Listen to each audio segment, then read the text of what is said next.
Transmigrating into the body of a demon's son, our male lead, Chin Yu, was born as a massive thorn in the world's side. Despised and completely shunned, everyone just wants to step all over him and kick him to the curb. But hold up, touched by your dedication to smashing that like button, the author decided to bless him with a custom-made cheat code perfectly suited for the ultimate punching bag, the hatred system. And the rules of this system are dead simple. Troll, mock, trigger, and piss people off to the absolute max. As long as he drives people crazy and makes them hate his guts, his stats will automatically skyrocket. And just like that, from a miserable outcast, a troll god of war is officially born. Wherever Chin Yu goes, he leaves a trail of pure salt and rage. Trolling top-tier geniuses, casually wiping the floor with elite assassins.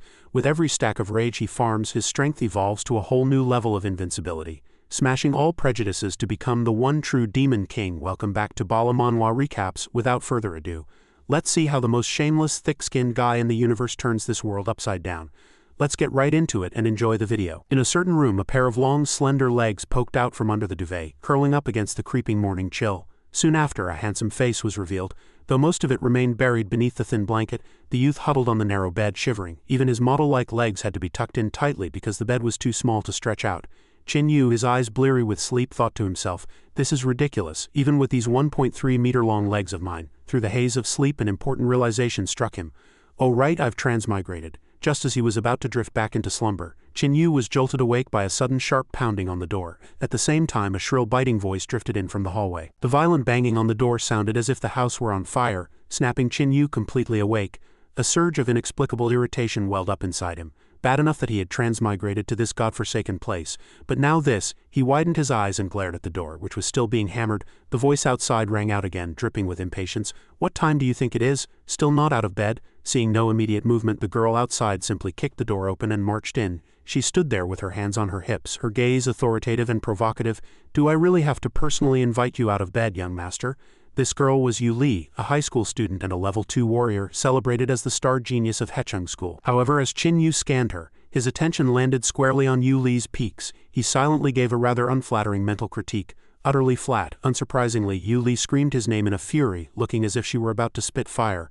"Chin Yu," the girl began to pummel him mercilessly, her voice full of contempt as she warned, "Do you think being the son of a demon makes you special? Today, I'll show you why the flowers are so red. Go meet the king of hell." Outside in the kitchen, their mother heard the siblings being so affectionate and continued her housework with a settled mind. Her name was Yuna, 34 years old, the leader of a wilderness regiment and a former imperial knight. As a level 4 warrior, she wore a bright, happy smile, muttering to herself, "Another beautiful day." A short while later, breakfast was served. Sitting at the dining table, Yuna reminded her daughter, "Yu Li, you should know when to stop." She considerately placed some food in her daughter's bowl and gently advised, "After all, Chin Yu is your uncle." Hearing this, Yu Li immediately shot back with intense rejection. "He is not my uncle." She didn't mince words just because Chin Yu was present. Instead, she stated with bitter hatred, "He is our enemy." Hearing this, Yuna looked somewhat helpless. She issued a stern reminder. "Yu Li, don't say that again," she added. "After you finish eating, head to your cram school." The girl wanted to argue further but eventually gave up. Throughout the meal, Chin Yu could only remain silent. He quietly chewed on his bread, thinking to himself that Yu Li wasn't wrong. According to the memories of the body's original owner, he wasn't just their enemy. He was the primary reason Yuna's husband had died. The story traced back 11 years to when the Demon Gate opened and a war between two armies erupted. The entire empire had united as one to repel the final demons. Even though the demons were gone, they had left behind their offspring. Chin Yu was that very demon fetus. Chin Yu, 16 years old, son of a demon, level 1 warrior. The more he thought about it, the more frustrated he became. He stood up to excuse himself. "I'm full." Suddenly, a water cup flew straight toward Chin Yu's head. Yu Li roared in disgust. "The Empire should never have adopted you animals," she cursed while thrashing about hysterically. "You all deserve to die." Seeing her lose control, Yuna gently stroked her head to calm her down. He said nothing, simply turning back to his room in silence. In his familiar little room, Chin Yu sat on a bed that felt smaller than a mosquito's eye and muttered to himself, "Great. I start with the killing of the father grudge. Hatred levels are maxed out from the get-go. Am I supposed to follow some crude, simple leveling up path?" The more he thought, the more chaotic his mind became. So he simply collapsed onto the bed, staring at the ceiling. He whispered, "Living under someone else's roof, the fact they haven't killed me on the spot shows they have a strong moral compass." He covered his face, feeling helpless. "The question is, what now? Isn't this the part where a system is supposed to awaken? Sincerity brings results." No sooner had the words left his lips than a sudden spark of electricity appeared. Chin Yu let out a soft cry as if feeling a jolt. He slowly opened his eyes as the current spread outward, accompanied by a notification tone, "Hatred system activated. Hatred system activated." The activation was so abrupt it left him a bit flustered. Chen Yu turned his head to look around, his face a mask of confusion. "Huh?" A system panel appeared before his eyes. "The host can absorb the emotions of those around them to gain energy. Current energy 0. Chen Yu's eyes lit up at the sight. Fantastic. Is it a cheat code or a superpower? He secretly felt smug. Isn't this exactly what I'm best at? A sinister smile crossed his face as he quietly pushed the door open and stepped out. His target was Yuna. Thinking of the past, he couldn't help but shed a few theatrical tears. In his previous life, Chen Yu's cause of death was his big mouth. He had been beaten into the hospital for his sass and eventually offended a fellow patient who pulled out his oxygen tube, causing him to die from hypoxia. He stepped out boldly, glancing around. Yu Li was nowhere to be seen, he thought. Where's Yu Li? Looks like it's just gentle Aunt Yuna. He felt a bit lucky. A God-given opportunity. He had been worried about getting another beating from Yu Li. If it was Aunt Yuna, she would probably only scold him a bit. He decided to try to scare her to see how the system worked. With that in mind, he walked quickly toward Yuna, who was busy cooking. Chen Yu crept up behind her, making childish, silly faces. But he had underestimated Yuna's fruit-cutting skills. With a few professional flourishes of the blade in midair, the knife was suddenly pressed against Chen Yu's throat. Chen Yu froze in place, as the saying goes. The older the ginger, the spicier it is. And it was true. While keeping the blade at his neck, Aunt Yuna asked with a smile. "Chen Yu, what are you doing?" Her smile remained as she continued. "I don't need help here. Go back and rest." Looking at her pleasant demeanor, one might have thought the system panel was bugged. Received extreme hatred. Energy 103 received extreme hatred. Energy 107 received extreme hatred. Energy 112. Watching the notifications, his heart skipped a beat. What's going on? Looking at the steel blade inches away, Chen Yu suddenly realized a profound truth. Aunt Yuna absolutely loathed him. Chen Yu and Yuna's eyes met. He was speechless. Suddenly his body went limp as he leaned to the side to act friendly. Chen Yu gritted his teeth and turned away sheepishly. He bolted back to his room, closing the door. His face was pale with fear. He grumbled, "These people aren't normal. Definitely not normal. The energy points are so high. I can't be that bad, can I?" Remembering Yuna's sinister smile and her lightning-fast knife work, he nearly wet himself. He thought, a true smile that hides a dagger. Gentle on the outside, sinister on the inside, smiling brightly on the surface. But soon Chen Yu was laughing heartlessly again. Who cares? He looked at the system panel in front of him, which displayed his full information. Name: Chen Yu. Constitution 12 Spirit, 5 Accumulated Energy, 1315 Description. Suitable for use as a punching bag. He chuckled wickedly. I've hit the jackpot. What doesn't kill me only makes me stronger. Lu Xuan said that. Well, maybe he didn't, but someone did. Chen Yu began tapping rapidly on the panel, starting with Constitution. Everything was rising. He was leveling up. 1-1. The numbers flickered constantly. He shouted excitedly, "Let's start with the anti-nuke package. Even if I'm getting beaten, I have to do it with style." Suddenly, a red warning light flashed from the system. Constitution 22, energy points insufficient. He was shocked. Are you kidding me? Upgrading from level 22 to 23 actually cost 1,000 points. Did the required energy double for every level from now on? Where was he going to get that much energy? He pondered. Maybe I should hang around Aunt Yuna more often. The moment the thought crossed his mind, a chill ran down his spine and he quickly dismissed it. In my dreams, or maybe in the next life.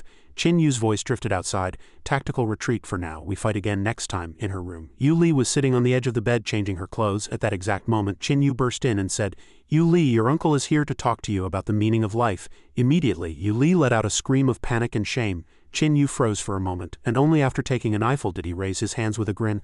"Honestly, there's really nothing worth covering up." Yu Li stammered in shock. "Chen Yu," he cut her off immediately. "Seriously, your little uncle here has everything you have." He even stood there flexing his firm muscles with full confidence. "My muscles are probably a bit bigger than yours, actually." Having said that, he continued to stare at Yu Li with a playful smirk. She roared in fury, "HMPH!" In the next instant, Yu Li delivered a heavy punch that caught Chen Yu off guard, making him cough up a mouthful of blood. She screamed in rage. "Just die!" Yu Li showed no mercy, delivering a brutal thrashing. The system pinged repeatedly. Received anger. Energy 3 received anger. Energy 2 received anger. Energy 1 painfully. Chen Yu reached up to wipe the blood from his lips and let out a soft grunt. He then stood up straight, thumping his chest and shouting, "Too weak, haven't you eaten today?" In his head he was thinking, yes, that's the feeling. It was worth eavesdropping at the door just to burst in while she was changing and add fuel to the fire. Hearing this, Yu Li's rage intensified until she was practically fuming. She cursed as she struck. "Fine, you dare mock me. Are you trying to start a rebellion?" Received anger. Energy 3 received anger. Energy 4 received anger. Energy 2 received anger. Energy 3. Finally, she reached her limit. Raising her leg to deliver a kick, she demanded, "You really want to die, don't you?" Chen Yu was sent flying, blood from his nose and mouth splattering across the floor. She snapped back coldly.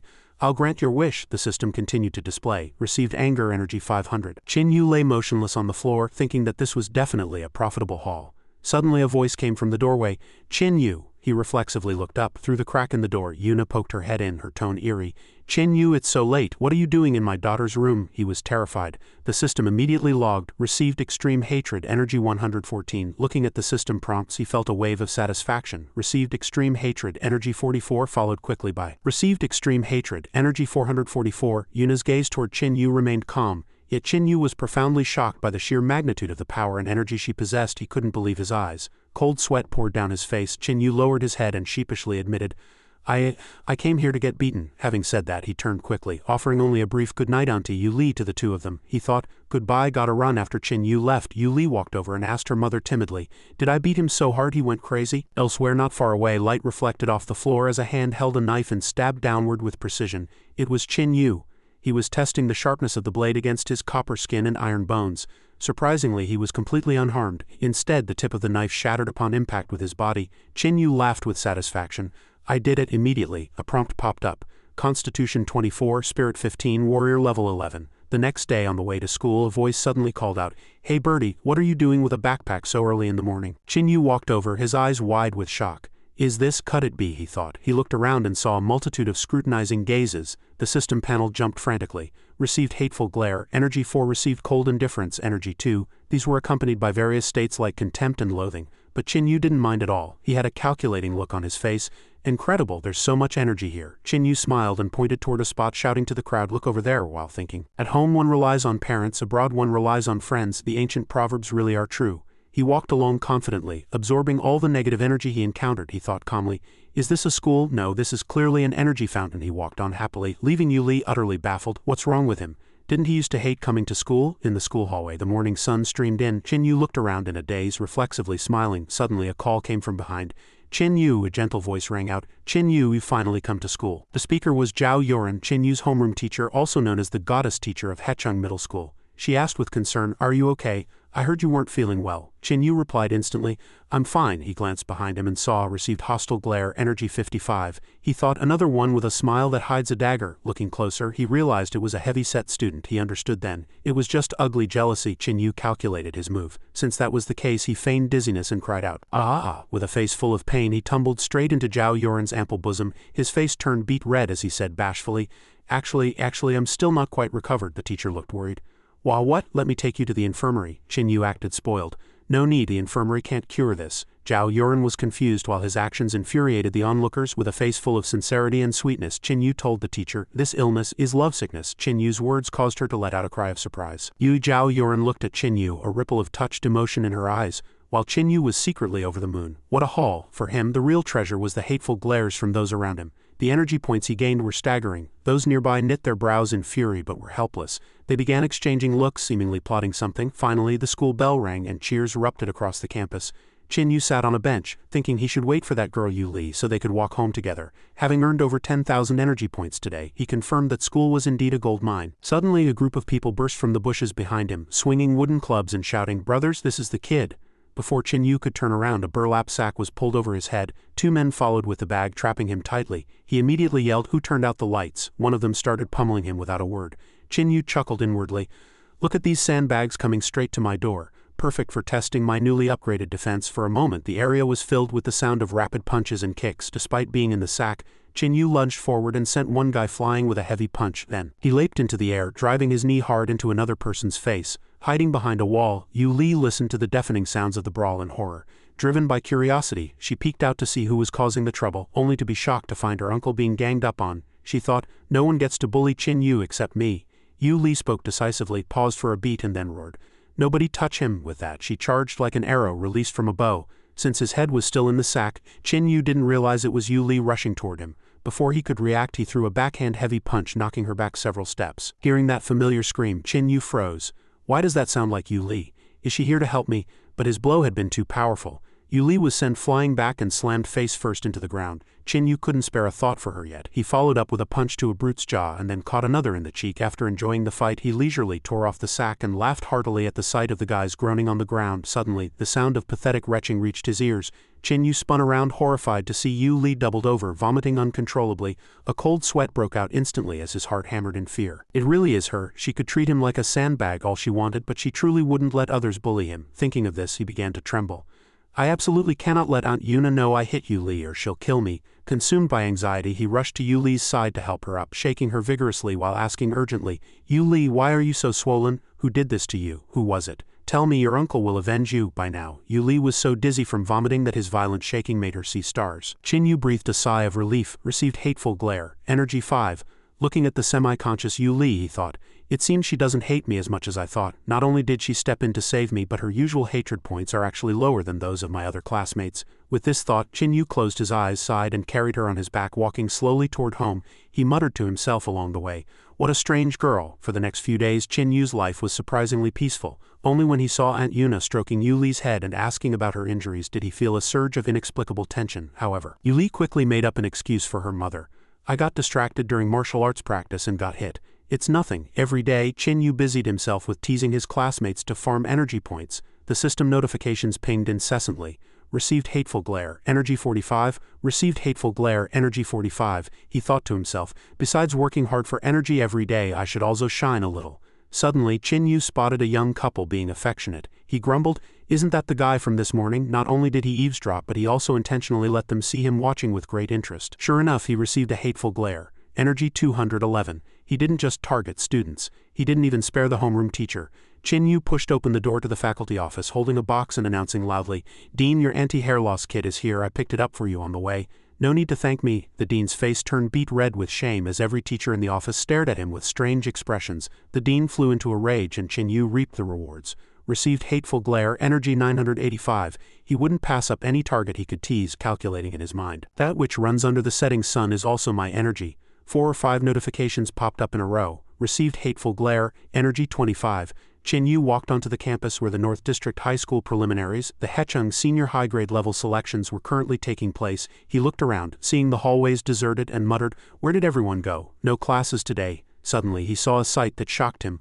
Looking through the glass window of the training hall, he saw it was packed with people. He cursed in surprise, why is everyone at the training grounds? His mind was full of questions. Suddenly, a dangerous signal flashed in his eyes. He plotted, might as well take them all out in one go. Qin Yu acted decisively and strode toward the hall. As he approached, he heard waves of cheering, go Yu Li, finish him Yu Li. By Xiaoyi, you're done for. Hearing this, he thought in surprise, how did Yu Li get mixed up in this? Just then a scream rang out. Yu Li was sent flying into the air. Qin Yu watched with folded arms, thinking calmly, let's see which poor soul has fallen into Yu Li's hands. Suddenly his expression changed as he realized with horror that the person flying out was actually Yu Li. He sprinted forward desperately. As Yu Li was knocked back, Qin Yu rushed to catch her. Seeing her in intense pain, he called her name. His heart burning with anxiety. On the arena, Bai Xiaoyi looked toward Qin Yu with an air of majesty, gritting his teeth and cursing, what a nuisance. He then mocked Yu Li with utter contempt. Is that all? And you're the daughter of the Wild Mare Regiment's leader. How pathetic. He turned and pointed at the teacher, announcing, Teacher, the representative for class 3-2 will be me, Bai Xiaoyi. He was, after all, the heir to the White Dog Chamber of Commerce. Qin Yu gritted his teeth, wondering what on earth was going on. With Yu Li's strength, it should have been impossible for someone her age to injure her so badly. That morning, Yu Li had shouted her goodbye as usual before heading to school. Mom, we're leaving. As soon as they stepped out, Qin Yu had run into her. He asked, what's the occasion today? Seeing her serious expression, Qin Yu had teased her irreverently. Why are you wearing those 2 pieces of Wild Mare Regiment gear, planning to blow up the school? Yu Li ignored him entirely, saying in a low voice, get those filthy thoughts of yours away from me. I'm afraid you're the only person in the entire school who doesn't know.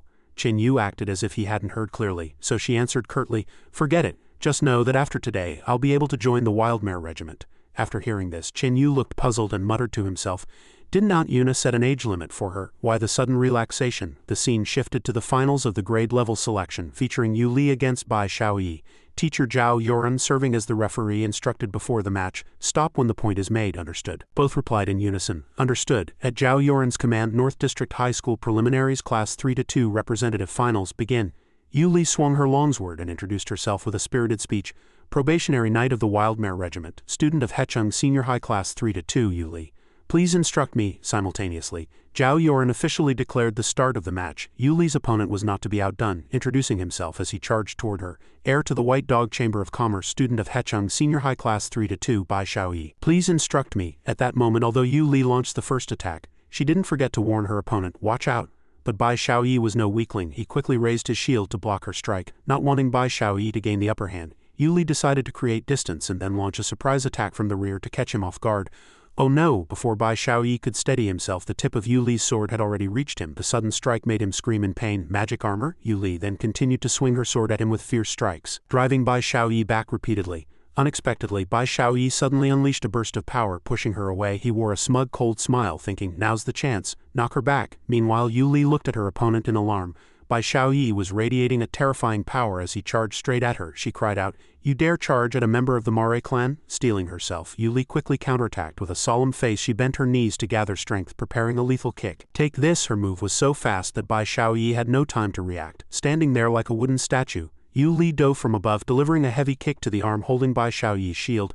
Secret technique, Wild Mare Night Pierce. The power of the kick was immense, as if it were going to shatter everything around it. Thick smoke rose and Bai Xiaoyi's shield was sent flying a great distance. At this point the battle seemed decided. Bai Xiaoyi was utterly defeated, collapsing onto the arena, while Yu Li basked in the victory amidst the cheers of the audience. As the smoke cleared, the supposedly unconscious Bai Xiaoyi actually struggled to crawl back up, gasping for air with great difficulty. Seeing this, Yu Li stepped forward and pressed her sword against his throat, not forgetting to mock him. The match is over, Bai Xiaoyi. Just as Teacher Zhao was about to announce the result, now I declare the winner to be. Bai Xiaoyi suddenly propped himself up with his hands and looked at the two of them. In the next instant, a shrill scream rang out. Yu Li turned pale and looked back warily. Bai Xiaoyi launched a sneak attack from behind, kicking Yu Li out of the stands amidst the gasps of the crowd. At this moment, Bai Xiaoyi's gaze turned incredibly despicable as he muttered, "I won." The scene shifted to a kitten in the home of Yuna, Yu Li's mother. Zhao Yoren was currently speaking with Yuna. Even though I wanted to disqualify Bai Xiaoyi, the school administration says the North District preliminaries start the day after tomorrow, Teacher Zhao continued. So they won't let me do it. I could only secure for Yu Li the right to be recommended for admission to any university she likes. I am very sorry, Regiment Leader Yuna. This match should have been won by Yu Li. Yuna lit a cigarette and replied calmly, "You're too kind, Teacher Zhao." She took a drag and sighed. The name Glory was disbanded 10 years ago. These words left Teacher Zhao stunned.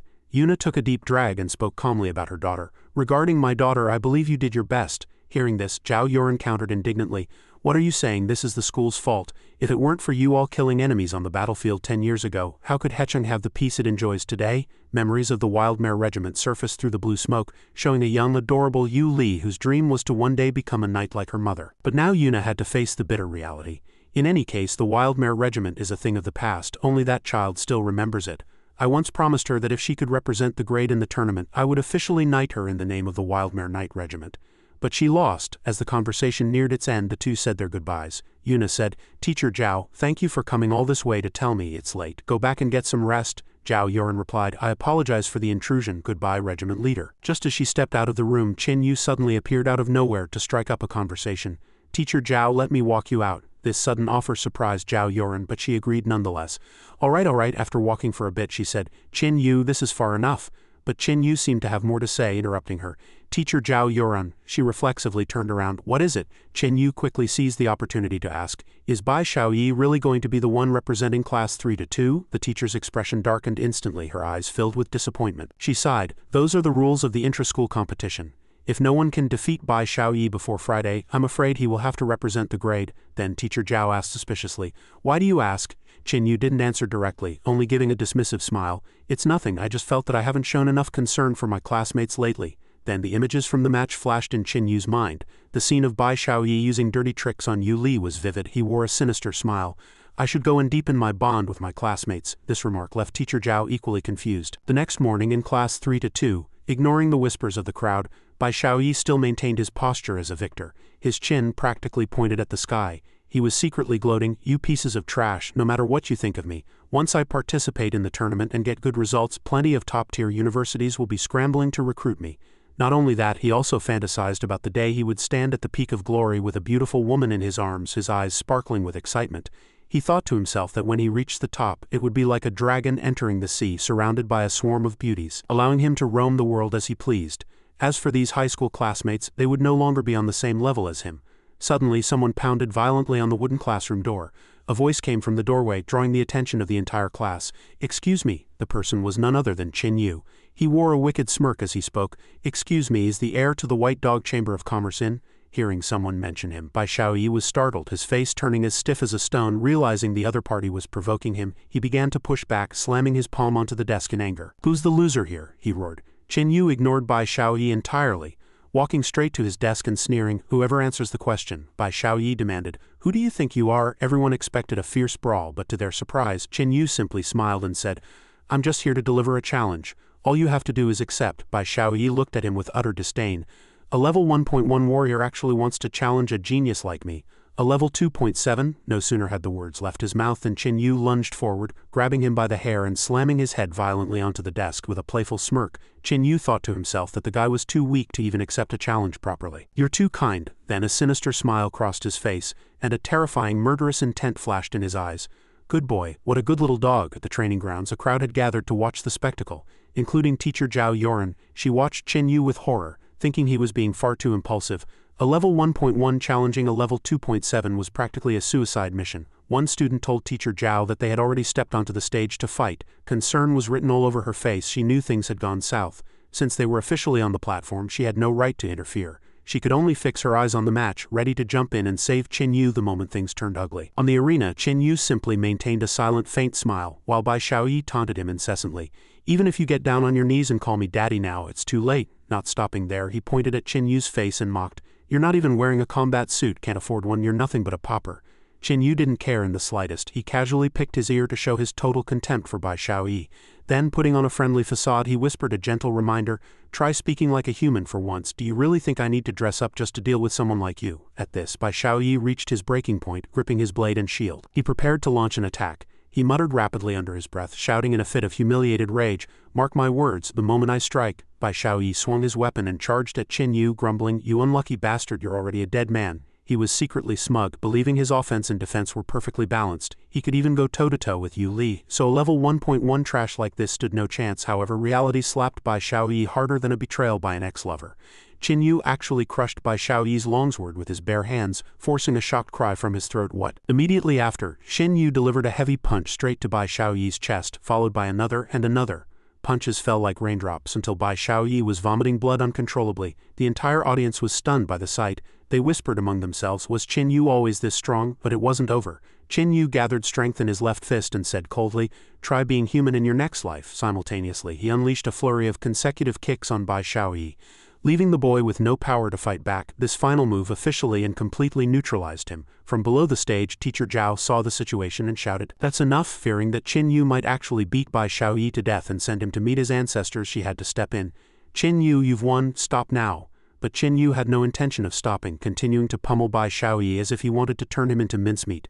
Seeing the urgency, teacher Zhao rushed onto the stage to intervene. "Chen Yu, stop. If you keep going, you'll kill him. Regiment leader Yuna and Yu Li will both end up in a military court. Calm down." She approached Chen Yu, placing a hand on his shoulder and gently telling him she would handle the rest. Suddenly, Chen Yu reflexively grabbed Zhao Yoren's hand, only realizing it was his teacher just as he was about to swing his fist. Teacher Zhao asked him if he could trust her. Chen Yu glanced at the bruised, unconscious Bai Xiaoyi on the ground and told her he could. Zhao Yoren finally breathed a sigh of relief, saying gratefully, "Thank you for your trust, Chen Yu." Then she immediately ordered for Bai Xiaoyi to be rushed to the infirmary. Meanwhile, many thoughts raced through her mind. After such a major incident, the White Dog Chamber of Commerce would surely come knocking.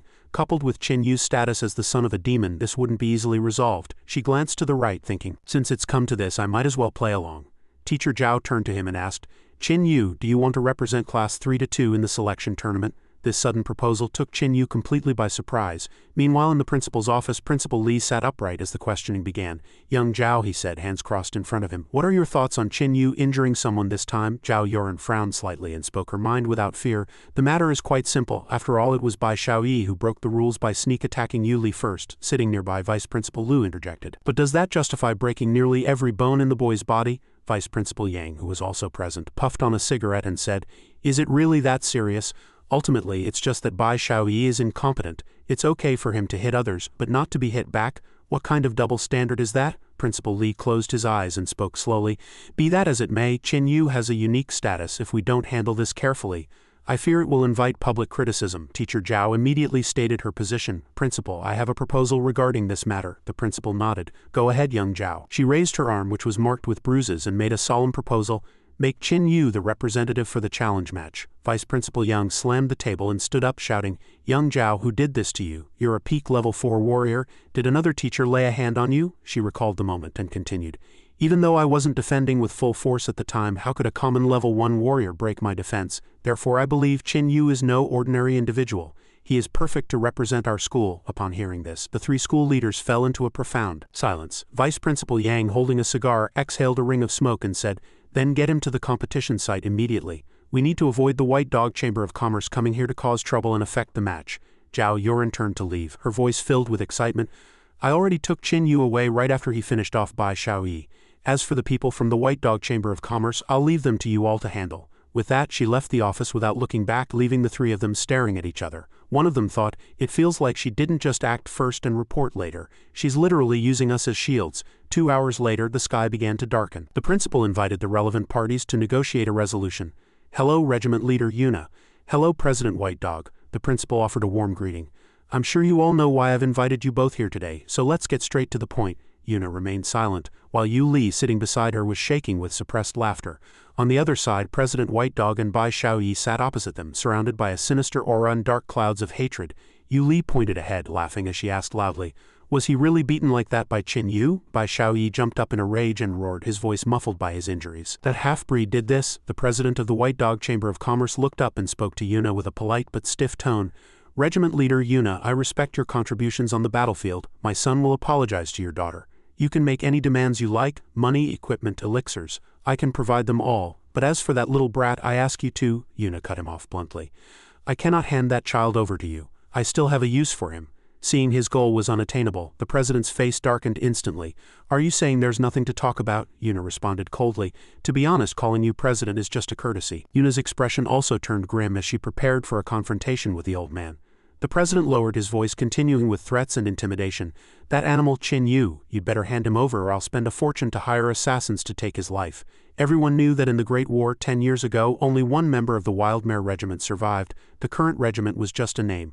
Watching the scene, Yu Li reached her limit. She thought to herself, "Who does he think he's acting tough with?" Clenching her fist, she stood up, radiating murderous intent, and barked, "Shut up, old man!" Suddenly, Yuna reached out and pressed her daughter's shoulder to stop her. She looked President White Dog straight in the eye and questioned, "President White, can I interpret your words as a threat against a direct relative of the Knight Regiment?" The principal and vice principal had remained silent until now, lips tightly sealed as they watched the 2 sides trade insults. President White Dog scrambled to explain, No, Qin Yu is a demon, he can't be considered a direct relative of the Knight Regiment." Vice Principal Yang exhaled another long trail of smoke, thinking, "That's quite a label to slap on him. It seems Regiment Leader Yuna values Qin Yu very much." He stared at them, pondering privately. Everyone knows the members of the Knight Regiment are protective lunatics. If they find out a relative is being threatened, even the king himself couldn't save the offender. And among that group there was one cavalry unit that demanded extreme caution, specifically that arrogant vice-captain of the Knights, Raymond. Word was he once had a history with Regiment Leader Yuna. Yuna suddenly stood up and announced their departure. "If President White has nothing else, we'll be taking our leave." The other man rushed to catch up, shouting, "But Regiment Leader Yuna, that animal isn't one of us, don't forget he's a demon. One day he will go mad and kill you all." Hearing this, Yuna stopped in her tracks. She turned her head slightly and said calmly, "I once made a bet with someone. A bet on whether this child would awaken his instincts and become one of those monsters." Vice Principal Yang asked curiously. "And you bet he wouldn't go mad, right?" Yuna placed her hands on her hips and gave the vice principal a bright smile. "I bet he will go mad. When that time comes, the truth will speak for itself." Outside, the sun was shining brightly. Suddenly, Qin Yu let out a violent sneeze, thinking someone must be talking about him behind his back. The poor driver sitting in front got a face full of it. Qin Yu's mind wandered. Who's thinking of me? Honestly, Teacher Zhao just shoved me into this car without a word. I haven't even agreed to the competition yet.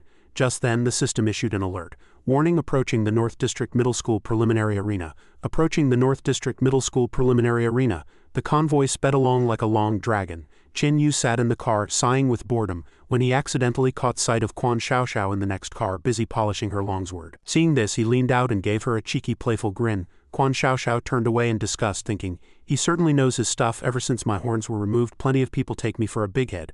But I am clearly a warrior with a pure heart." Qin Yu let out a sinister, wicked laugh, thinking, "In that case, let's mess with her." Waving his hand, his face almost pressed against the window glass, he shouted, "That's right, I'm a demon disguised as a big head, here to destroy all the genius youths of the human race." Qin Yu jumped up, roaring with faked fury, "Long live the Demon Legion." This extreme behavior scared Quan Xiaoxiao so much she burst into tears on the spot. She lunged toward the driver, crying and screaming hysterically, "Stop the car, a demon has infiltrated us." This caused the car to swerve and wobble, losing its balance on the road. Meanwhile, Qin Yu sat back leisurely and laughed his head off.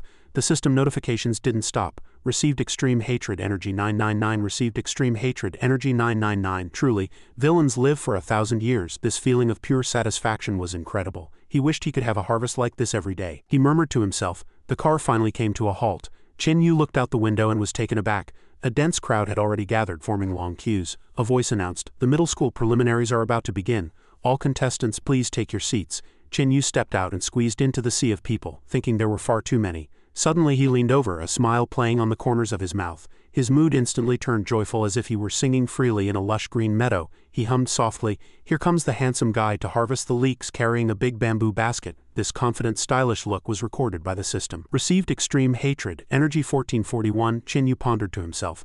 These familiar energy points could only be, sure enough, speak of the devil. He looked up to see Yuna and Yu Li standing right in front of him. Seeing the two of them smiling and waving, he thought, "Looks like Aunt Yuna found out about Bai Xiaoyi's beating and is showing her approval. I should return the favor." Thus, Chen Yu gave them a friendly middle finger, responding to their enthusiasm at the sight. Yu Li pouted in anger and cursed, "That bastard Chen Yu." Thanks to her, he received another wave of hostile glares. Energy 2, brimming with confidence, Chen Yu strutted over, thinking, "Still got some fight in her. Looks like she's recovering well." Suddenly, the host on stage announced loudly, "Gentlemen, ladies, compatriots of the Star Marshal continent, the North District Middle School preliminaries officially begin." The host turned and continued, "This competition is jointly organized by all cities in the North District. Our thanks go to the 123 sponsors and the 31 supporting Knight regiments.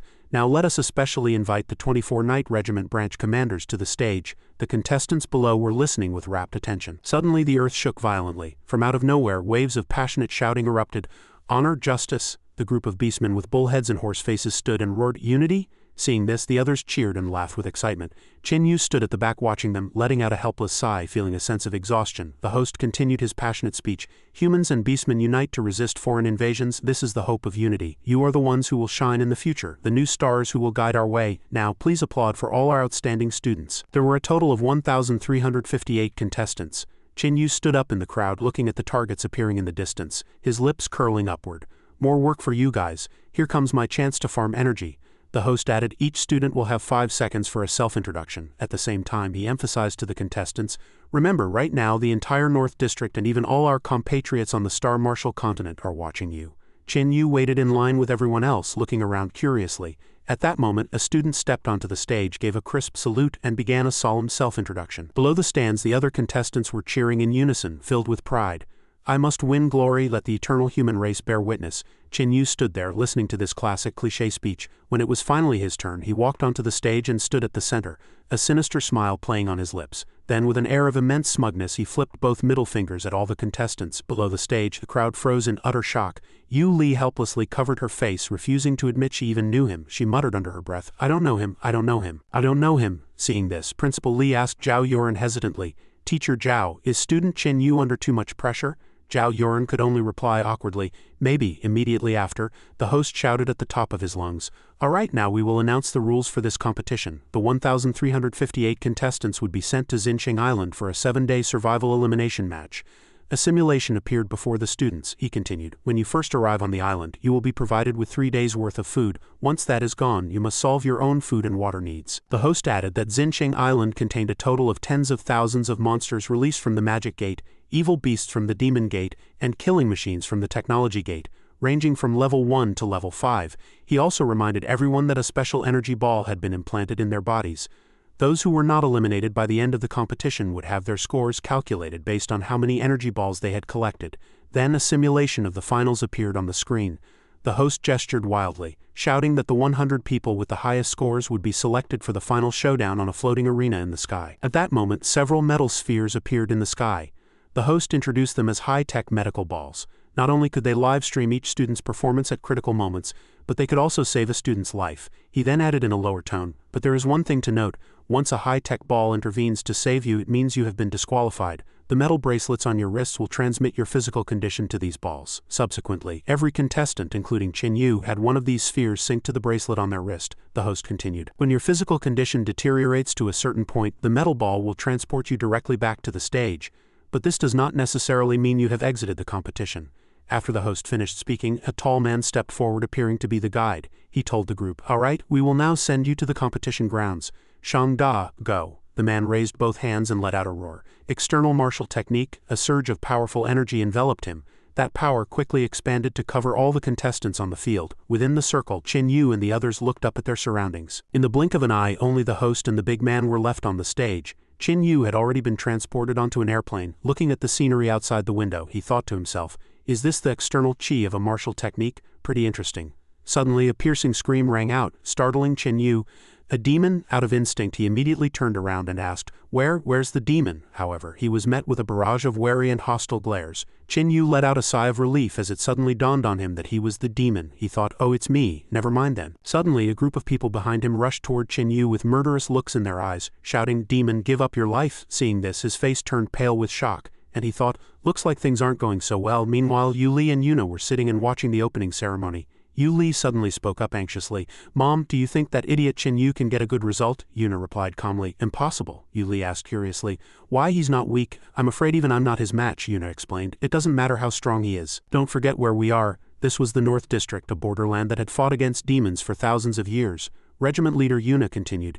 In a place that harbors such extreme hatred for demons, do you think the other contestants will let him get a good ranking?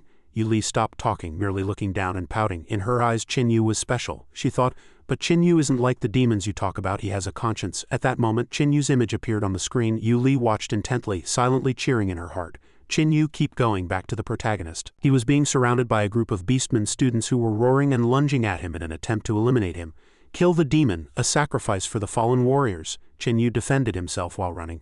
Are you kidding? I'm an upstanding model citizen. A green locust-like beastman caught up to Chin Yu, swinging a leg at him and shouting, don't listen to his lies, kill him first to reduce the competition. Fortunately, Chin Yu leaned back just in time to dodge the kick. He thought, these guys really take me for a pushover, don't they? He immediately spun around and slammed a heavy punch into the green locust's face. He said, then don't blame me for being rude. Following that, Chin Yu slammed him into the other students, knocking the whole group over like bowling pins.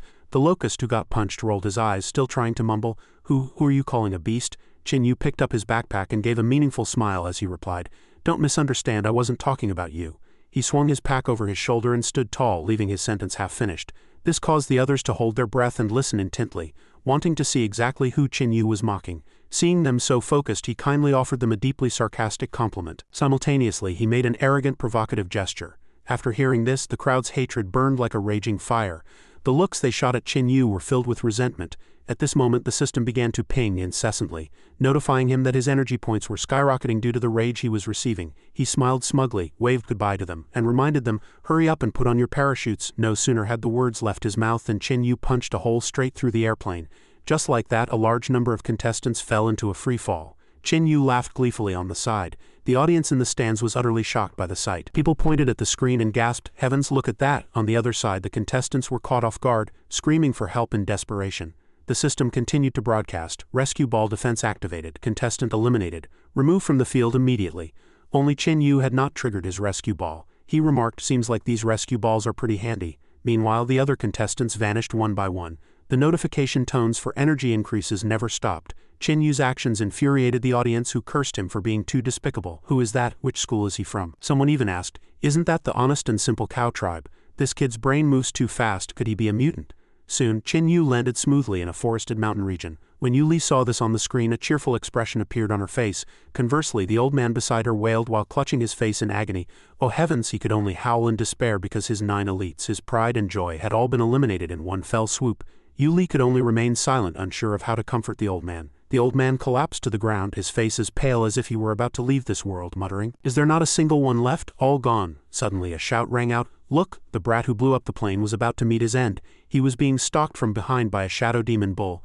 When Yu Li heard that Chin Yu was in danger, she was startled. She stared at the screen with a tense expression and cried out, what? A shadow demon bull, its strength is nearly level 3, back to the protagonist. He was completely unaware that he was in danger, still calculating his route, 27 kilometers to the supply warehouse. He looked around, wondering if this was actually an island. At the same time, the shadow demon bull charged at him like a madman, yet he continued to walk calmly, talking to himself. Paths are made by walking, I'll just take it one step at a time. On Yu Li's side, she was as anxious as an ant on a hot pan. I'm praying for you in my heart, you idiot, be careful. As Chin Yu walked, he wondered if he was heading in the right direction, totally failing to notice the 2 shadow demon bulls trailing closely behind him. Suddenly, birds in the forest flew up in a panic. Chin Yu, bitten by a mosquito, had to stop and scratch. He complained, where did all these mosquitoes come from? As he grumbled, he looked back and found the 2 shadow demon bulls lying motionless on the ground. Chin Yu said happily, excellent. Does this competition come with home delivery? How thoughtful. In the audience, everyone was so surprised their mouths hung open, unable to understand what had happened. Tiger spoke up, I remember demons weren't supposed to be this strong. Others thought to themselves, this kid was trained by Regiment Leader Yuna of the Wildmare Regiment, it's not surprising he has some skill. I'll be damned if I believe that. On the other side, Qin Yu opened his mouth wide, holding the meat of the shadow demon bull, seemingly intending to eat it raw. Seeing this, Old Deer was stunned for a moment and turned to ask Zhao Yoren. Young Zhao, have our courses taught how to process monster meat yet? Director Zhao Yoren replied. Not yet, not yet. Hearing this, Old Jew said, that brat isn't going to eat it raw, is he? Just as he said it, Qin Yu took a massive bite, chewing with great gusto, acting as direct and efficient as if he had returned to the age of savages. At the other end of the screen, the three teachers were scared out of their wits by the sight. Vice Principal Lu's voice trembled as he cried out, how could he eat that energy ball? That's a vital quest item. If he eats it, he'll be disqualified. Could he have forgotten the rules? Zhao Yoren stammered. Maybe he still remembers, Old Jew spoke up, offering a blunt bit of comfort. Let him eat. It's better than being poisoned to death by toxic monster meat. On Qin Yu's side, he was still enjoying his meal, completely unaware of how much he had terrified his teachers. He praised the taste as he ate. This really isn't bad at all. A thought flashed through his mind. I don't know how to cook anyway, giving me beef would be useless. It turned out the guy was eating it raw, simply because he didn't know how to cook. After replenishing his protein, Qin Yu stood up, shouting with newfound energy, it's time, need to go earn some energy points. Immediately after, everyone expected Qin Yu to go kill monsters and do something grand. But the reality was quite the opposite. Qin Yu performed all sorts of suffocating maneuvers to gain energy, stealing a bear cub and getting chased, provoking various small animals, and messing around in trees. He spared nothing, even climbing a cliff to literally fry bird eggs right in their nest. The spectators in the stands couldn't help but pray for him. Someone shouted, everyone here has a responsibility to ensure this kid's safety. This fellow was being an absolute menace right now. Yet Qin Yu continued to play happily. By this time he was covered in various small animals. The system notifications never stopped. He was leisurely searching for his next target when he suddenly saw a pair of ears poking out from the tall grass. He looked closely and said, there's a puppy here. He then lunged toward the ears. He grabbed the 2 ears and lifted them up, excitedly, thinking he was about to play with a dog, only to find he had pulled up a little girl. It was the 5th daughter of the Inu family, Quan Kiki. The little girl suddenly let out a sharp scream, startling Qin Yu so much he nearly wet himself. At that moment, 3 girls leapt out from nowhere. The second sister Dudu, the third sister Chi-Chi, and the fourth sister Alan. They shouted in unison, what happened to little sis? Did a prey fall into the trap? Then, the scene before them left them stunned. Realizing the situation was bad, Qin Yu quickly explained, a misunderstanding, purely a misunderstanding. This was a situation Qin Yu couldn't talk his way out of. Not only that, but Quan Kiki was bawling her eyes out for her sisters, making Qin Yu feel as if he were being stared down by a pack of predators. They roared in anger. Don't be afraid, little sis, big sisters are here. Then they charged forward with murderous intent, looking as if they wanted to tear Qin Yu to shreds. Qin Yu quickly raised his hands, preparing to explain, if I say this is a mistake, would you believe me? After a brief scuffle, Quan Kiki was still crying loudly. The fourth sister Alan praised Qin Yu, you've got some moves. Meanwhile, the third sister Chi-Chi was intent on making him suffer. Only the eldest Dudu resolved the problem calmly. She said, we understand, Dudu continued. This was all a misunderstanding. Hearing her say this, Qin Yu got angry, retorting, now you say it's a misunderstanding, weren't you fighting with plenty of spirit just now? If it weren't for my good brother blocking for me, I'd be dead already. Indeed, if it weren't for the crocodile brother on his back acting as a shield, he would have been sliced up by the 3 sisters' blades. These sisters were quite ruthless. They claimed it was a misunderstanding, yet their eyes were still feeding Qin Yu energy points. Then Dudu asked, Qin Yu, what do you want? Qin Yu let out a sinister laugh and asked back, Dudu, what do you want? Seeing the protagonist's expression, Dudu quickly reminded him, this is all being live-streamed, you know. Qin Yu didn't mind at all, replying leisurely, live streaming makes it more exciting. The eldest sister, Dudu, hurriedly spread her arms to protect her sisters, unaware that Qin Yu simply wanted someone to cook for him and had no other intentions. He held up the 2 comrades he had just caught and asked the girls, does anyone know how to cook? The younger sisters decisively said they did, which left Dudu a bit flustered, though she could only nod along. Qin Yu was impressed as he watched little Kiki and Alan's professional meat-cutting skills. Next, the third sister Chi-Chi busied herself with starting the fire. Qin Yu smiled, thinking to himself that this seemed quite fun. Once the preparations were complete, it was time for the eldest sister's cooking performance. Watching them handle things like 5-star chefs, Qin Yu couldn't help but marvel. He half expected a golden light to burst out when the lid was lifted, just like in Cooking Master Boy. However, when the dish was served, it was the exact opposite. It looked like a pot of sulfuric acid. Seeing that, Qin Yu was instantly full. He wondered in his heart, is this what they call the process is perfect but the result is a total disaster? The lingering resentment of this crocodile after its death was somehow even more potent than when it was being slaughtered. Seeing Qin Yu hesitate, the Quan sisters asked in confusion, why aren't you eating? He let out a bitter laugh and replied, friends, this isn't a meal, this is a suicide mission. Chin Yu shoved the pot of soup toward them, but the sisters waved their hands frantically. How could we? Guests first, guests first. Seeing this, Chin Yu teased them with a wicked smirk. Why are you being so polite with me? There are so many of you and you look so tiny. You're in your growing phase. What if you starve? Don't be shy. Drink up. The four sisters squeezed their eyes shut, adamantly refusing. No, no, no, you have it. Just like that, the two sides pushed the pot back and forth, neither wanting a single drop. Suddenly a voice interrupted the standoff.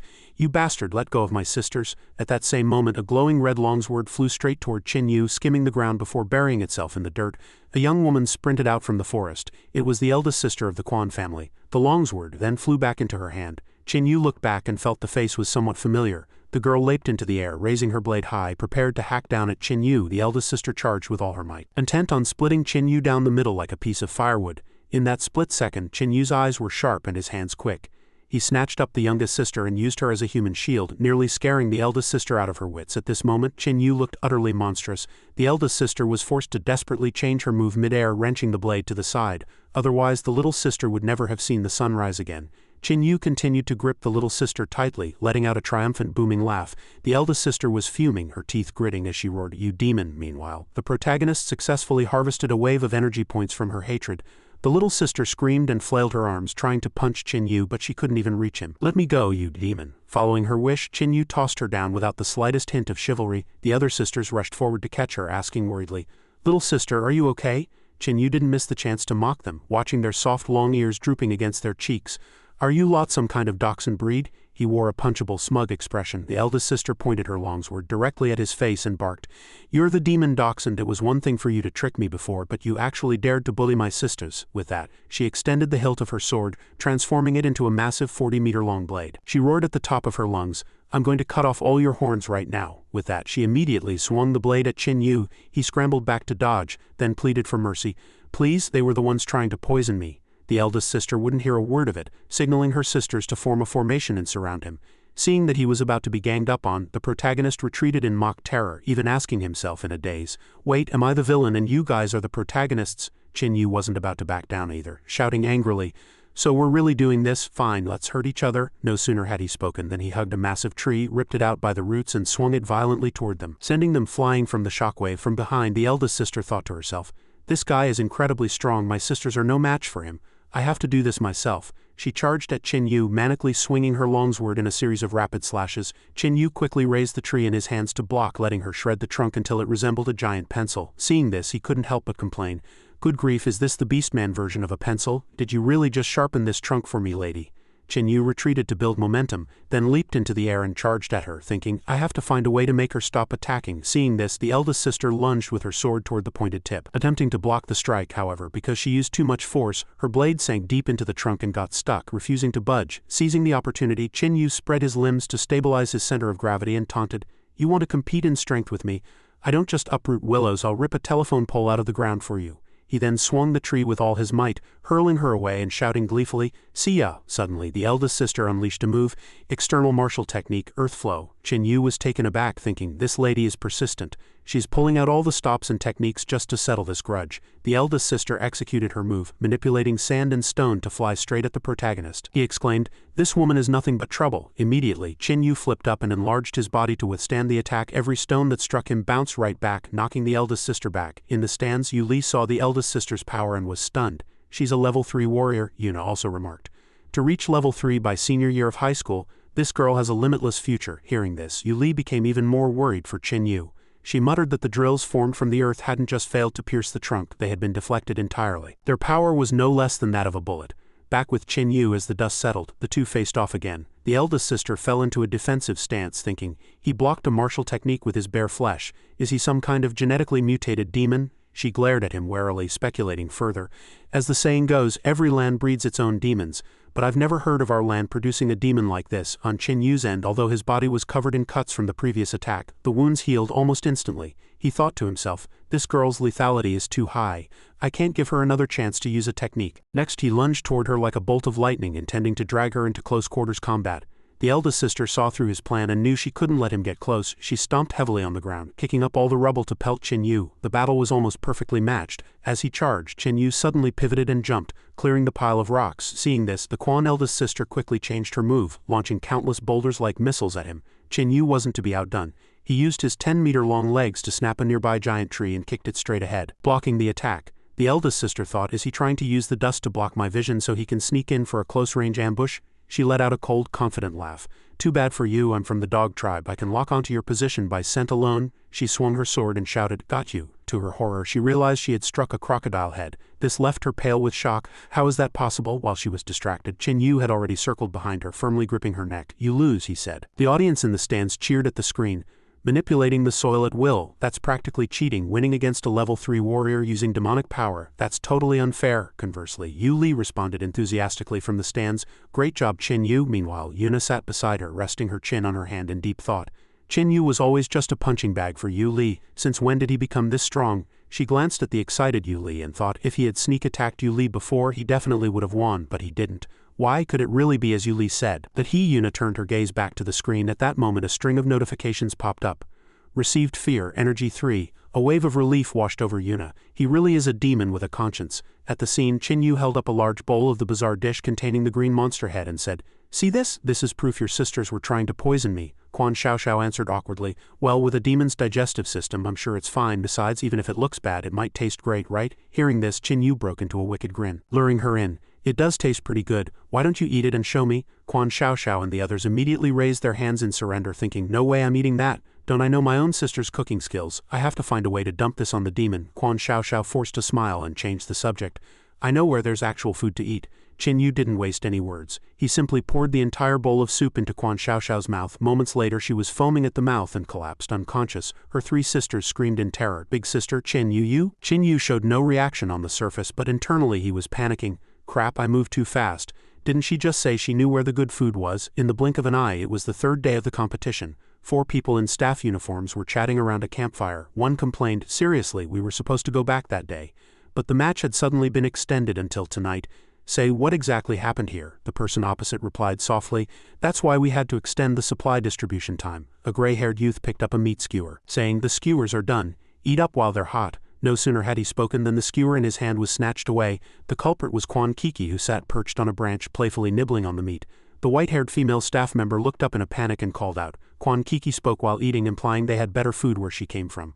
The staff member coaxed her gently. Don't steal, little girl. Big sister has more here. Before she could finish, a heavy blow landed on the back of her neck. Qin Yu had made his move, knocking out all 4 of them single-handedly. He spoke softly, his voice filled with satisfaction. This is fantastic. So much gourmet food. Quan Xiaoxiao's eyes sparkled as she chimed in. It's all ours now. A moment later, Quan Xiaoxiao and Qin Yu began grilling the meat, both of their eyes shining with greed. Qin Yu drooled as he muttered, pork, chicken, duck, lamb. Quan Xiaoxiao was equally excited, shouting, pork belly, chicken wings. The sisters joined in the chorus, here we come. Only Quan Yu stood aside in thought, staring at the unconscious staff members and ignoring the ruckus made by Qin Yu and Quan Xiaoxiao. Quan Xiaoxiao looked at her sister. Quan Yu, impressive, you actually guessed right. There really was food here. Pass me a chicken wing, she continued. Seriously, if it weren't for the food I never would have left the little one. Help me out here. Yu suddenly noticed something and cried out. Big sister, a name tag fell on the ground. It read, Supply Distributor, Team 3, G the 3rd. Quan Yu screamed, we beat up the staff members. Both Quan Yu and Qin Yu spun around in a panic, letting out a terrified howl. Immediately after, Quan Xiaoxiao scrambled to move the food from one box to another, saying urgently,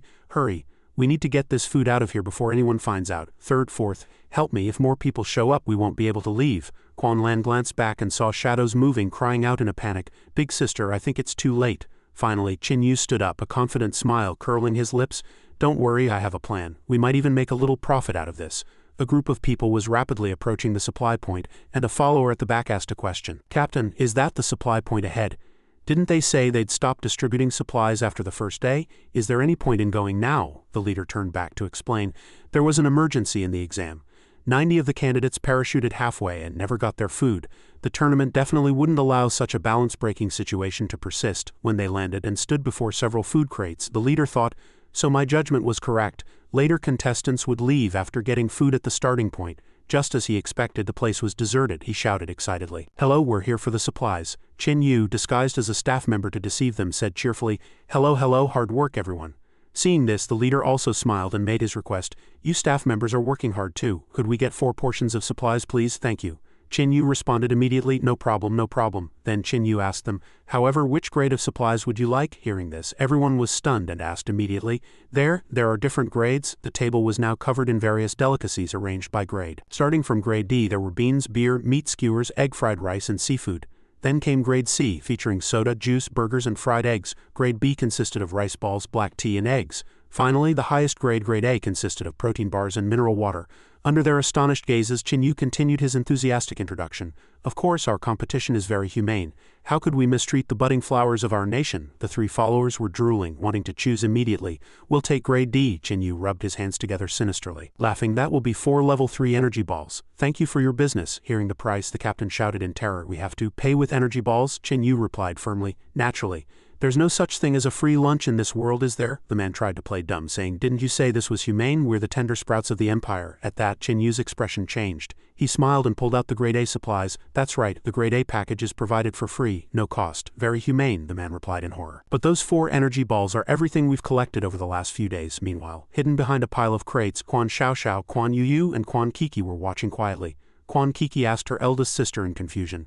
Big sister, can the demon really trick them into trading their energy balls for free supplies? Can something like that actually work? Quan Xiaoxiao replied. We just have to trust him for now. On Chin-Yu's end, he continued to calmly persuade the group while laughing inwardly. Hooked, they're hooked. Let me give them one more push. Chin-Yu turned around, pretending to casually mutter to himself.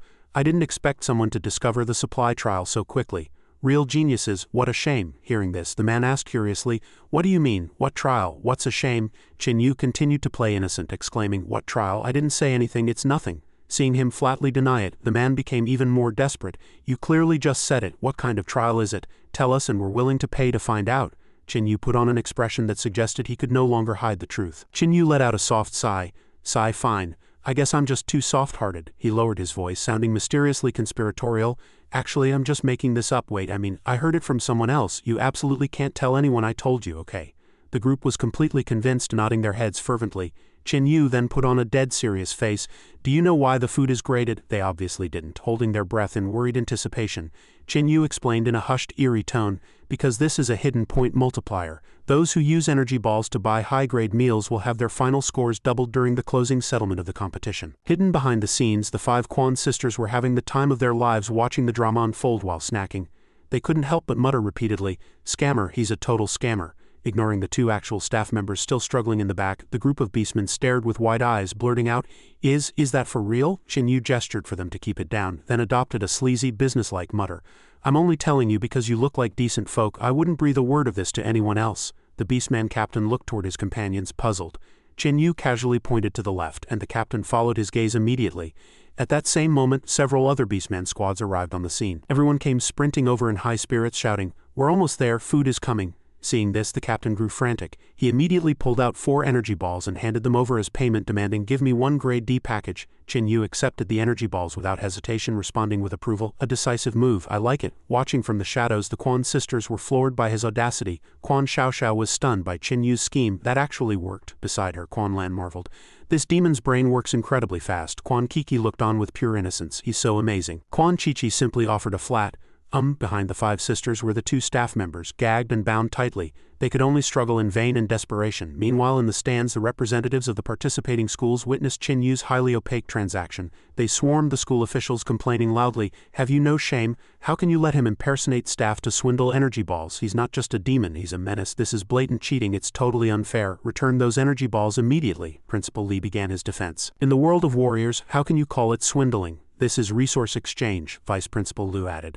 Could your students have come up with a plan like this? You think it's cheating and want the balls back, but our student earned them through sheer ingenuity. The other representative shot back instantly. That's because our students wouldn't dream of doing something so unscrupulous. Vice Principal Yang immediately retorted without filter. What's the shouting for? If it were a violation, the system would have issued a warning. Since there's no notification, there's no violation. If you have a problem, take it up with the organizers. Meanwhile, the audience watching the live stream in the stands began to grow restless, and the atmosphere became electric. The crowd began to roar in anger. This is outrageous. Is no one going to step in and stop this? In contrast to the noisy stands, Chin-Yu was calmly tucking the energy balls into his box. He continued his act as a fake staff member, smiling as he told them, Come again soon. Internally, he was gloating. What a haul, a massive, massive haul. Suddenly a voice rang out. You've been tricked, he's not a staff member. We are. The Beastman squad, who had been busy hauling their food, froze on the spot as if struck by lightning. Suddenly, one of the real staff members scrambled out from behind the crates, recounting how their free supplies had been hijacked. The moment we arrived, they tied us up and impersonated us to extort you. This revelation caught the 5 sisters off guard. They looked at the beastmen who were just receiving their meals, seeing system notifications popping up over their heads. Received rage energy multiplier. The beastmen flew into a fury, questioning Qin Yu, "Who the hell are you?" But when they turned back, Qin Yu was nowhere to be found. His group had already made their getaway. The beastmen finally realized what happened, shouting in a fit of pique, "There they are. After them, get those energy balls back." Qin Yu pulled up his system panel and muttered, and just like that the bicycle becomes a motorcycle. Quan Lan asked while running behind him, "Hey buddy, are we splitting this haul 70-30 or 60-40? Qin Yu teased her, "What's with all the numbers? Did I ever say I was sharing?" Instead of getting angry, Quan Lan replied cheerfully, "How about we meet in the middle, 50-50? Qin Yu thought sinisterly, "Interesting. So she's got her eyes on my winnings." On the surface, however, he gave a cold refusal, not interested. Suddenly, a spear flew out of nowhere, whistling toward them at high speed. The group froze as Quan Xiaoxiao dodged nimbly and kicked the spear away with a flying kick. She barked angrily, "Who's there?" The spear spun in the air and flew back, caught firmly by a waiting hand. Appearing before them were Xia the snake woman and Yang Ling the reptilian. The snake woman spoke with a playful smirk. "Nice reflexes, little darlings." She bared her teeth in a sinister threat. "I'd hate to see you disqualified this early." The two sides locked eyes, murderous intent flaring as the system chimed. Received hostility, energy 13. Qin Yu thought excitedly, "These ones aren't friendly." Quan Xiaoxiao warned Qin Yu to be extremely careful, noting that snakekin were experts at grappling and were incredibly difficult to handle in close-quarters combat. She also mentioned that the sheepkin named Yang Ling possessed immense strength and was a natural-born warrior for sieges, but Qin Yu kept his eyes fixed warily on Yang Ling, thinking, judging by the aura, that one hiding their face is the real danger. On the other side, the rivals were discussing their strategy. The snake woman asked, "How do we split them? That big-headed kid looks pretty strong." "Want me to let you have him?" Yang Ling replied, with a look of disdain. "The bigger the head, the slower they move. The slower they move, the faster they die." Yang Ling added coldly, "I hate fighting people who don't offer any novelty, so I'll leave the main target to Xia. Xia and I will take care of the 4 dogs. The big head is all yours." Xia neither refused nor agreed, simply replying with a soft, She slowly approached Qin Yu's group with a sinister posture. As she neared him, she smiled and accepted the task. Quan Xiaoxiao immediately dropped into a defensive stance, not forgetting to instruct her sisters, "When the fighting starts, you must protect yourselves. This isn't a battle you can interfere in." The others behind her were obedient, shouting in unison, "Yes, big sister." The snake woman finally stood before Qin Yu, staring at him. "Little brother, I happen to love big-headed guys like you." Xia struck a seductive, alluring pose. "How about you and I go play somewhere private?" Qin Yu suddenly seemed flustered and overwhelmed, stammering in reply, "Oh, stop it, what are you saying? I'm still a minor. I don't understand all this forced romance stuff." Looking at him like this, his image as a handsome youth shattered instantly. Seeing this, the 5 Quan sisters could only lament silently, "How could a leader like you lose? You're practically begging for a backhand from your teammates." Xia the snake woman chuckled slyly, covering her mouth as she replied, "Little brother, you certainly know how to play." But a moment later she couldn't stand it anymore. She showed her true face and launched a sudden attack, provoking him. "I'm going to play until you beg for mercy." Quan Xiaoxiao turned toward him and shouted, "Qin Yu, watch out!" But Qin Yu had already swiftly snatched the snake woman's spear. He replied calmly, "I'm not that cruel. I wouldn't make a girl lose without a fight." Qin Yu applied pressure to his hand, forcing the spear down, then quipped playfully, "How about we pick a different goal, like fighting until you cry?" Xia and Yang Ling were taken aback by Qin Yu's counter, while the Quan sisters cheered and yelled for him from the side. Qin Yu suddenly pulled the spear toward himself and asked the snake woman, "Tell me." At that moment they were face to face, incredibly close. Faced with this, the snake woman seemed flustered and shy. But a second later she heard Qin Yu call her auntie, hitting a very sensitive nerve. Instantly the snake woman flew into a blind rage, her pride wounded, and began cursing him out. Qin Yu gleefully received a system notification. Received hostility, energy 666. In an instant the snake woman yanked herself free from Qin Yu. She then took a running start and lunged at him. Quan Xiaoxiao realized something was wrong and shouted Qin Yu's name to warn him. But she failed to notice a ghostly shadow appearing behind her own back. It was Xia. She launched a sneak attack from behind Quan Xiaoxiao. Before her heavy punch landed, Xia spat out 3 cold words, "I'm your opponent." Quan Xiaoxiao sensed something, snapping her head around, but it was too late. Xia's fist was already coming down. From high above the forest a deafening boom shook the air, sending nearby birds fleeing in all directions. On Qin Yu's side he was locked in a bitter struggle with the snake woman. One of her tail swipes snapped a thick tree trunk clean in half. Qin Yu couldn't help but marvel. The power in that tail flick was truly formidable. He looked anxiously toward the distance and blurted out, "I wonder how the 5 sisters are doing." The snake woman rushed him, shouting angrily, "You still have time to worry about others." She was fuming, pointing her spear directly at Qin Yu as she continued, "You should be thinking about your final words." Qin Yu wasn't worried at all. In fact, he felt this was the perfect time to test the physical durability he'd gained from the system. The snake woman swung her spear rapidly while Qin Yu was off guard, but he dodged with ease thanks to his perfect kinetic vision. Qin Yu grew wilder, his eyes turning cloudy. With his absolute strength he was gradually entering a true combat state. Chen Yu unleashed a heavy punch, instantly sending the snake woman flying. She was completely dazed and a patch of bright red blood appeared on the ground. It was blood from Chen Yu's own wound. He thought with some confusion. That palm strike definitely connected. Chen Yu realized that the snakekin's naturally supple body had neutralized most of his force along with those slippery scales on her skin. He immediately deduced that he had to change his boxing style to injure her with a spear-like thrust instead. The snake woman stood arrogantly across from him, praising, "Chen Yu, you've got fast reflexes." She seemed extremely conceited, saying with self-satisfaction, "Too bad our clan is born with extraordinary gifts and monstrous strength." The snake woman took her stance to attack, not forgetting to provoke him. "This time I'm taking your legs," although her attack looked fierce. Chen Yu observed her and critiqued, still lacking in real combat experience. Immediately after, the snake woman charged at him recklessly. To her surprise, Chen Yu turned and bolted. She screamed in rage, "You think you can run?" Chen Yu then ducked behind a tree and looked at her slyly, replying, "Who said I was running?" The snake woman's expression changed instantly. Her combativeness turned to sheer terror. She watched with her own eyes as Chen Yu uprooted a massive tree with his bare hands. He added, "I was just warming up." Then Chen Yu hurled the giant tree straight at her. But the snake woman dodged nimbly. She darted left and right with agility, mocking him. "Idiot, did you forget I'm a snake?" She continued to boast incessantly. "I'm going to make you pay for your stupidity and disrespect." Chen Yu's face suddenly twisted with discomfort.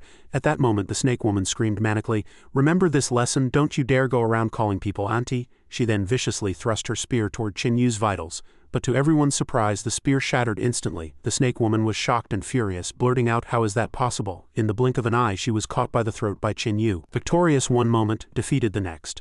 Chen Yu looked coldly at the struggling snake woman in his grasp and said, "Finally caught you. I only climbed the tree to launch a diving attack. I didn't expect you to be so fierce." The snake woman was indignant, stammering a question. Was this all part of your plan? But how? How could you block my attack? That's a man's most vulnerable spot." Chen Yu hoisted her into the air and replied coldly, "Maybe you've heard of it." Chen Yu let out a triumphant laugh and continued, "The diamond indestructible body." Possessing his racial talent, he couldn't help but be a bit arrogant. Now, Chen Yu stared with murderous intent at the trembling snake woman and said, "Now let me think about how to deal with you." Meanwhile, on the other side, the 5 Quan sisters were in a life-and-death struggle with Yangling. It seemed they knew they were at a disadvantage. As Quan Yu couldn't help but shout, We can't beat this person at all," she thought. "What race is she? Her speed is too fast." While her opponents struggled to hold on, Yangling looked bored, saying dismissively, "You're so weak it's hard to stay interested." Suddenly, Yangling sensed something and glanced over her shoulder. "That's..." She quickly moved to catch the snake woman who had been thrown her way. By now, the snake woman was exhausted and collapsed to the ground. Yangling asked with concern, "What happened?" The snake woman was in tears, sobbing pitifully. I can't do it anymore. Don't make me go back out there." Hearing this, Yangling flew into a rage, glaring in the direction the woman had come from. "Did that big-headed brat do this?" The 5 sisters were equally dazed, thinking, "Did the great demon do that?" Suddenly, a voice drifted in from nowhere. Hey, don't go spreading rumors." In the distance, Chen Yu's silhouette gradually appeared. He continued, "I just asked her for a few favors, to do this and that." The system logged it again. Hatred increased, energy points. Seeing Chen Yu, the snake woman couldn't hide her terror while Yangling stared at him with pure loathing. Chen Yu just continued calmly, "I didn't expect her to open the door to a whole new world." Yangling's expression hardened as she lowered her head. "To have subdued Xia, it seems I underestimated you at first. You're worthy of being my opponent." Yangling then dropped into a cold offensive stance and said, "State your name." Chen Yu replied arrogantly, "I'm your daddy, Chen Yu." Yangling instantly transformed into a gale, closing the distance rapidly as she introduced herself. "My name is Yangling." The short blade in her hand was already pressed against his throat. Chen Yu wasn't afraid at all. Instead, he let out a cold laugh. "You're not bad yourself." Chen Yu firmly locked onto Yangling's wrists, making a bold guess. "Judging by your outfit, you must be an assassin, right?" Faced with his opponent, Chen Yu showed no fear, only provocation. "An assassin coming at someone like me in a head-on clash? Are you an idiot?" Yangling's sore spot had been poked, and she instantly flew into a towering rage. She shot back, "Man, you've successfully caught my attention." Glaring at him with a murderous aura, she added, "You're also an idiot." As the 5 Quan sisters watched the battle from the sidelines, one of them suddenly noticed something and cried out in alarm, "Chen Yu, watch out, she's from the green-winged mantis tribe." Hearing this, Chen Yu immediately leaped backward. Just then he heard the sisters' warning. She had been raised as a killing weapon since childhood, and her assassination speed was legendary. No sooner had they spoken than a lightning-fast slash whistled toward Chen Yu's thigh. Before he could even process what was happening, Yangling charged at him with incredible explosive power, launching a frantic barrage of attacks, her eyes burning with bloodlust. Chen Yu glanced back at the wounds on his back, thinking in shock, "She's too fast, I can't react at all." He caught a glimpse of a mysterious green vortex appearing behind him out of the corner of his eye. Before he knew it, Yangling had closed the distance like a ghost, pressing her long blade against his neck and saying coldly, "If this is all you've got, then it ends here." Chen Yu turned pale with fear, realizing that this girl was on an entirely different level than the snake woman from before. He struggled desperately to shake her off, constantly looking back over his shoulder. He dodged her strikes with frantic agility while running. privately assessing that her speed far exceeded his own. Faced with Yang Ling's relentless damage, Qin Yu could only raise his hands feebly in defense, lamenting, "Forget counterattacking. I can't even track her movements." Heavy blow after heavy blow landed in rapid succession. Qin Yu had clearly become Yang Ling's live target. Seeing this, the Quan sisters and Zhao Yuran in the stands were so anxious they could hardly stay in their seats. They shouted his name in desperation. "Qin Yu!" Meanwhile, the Mantis tribe's command center was ecstatic, cheering in unison. "Great job, Yang Ling. Just like that, take him down, stab him in the back, go for the vitals." Conversely, everyone in the faculty seating was stunned, rendered speechless by the intensity of the fight. Yu Li was also watching the match, her heart filled with a bitter, possessive frustration. She gritted her teeth and thought, "That demon, how can he let anyone but me beat him up?" Seeing her like this, Yuna walked over and placed a hand on her head to comfort her. "It hasn't reached that point yet. Look at Qin Yu's expression." Hearing her mother's words, Yu Li forced herself to keep watching. The screen showed Qin Yu's face drenched in sweat. Seeing this, Yu Li remarked, "It seems all those years of using him as a sandbag didn't go to waste. He's probably already found a way to deal with this." At that moment, Qin Yu was still struggling under Yang Ling's fierce assault as sharp slashes continued to rain down. Qin Yu endured it silently, thinking painfully, "In terms of speed, I really can't keep up. My combat experience is practically zero. If this continues, I'll be slowly tortured to death. There's only one way to break this deadlock." Qin Yu's expression turned solemn, his gaze fixing on her with resolve. He suddenly provoked Yang Ling. "Hey little sis, is that the best you can do? You call yourself a warrior, but you don't even have a decent weapon to cut someone with." It turned out Qin Yu's plan was to intentionally goad her into trying to kill him. When the audience heard Qin Yu dare to say such things, they let out gasps of shock. "Huh?" Qin Yu looked around for Yang Ling's silhouette and continued, "I'm done fighting. How about we find somewhere else to settle this? If that doesn't work, why don't you switch to a sledgehammer and give me a real massage?" Not stopping there, Qin Yu added fuel to the fire. "I'll even give you a 5-star review afterward. Next time I need a shave, I'll definitely pick you." With that, he turned and bolted. Suddenly, a golden vortex surrounded Qin Yu. The wounds on his body multiplied, but he simply stood his ground and took the hits. Despite the mounting damage, Qin Yu continued his bold provocation. "What killing machine? It's all a joke. You're more like a flesh-scraping machine to me." In the stands, Yu Li was frantic, shaking Yuna and saying, "Mom, we need to order a coffin for Qin Yu right now. He's a big guy, so it won't be easy to make. We have to custom order it in advance." She was worried sick, unable to understand what Qin Yu was doing, muttering to herself, "Qin Yu, what on earth are you up to?" Meanwhile, after his provocation, Qin Yu was actually feeling great internally as the system repeatedly notified him of the energy points gained from the opponent's rage. However, he was also quite nervous. Her psychological resilience in battle was incredibly strong, showing no ripples of emotion despite his insults. "If I let her keep attacking like this, I really might be tortured to death." But a moment later a thought struck him. But the common weakness of all assassins is poor stamina. As he warily observed his surroundings, he deduced, "If I can just keep attacking to make her lose control and force her to exhaust her instincts, I can turn the tables." Suddenly, Qin Yu glanced in a certain direction and thought, "Here's my chance." Qin Yu pulled a trick, releasing a smoke screen while streaks of electricity flashed across his arms. Yang Ling could no longer land a hit, and Qin Yu thought triumphantly, "Good, she's finally slowed down a bit."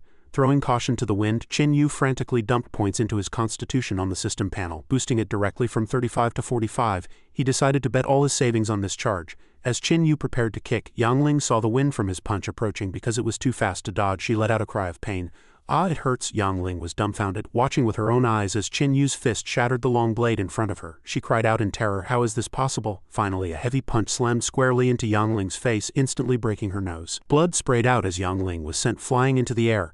Qin Yu reached out and snatched her by the ankle. Yang Ling finally realized the truth, cursing inwardly with resentment. "This guy intentionally provoked me into attacking." Qin Yu was relentless, showing no intention of letting her go. As Yang Ling tumbled through the air, her expression was one of total humiliation. She had finally seen through Qin Yu's gambit. Show weakness by taking hits, use verbal provocations to trigger the opponent's combat instincts, and then counter-kill when the opponent lets their guard down. Yang Ling gritted her teeth, her heart full of indignation. Finally, unable to hold on any longer, she crashed heavily to the ground, kicking up a cloud of white dust. Yang Ling lay prone, privately admiring Qin Yu's prowess. Suddenly remembering something, her eyes snapped wide. Qin Yu was charging toward her with murderous intent, preparing to unleash his people's counterattack finishing move. Yang Ling could only watch helplessly, terrified, as a dark shadow flashed before her eyes, followed by a sudden gale and swirling leaves. A figure stepped in front of Yang Ling to protect her. Qin Yu, who had still been midair, was slammed to the ground with a loud thud. The newcomer was Xia. Xia hoisted a giant tree and hurled it straight at Qin Yu, declaring imperiously, "You dare bully my sister? Let's see how many lives you have to spare." Chen Yu noticed a system notification, received rage energy 135. Xia's face was a mask of fury as she charged toward Chen Yu with lightning speed. Yangling warned her anxiously, "Xia, don't go head-to-head with him." But Xia was clearly a hard-charging type. Without a word, she launched her attack on Chen Yu. However, Chen Yu's reflexes were incredibly sharp. He dodged with a slight tilt of his body. Xia cried out in disbelief. This is impossible." Chen Yu broke into a smug grin as sparks of electricity continued to erupt around Xia. Xia declared with resolve, "A Minotaur warrior never bows their head." The 5 Quan sisters watching were also growing worried, shouting, "Chen Yu, get out of the way!" But Chen Yu maintained his punchable expression, and the result was predictable. He got pummeled. A flurry of fists rained down on his face like raindrops. Accompanied by Xia's resentful voice, "It ends now." The system's notification tones rang in his ears. After taking enough of a beating, Chen Yu finally began to dodge, saying with a laugh, "Big sister, you really should have listened to your teammates' advice."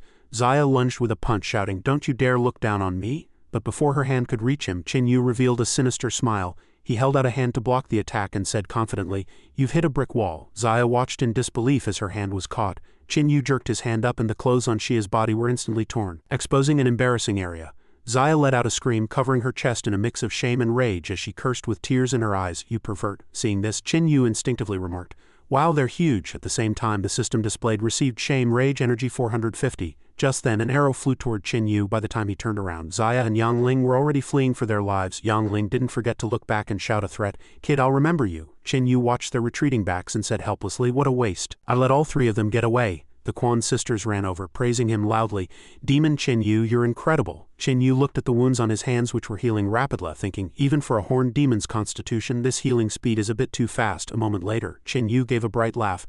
"Come on, let's go to the center and snag some rankings." He was also calculating. Boosting constitution is definitely effective. I need to find a way to earn more energy. The Quan sisters shouted in unison, "Okay." Then the group headed toward the central area. At the center, a crowd was working together to besiege a massive monster. It wasn't just one, there were several.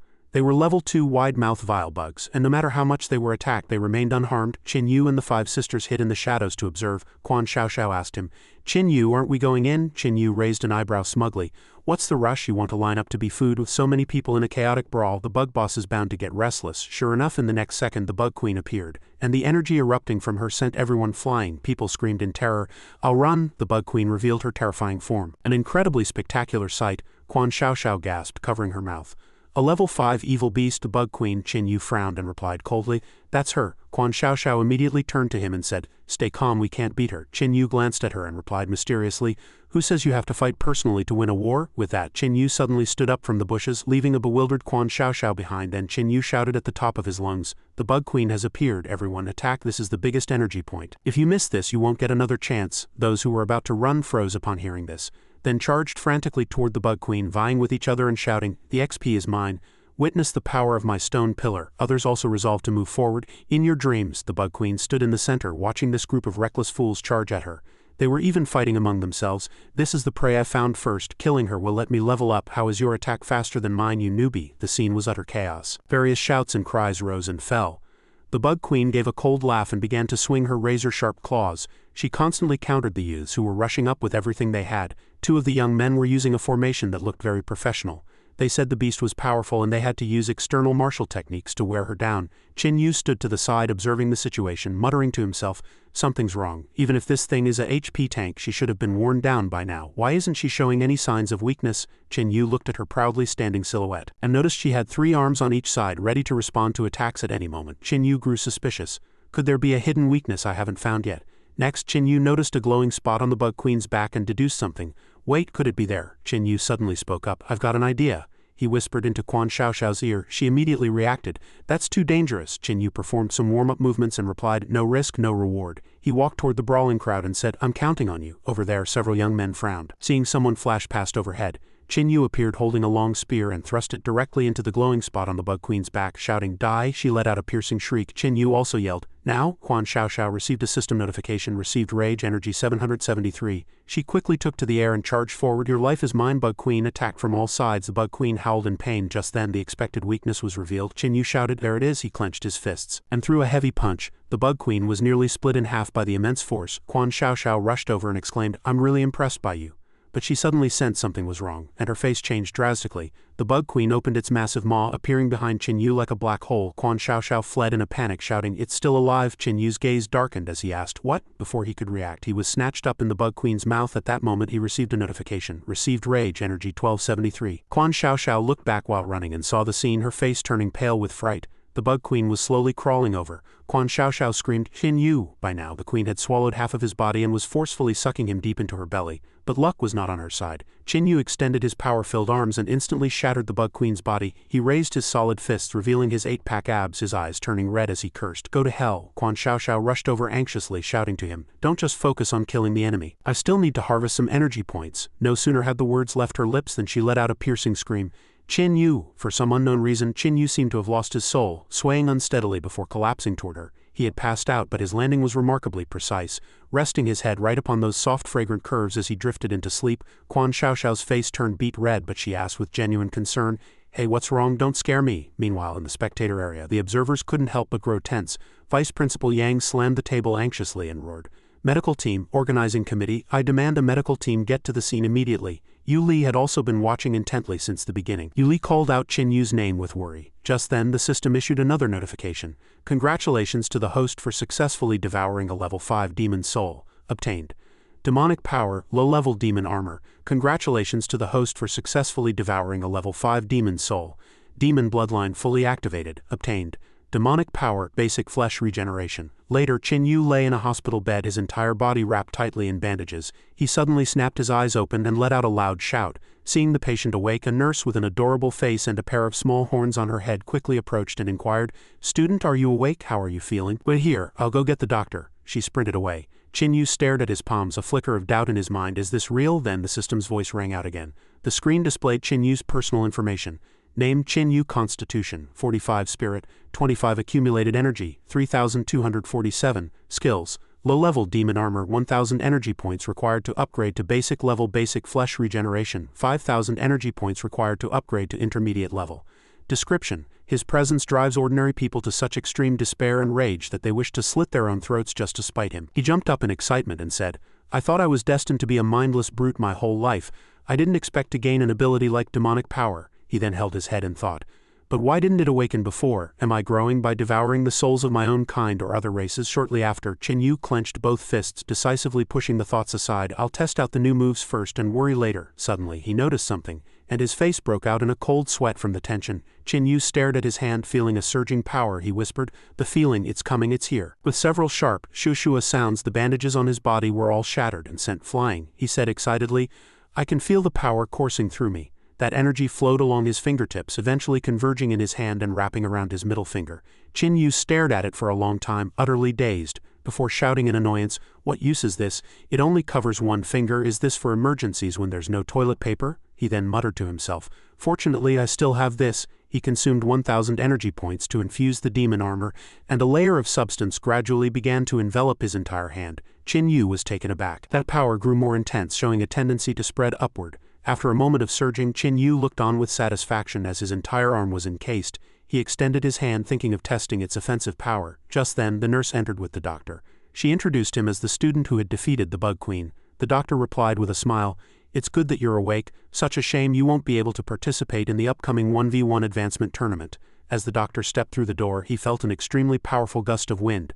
The pretty nurse screamed, clutching her skirt. Two lucky young men nearby caught the sight and immediately suffered nosebleeds. "It can even release a cold draft." The doctor examined him carefully and then said, "Your physical constitution is truly impressive. In just one day your internal injuries have mostly stabilized," he continued. "You should be able to be discharged in about a month." Qin Yu's mouth hung open as he asked in shock, "About a month? The 1v1 matches start the day after tomorrow." The doctor turned around and said flatly, "What matches? Don't think you can ignore your health just because you're young. Your bones were shattered into 7 or 8 pieces." Qin Yu thought it over carefully. Perhaps there really was a way. As the nurse prepared an injection, he looked at the text displayed on the screen. Basic flesh regeneration, 5000 energy points required to upgrade to intermediate level. Qin Yu made a grasping motion in the air, thinking nervously, "Forgive me, I need to earn energy points for my treatment." Consequently, his hands happened to squeeze the nurse's alluring backside with an expression so calm it was unnatural. The nurse let out a startled scream, her face turning beet red as she demanded angrily, "What are you doing?" Qin Yu raised his hands, looking incredibly innocent as he laughed. "My hand slipped. I was just trying to stretch, the system notified him of the contempt received. Energy 100, the nurse turned and stormed out of the room in a huff. She said, I'm going to get a male nurse to help you. Yu sighed with boredom. The energy points weren't even as much as what Yuna gave. He thought it over more carefully. He couldn't just harass any random person for points. Outside in the hospital hallway, several beautiful nurses were walking back and forth when suddenly they all screamed at once. They scrambled to cover themselves, their faces as red as ripe apples. The culprit behind the hand of God was, of course, Yu. Countless gazes filled with hatred and loathing were cast his way, accompanied by a series of notifications. Contempt received, energy points significantly increased. He happily tallied the data. 7 black ones, 5 white ones, 2 pink ones, 8 hanging ones, and 1 C-cup. A group of male patients nearby suffered massive nosebleeds after hearing this, even giving him a thumbs up in encouragement. Nice work, Yu added. I'm not finished yet. Immediately after, that group of men was stripped bare, left with nothing but curses and a desperate scramble to cover themselves. He smiled, holding a pile of clothes in his hand, listening to the notification tones in his ear pinging incessantly.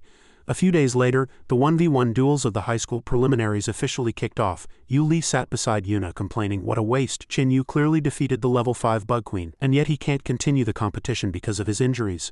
No sooner had she finished than the broadcast rang out. Will student Yu from middle school number 3 and student placeholder from middle school number 2 please take the stage? Yu Li was completely bewildered, turning to her mother. Mom, I heard Yu's name. Did I hear wrong? Wasn't Yu seriously injured? How could he possibly be here? Yuna also focused her attention. Yu, wearing hospital pajamas and wrapped head to toe in bandages, walked onto the arena, yet he still maintained that exuberant, high-spirited posture. Yu Li recognized him instantly and cried out, it really is him, what on earth is that idiot trying to do? At the match, faced with the tense atmosphere, Yu actually began cheerfully humming a little tune in front of his opponent. Seeing Yu's strange state of mind, the opponent couldn't help but wonder, is this kid really here to fight? No, he's not here to pull an insurance scam on me, is he? Yu hummed and skipped his way to stand before the opponent. The opponent drew his sword, maintaining a defensive stance while thinking, what are you up to? However, Yu suddenly snapped to attention, extending one hand toward his opponent.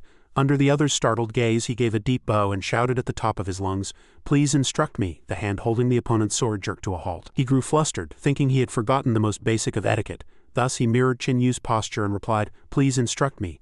Yu lifted his head to look at him, a strange glint flashing in his eyes followed by a sinister smile. Then Yu lightly raised a hand. Shua, though Yu's IQ might be limited, his tricks were endless. Taking advantage of the opponent's distraction, he delivered a heavy blow, shouting, an opening. This single punch sent the opponent crashing face first into the ground. The referee announced stutteringly, Yu wins. In the stands, Yuna and her daughter were utterly speechless at Yu's behavior. The two could only cover their heads and mutter, I don't know him, I don't know him. The following days were filled with 1v1 elimination matches.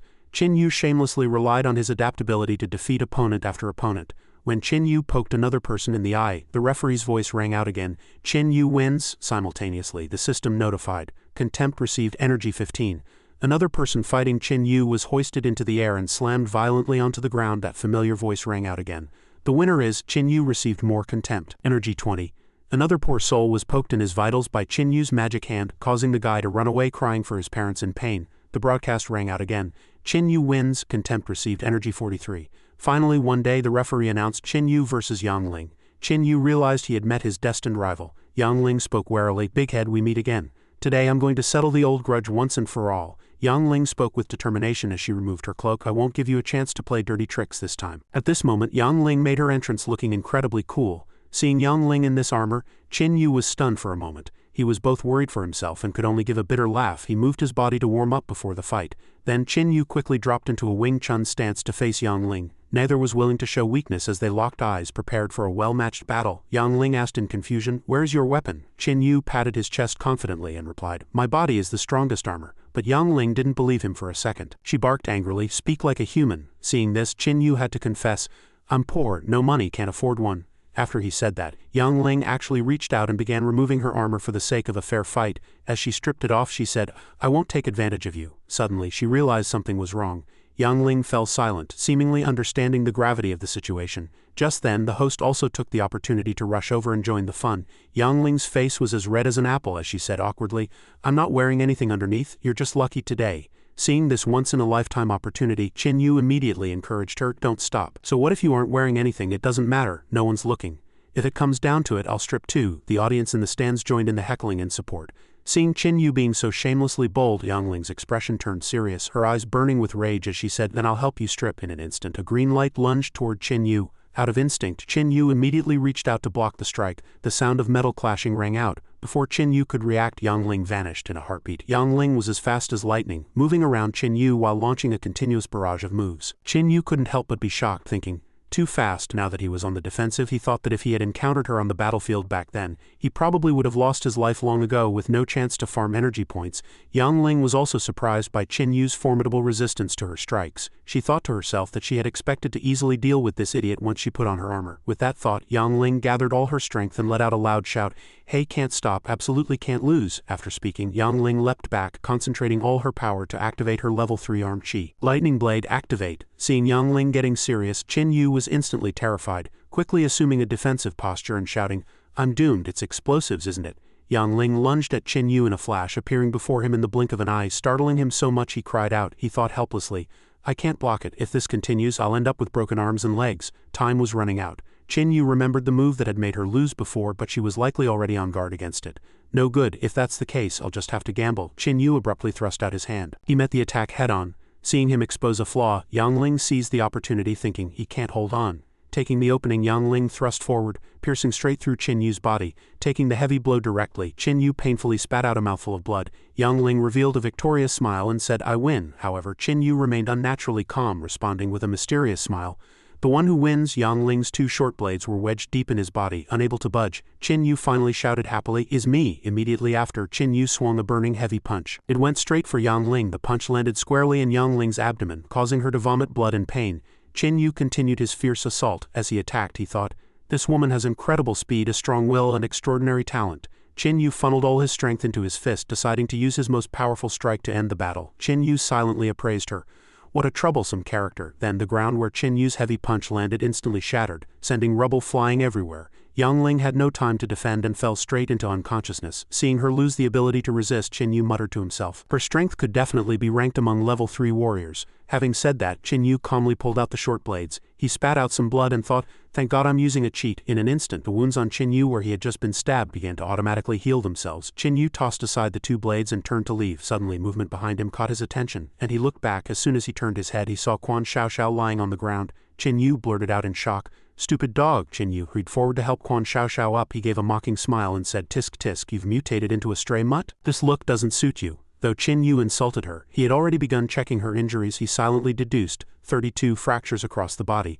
Among level 3 warriors, she was second only to Yang Ling. What kind of skill could have beaten her into this state? Quan Xiaoxiao looked weakly at Qin Yu, her voice hoarse as she warned, "Qin Yu, be careful." Suddenly, Quan Xiaoxiao said, "The skill used by the person who defeated her is a space martial art." Hearing this skill mentioned, Qin Yu muttered to himself, "The hardest of the external martial arts to master is the space martial art." Just then, the host suddenly spoke up, announcing the winner of this match to be Wang Jie. Qin Yu turned toward Wang Jie and roared in anger, "What did you do?" Suddenly, that Wang Jie launched a lightning-fast sneak attack. Qin Yu cleverly scooped up Quan Xiaoxiao and dodged the attack, startling her into a scream. After they rolled to a stop on the ground, the spot where they had been standing was crushed by the man's foot. Qin Yu stood up slowly in annoyance and said, "Kid looking for a sneak attack?" The man replied with a look of utter contempt, "Don't be nervous, just saying hello." This was Wang Jie, a level 3 warrior. Qin Yu picked his nose and replied nonchalantly, "Tisk tisk, I don't swing that way." The retort left Wang Jie speechless. However, the guy instead showed a look of great interest, saying to Qin Yu, "Don't worry, she was just an opening act." Having said that, Wang Jie turned around and threw a parting shot as he walked away.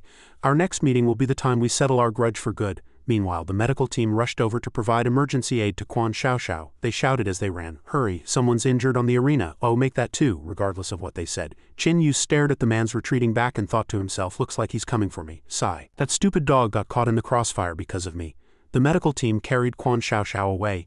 Qin Yu called out cheerfully, "Thanks, stupid dog, don't worry. I'll make good use of the intel you provided." Even as she was being carried off, she wailed in desperation, "I'm not dead yet, you jerk." No sooner had she spoken than the broadcast rang out, and a poignant moment arrived. After several days of fierce battles, the top 6 were finally born.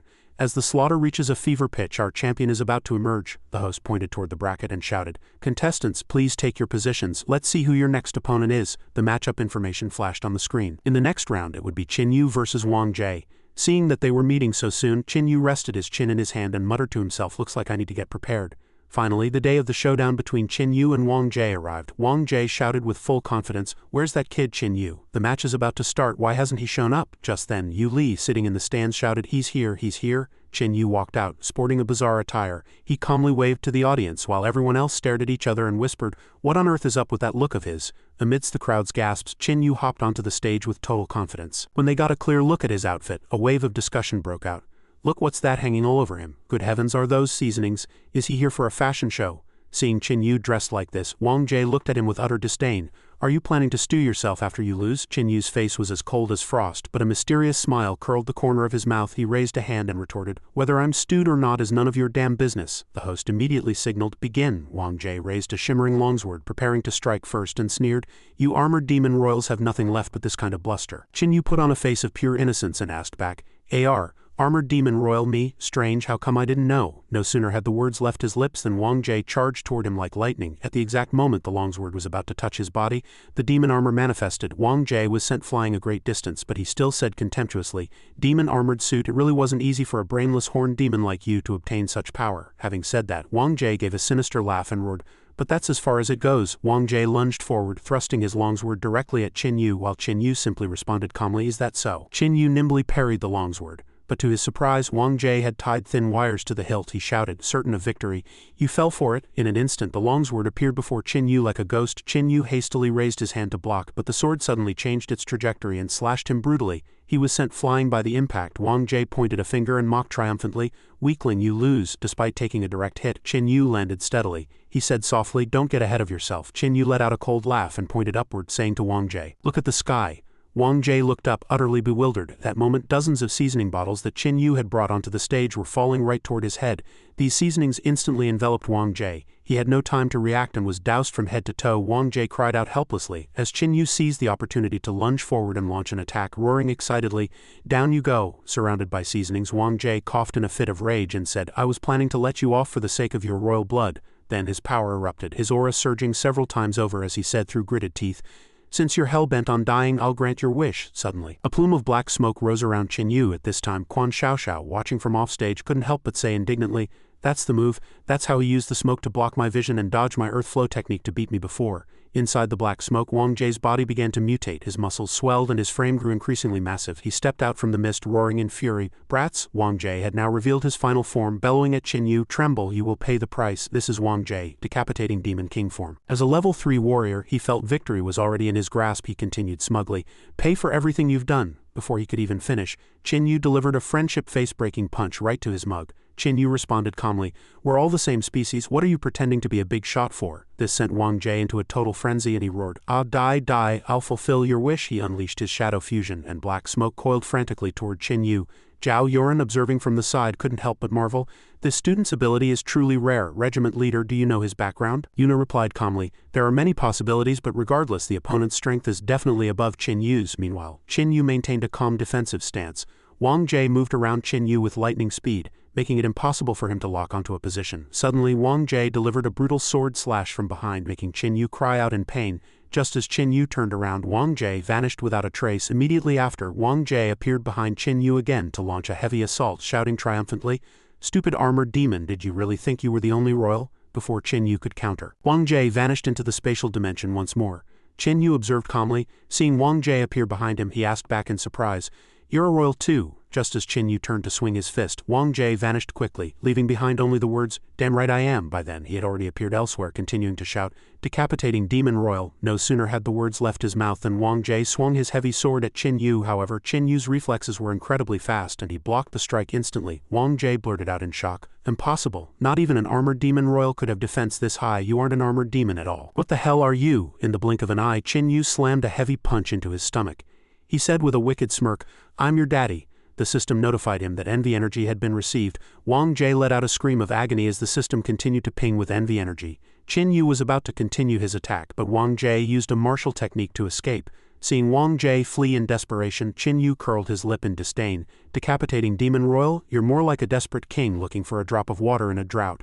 A massive amount of envy energy popped up on the screen. Wang Jie looked down from above, calculating. "Even if he's a tank, it's useless as long as he can't break my spatial technique." He then assumed a stance and prepared to hack down at Qin Yu, thinking the final winner will definitely be me. Die, you hornless crippled demon. However, Qin Yu turned back to look at him, revealing a sinister smile. Offstage, Yu Li looked bewildered. Why did the sound suddenly stop? Quan Xiaoxiao also stared at Qin Yu nervously.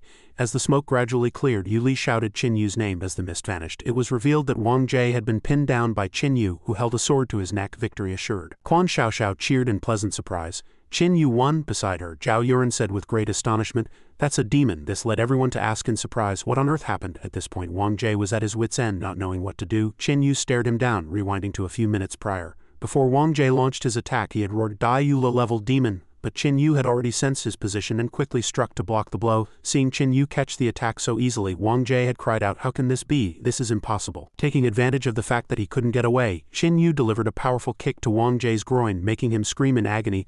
Wang Jie knelt before Qin Yu, clutching himself, and asked angrily, "How did you find where I was?" Qin Yu didn't answer, simply raising his blade to hack at Wang Jie as he responded smugly, "Moron, did you think those seasonings were just for cooking?" Wang Jie had no choice but to raise his hands in defense, but Qin Yu didn't take his life immediately. Instead, he casually sliced off Wang Jie's precious demon horn. Qin Yu mocked him with a wicked grin, "Hornless crippled demon," watching his treasured horn being taken so easily. Wang Jie roared in a fit of pique, "My horn is the pride of our demon race." At this, Wang Jie completely snapped, his roar echoing through the sky. Simultaneously, the system notified him that 2,000 points of hatred energy had been received. Back in reality, Akeli, a level 8 warrior and knight regiment leader, seemed to sense trouble. She drew her long blade, prepared for the battle ahead. Akeli quickly flew to Qin Yu's side and cautioned, "Student, step back. Leave the rest to us." Qin Yu, still unaware of what was happening, said smugly, "It was nothing." Suddenly, a strange purple aura appeared, sending Qin Yu flying. Qin Yu let out a startled cry. Who turned out the lights? Seeing this, Wang Jie's eyes widened in pleasant surprise as he shouted, "Father?" Heavy footsteps approached bit by bit. From within that aura, an exceptionally burly figure emerged. Akeli rushed over, scooped up Qin Yu, and jumped away. Akeli gave Qin Yu a cold smirk. "Look at you, you idiot. Imagine needing a girl to save you." Qin Yu cursed inwardly in frustration. "This is so humiliating." Before Qin Yu could speak, Akeli tossed him behind her and scolded angrily, "Didn't this lady tell you to step back?" Akeli pointed her blade at the towering demon and cursed angrily, "You old bastard, a 9th-level decapitating demon king. You certainly picked your moment." Before that massive entity, Wang Jie appeared incredibly tiny. He shrank back beside his father and apologized, "Father, I'm sorry. I intended to infiltrate and kill all the genius experts of the Beastmen." No sooner had he spoken than Wang Jie pointed at Qin Yu to tattle to his father, "I didn't expect this lowly horned demon to ruin everything."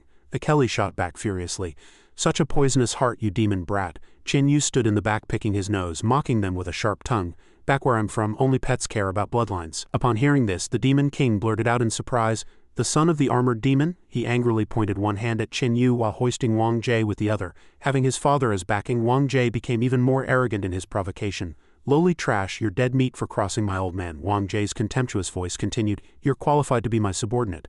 Be grateful and submit. It's an honor to serve me." Qin Yu rolled his eyes, speechless. Watching this unfold, Yu Li and Yuna felt an unprecedented tension. Yu Li was so restless that she slammed her hand onto the armrest of her chair. Elsewhere, the white-haired youth was also somewhat annoyed by the scene, thinking with a frown, "Father actually spoke to recruit such a lowly creature. Father values him. For what? Father has never even acknowledged me."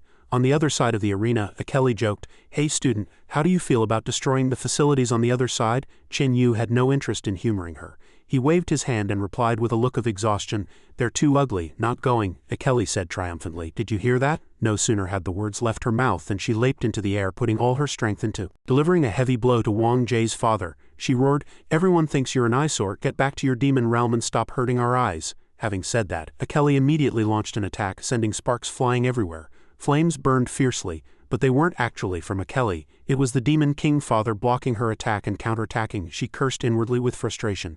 Being one level lower is such a pain. The demon king father shouldered his giant sword and threatened, "You will regret this." The system notified her that 1,000 points of envy energy had been received, though the white-haired youth was being held in his father's grip. He continued to act tough toward Qin Yu, flipping him 2 middle fingers in provocation. Qin Yu didn't actually care. He just looked at the energy points on the system display and thought to himself that this was on par with Aunt Yuna. The audience in the stands was also watching with boiling blood, even more tense than those on the field. Yu Li muttered to herself, "At least Qin Yu knows what's good for him. I'll be a bit nicer to him when he gets back." Yuna remained silent, thinking, can a demon really change? Afterwards, Qin Yu walked toward Akeli. He spoke up leisurely, "I say, officer, aren't you going to declare me the winner yet? You're being way too slow about this." Hearing Qin Yu say this, Akeli revealed a triumphant smile. She arrogantly and slowly drew a longsword from her ample chest, saying coquettishly, "Stop trying to be a hero. Since a 9th-level demon king managed to sneak into the competition, it means it's no longer safe here. You all need to evacuate immediately. Qin Yu's mouth hung open in surprise. What? Elsewhere, special agents had already surrounded the entire area. Those guards were sent to strictly monitor every move. Meanwhile, Qin Yu let out a sigh of frustration. I have reason to suspect the organizing committee just doesn't want to give me, a demon, the prize money, so they cancelled the match last minute. No sooner had he finished than Quan Xiaoxiao appeared behind him and said, "The committee isn't that stingy." As soon as Qin Yu saw her, he flipped into toxic friend mode.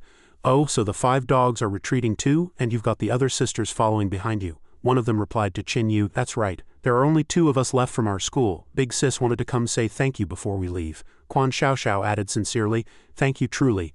I know that even though you have a big mouth, you're actually a good person." Hearing such sentimental words, Qin Yu instead felt a wave of cringe. He stood up with a look of pure disgust, his lip twitching as he said, "What a little sweet talker." He spat out, all right, give it a rest. "What, trying to play me? You really want to thank me?" Quan Xiaoxiao looked helpless upon hearing this, but then she made an unexpected move. She muttered, "Then let's have something practical." With that, she suddenly ran over and gave Qin Yu a tight hug, shocking everyone. Qin Yu prepared to leave. Before he got into the car, Quan Xiaoxiao was still watching him, murmuring, "Until we meet again if fate allows." With those final words, she boarded the vehicle and departed. The transport sped away into the crimson glow of the setting sun, leaving Qin Yu standing alone. He watched the vehicle vanish into the distance, feeling neither regret nor sorrow. Qin Yu squinted, looking down at his hands, and thought, "Is this supposed to be some kind of mockery?" The car sped along the road ahead. Sitting inside the cabin, Qin Yu rested his chin on his hand, lost in thought. Deep within his mind, a demonic voice echoed with a threatening tone, "You will regret this." He muttered to himself, wondering exactly what those words meant. Did they have other tricks up their sleeves? Suddenly, the car screeched to a violent halt. This abrupt change sent everyone inside into a panic, with screams echoing through the cabin. Seeing this, Qin Yu quickly pulled open the window and poked his head out to survey the situation. He murmured, "What is that?" A bizarre monster, its body wreathed in flames, was slowly approaching. Could this be the backup plan they arranged? Inside the vehicle, several guards were also assessing the situation. A young man shouted an order to the driver. "Jack, drive the children to the shelter up ahead immediately." "Move," the driver roared back with a grimace. "On it." Suddenly, a system alert flashed before Qin Yu's eyes. Everyone prepared for battle, broadcasting a global signal to request reinforcements from the city defense force and the night regiments. The small dogs continued to howl as they pursued the vehicle. Inside the shelter, the guards were still trying to calm the crowd. "We've reached the shelter, everyone, don't worry." The guard captain let out a long sigh as the people began to disembark, their emotions clearly still unstable. Soon after, voices drifted in from outside. "4 of you, come over here. We can't just sit here and wait for death. I think we must send people out to provide support. Otherwise, if the enemy finds us, even this iron gate won't hold." A hand suddenly reached out, stopping the soldier. The guard was taken aback. It was Qin Yu, who had clearly sensed a hidden danger. Qin Yu spoke up, "Wait a second. We can talk about your business later. I have personal matters to discuss with the driver first." The driver shot a side glance over, thinking, "Is this the kid, Qin Yu? What personal matters? We'll talk after this crisis is resolved. There are more important things right now." But the soldier had no intention of letting Qin Yu have his way. He shook off Qin Yu's hand and said firmly, "Move aside." Then the soldier paused. "Wait, this power." Clearly, the guard had sensed something abnormal about Qin Yu. He loosened his grip. Qin Yu repeated in a level tone, "I think my business is a bit more important." Having said that, Qin Yu walked toward the driver. The driver gave him a sinister smile, thinking, "And what can I do for you, student?" Qin Yu didn't care at all. Before the man could finish speaking, Qin Yu unleashed a heavy punch that bored straight through the driver's body, leaving a gaping hole and spraying blood everywhere. The driver could only let out a pained scream. Qin Yu asked bluntly in a cold voice, "Buddy, can you tell me why you hate me so much?" For the driver, this had all happened far too suddenly. He could only stammer back, "What?" Qin Yu said calmly once more, "I said we've never even met. Why do you harbor such immense jealousy toward me?" Seeing Qin Yu act so impulsively, the guard immediately raised his gun and warning, "Qin Yu, drop the weapon. Drop it now or we will fire." The driver was trembling with pain, gritting his teeth to endure. At that moment, Qin Yu's gaze shifted, his entire being radiating an eerie, twisted aura as his eyes turned abnormal. The guard froze in place, crying out, "That's so the driver was a monster in disguise. A phantom demon." Seeing this, the guard quickly shoved Qin Yu and shouted, "It's a phantom demon, they're masters of disguise. When did it sneak in?" The guard offered a flustered thanks. "Thank you, Qin Yu." Qin Yu gave a faint smile in response. He replied modestly, "It's nothing, but there's still magic energy accumulated inside you." As he finished speaking, he threw a palm strike, and those who had been protected in the middle by the guards were also hit. To everyone's surprise, they were all phantom demons as well. Another guard laughed and asked, "How did you find them out?" Qin Yu finally dropped his submissive facade. He let out an arrogant, boisterous laugh and replied haughtily, "The clues were far too obvious. Beastmen never get jealous of me. Only demons get jealous of other demons. Hearing this, the guards behind him began to cheer, praising him as a young hero, but the celebration was short-lived as a series of screams suddenly rang out. Qin Yu sensed something was wrong. The guards nearby also noticed the anomaly. The two of them rushed to investigate. Qin Yu thought angrily, I was careless. The demons lured us here. There's definitely an ambush. The screams were coming from the other side. A juvenile hell dragon was perched there. Qin Yu frowned and cursed, recognizing the beast. The demon was frantically tearing at its prey before turning toward Qin Yu's direction and belching a fireball. He dodged with agile movements. The residual force of the flame swept past, powerful enough to blast a massive hole in the wall. Witnessing this staggering scene with his own eyes, Qin Yu felt a wave of lingering fear, cold sweat pouring down his face. This powerful, suddenly, a guard shouted, Qin Yu, watch out! Qin Yu was a half-beat slow to react, jumping back and complaining, good grief, the power of this black giant yam is insane. The system notification rang out. Received anger, energy 2011, received anger, energy 223, received anger, energy 219. The demon continued to breathe fire. Qin Yu was scared out of his wits and bolted. An enemy standing on the periphery looked on with glee, wearing a contemptuous, cold smirk. The demon was still desperately chasing him with fire, but before it could get far, it slammed into a passenger bus. The demon's head collided with the vehicle. Qin Yu, having survived the ordeal, looked high-spirited amidst the cheers of the crowd. He offered his thanks repeatedly.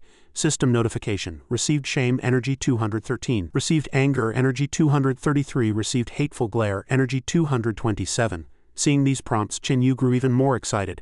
These energy points were so easy to earn. Qin Yu thought to himself, this demon is just a delivery boy for XP. He has absolutely no protagonist aura. The demon that had looked so majestic moments ago was now dejected. What does this demon want? I'm just a kid. Qin Yu's voice rang out with a certain rhythm. Beat the drums fast, strike the gong slow, stop the drums and listen to my song.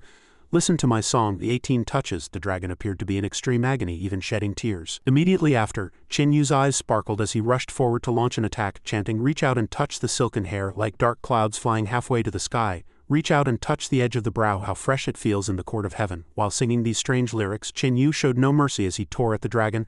Reach out and touch the edge of the fluff, two long brows like horizontal mountains. Reach out and touch the black pupils, eyes fixed steadily on the void. During this, the system notifications were constant.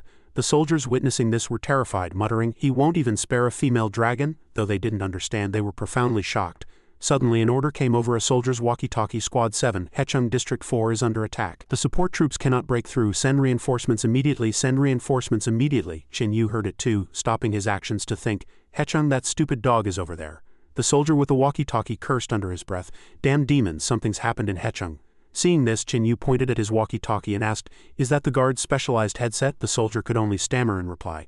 Why, yes. Hearing that Hechung needed support, Qin Yu's hands were fast as he snatched the walkie-talkie and said firmly, mission accepted. With that, Qin Yu vanished from sight, leaving the soldier standing there dazed, shouting in confusion, I meant for you to protect the students while I go support them. Who told you to go? Meanwhile, in District 4, a purple-haired female demon and a green-haired male demon were conversing.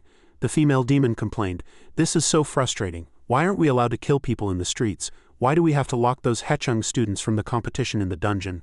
I've never felt this stifled. Hearing her complaints, the male demon chimed in. I heard it's because the boiling blood demon was captured by the beastmen. They need the people from Hechung for negotiations. The purple-haired demon immediately covered her mouth with a light chuckle. She whispered, so it's the boiling blood demon. That's one of the top bloodlines of the demon race, capable of burning demon blood to forcibly increase strength. Is that our target? The male demon turned in a rage and warned, don't talk nonsense, that must never be leaked. The purple-haired demon could only comply obediently. Understood, it's just that these days are too boring. I want to eat a few small beastmen. Before she could finish, Qin Yu suddenly appeared out of nowhere, his face slamming directly into her. Peaches. Both lost their balance and tumbled to the ground. Due to the force of the impact, she fell backward onto her back. Fortunately, Qin Yu caught her and asked with concern, are you okay? The purple-haired demon stared at Qin Yu, drooling at the sight of him, and cried out, he's so handsome. The green-haired male demon was much calmer. He stepped in front of the female demon and questioned Qin Yu, which unit are you from? Why did you come here? Hearing this, Qin Yu gave a bold self-introduction. I was out hunting with Lord Helldragon. Because something came up, Lord Helldragon sent me over. This is the token. With that, he pulled out a red stone. Holding the Helldragon's token, the male demon's suspicions faded considerably. It really is a scale from a Helldragon, and there's blood on it. The purple-haired demon could no longer contain her excitement. Lunging forward to embrace Qin Yu in celebration, we're all demons, verifying identity is enough. The female demon took the opportunity to get close to Qin Yu, hugging him and saying, come big sister, we'll take you to the main group. You've arrived at just the right time. As she spoke, she didn't forget to feel Qin Yu's body, exclaiming, your chest muscles are so firm. The two then walked away together, leaving the green-haired male demon behind. A purple-haired demon led the way enthusiastically. "While we're here, you'll have to call me squad leader. I'll look after you from now on." Chen-Yu spoke with a hint of bashfulness.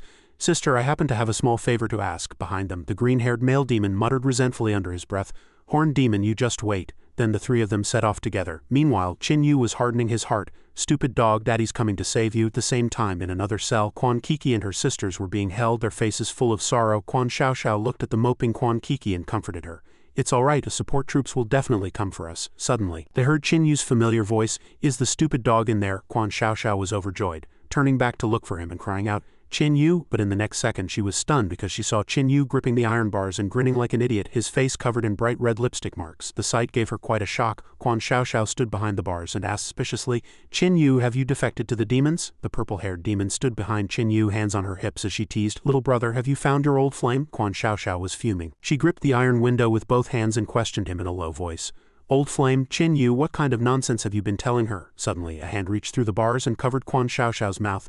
Chen-Yu said in a cold tone, "Enough, stop thinking about me. Just give up, I'm a man beyond your reach." Simultaneously, he skillfully and secretly tucked a wireless earpiece into Quan Xiaoxiao's hand. The purple-haired demon stepped forward, taking Chen-Yu's arm to add fuel to the fire. "Exactly, you two aren't a match." Chen-Yu and the demon then turned and walked away coldly. Chen-Yu deliberately said loudly to the purple-haired demon, "Demon sister, thank you." The demon replied coquettishly, "Oh, at home one relies on parents, abroad one relies on friends." Quan Xiaoxiao's face was livid, her cheeks puffing out in rage. The scene was enough to make her want to vomit. Quan Kiki screamed angrily from behind the bars. "You dog couple," Quan Xiaoxiao quickly reminded her. "Little five, we are dogs too." Quan Xiaoxiao spat the earpiece out into her hand, wondering privately, did Chen-Yu break in here alone just for this? She held up the earpiece and within it, voices began to come through.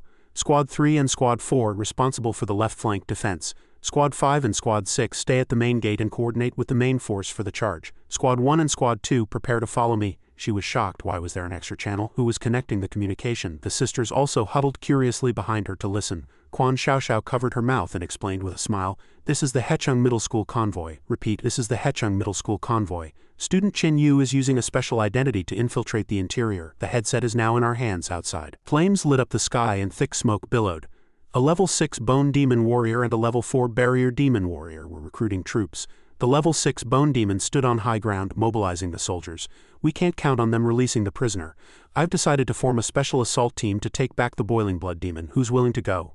Chen-Yu rested his chin in his hand and calculated. "Even though I could ignore this if I can make them fail at the last second, I'll definitely earn a lot of energy points. So," Chen-Yu immediately raised his hand to volunteer, and other warriors followed suit, including a level 3 regenerating scythe demon. There were also level 4 flame demons, armored demons, and bone demons. The level 6 bone demon praised them with satisfaction. "Good, you're all brave souls. Now our warriors please step forward." Chen-Yu walked forward along with the other warriors. The level 6 bone demon patted the level 4 bone demon's shoulder and promised, "When you return I will surely request a reward for you." Chen-Yu poked his cheek with a finger and sneered, "Petty social politics everywhere." The level 6 bone demon waved his hand and ordered, "All right, send them on their way." At that moment a purple barrier appeared, its center a void of pure darkness. He introduced, "The barrier demon has countless spatial coordinates within its body, which can teleport you near the building where the boiling blood demon is held. However, the coordinates won't be perfectly precise, the rest is up to you." He urged everyone to find the boiling blood demon's room and bring him back before the enemy could react. During this, Chen-Yu remained dazed before being sucked into the barrier. He felt a wave of dizziness, his head feeling heavy and his feet light. Finally, Chen-Yu was teleported to a Beastman outpost. He tumbled from the air, falling face first into the dirt. Right in front of him was a Beastman patrol. Chen-Yu looked up dazed and asked, "Are you kidding me?" The patrol immediately fell into formation and raised the alarm, shouting that there was an intruder. The regenerating scythe demon roared, "Perfect timing, my great blade is already thirsting for blood." Chen-Yu turned tail and bolted, leaving the other demon warriors staring in stunned silence. The scythe demon said angrily, "He's an absolute disgrace to the demon race." The bone demon chimed in. "Agreed," the flame demon, burning with rage, bellowed, "Demons will never be slaves." Having said that, the flame demon let out a resentful shriek. "Patrol, drop your spears, switch to machine guns and charge." The leader hissed a frantic order, "Open fire." Hearing the shouts from behind, Chen-Yu glanced back as he fled for his life and remarked, "At a time like this whoever fights is a fool." Chen-Yu sprinted toward the interior. Behind him came the shouts of the Beastman patrol. After them, "Don't let those demons get inside." Chen-Yu found a room and quickly pushed the door open, not forgetting to glance back at the commotion behind him. Once inside, he gently closed the door, leaving only a tiny crack to observe the situation outside. Rapid footsteps echoed in the distance, accompanied by the sound of the rooms ahead being searched. Chen-Yu leaned against the wall, lost in thought. If my identity were exposed, I wouldn't have to hide so miserably. Pity there's no way to prove who I am here. Suddenly, there was a movement behind him. Chin-Yu spun around and asked who's there. Before him was a girl, hands and feet shackled and mouth gagged. Chin-Yu waved a hand with a roguish air. "Hello there, so you're a prisoner. Don't panic, I'm just borrowing the place to hide for a bit. I'll be gone soon." The girl continued to struggle incessantly. She made muffled MMH sounds as if trying to say something. Chin-Yu barked, "Quiet." A soft MMH came from the girl's throat, tears welling in her eyes. He asked her, "Do you want to say something?" She could only respond with a nod. Instead of helping, Chin-Yu flicked her forehead hard with his middle finger and said, "But I don't want to hear it." The girl immediately stopped struggling. Chin-Yu put his hands on his hips and let out a satisfied, squinty-eyed smile. "That's more like it. Peace and quiet at last." Suddenly, there was a movement outside the door, followed by a voice speaking very nearby. "Quick, check if the boiling blood demon is inside." Chin-Yu glanced toward the door. "Crap," he said anxiously. Chin-Yu looked around, cursing under his breath. "I need to hide. Hide where? There's nowhere to hide." The door was pushed open and a gun barrel poked through. 2 Beastman soldiers entered with their weapons raised. One reported that everything was fine and the boiling blood demon was still there. The other breathed a sigh of relief. "Good." The 2 Beastmen carefully inspected the surroundings, talking as they observed. "In my opinion, the safest way is still to ask the Night Regiment to step in. With them standing guard, nothing can go wrong." "Why go through so much trouble?" his companion interjected. "They're equivalent to our Holy Defense Force. The Night Regiment has much higher prestige among the common folk." Chin-Yu was clinging to the ceiling with all 4 limbs, secretly calculating. "I absolutely cannot get into a conflict with my own people. Not only would I earn no energy points, but I might even get accidentally killed by Yu Li." The 2 Beastmen below didn't notice him at all, continuing their chat. "The city lord and the garrison commander have always looked down on them. How could they ever lower their heads and beg for help?" At that moment, Chin-Yu began to shake on the ceiling, his grip gradually loosening. He thought in a panic, "Damn it, my nails are too sharp, I can't keep a grip." Ignoring the fact that the beastmen below were still talking, one was saying, "I know about that, but getting angry over it is irrational. They should consider things from the public's perspective." The 2 beastmen left after finding nothing suspicious in the room. Before walking out, they remarked that the city lord changes every 3 years and doesn't care at all about the reputation of the garrison force. The garrison commander is a hereditary ghost tribe member. "If it were you, who would you believe?" The other replied, "I'd still choose to believe the Night Regiment. After all, they all come from commoner backgrounds." But in another spot, Chin-Yu's eyes were wide as he gritted his teeth, shouting frantically, "Not good." Immediately after, a loud thud rang out. 2 demon soldiers and the bone demon left the room to search elsewhere. One said, "Let's go look somewhere else." Chin-Yu jumped down from the ceiling, landing steadily. Seeing the demon soldiers leave, he sighed with relief and muttered, "That was close, that was close." The bronze-skinned girl opened her eyes and woke up at that moment. When she looked down, she found Chin-Yu's hand placed exactly where it shouldn't be. She screamed instantly. Seeing her scream, Chin-Yu roared back at her, his tone irritable. "Shut up, what's wrong with helping out for a bit? Do you not understand human speech?" It was only after his outburst that he realized what he'd done, scratching his cheek and whispering, "Crap, was I too loud?" The 2 Beastman soldiers from before heard the commotion and kicked the door open, shouting, "What was that noise?" Seeing Chin-Yu, the 2 soldiers froze, stammering, There's. The 4 people in the room stared at each other. Chin-Yu swept behind them like a gust of wind before the 2 beastmen could even react. Then he said softly, "Sorry about this." With that, Chin-Yu grabbed their heads and slammed them together. The 2 soldiers collapsed, groaning in a daze. Chin-Yu's hands were still smoking. The bronze-skinned girl watched the scene in terror, unable to speak. Chin-Yu turned and asked, "Do you really want to chat that badly? Boiling blood demon?" She let out a groan in response. Chin-Yu, understanding the situation, tore the gag from her mouth and said, "Go ahead, what are your last words?" Having just regained her freedom, she shouted arrogantly, "This lady is the boiling blood demon herself." Chin-Yu frowned, staring coldly at her as he questioned, "You're the boiling blood demon?" The boiling blood demon answered with certainty, "That's right. This lady is the target you're supposed to rescue this time." Chin-Yu crossed his arms and continued, "Then how do you prove you're the boiling blood demon? Any witnesses?" The girl replied coldly, "Yes, those 2 soldiers can testify. They know my identity." Chin-Yu immediately stood straight, his eyes turning a serious red as he asked solemnly, "Oh, any physical evidence?" She answered hurriedly, "That too, only we boiling blood demons have V-shaped horns." Chin-Yu let out a helpless sigh. "You've been captured, yet you still have so much evidence?" The boiling blood demon said arrogantly. "I'm telling you, consider yourself lucky to have the chance to serve me this time. In the future, you armored demons won't even be fit to carry my shoes." Suddenly, Chin-Yu's hand clamped onto the girl's neck. From her perspective, Chin-Yu was wearing a sinister smile. "You know, you've actually made me a bit curious. Demons relied on cannibalizing each other to gain power." The girl's face darkened as she shouted, "What are you trying to do? Let me go?" Chin-Yu gave a wicked laugh. With a piercing gaze, he said, "If I kill you, will I get your abilities?" The boiling blood demon began to feel true fear. Struggling, "Let me go, please." Suddenly, a voice came from behind Chin-Yu. "Armored demon, what are you doing?" The bone demon turned around to find that the regenerating scythe demon and the flame demon had appeared behind Chin-Yu.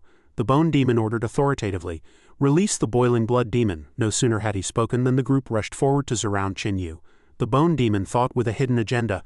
This is a chance for a great achievement. I can't let an armored demon snatch it away. Qin Yu quickly grabbed someone to use as a human shield. He stood in front of the Bone Demon, leaving the latter utterly bewildered. A cheerful smile broke across Qin Yu's face as he pointed at the girl and said, "Her collar is too tight, it'll take a little time to loosen it."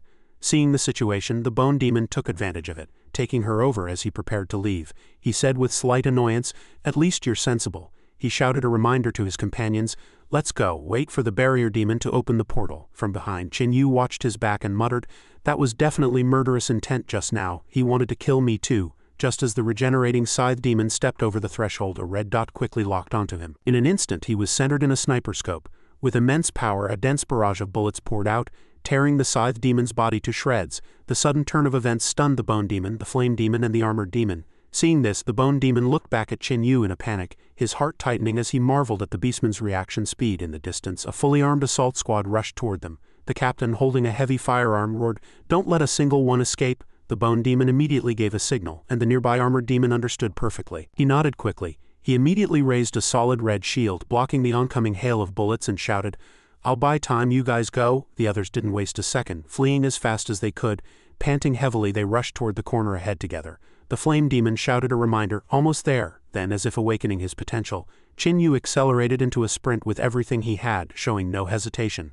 The Bone Demon, carrying the Boiling Blood Demon, roared with a hint of disdain, "You slowpoke, get your ass to the front." Suddenly, Qin Yu froze on the spot, his eyes wide with extreme shock. Ahead, crisscrossing energy beams were sweeping toward them like a gale. He slammed on the brakes, making room for the people behind him. Facing the powerful energy shockwave, the Bone Demon didn't forget to offer a compliment.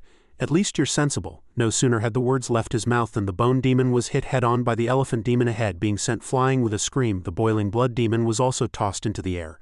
Qin Yu had already assumed a stance, ready to catch her, in the blink of an eye. The Boiling Blood Demon fell into Qin Yu's arms once more. He shouted excitedly, "This is what they call destiny, you can't run even if you try." Then Qin Yu charged through the spatial portal with the girl to escape, leaving the Flame Demon to bring up the rear. Just as he brought her through the door, a faint voice came from the corner, Save me." The Bone Demon was physically weak, trembling incessantly as he pleaded humbly, My uncle is the commander-in-chief of this operation. Save me and I'll have my uncle give you endless rewards." A sinister smile curled the corner of Qin Yu's mouth as he stepped mercilessly onto the Bone Demon. With that step, the demon's skull shattered instantly. Qin Yu laughed gleefully. "I'll make sure your uncle prepares a beautiful urn for you." Suddenly, the assault squad from behind caught up. The captain shouted a reminder, "Right here, don't let them escape." Seeing this, Qin Yu quickly vanished into the thick black smoke. He shouted excitedly, "Close call, withdrawing." Inside another grand building, Qin Yu emerged from the spatial portal looking majestic. The Bone Demon's uncle rushed up and asked excitedly, "You Armored Demon, where is my nephew, the Bone Demon?" Faced with the questioning, Qin Yu instantly transformed into an Oscar-winning actor, shedding painful tears as he shouted, "He fought until the very last moment. He didn't make a sound when he died." Hearing this unexpected answer, the uncle blurted out in disbelief, Is that true?" Qin Yu's brow furrowed slightly, his tone a bit hesitant. "Of course it's a lie," he continued, casually picking his nose. "That kid died a miserable death. His legs were broken and he was begging me to save him right before he kicked the bucket." Someone behind reached out and closed the door. Then Qin Yu covered his face, looking every bit the villain as he said calmly, "Pity I didn't save him." Hearing this, the Bone Demon's uncle roared in fury, "Is that how it was?" Qin Yu had a playful look on his face, clearly intending to provoke him to the point of death. At this moment, the Boiling Blood Demon slowly woke up and asked weakly, Where is this lady?" A demon replied, "Miss Boiling Blood Demon, you've been rescued. This is our demon base." The uncle hurried forward and asked with concern, "You're awake? How do you feel?" Then, a demon helped her up by the hand, rubbing her forehead. She asked, "Which hero saved this lady? I want to reward him generously." Hearing this, Qin Yu raised his hand excitedly, "It was me." Recalling Qin Yu's demon-like face from before, she was scared out of her wits, her face beginning to change color. She let out a scream loud enough to pierce an eardrum. Seeing this, Qin Yu rushed over like a gale and, under the uncle's confused gaze, delivered a heavy blow to her head. Under the watchful eyes of the crowd, the Boiling Blood Demon passed out instantly. Seeing this, the uncle roared, "Armored Demon, what are you doing?" Suddenly, a wild wind blew through and a group of bat demons flew in with a warning, "Boss, this is bad." Those humans activated a teleportation array and teleported straight into the dungeon. He questioned angrily, "How did they know where the dungeon was? Where are the prisoners?" The Bat Demon replied dejectedly, "The prisoners have already been rescued by them." A demon cried out in shock. How can this be?" A guy nearby asked. "What do we do now?" The one in front was pondering whether to kill them all. Facing the chaotic situation, Qin Yu wore a satisfied smile, thinking that the stupid dog must have already contacted reinforcements. Shortly after, the Bone Demon's uncle pointed at Qin Yu and ordered loudly, "Retreat to the safe house and wait for orders from superiors." Armored demon, you are responsible for looking after the boiling blood demon. If anything happens to her, I'll hold you personally accountable, Qin Yu responded seriously, promising to complete the task while muttering to himself. Now that the two sides have met, there's bound to be a fight. There's no time to confirm with the beastman.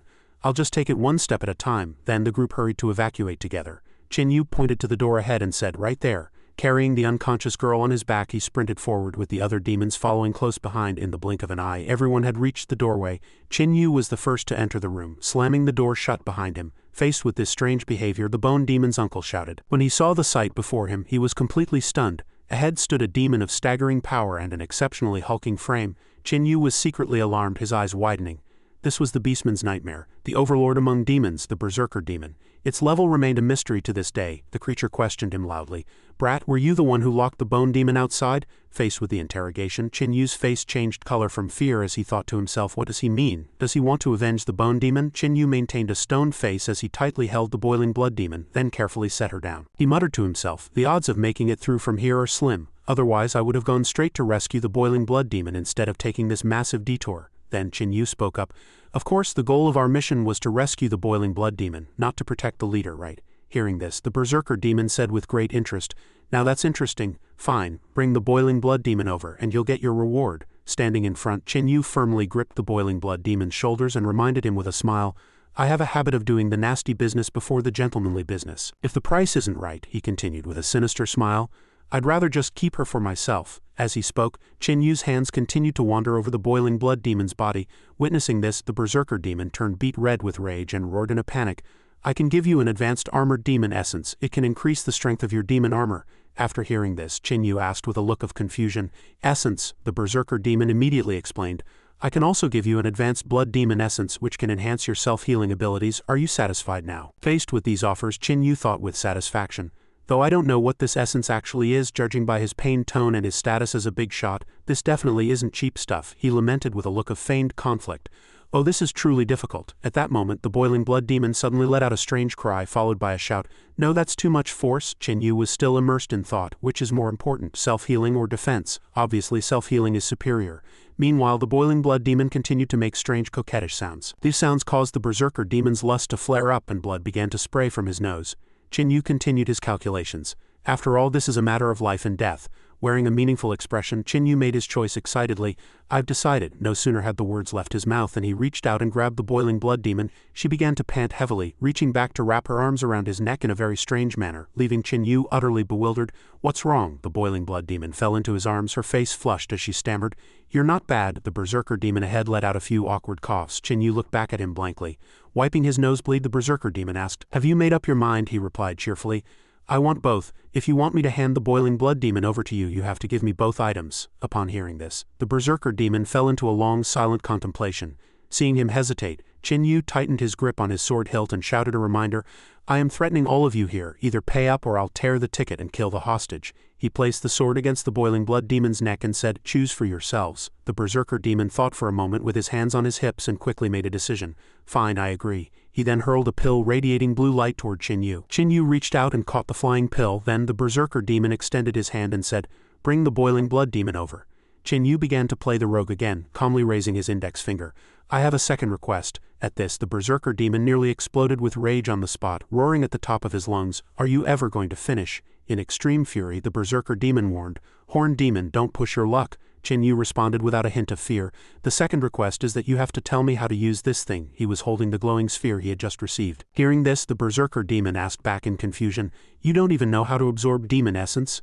The boiling blood demon suggested with excitement, Shall this lady teach you, her servant, how to use it? He quickly confirmed, You know how to. The boiling blood demon replied proudly, Any demon raised in purgatory knows how to use this. She patted her chest confidently and continued, Because devouring each other's spirit, blood, and souls is the basic instinct of a demon. The boiling blood demon reached out to lift Qin Yu's chin and said excitedly, You only need to suppress it with your soul and then absorb it. Moreover, she opened her mouth wide, her eyes shining with large hearts as she explained in detail, The effect will be even faster if you fuse it with this lady's body fluids. Having said that, the boiling blood demon moved her soft lips toward Qin Yu. In the blink of an eye, Qin Yu delivered a heavy punch to the boiling blood demon out of sheer helplessness, knocking her flat to the side. Her head slammed hard against the wall. Even so, she praised him excitedly. This lady has never seen this kind of play before. Servant, your ideas are truly bold. What's next? What do you want to do? Qin Yu responded with a stone face. So that's how it's used. He casually tossed the sphere into his mouth, chewed it thoroughly and swallowed.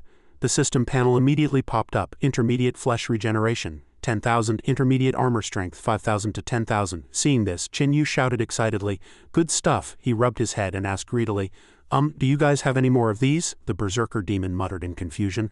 "A normal demon takes 3 months to digest an essence. How did this horned demon absorb it so easily?" Then the system prompted again, received envy from the berserker demon. The opponent replied angrily, "I'm afraid you won't live to absorb any more." As anger notifications flooded the system panel, Qin Yu grew suspicious, wondering, "Hatred, what did I do to make him hate me this much?" Suddenly he realized something was wrong and cried out, "Not good, a system is warning me there's someone behind me." A wave of extremely violent dark red energy attacked from the rear. A set of red armor manifested on Qin Yu's body. In an instant a spray of blood erupted from his body. The boiling blood demon screamed in terror, calling out with deep concern, "Servant, how are you?" Qin Yu lay prone on the ground motionless. He calculated silently in his heart, "The armor formation is too slow. This slash probably went deep enough to see bone. It'll take time to repair the wound. I have to find a way to stall." The bone demon's uncle appeared in front of him, saying coldly, "You're nothing special after all." Seeing this, the boiling blood demon roared, "This lady will not allow you to touch my servant." The other party roared back in rage, "He shouldn't have touched my nephew." And the bone demon's uncle swung his sword violently and bellowed, "He must pay the price for his insolence." The boiling blood demon was so weak she fell to her knees, but she still spread her arms to protect Qin Yu. The berserker demon behind her spoke to remind them, "Bone, the boiling blood demon is our rare resource. You cannot dispose of her at will." Hearing this, the bone demon's uncle let out a cold, displeased snort, then ordered irritably, "Get back." The boiling blood demon flatly refused, shouting, "I'm not leaving." She struggled to run back to Qin Yu's side, calling out, "Servant." At this moment the boiling blood demon's face was flushed and she began her confession while lightly biting her fingertip. "I know you don't like me, but it doesn't matter. For us boiling blood demons, feelings always come faster than reason." She leaned down to kiss Qin Yu's lips, leaving him wondering in shock, why is she saying this? In that instant their lips touched, and an incredible, mysterious power erupted. Through this turn of events, Qin Yu recovered at an astonishing speed. As she was pulled away, the boiling blood demon called out regretfully, "Don't forget me, horned demon, don't forget me." System prompt: absorbed new demonic power, obtained special tier skill, bloodline boiling. The berserker demon gave a thumbs up and praised, "Good Bone, continue doing what you want." The boiling blood demon was forcibly dragged away. She screamed incessantly. Then the bone demon's uncle looked at Qin Yu, sensing the power radiating from him, and asked, "Standing up already? Are you all better?" He concentrated his power into the heavy sword in his hand and shouted with resolve, "Very well, now it's time to settle things between us." Qin Yu accepted the challenge without a hint of fear. "Then let's do this." In an instant a massive explosion occurred, violently sweeping through the surrounding area. The red armor fragments on Qin Yu's body shattered one after another. Qin Yu gritted his teeth and endured, facing this difficult predicament in his heart. The bone demon's uncle was also drenched in sweat. Next the two charged at each other again, hands surging with powerful energy for an attack. Before long, Qin Yu's powerful heavy punch slammed squarely into the bone demon uncle's face in an exceptionally clean movement. Then the opponent launched a counterattack, delivering a barrage of strikes to Qin Yu's abdomen. He was puzzled. His attack power under the influence of these blows has actually... Qin Yu's body trembled, seemingly nearing his limit. The bone demon's uncle was also full of suspicion. This far exceeds the level of a normal horned demon. The two continued to trade blows frantically. The bone demon's uncle praised, "Not bad, kid." Qin Yu quickly shot back, "Right back at you, you old bag of bones." Suddenly, a voice from the distance drew both of their attention.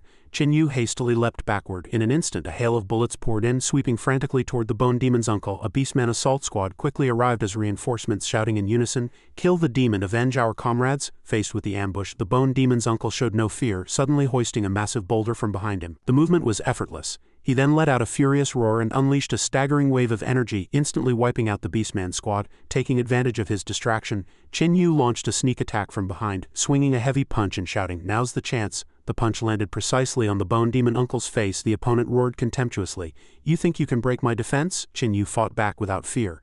"Is that so?" He immediately activated the special tier skill Bloodline Boiling, launching the technique. Qin Yu's entire body erupted with red air currents, his eyes glowing with a vengeful red light. He clenched his fists, his sharp claws looking terrifying. Qin Yu flew forward, his heavy punch striking the bone demon's face directly. Dazed, the bone demon cried out, "How is this possible? With your level 2 warrior combat power, even if I'm injured, there's no way you could hurt me." System panel popped up. Received envy, energy 299.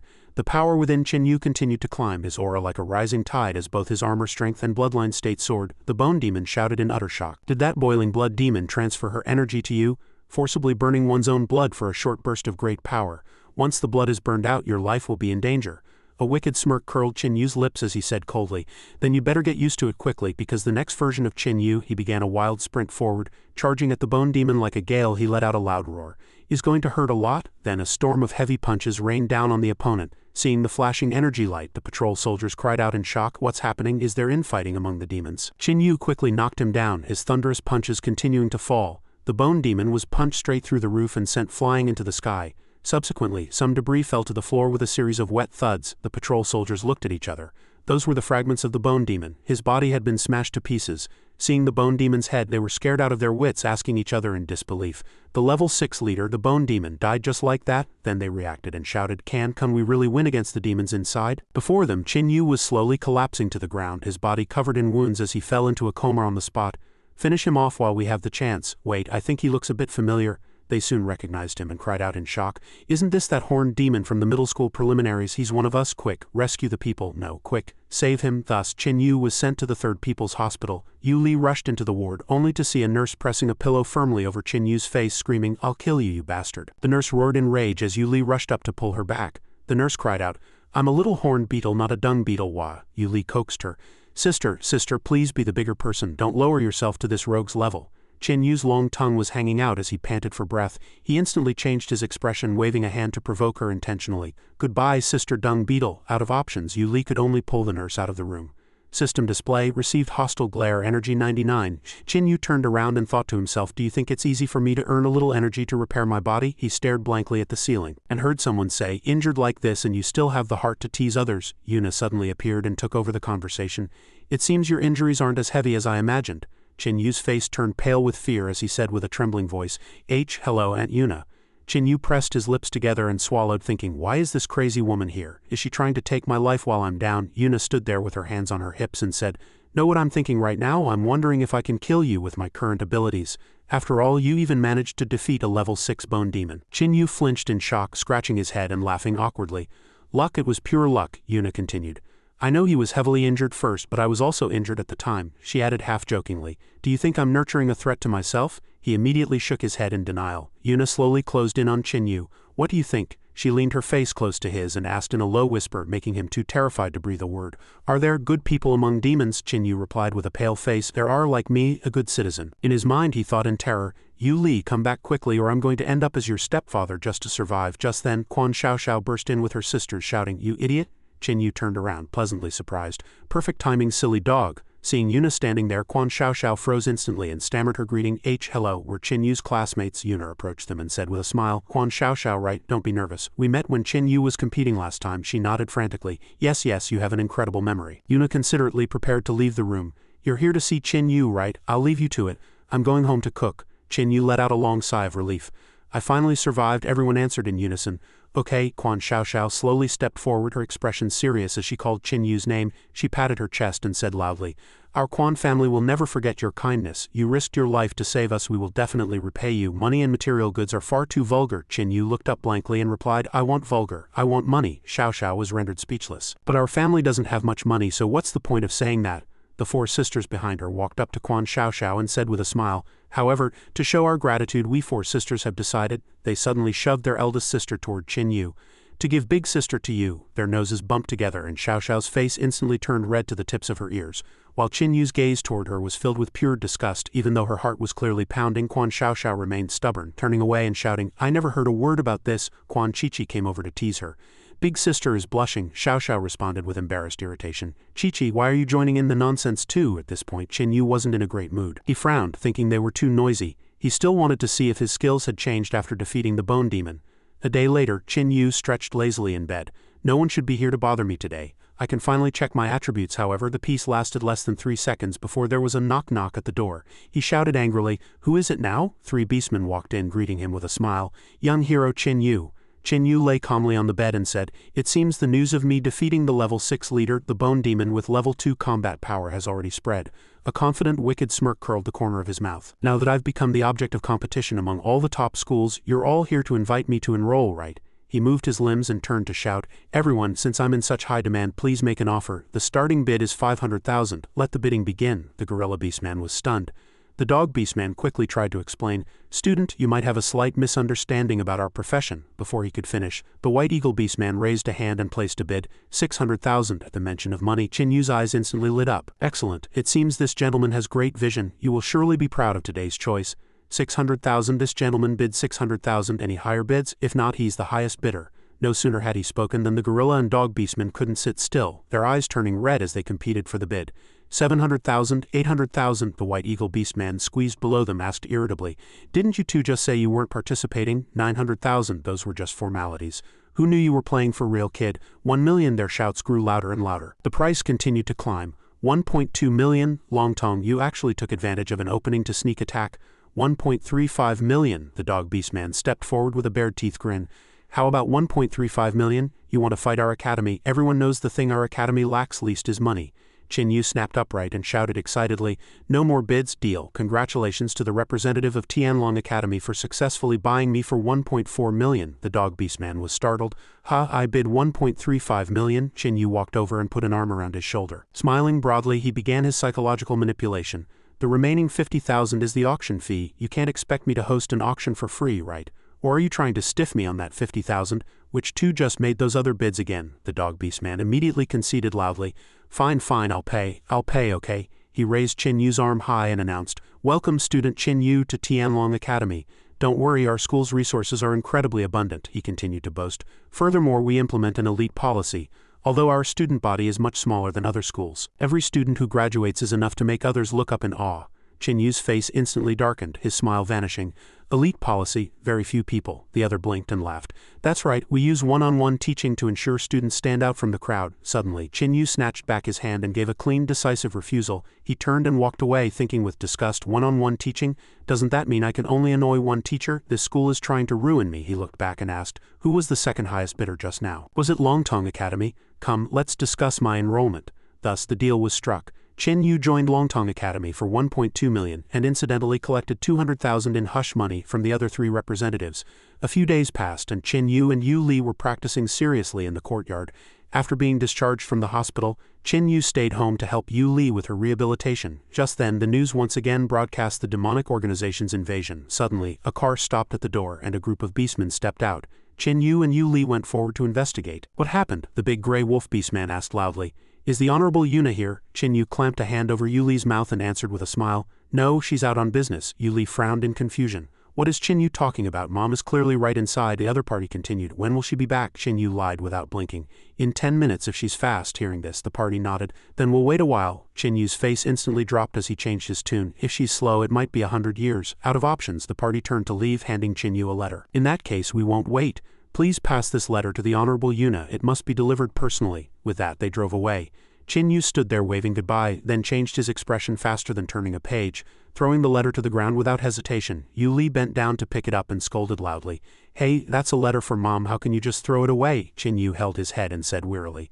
"A demon invasion just happened and the very next day soldiers come to deliver a letter." He added, "Your mom was a famous general. Why do you think they're here?" Yu Li was thoughtful, turning to ask, "You mean this letter is asking my mom to come out of retirement?" She immediately objected loudly. "But Mom's injuries aren't healed yet. She only has level 4 strength now. What can level 4 strength do on a battlefield?" Chin Yu put an arm around her shoulder to comfort her. "What they want is her combat experience. Do you know how many casualties an excellent commander can prevent in a war?" He slowly lowered his hand and took hers. Chin Yu violently tore the letter into pieces and threw them on the ground. He leaned close to her ear and whispered, "Just pretend this never happened. Don't mention it again." With that, he quickly turned back to the house. "Let's eat, I'm starving." Yu Li remained frozen in place as if nailed there. Her face was grim, her eyes dim as she sat alone at the table. Yu Li used tape to mend the letter. Laying it neatly before her, she picked it up to read, her brow furrowed. "Greetings, Captain Yuna." She continued reading. "Recently, a medium-sized portal was discovered again in the northern region. The spatial barriers of the Star Marshal continent are very fragile and are merging with those of another dimension."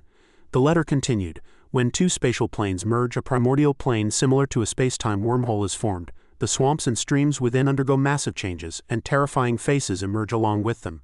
Invaders from other dimensions enter this world through this method along with advanced power weapons. While these invaders appear majestic in the vast space of the universe because every primordial space has strength limits, not many truly top-tier experts can cross over. It is for this reason that the people living on the Star Marshal continent have been able to withstand the waves of invasion and even grow into a force capable of rivaling other major planes by merging the powers of countless worlds. The more Yu Li read, the more terrified she became, her whole body trembling.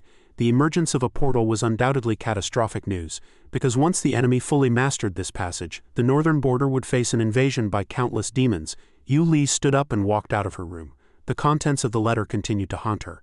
The good news was that the enemy had not yet found the key point connecting the two planes. Captain Yuna, we take the liberty of asking you to help find the key point of the plane. The Hechung garrison is deeply grateful. She opened the cabinet, which contained a set of combat armor. She stared intently at it, her brow furrowed and her gaze resolute. I absolutely cannot let Mom fall into danger. She threw on the suit and left without looking back. The prestige of the Wildmare Knights will be restored by me. Yu Li looked grave. Suddenly a large face loomed in the darkness, grinning at her. Where do you think you're going? Yu Li let out a startled scream, instinctively throwing a punch forward. The punch landed heavily on the other person's chest. She calmed down and slowly looked up. Wait a minute, this looks like Qin Yu. Oh no, I can't pull back the punch. She thought he'd be sent flying with his internal organs scattered, worrying. He wasn't on guard. Did I just kill him? However, when the fist landed on Qin Yu, nothing happened. Qin Yu stood motionless. Yu Li was exceptionally surprised. His defense is too strong. Qin Yu grabbed her wrist and questioned, where do you think you're going? The two began a confrontation. I'm going to the city gate. What a coincidence. Let's go together. I'm going to buy food. Perfect, let's go together. I'm going to the toilet. Together. She jumped up and shouted, is that somewhere you can go? Qin Yu put his hands on his hips and laughed. The news just said a portal appeared. Experts from all over are rushing there. Yu Li suddenly softened her tone and said, I want to fight in Mom's place. Qin Yu picked his nose. He burst out laughing. A little weakling like you, only level 3 or 4. If you charge in, you'll just be a snack for the demons. She lowered her head and sighed. Yu Li pleaded sincerely, Qin Yu, even though you're a demon, I've never doubted that you wouldn't hurt me. We grew up together. I feel I can trust you. Qin Yu suddenly tilted his head back and shouted, Aunt Yuna, your daughter is going to go get herself killed. Come out and handle this. Yu Li cursed in a rage. Qin Yu, you jerk. Immediately after, the sound of leather shoes hitting the floor rang out. Yuna walked over, a cigarette in her hand. She spoke, if the military commander-in-chief hadn't called me, I wouldn't even have known. She looked at the two of them with a murderous smile. My dear daughter and dear son have grown up. They've even learned how to hide my letters. The two trembled with fear. Mom, it wasn't me. I didn't do it. Don't listen to him. Suddenly, Yu Li had her mouth stuffed with paper by Yuna, and her hands and feet were shackled. Yu Li struggled on the bed, unable to speak. Yuna reminded her, stay here and reflect properly. Qin Yu stood to the side and watched Yuna leave, suddenly taking a sharp breath. This was the complete armor of the Wildmare Knight Regiment. Yuna changed into black clothes and turned to ask him, Qin Yu, keep an eye on Yu Li. Do not let her leave this room. He asked with some concern, are you going to support the portal? That's a suicide mission. Yuna paused and said, I'm just going to settle a personal grudge. With that, she left immediately. A powerful aura erupting around her. Yuna gave a loud shout. Carlos. Qin Yu froze in place, muttering to himself, a personal grudge? Could it be the culprit who destroyed the Wildmare Knights back then? The original host, cheap old man? He frowned. Is he here too? He then fell into deep thought. The original host's father had once abandoned his son to the enemy to save his own life. Should he go and play out some scene of deep father-son affection with a father like that? He glanced back and saw Yu Li struggling to the point of exhaustion, thinking, never mind, better just complete the task Yuna gave me, or this girl really will go and die. The next morning, Qin Yu brought porridge into the room to call Yu Li for breakfast, only to find in terror that she was no longer on the bed. The handcuffs had been bitten into several pieces. Were these bitten off? Qin Yu was stunned. Was the bull demon Yu Li actually an iron-eating beast? Qin Yu put the porridge on the table and walked out of the room irritably, muttering as he went, that stubborn temper of hers is definitely looking for trouble. At the spatial portal, the wind whistled as beastmen stared at the soldiers in the military camp. Qin Yu hid behind them, clutching his stomach and constantly calling Yu Li's name. The beastmen turned around, questioning with unfriendly gazes, where did this reckless bighead come from? Qin Yu broke into a cold sweat, smiling and waving his hands to explain, sorry, I'm looking for my sister. A minotaur pointed at him and shouted, no, we minotaurs don't have horns like that. He's a demon has broken in. He waved his hands while backing away. I can really explain. The beastmen chased him with weapons, roaring, explain your head. Qin Yu looked back at his pursuers while running, his heart sinking with fear. I haven't found Yu Li yet. Surely I'm not going to check out right here. Suddenly a hand grabbed his clothes and the girl violently threw him to the ground. Then someone straddled him directly. Qin Yu recognized her immediately, thinking, that tail. He asked Quan Xiaoxiao, what are you doing here? She put a finger to her lips, signaling him to be quiet. Wagging her tail, Quan Xiaoxiao replied, we're here for an internship. She continued, what's wrong with you? Why aren't you in disguise? This is a military zone, not a school where you can just fool around. People here will recognize you in an instant. The other 4 Quan sisters also greeted Qin Yu. Long time no see. He sat up abruptly and explained, my sister snuck off to join the army and I'm here to drag her back. Quan Xiaoxiao pressed for details. Your sister, you mean Commander Yuna's daughter Yu Li? Qin Yu stood up and brushed the dust off his clothes. Quan Xiaoxiao turned to ask Quan Yu, Yu, have you noticed Yu Li? With her arms crossed over her chest, Quan Yu replied, I haven't seen her outside. She might have already entered the Chrono-Gate. Qin Yu let out a furious roar. She's already inside? Since when is military recruitment so lax? Quan Xiaoxiao explained. What are you talking about? Don't you know, Rihad, the vice commander of the Windchaser Knights and a suitor of Commander Yuna is also here? Gritting his teeth in frustration, Qin Yu said firmly. All I know is that if I don't bring Yu Li back, the only person who'll be dead when Aunt Yuna returns is me. Quan Lan stepped closer and quickly offered a plan. That's easy to fix. The 5 of us are in the transport squad. If you join us, we can get you inside. Qin Yu's face flushed with excitement as he responded decisively. It's a deal, Quan Kiki asked Yu in confusion. Third sister, why is fourth sister being so proactive about helping? Quan Yu covered her mouth and whispered to her younger sister, getting someone to join the crew means we get a bigger bonus. Quan Yu turned back and asked, so do you, big head, want to join our transport department as well? Quan Lan smiled radiantly, reaching out to introduce Qin Yu. Exactly. This guy has arms so thick he'll definitely be a pro at hauling gear. Qin Yu took a deep breath, flexed his arms to show off his muscles and let out a loud roar. Hey, Zhan Hudi, the transport captain, gave a laugh and ordered, fine. Since you want to join the transport squad, show me what you've got. Go move some of that stuff over there. Hearing this, both the 5 Quan sisters and Qin Yu stared with their mouths wide open. Zhan Hudi pointed ahead and signaled for Qin Yu to start moving things. Following her finger, they saw a military tank parked nearby. Qin Yu was stunned, thinking to himself, this thing doesn't look light at all. Just then, the tank and several soldiers moved toward him. Left with no choice, Qin Yu had to lift the tank's wheels by hand. Planting one foot firmly, he exerted his strength and hoisted the entire tank over his head. The 5 Quan sisters clapped and cheered enthusiastically from the side. Qin Yu is amazing. The soldiers were so shocked they began cursing. Weren't we told he only had to move wooden crates? How did he end up lifting the whole vehicle? Is the delivery business for young people this competitive nowadays? 2 soldiers who were carrying timber were so stunned their mouths hung open, and the wood they were holding fell all over the ground. Zhan Hudi was also beyond shocked, thinking to herself, good grief, what are people eating to grow up these days? How is he this strong? Seeing that Qin Yu was still holding the tank over his head, his limbs trembling slightly and his face flushed beet red, Zhan Hudi quickly shouted, enough, you pass, you're qualified. She tossed him an armband and said, take this, you start working today. Qin Yu caught it with both hands, signaled that he was ready and put the armband on. He smiled and muttered, Yu Li, I'm definitely dragging you back this time. What Qin Yu didn't expect was that at the medical department, Rihad was currently dragging Yu Li out by her collar, saying, didn't you want to help? There's nothing here for you to do. Let's go. Yu Li crossed her arms over her chest, looking back at him with sparkling eyes as she pleaded sincerely, Uncle Rihad, please just look the other way this once. Let me in. I know you're the best to me. Rihad set her on the ground and warned her sternly, stop messing around, it's for your own good that I'm not letting you in. With your mediocre skills, are you just going in there to die? As Rihad turned to walk inside, he didn't forget to add, I've already reported your identity to the gate guard, so give it up.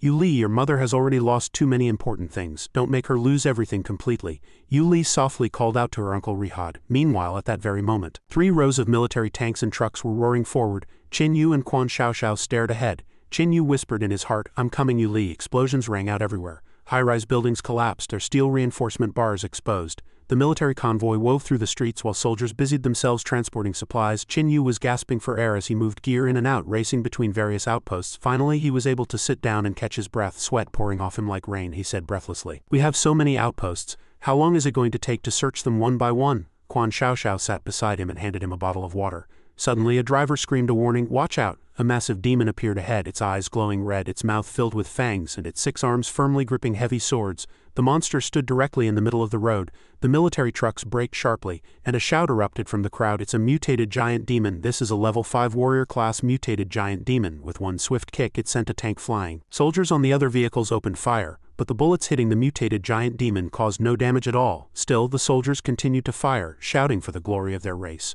Another beastman asked, what do we do? It's not even afraid of bullets. At that moment, a red aircraft appeared above them. Mid-air, Quan Xiaoxiao was piloting the red aircraft as it zoomed past. The giant demon was on a destructive rampage. Someone shouted, hey, get back! The red aircraft circled behind the giant demon. The demon swung a fist to crush it but missed entirely. Qin Yu leaped down from the red aircraft. He let out a great roar, armor manifestation. Instantly, his arms were covered in iron plating, and light pulsed around his entire body. The giant demon turned its red eyes toward him. Now fully protected by iron armor, Qin Yu launched a series of rapid slashes at the giant demon. Once the attack ended, Quan Xiaoxiao piloted the aircraft to catch the falling Qin Yu. The giant demon exploded with a thunderous boom, thoroughly defeated. The crowd broke into cheers of praise. Fantastic, great job. The system immediately followed up with a prompt, Demon armor has fused with the bone demon's sharpness trait. Chen Yu immediately ordered the armor to deactivate and said with a smile to Quan Xiaoxiao, "Silly dog, can we go any faster?" She turned back with a bright smile. "Got it, hold on tight." Below, the soldiers pointed at their aircraft and shouted, "Quick, follow them." Chen Yu tapped on the system panel to check his info. Name: Chen Yu, Constitution, 55 Spirit, 30 Accumulated Energy, 4,316. Skills: Demon Armor Advanced, 100,000 energy required for next level. Flesh Regeneration Advanced, 100,000 energy required for next level. Bloodline Boiling Special, unupgradable. Demon Jauntization Bottom Tier, 1,000 energy required for next level.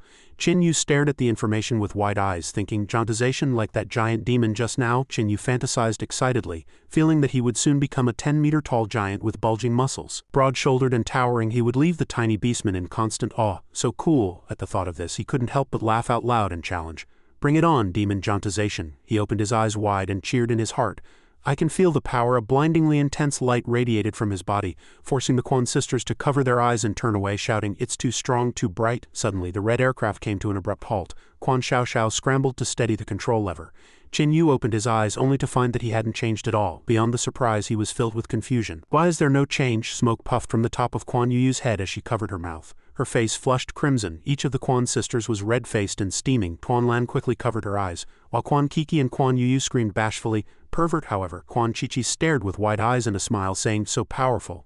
Chen Yu was completely dazed, having no idea what had happened. He suddenly felt a wave of dizziness, his head spinning and his voice trembling. "What?" He shook all over, his gaze vacant, only then discovering to his horror that a specific part of his body had become exceptionally huge. Chen Yu's curses echoed across the aircraft. On the ground, a pair of feet approached lightly, accompanied by a soft call, "Chen Yu." His body part instantly returned to its original state. Chen Yu's face turned pale and he stammered, "Oh, Aunt Yuna." Finally, the soldiers exchanged salutes after their hard work. Under the worried gazes of the 5 Quan sisters, Chen Yu stepped forward. Yuna spoke, "Didn't I tell you to watch you, Li?" On the surface, Chen Yu offered a fawning smile, but in his heart he explained anxiously, "Auntie, you know as well as I do. How can 2 legs outrun a horse? It was a surprise to me too. I took my eyes off her for a second and your daughter slipped away."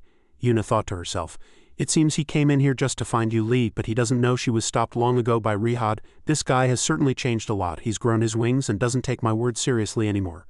Then Yuna barked, "Get lost, don't show your face to me until you find you, Li." With that, Yuna grabbed Chen Yu by the collar, catching him completely off guard. Chen Yu's face slammed directly into Yuna's impressive chest. With a flushed face, Yuna continued, "No matter what they ask you to do later, do not agree. Do you hear me?" Chen Yu could only mumble from that awkward angle. "Oh." Then he flashed a sly grin and asked, "What if I've already agreed?" Yuna replied coldly, "You'll die." This gave Chen Yu a massive shock. Then Yuna shoved him away and gave him a backhanded slap. "Don't you understand human speech?" Chen Yu's expression turned serious as he said, "Mission will be completed." With that, he turned and left with resolve. A moment later, a voice rang out, "Student Chen Yu, a true young hero." Chen Yu looked back to see a well-dressed man. A group of armed soldiers followed behind him. It was Li Kei, the operations commander for District C. He proposed, "Let's have a chat." Chen Yu straightened his posture as if his name had been called and said, "Reporting, sir, I didn't perform well just now. My sister is lost and I'm looking for her." Li Kei said nothing, simply waving his hand, and immediately 2 rifles were pressed against Chen Yu. Li Kei asked slowly, "And now?" Terrified, Chen Yu stood at attention and saluted, "At the service of the people." Li Kei walked over with satisfaction, patted Chen Yu on the shoulder and laughed. "I knew young people were easy to communicate with." In the background, Yuna silently watched as Chen Yu was led away by the soldiers, thinking to herself, "Am I too late after all?" Inside a tent, Li Kei sat in a chair with a solemn expression and said to Chen Yu, "Let's get straight to the point. I've called you here because I need your help with something." Chen Yu looked at the armed soldiers surrounding him and blurted out nervously, "Help?" Li Kei rested his chin on his hand with a serious air and continued to negotiate. "I won't force you to make a final choice, and I certainly won't pressure you to do anything against your will, but before that, can you listen to what I have to say about this mission?" Chen Yu nodded instinctively. "Please go on." Li Kei pointed to a map and explained that the intelligence department had received word that the demons had found the core location of the Chrono Hub. They are currently focusing all their efforts on infiltrating and attempting to seize the hub. Once they succeed, the spatial gate will remain open permanently. A demonic army could invade our world through this Chrono-Gate at any moment. Chen Yu asked in confusion, "You want me to infiltrate the demon army and search for clues about the Chrono Hub?" Li Kei stood up excitedly, bracing himself against the table, and said decisively, "Exactly, we will be responsible for drawing the demon's attention on the front lines." Li Kei lowered his head, revealing his inner struggle. "The rest is up to you, of course. This mission is a suicide mission. You have the right to refuse even if I, an old man, am shamelessly begging you." Chen Yu hesitated. He turned around and said in a low voice, "I need some time to consider." Li Kei, hearing this, didn't know what else to say. Just as Chen Yu stepped out of the tent, he ran into Yuna. She said, "I've arranged a car to take you all out of here." But Chen Yu simply asked, "What are the odds of winning this battle?" Yuna didn't answer immediately. She tossed something to Chen Yu and said, "Give this to you Li once you're out." Chen Yu seemed to understand something. He clutched the object and asked blankly, "Aren't you leaving?" Yuna turned and walked away coldly, dropping a single word before she was out of range. "No," Chen Yu shouted urgently. "You're not a soldier anymore, and with your current strength going to the battlefield is no different from a suicide mission."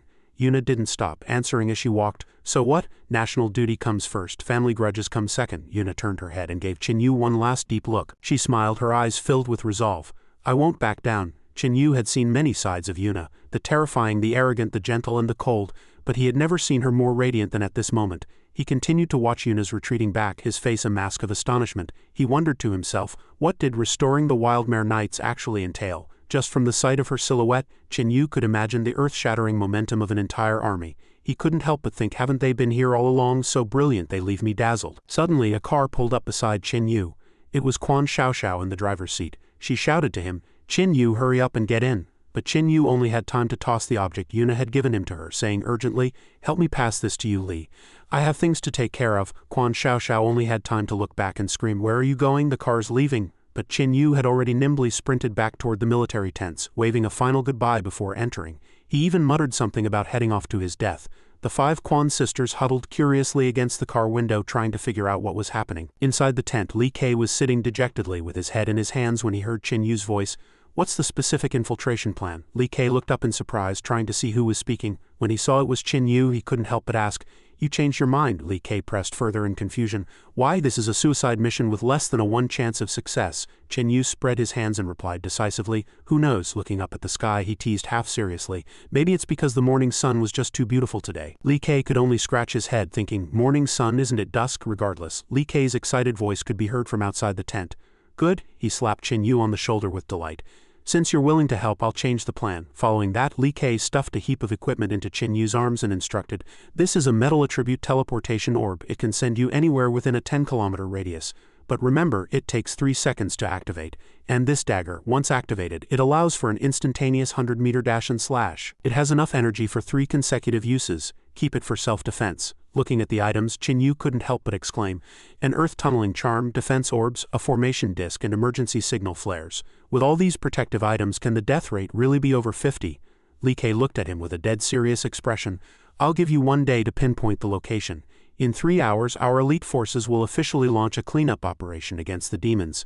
As Chen Yu carefully tucked the items into his pockets, he listened to Li Ke's final warning, "If we don't hear back from you after a day, we will force a breakthrough at their weakest point, even if it means fighting to the last man to find and destroy the Chrono Hub." Li Ke stared at Chen Yu with a gaze full of trust. "The success of this battle and the lives of tens of thousands of elite warriors are now in your hands. I'm counting on you." Chen Yu asked calmly, "I get the logic, but how exactly am I supposed to get captured by the demons?" Li Ke simply cracked his knuckles and spat out 3 short words.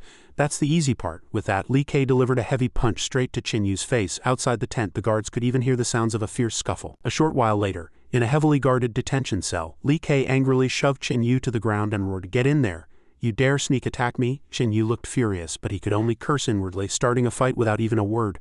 "I was just acting in self-defense." Li Ke walked away coldly. Before leaving, he ordered, "Keep a close eye on him." The guards immediately took their orders. Inside the cell, a multi-armed demon with purple hair watched Chen Yu and marveled. "Brother, you're a legend. How did you have the guts to mess with the commander-in-chief?" Chen Yu turned to look at them, and replied confidently, "To get out of here, obviously. I was unlucky enough to fall into his hands, so I had to find a way to get dossed into this cage so I could look for a chance to escape." Hearing this, the surrounding demons immediately asked, "Do you have a key?" Chen Yu spread his hands nonchalantly and replied, "Of course not." The demons around him cursed in frustration. "Then what are you acting so smug for?" Just then, a guard walked past, shouting for someone to check the other side. Chen Yu warily scanned his surroundings before continuing, "I might not have a key." As he began to snap the iron bars, Chen Yu said, "But I only need 1 second. He easily bent the iron bars out of shape, muttering to himself, "Maybe I was a bit too reckless." The surrounding demons were stunned, shouting in disbelief, "That's Titan steel. It's designed to withstand a full-force blow from a level 4 evil spirit. How could you just bend it with your bare hands?" Chen Yu was the first to step out. Seeing them still frozen in place, he asked, "Aren't you coming?" The guys snapped out of it instantly. "Coming, we're coming," once they had escaped. Chen Yu scanned the empty city. He asked the purple-haired demon from before, "Why is there no one around?" The purple-haired demon answered obediently, "This is bad, big brother. The beastmen must have found the location of the Chrono Hub. All the troops have been deployed there." Chen Yu asked in surprise, "For real? How do you know? The purple-haired demon replied excitedly. We're phantom demons. We were originally sent to the front lines for intelligence missions, so we know the combat situation better than anyone, but none of that matters. What matters is we need to report to the higher-ups immediately. Qin Yu revealed a sinister smile. You're right, lead the way. The plan was proceeding smoothly. Without hesitation he followed along. Under the bright moonlight, a fallen winged knight stood respectfully behind Karen to report. Karen, a succubus, was sitting there focused on a book. The knight reported, Boss, a big-shot demon is here saying he has intelligence regarding the Chrono Hub. A prompt appeared on Karen's screen, beware of traitorous demons. Qin Yu, armored demon. Seeing this, Karen turned her head coldly and gave a brief response, bring him in. Karen sat regally in her chair and interrogated Qin Yu for his name. Qin Yu grinned and replied, Big Head. Karen moved on to his abilities. Qin Yu replied calmly, localized enlargement. Karen slowly stood up and asked sharply, how large? Qin Yu rested his chin in his hand and thought for a moment, staring at Karen's peachy backside with a slight blush as he replied, probably a D. Karen seemed to see through his thoughts and roared in anger, I'm asking about you. Qin Yu stood before her and sighed. One, Karen finally snapped, screaming, I'm asking for your age. Qin Yu spread his hands with an innocent face and replied, I really am 18. Karen barked with her hands on her hips, do you think you're being funny? Behind Karen, Feiyu could no longer take it and charged straight at Qin Yu. Karen caught the movement out of the corner of her eye. However, Qin Yu just scratched his head and asked blankly, you think so too? No sooner had the words left his mouth than he was kicked out of the tent.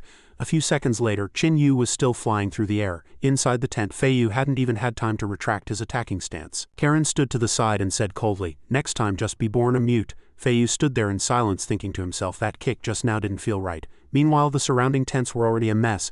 Qin Yu panted as he retorted, what a coincidence, someone said that to me in my last life too.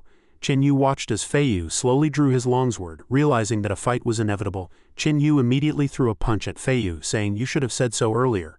Before Feiyu's sword could come down, Qin Yu had nimbly reached out to block the attack. Dazzling sparks erupted where his arm met the longsword. Karen watched the scene from the outside thinking, this big head's speed is actually on par with a winged knight who is known as the blade of the battlefield. Karen stared at Qin Yu warily, thinking in terror. He even overpowered Feiyu in terms of pure strength. Just then, Feiyu began to lose ground, gradually retreating as Qin Yu's heavy punches grew stronger. He thought excitedly, this giant demon's ability is pretty handy. However, as he fought Feiyu, his arm began to shrink bit by bit. Qin Yu prepared to use a finishing move to end the battle. As his fist closed in on the opponent, he was certain of his victory. But just as his fist swung through the air, a tentacle tightly wrapped around his wrist. Qin Yu looked back in surprise to find that Karen's tail had blocked his heavy punch. Karen said coldly, enough, you've passed my test. Furious because his hands were bound, Qin Yu stood before Karen. Karen turned around coldly and announced decisively, I am Commander Karen. Karen walked away, casting a wary side glance back at Qin Yu. Back inside the tent, Karen sat leisurely in her chair and looked at Qin Yu.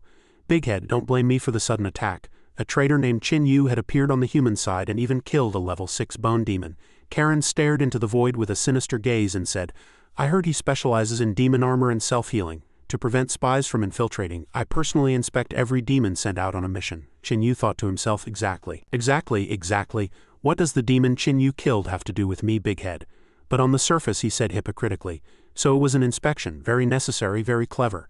I completely understand, Karen said with great delight. The files didn't mention Qin Yu having the ability to giantize, so it seems I can rest easy giving you this mission. I'm already clear on your abilities. I wonder if you're interested in mine? Qin Yu shamelessly rubbed his hands together while staring at Karen's peachy backside and replied, very interested. Karen saw right through what Qin Yu was thinking and couldn't help but curse inwardly. This big head is far too brazen. However, she still spoke up. We've already found the Chrono Hub for this realm. The human coalition knows this too, and both sides are fighting with everything they have for control. As the center point of this world, the Chrono Hub always attracts a large number of powerful monsters. Therefore, I need you to lead your men as reinforcements. Qin Yu feigned a look of great determination, clenching his fist and saying, it would be my honor. Karen pulled a scroll from somewhere and handed it to Qin Yu. As she did, she said, try to gather as many of your people as possible. The more followers you bring, the more the superiors over there will value you, and the safer you'll be. You don't want to be used as cannon fodder, do you? Qin Yu took the scroll and even made a show of thumping his chest. With a loud thump, he obeyed. Understood. Stepping out of the tent, Qin Yu scanned his surroundings and muttered happily, finally got it. He grinned triumphantly, holding his phone and the scroll in his hands as he talked to himself. I need to send this to Aunt Yuna immediately. But when he looked at his phone, Qin Yu was instantly dumbfounded. He froze for a second before his voice rang out. Karen, sitting at her desk handling documents, could only hold her head helplessly and ask, what is it now? Qin Yu just shook his phone and shouted, Boss, why is there no signal in our camp? Karen sat calmly in her chair looking at the frantic Qin Yu and explaining, there are special signal jamming devices around to prevent us from being tracked by the enemy. Intelligence transmission requires specialized equipment to connect. Following that, Karen immediately pulled out her own phone and said to Chin Yu, "Take this. It has the communication channels for various demon armies. You can contact them if anything unusual happens." Chin Yu could only accept it helplessly. He replied, "All right." Karen looked at Chin Yu and asked suspiciously, "Do you know how to use it?" Chin Yu tapped nimbly on the phone, answering casually, "Piece of cake." Immediately after, Karen watched in stunned silence as Chin Yu raised the phone to take a photo of the document. Karen glared at the nonchalant Chin Yu in a rage and shouted, "Wait a minute!" She rushed over to stop him. Karen's hand quickly reached for the phone tucked into Chin Yu's waist. To Chin Yu's surprise, Karen let out a cold laugh. A beastman's phone. Karen grew even more furious. She flicked her slender, pointed tail, wrapping it tightly around Chin Yu as she interrogated him. "You're a beastman spy." Night fell over the demon camp inside the succubus's tent. Chin Yu protested loudly. "Does using a beastman phone make me a spy? Would the beastman really send someone this stupid to be a spy?" Karen hesitated slightly. "That?" Chin Yu chuckled craftily. "Heh heh." He closed in on Karen, making her feel flustered and uneasy. "Boss, you use quite a few beastman products yourself, don't you?" She stubbornly refused to admit it, replying, "I do not." Chin Yu reached out sinisterly toward Karen. Before she could react, he had pulled something from her undergarments. "Then how do you explain this?" Karen panicked, failing to catch the circular object he pulled out. Chin Yu shoved her back into her chair, a super luxury massager made by beastmen. He pressed the subdimensional space button. Karen let out an involuntary scream. He repeatedly pressed the high-intensity vibration button, constantly marveling. "Tisk tisk, you certainly know how to enjoy yourself." Karen was pinned down by the various parts of the massager, shaking and kneading her relentlessly. Karen countered with a trembling voice, "You know the pressure on the front lines is immense. The demon realm only knows how to kill, kill, kill." Her expression softened. She called out as she explained, "After a battle, a massage like this." Chin Yu pressed the fly high button, making her let out a sound of pure comfort in the massage chair, a sound that could easily be misunderstood. It was simply too comfortable. The guard who rushed in witnessed this scene, blood spraying from his nose as he desperately covered his lower half. Chin Yu was no exception. Karen let out a contented smile. "You should be able to understand this feeling, right?" Chin Yu scratched his cheek and replied, "So you should understand me now too, right?" Karen suddenly sat up and countered, "Those are two different things. A massage chair doesn't have a function to contact enemy forces." Chin Yu adopted a dead serious expression to prove his innocence. He explained that to maintain secrecy and stealth, a traitor would disguise their tools to be absolutely flawless. For example, he pulled a circular object from his pocket and continued, "For example, this thing in my hand." Chin Yu raised his hand, pressed a button on the circular object and explained, "Take this watch for instance. It looks like a simple watch, but if you press the button," he nimbly hurled the watch toward the guards and added, "It goes boom and sends the target flying into the sky." Karen was both furious and shocked, growling in a low voice, "Chin Yu!" Looking at the flames from the explosion, Chin Yu quickly denied his actions. "That was just an accident. Hey, how about I use a pen as an example instead?" Ignoring the water demon nearby, who was desperately trying to extinguish the fire, he continued his performance. He said, "For example, this pen can also be modified into a taser." He pulled off the pen cap and the tip immediately erupted with a powerful current, letting out a zzz crackle. He continued, "And it can be further enhanced." When he poked the electric pen toward the water demon, the demon was forced to endure another heavy blow.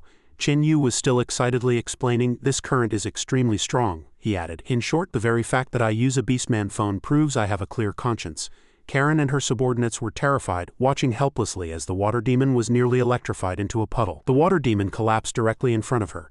Karen instantly summoned a black hole, shouting sharply, "Do you take me for a fool?" Chin Yu thought to himself, "Crap, am I going to check out right here?" Seeing the spear tip closing in, Chin Yu decided to play his trump card. In a flash of thought, he lunged forward and kissed Karen. Taking advantage of the kiss, Chin Yu quickly fed her a mind-confusing pill. Within 30 seconds of swallowing it, one's memory falls into chaos and is replaced by new memories implanted by others. When they separated, Karen's face was flushed crimson, and she was in a state of total confusion. Chin Yu kept spitting on the ground with a look of pure disgust. He calmly pointed to himself and said, "I, Dawa, am a great demon. You are not allowed to doubt me." Karen lowered her eyes submissively.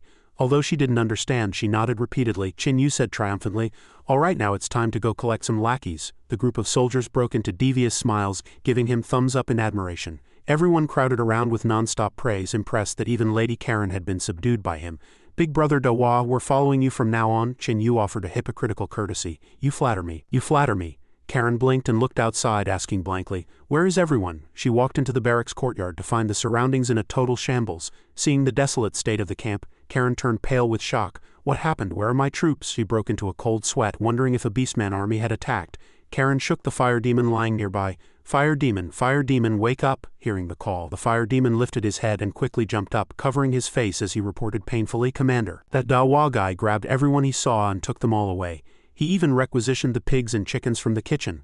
The rest of us only escaped because we reacted fast and hid," Karen roared in a fit of pique. "Why didn't you report to me?" the fire demon continued. "I went to report, but the moment I reached the door, Dawa knocked me out with a club." She placed a hand over her heart in terror, thinking, "The troops are gone.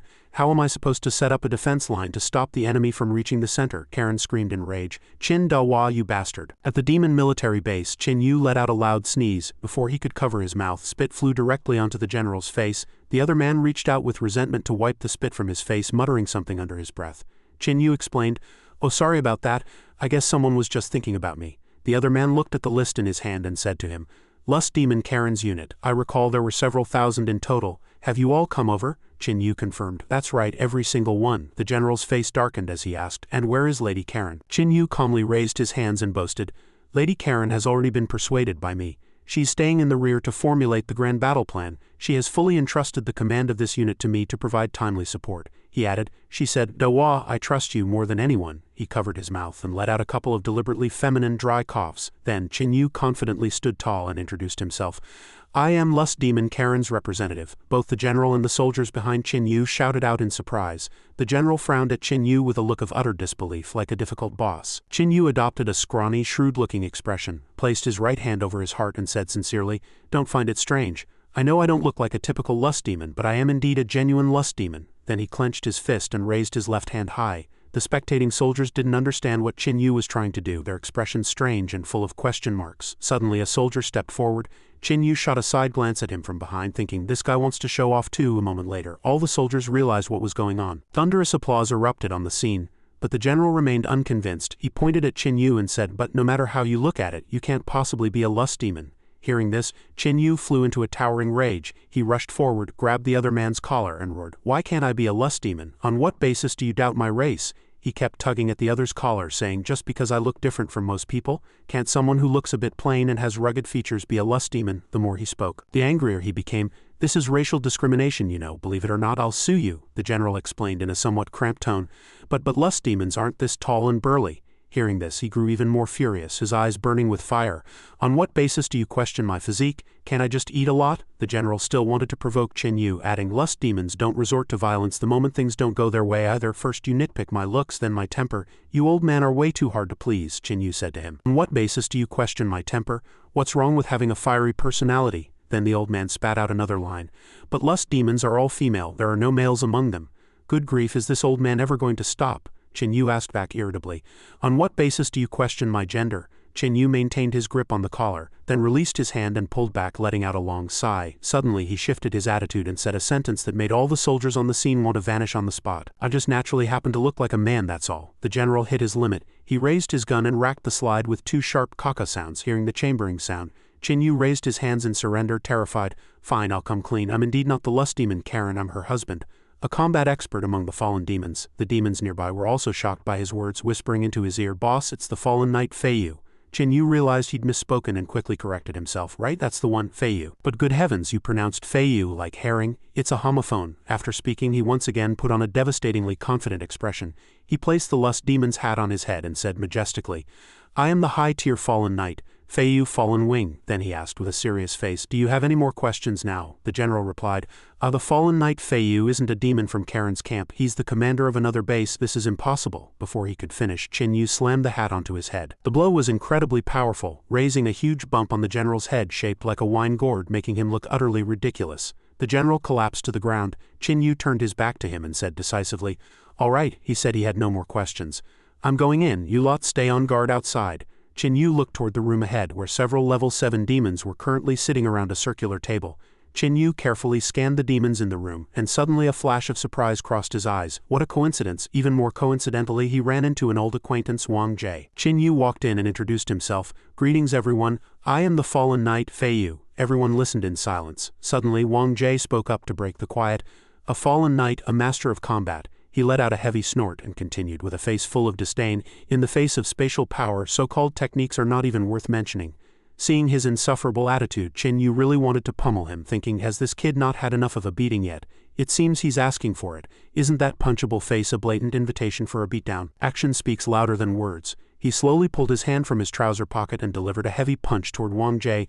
Wang Jie reached out to parry the fist, staring into his eyes as he mocked, Is this all a combat master is capable of? Then Qin Yu popped open a bottle and threw various mixed powders directly into his face. He smirked wickedly. Surprised, unexpected, indeed, the other was completely stunned. He hadn't expected Qin Yu to play such a trick. He let out an enraged roar and immediately covered his face and screamed in agony as the spice became too much for his eyes to bear. Qin Yu kept sprinkling powder over him. As he sprinkled, he muttered, "Pepper, Sichuan peppercorn, chili powder, salt, minced ginger." Various seasonings fell in unison. One could even see garlic and ginger slices. He was treating Wang Jie like a marinated ingredient, looking for all the world like a top-tier chef.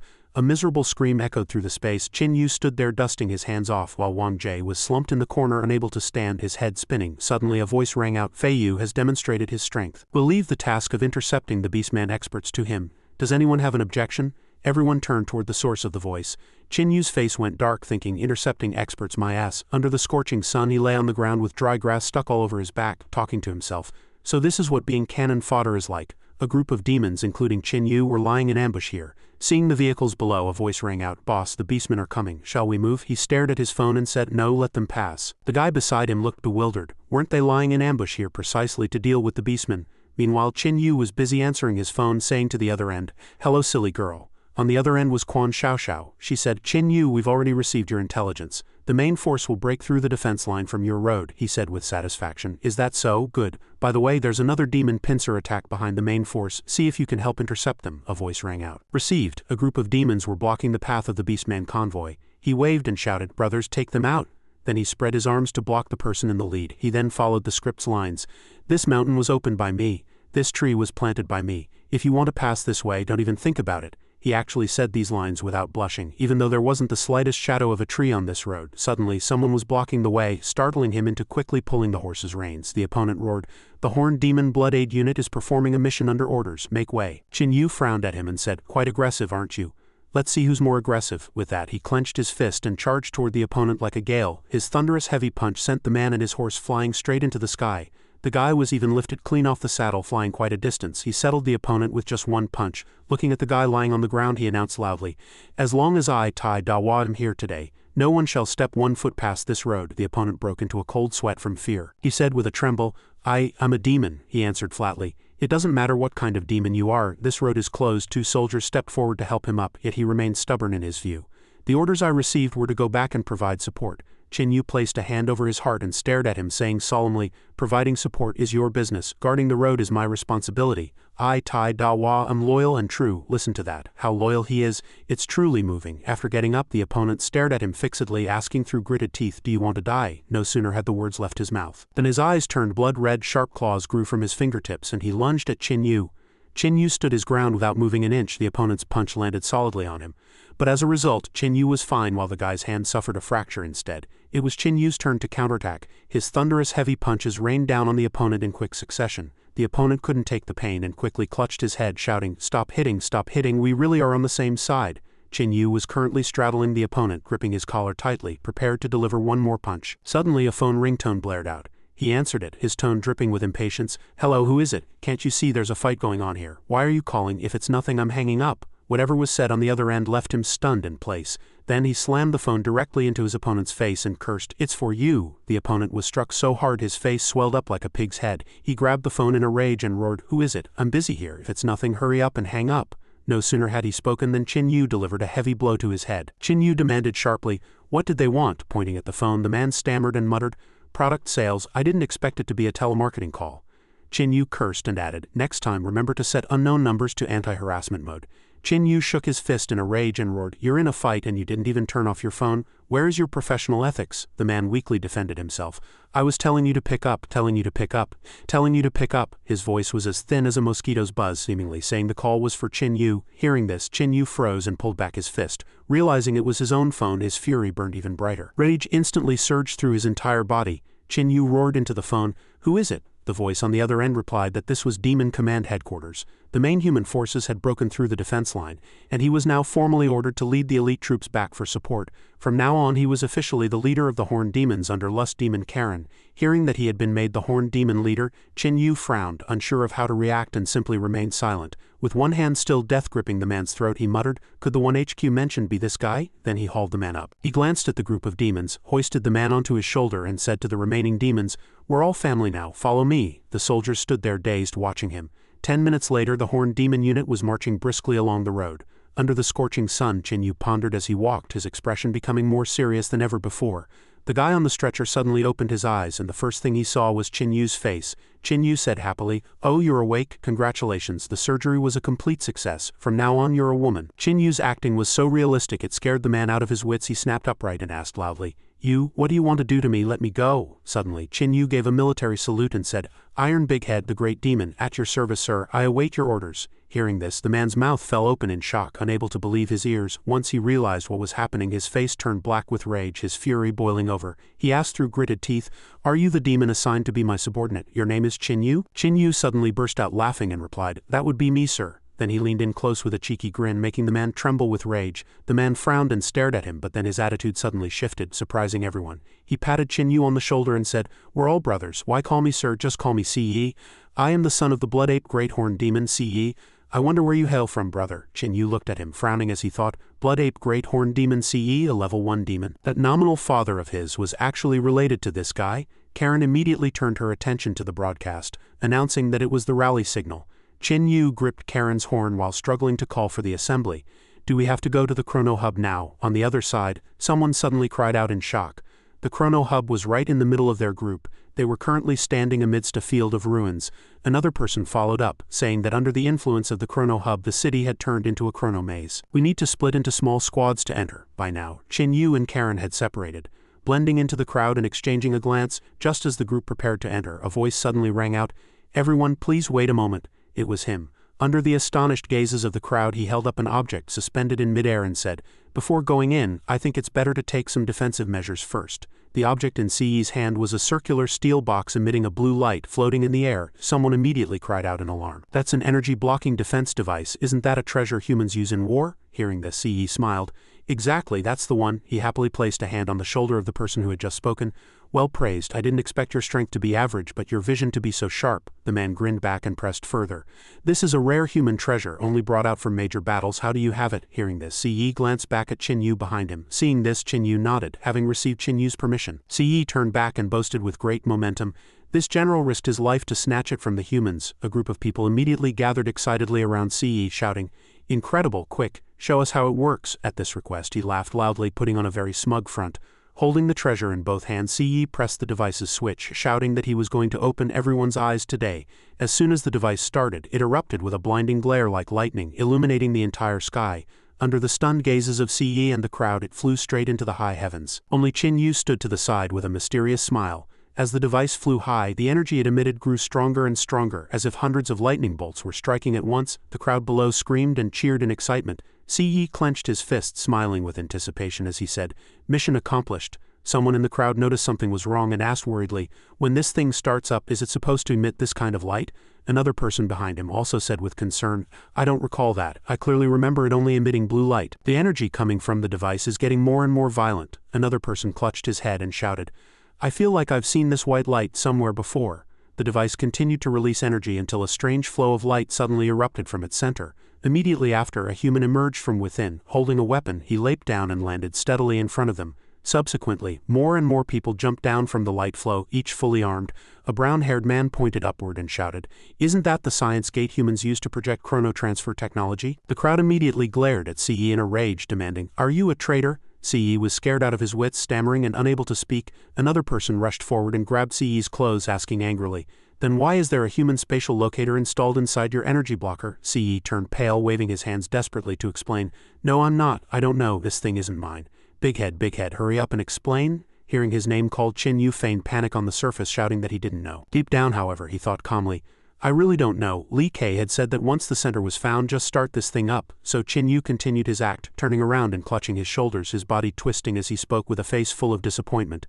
"The boss is actually a traitor? How strange. As a confidant, how could I not know at all? But I believe the boss must have his reasons for doing this." These words made the people present even angrier.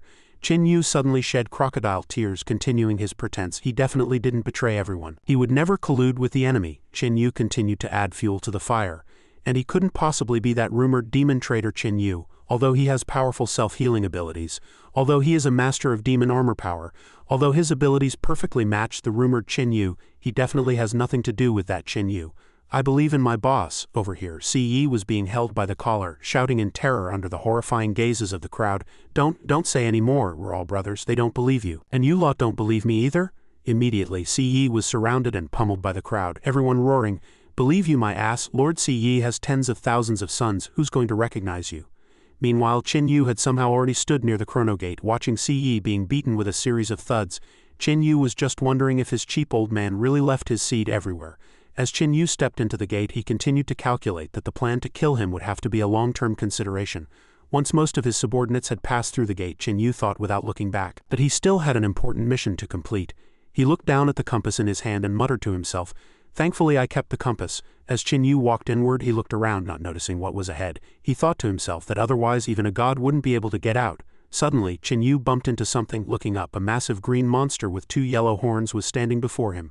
The monster suddenly fixed its gaze on the glowing, energy-emitting compass in Chin Yu's hand. It reached out toward him and spoke, "Hand that over if you don't want to die." Chin Yu was scared out of his wits. He drew the short blade from his waist, closed his eyes, and frantically stabbed at the monster, shouting, "Stay back!" The monster flew into a towering rage after being stabbed, but before it could act, it collapsed face first to the ground. A soul flew out and was absorbed by Chin Yu. Chin Yu looked at it and thought how unlocked a new attribute.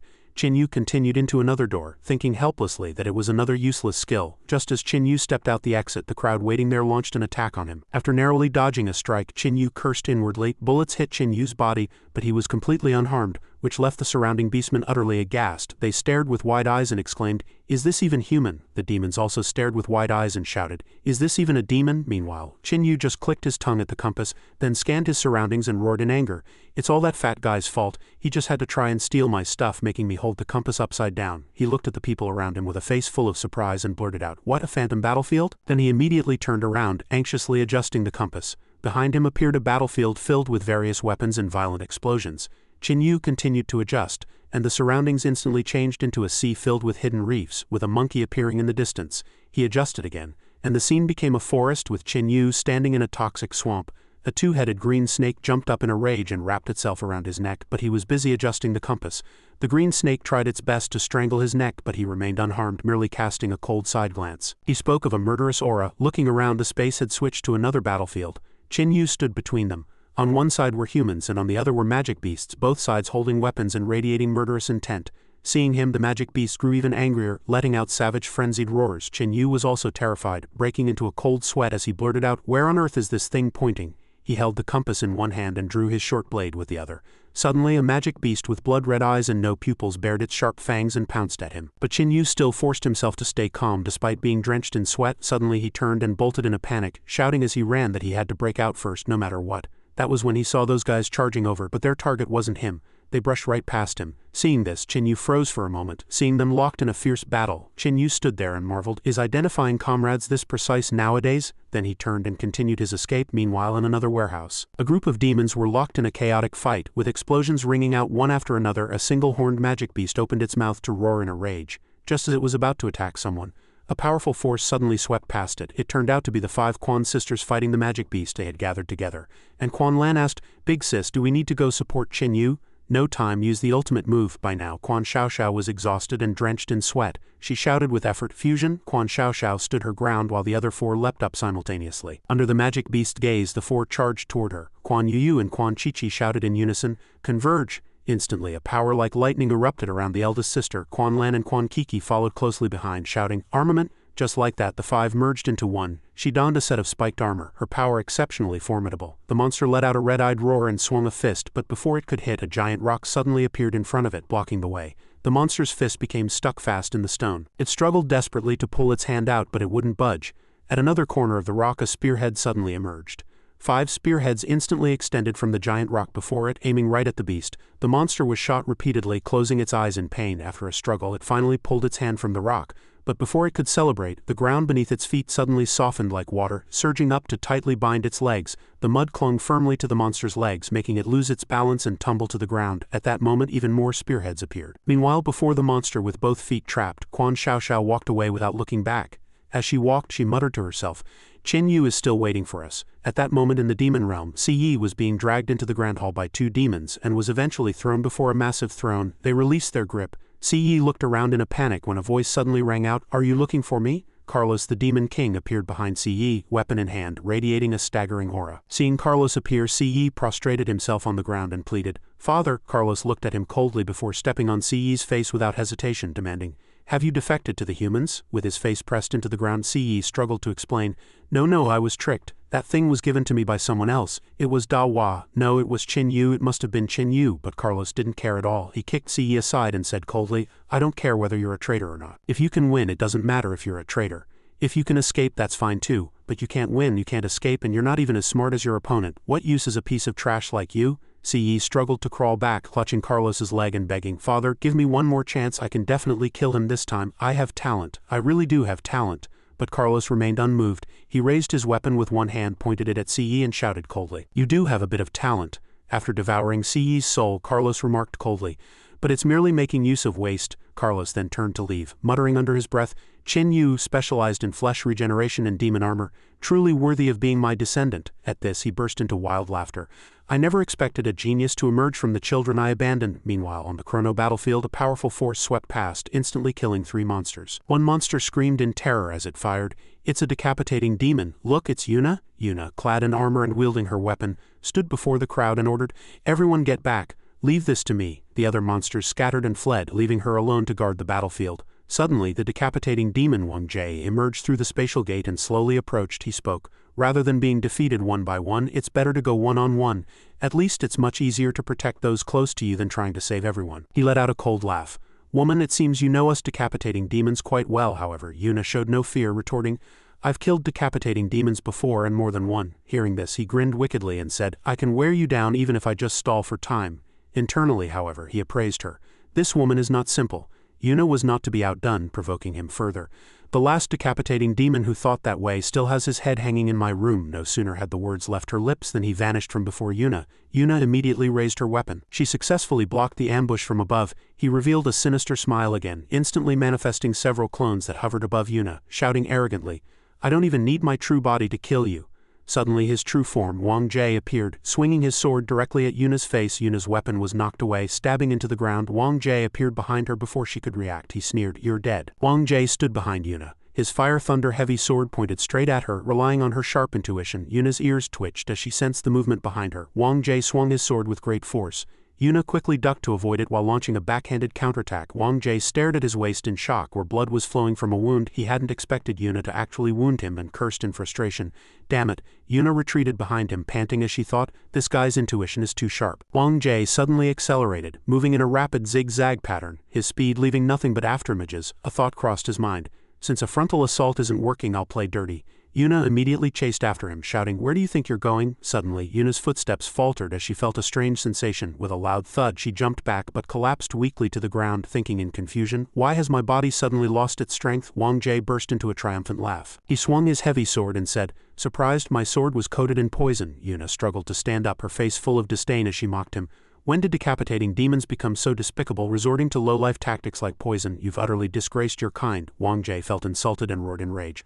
"My poison wasn't prepared for you, but for that kid Chin Yu. That reckless brat is useless except for his thick skull. Tell him to crawl out and fight me." Seeing him so exasperated, Yuna laughed even harder.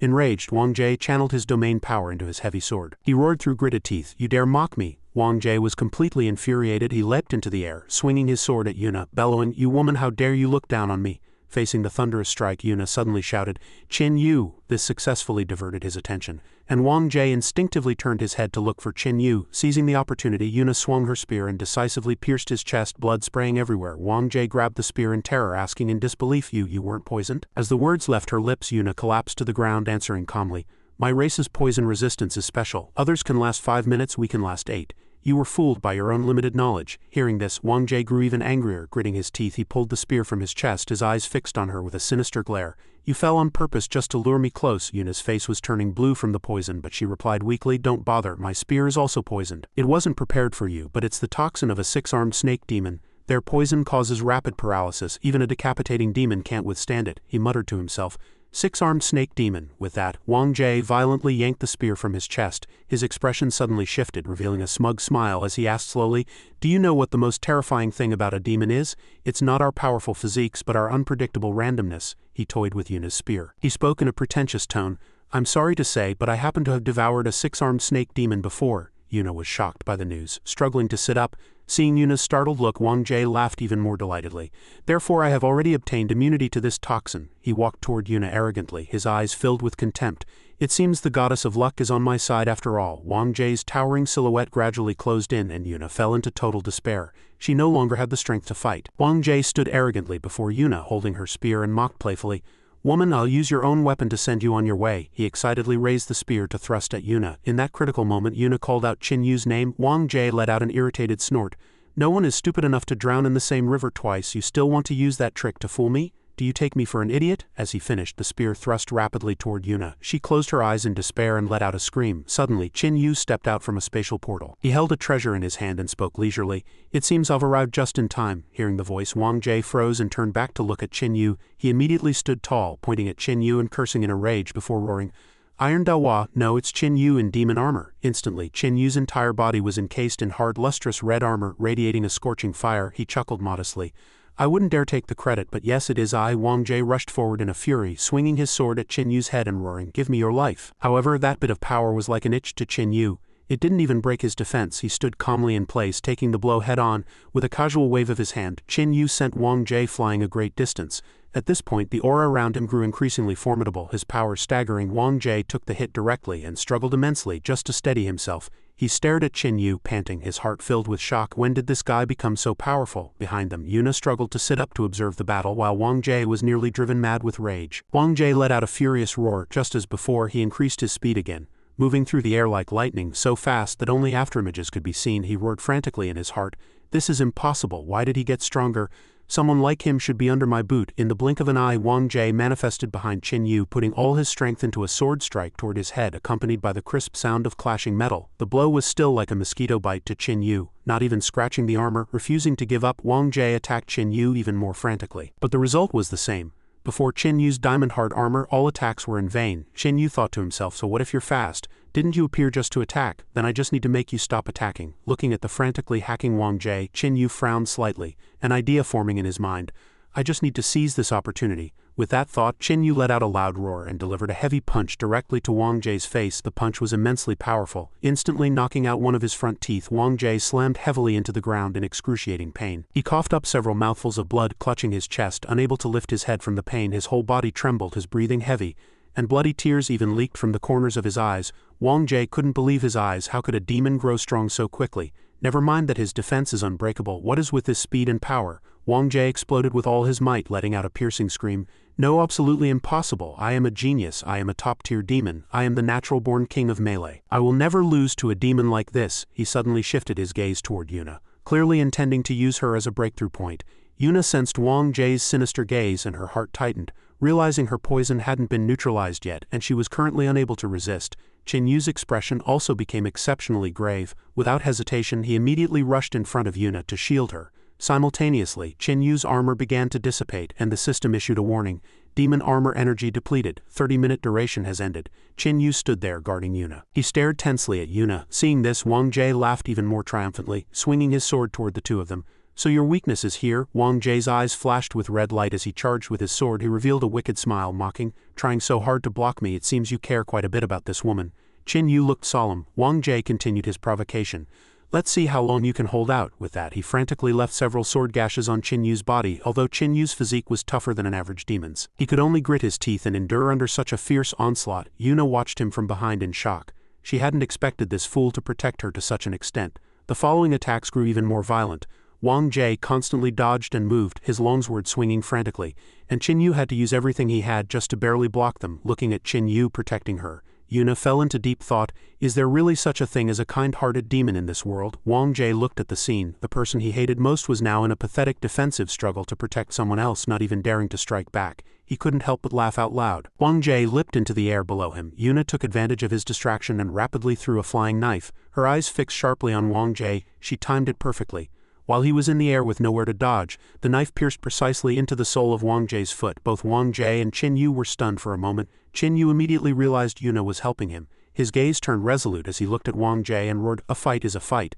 What kind of skill is it to bully a woman?" Like a young hero, Qin Yu slammed a rage-filled heavy punch into Wang Jie's stomach. Before Wang Jie could even react to the sneak attack, he was hit by this earth-shattering blow. He let out a pained wail. Chin Yu's face was expressionless as he followed up with a red essence-heavy palm, directly sending Wang Jie flying to collapse unconscious on the ground after dealing with that arrogant guy. Chin Yu immediately turned back to Yuna. He said, "Get up, you schemer." "Oh no, Lord Yuna." Yuna ignored his good intentions, slowly standing up on her own. She asked Chin Yu in a stiff tone, "Didn't I tell you to leave? What are you doing back here?" Chin Yu awkwardly avoided her gaze. What's the fastest way to avoid blame? Playing dumb, of course. Chin Yu did as he was told immediately. He looked around with a dazed expression and asked with total confidence, "Is this your house or something?" Yuna closed her eyes, completely speechless at this demon's behavior. Suddenly a purple rift appeared in midair. Yuna quickly sensed an abnormal surge of magic power. She spun around instantly to observe with caution, crouching down to retrieve her long spear from the ground. Yuna looked back with a tense expression and shouted to Chin Yu, "Don't move." Suddenly, the hand she was using to grip the spear began to bleed. Behind her, Chin Yu grew even more frantic as he saw deep purple veins beginning to pulse and spread across his right arm. The toxin was like a maggot in the bone, spreading through his entire body with terrifying speed. Drenched in sweat, Chin Yu's body began to sway unsteadily. Seeing this, Yuna rushed forward to support his arm, explaining, "These are star metal weapons specifically designed to suppress demons, and they're coated in the poison I prepared for the six-armed snake demon."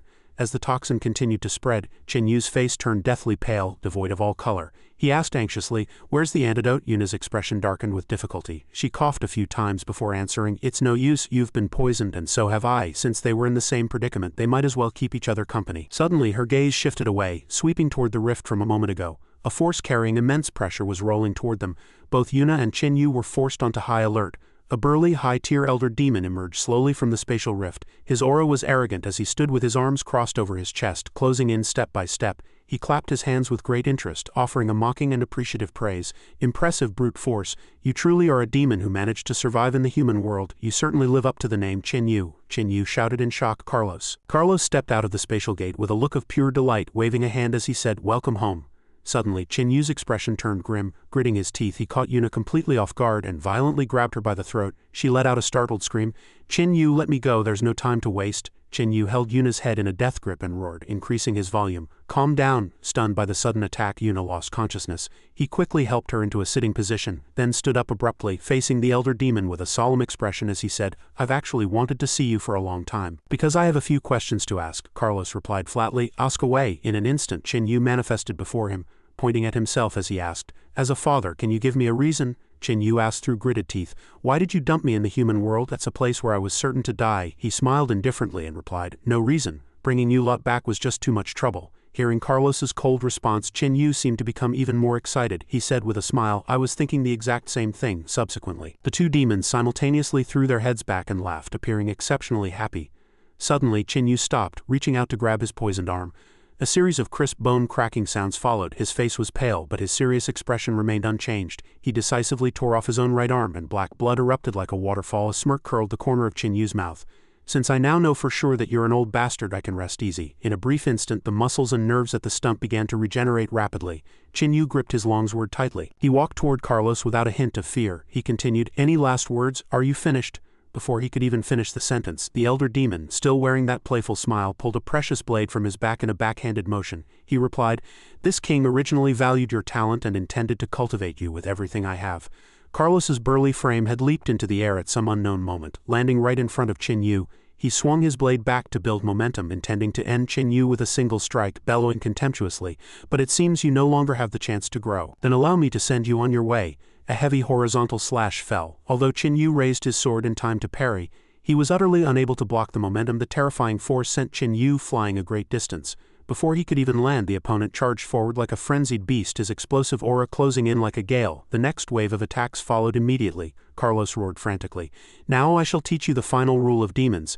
No matter how high a demon's talent is, if they haven't grown up before they die, they will always be nothing but trash. And you are no exception." Chin Yu struggled to withstand Carlos's thunderous slashes. His face was tense, his teeth clenched tight. With a sharp scraping sound, the longsword was easily flicked from Chin Yu's hand by the tang blade. Without hesitation, the opponent followed up with a heavy kick to Chin Yu's abdomen. Everything happened in the blink of an eye.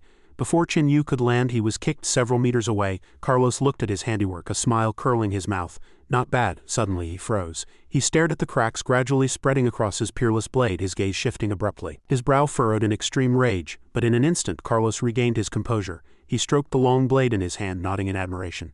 "An advanced demon armor, I see." Chen Yu quickly steadied his stance as he landed. Carlos stood opposite him, eyeing him with great interest as he asked, "You live in the human world, how could you possibly have devoured such a powerful force?" He scrambled to his feet, his body still swaying slightly. Before he could even stand steady, Chen Yu thought with worry, "If this drags on any longer, I'm dead meat." Suddenly, Chen Yu stopped all movement. His mouth hung slightly open as he took a deep breath. His mind made up, ultimate move activated as soon as the thought passed.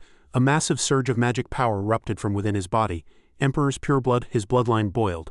Chen Yu let out a majestic roar as countless giant rocks fell and collided around him, triggering violent explosions. Chen Yu seemed like a different person. His speed and power exploded instantly. With a light leap, his longsword was pressed directly against the elder demon's neck. Everything happened too fast, catching Carlos completely off guard. But such trivial tricks are useless against this old man, Carlos laughed with great interest. The old bastard was now even more excited than before. Even with a longsword at his throat, there wasn't so much as a scratch, let alone a fatal wound. Carlos lowered his center of gravity and gripped his weapon tightly, roaring with excitement. Passable? His heavy sword axe swung down, slamming directly into Chen Yu's face with enough force to make him see stars. He coughed up a mouthful of blood in agony.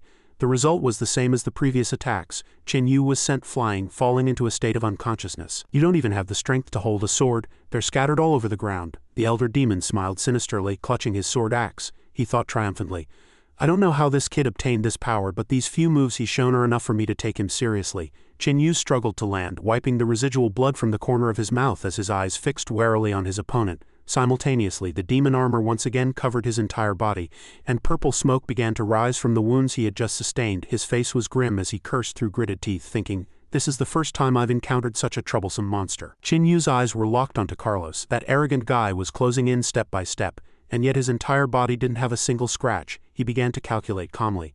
In terms of strength, speed, defense, and even self-healing, he had no advantage whatsoever. Chen Yu continued to ponder. It makes sense. A demon who has lived for 1,000 years, heaven only knows how many abilities he's devoured. His expression shifted suddenly, revealing a truly demonic smile. He roared excitedly, "No matter how strong you are, you're just a source of XP. Continue." In an instant, an eerie purple mist rose from his armor. At the same time, a pair of poison blades grew from Chen Yu's palms. Carlos looked at him with disdain and a hint of confusion, letting out a forced "oh" to show his surprise. Suddenly, he released his grip on his sword axe. To everyone's surprise, his own palms transformed into a different weapon. Aiming straight for Chen Yu, Carlos had grown poison blades exactly like his. The elder demon let out an excited, frenzied laugh. Witnessing this, Chen Yu was so shocked he cursed out loud, shouting in confusion, "Are you using a Sharingan to copy my jutsu?" In a flash, Carlos had charged right up to him. He swung his fists, now bristling with poison blades, at Chen Yu. The speed and power were terrifying. Chen Yu's gaze turned furious as he hastily assumed a defensive stance. Amidst Carlos's triumphant laughter, the constant clashing of poison blades rang out. Chen Yu had to be extremely careful, struggling to dodge. Immediately following, a heavy punch slammed into Chen Yu's other cheek. He gritted his teeth against the pain. Thinking he was nearly at his limit, Chen Yu launched a counterattack immediately, landing a heavy uppercut on the other's chin, the massive force knocking Carlos back. Wounded himself, he spat out a mouthful of blood and roared, "Take this." However, that last strike was nothing more than an itch to Carlos. He laughed excitedly, mocking, "Is this all you've got?" No sooner had he spoken than his arms transformed into sharp axes, delivering a frantic series of lethal blows to Chen Yu. Chen Yu was completely overwhelmed, his defense utterly failing. Chen Yu desperately grabbed Carlos's arm and said through gritted teeth, "Is that all?" He violently twisted the other's wrist, while his other hand delivered a punch straight to Carlos's face. Chen Yu said with disdain, "You're old." The other man reached out to block his punch, not forgetting to offer a compliment. "Your strength is decent." With that, Carlos leaned down and said, "But it's useless against me. Six-armed snake demon power." Chen Yu was struck with horror as he saw the number of arms increase, and Carlos immediately launched a full-speed relentless onslaught. He added, "The extra arms of an adult demon have no foolish weaknesses." Heavy punches rained down on Chen Yu incessantly as he confidently declared the battle over. He expected Chen Yu to break, but instead the boy revealed a smile of certain victory and asked back, "Is that so?" Carlos froze, his movements instantly locking up as he suddenly realized a spearhead had appeared beside him. The spearhead pierced through his body like lightning. Yuna put all her strength into thrusting the spear, roaring, "Give me back the lives of my snake demon regiment." The opponent roared in rage, throwing a punch that sent Yuna flying a great distance, bellowing, "Die!" Before he could regain his composure, Chen Yu had manifested behind him. His eyes were blood red as he death-gripped the spearhead lodged in Carlos's neck, asking in a cold voice, "You're out of hands now, right?" Chen Yu violently yanked out the long spear. Carlos had been skewered. His neck was nearly severed and he could hardly believe what had happened. He wailed in terror, "This is impossible." Chen Yu was exhausted, collapsing onto the ground using the spear for support as he sighed, "Good grief, it's finally over." Beside him, Yuna also fell back in exhaustion, tears streaming down her face. She said, "I've finally avenged everyone." Chen Yu stood up and walked to her side, responding, "It's okay now." Chen Yu helped Yuna up and reminded her, "This isn't a place to linger. Since the job is done, let's withdraw. Just as he was about to help her up, he suddenly froze. He seemed to remember something. He cried out, "Something's wrong. There's no demon essence." No sooner had the words left his lips than Carlos beside him actually pushed himself up from the ground, a wound on his neck vanishing rapidly. He stood up and rubbed his head as if nothing had happened. Qin Yu leaned against the spear in dejection, staring fixedly at the other. He used the last of his strength to leap toward him. Qin Yu was horrified to see that Carlos simply ignored him. Charging straight in another direction, Yuna looked toward the seal and shouted, "Qin Yu, he's going to break the seal to restore his strength." Before Qin Yu could react, Carlos had already shattered the seal with a punch. He roared frantically, putting all his strength into throwing the spear at his opponent. Carlos nimbly sidestepped and the spear grazed past his shoulder. Just as he dodged and before he could steady himself, a spatial rift suddenly appeared beside Carlos and the spear flew into it. In an instant, the spear returned to Qin Yu's hand, leaving his opponent looking surprised. Qin Yu once again used every ounce of his strength to hurl the spear at Carlos. Qin Yu roared, "Decapitating demon power, junior spatial displacement." The opponent watched in terror as the spear pierced his body once again. How is this possible? Qin Yu death gripped the spearhead, forcing it deep into Carlos's body. He then gripped the shaft and used the momentum to leap, flipping behind him. He quickly followed up with another strike to Carlos's back. The opponent stood frozen as he took the hit.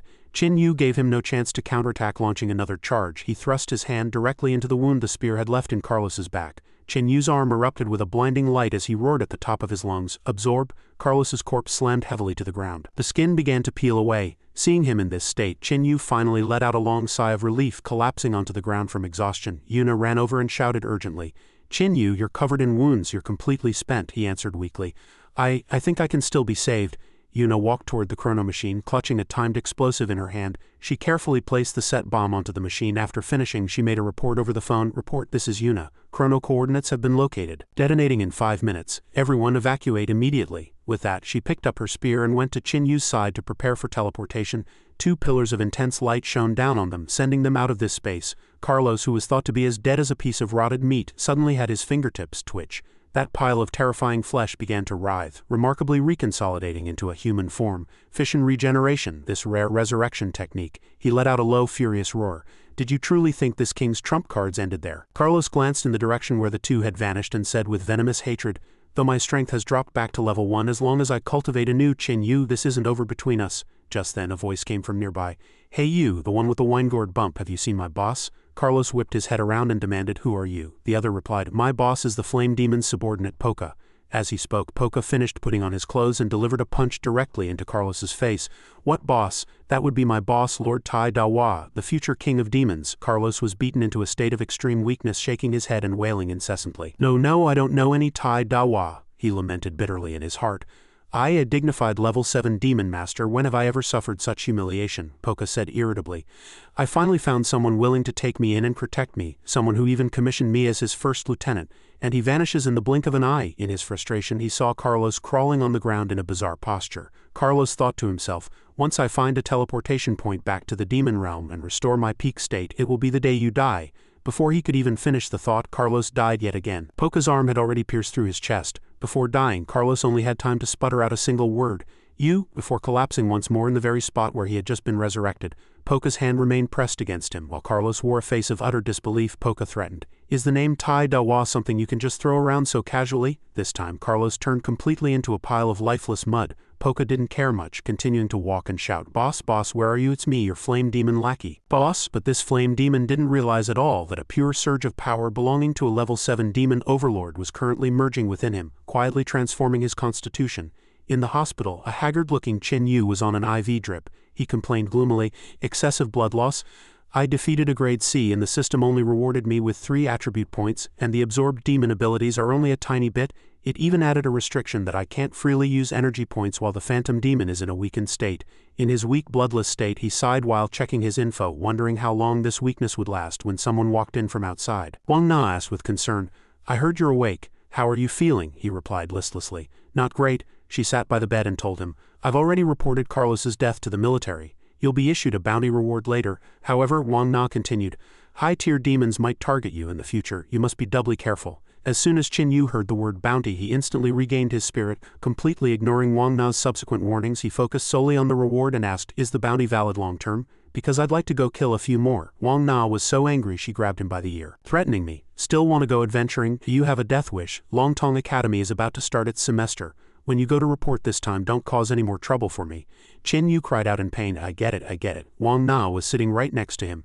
Chen Yu asked suspiciously, "But why are you suddenly so concerned about me this time?" She released his ear and stood to the side with her hands on her hips. Chen Yu continued to press while rubbing his sore ear. "Teacher Wang Na, this doesn't sound like you at all." Wang Na suddenly pulled his head into her embrace, her face flushing crimson as she stammered a soft thank you. Then she added, "Also, I'm sorry." Tears dripped onto Chen Yu's face. Chen Yu looked up and replied gently, "It's nothing." Wang Na suddenly remembered something and said, "Oh right, you're still young, so I'll hold on to this bounty for you for now. I'll give it to you when you grow up. There's a good boy." Chen Yu grew frantic at the news and shouted, "What? Isn't that my bounty? Don't think you can do this just because you're a few years older than me. I'm not small anymore. If you don't believe me, feel for yourself." Wang Na clamped a hand over his mouth to shut him up. The wild mare knight had spoken. Chen Yu's miserable screams echoed through the entire hospital. A month later, at a subway station, he sat on a bench with a cup of water in his hand, his face covered in bruises. Chen Yu muttered resentfully to himself, "Apology, all lies. That crazy woman said she was training me to prevent demon ambushes, but she actually got a bunch of her subordinates to go for the kill." Suddenly, he sensed something appearing. A green shadow flashed by, accompanied by a cheerful voice. "Chen Yu, I finally found you." Chen Yu's face darkened as he thought, "A demon with murderous intent found me this quickly?" Chen Yu leaped with agile grace, dodging the green shadow. He flipped back and retreated, and just as he crouched on the back of a bench, he immediately scanned the surroundings with vigilance. Suddenly, a dart was held against his neck. Chen Yu dodged in a hurry. Tang Lian sat beside Chen Yu with her legs crossed, waving the dart in front of him as she greeted, "Long time no see, Chen Yu." "It's you." Chen Yu gave an awkward smile, reaching out to try and push the dart away. "What a coincidence, we're actually taking the same train." Tang Lian leaned close to his face and replied, "It's not a coincidence. I specifically bought a ticket for this car to go to the Jiaowang Academy." Chen Yu's face instantly turned pale as he said, Isn't that still a coincidence? We actually enrolled in the same school." Tang Lian replied calmly, "Not a coincidence either. I specifically chose it after I found out you enrolled there." Chen Yu thought suspiciously. "This girl radiates murderous intent, but why didn't the system warn me?" Before he could think further, he saw Tang Lian looking at him with a beaming smile, her face turning beet red as she slowly leaned toward him. She confessed shyly, "I like you." The sudden confession left Chen Yu completely stunned, his face full of disbelief. Tang Lian then voiced her thoughts, leaving Chen Yu with a face full of black lines. "In the future I want to defeat you first and then kill you," he asked back in a panic. "Is there any logic connecting those two sentences?" Tang Lian crawled over, resting her leg between Chen Yu's thighs, and continued with a flushed face, "You are very strong, but it's not just pure physical strength." Tang Lian death gripped his neck, pressing her entire weight onto him, scaring him half to death. She continued to praise, "Your speed, power, and stamina have all reached a state of perfection." She sat directly on Chen Yu's lap. "With your physique, if we add our tribe's combat instincts," Tang Lian continued with a smile, "we will surely conceive an incredibly powerful next generation." Chen Yu's hand trembled as it slowly moved toward her waist. Meanwhile, she continued to talk. "You will allow our green mantis tribe to reach new heights," Chen Yu thought with a stiff expression. "Stay calm. This is a serious exchange, the dimensions must be appropriate." Tang Lian's emerald green eyes stared directly at him, her face as red as a ripe tomato. She finally dropped a concluding sentence, "I've got my sights set on you." Chen Yu asked her while trying to maintain his composure, "I think this kind of thing shouldn't be done on impulse. Do your parents know you're acting so recklessly?" Tang Lian pulled down her jacket zipper with a look of indifference and replied, "They don't know. What of it? This matter has already been voted on and passed by our family." Besides, Chen Yu watched Tang Lian's movements, his face turning beet red. Although he used his hand to block his face, he still instinctively looked through the gaps in his fingers and shouted, Hey, as the representative for the prosecution, I'm giving you one last warning." Chen Yu's eyes went wide. Tang Lian replied, "All those who wanted to fight me for you have already been defeated." Just as the atmosphere was reaching its climax, Chen Yu suddenly asked calmly, "Sorry, can I borrow your phone for a second?" Tang Lian didn't think twice, quickly handing the phone to him.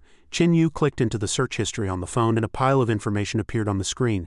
How to pursue a demon. Can demons have children with mantises? Distribution map of important demon organs. Will demon genes affect mantis genes? Decapitating demons. Can a demon survive being beheaded? Looking at the content on the screen, he froze for a moment, then quickly typed green mantis into the search bar. The searched info explained, "The green mantis is one of the branches of the mantis tribe, world-renowned for their extreme speed and powerful combat instincts, with females making up the vast majority of the population.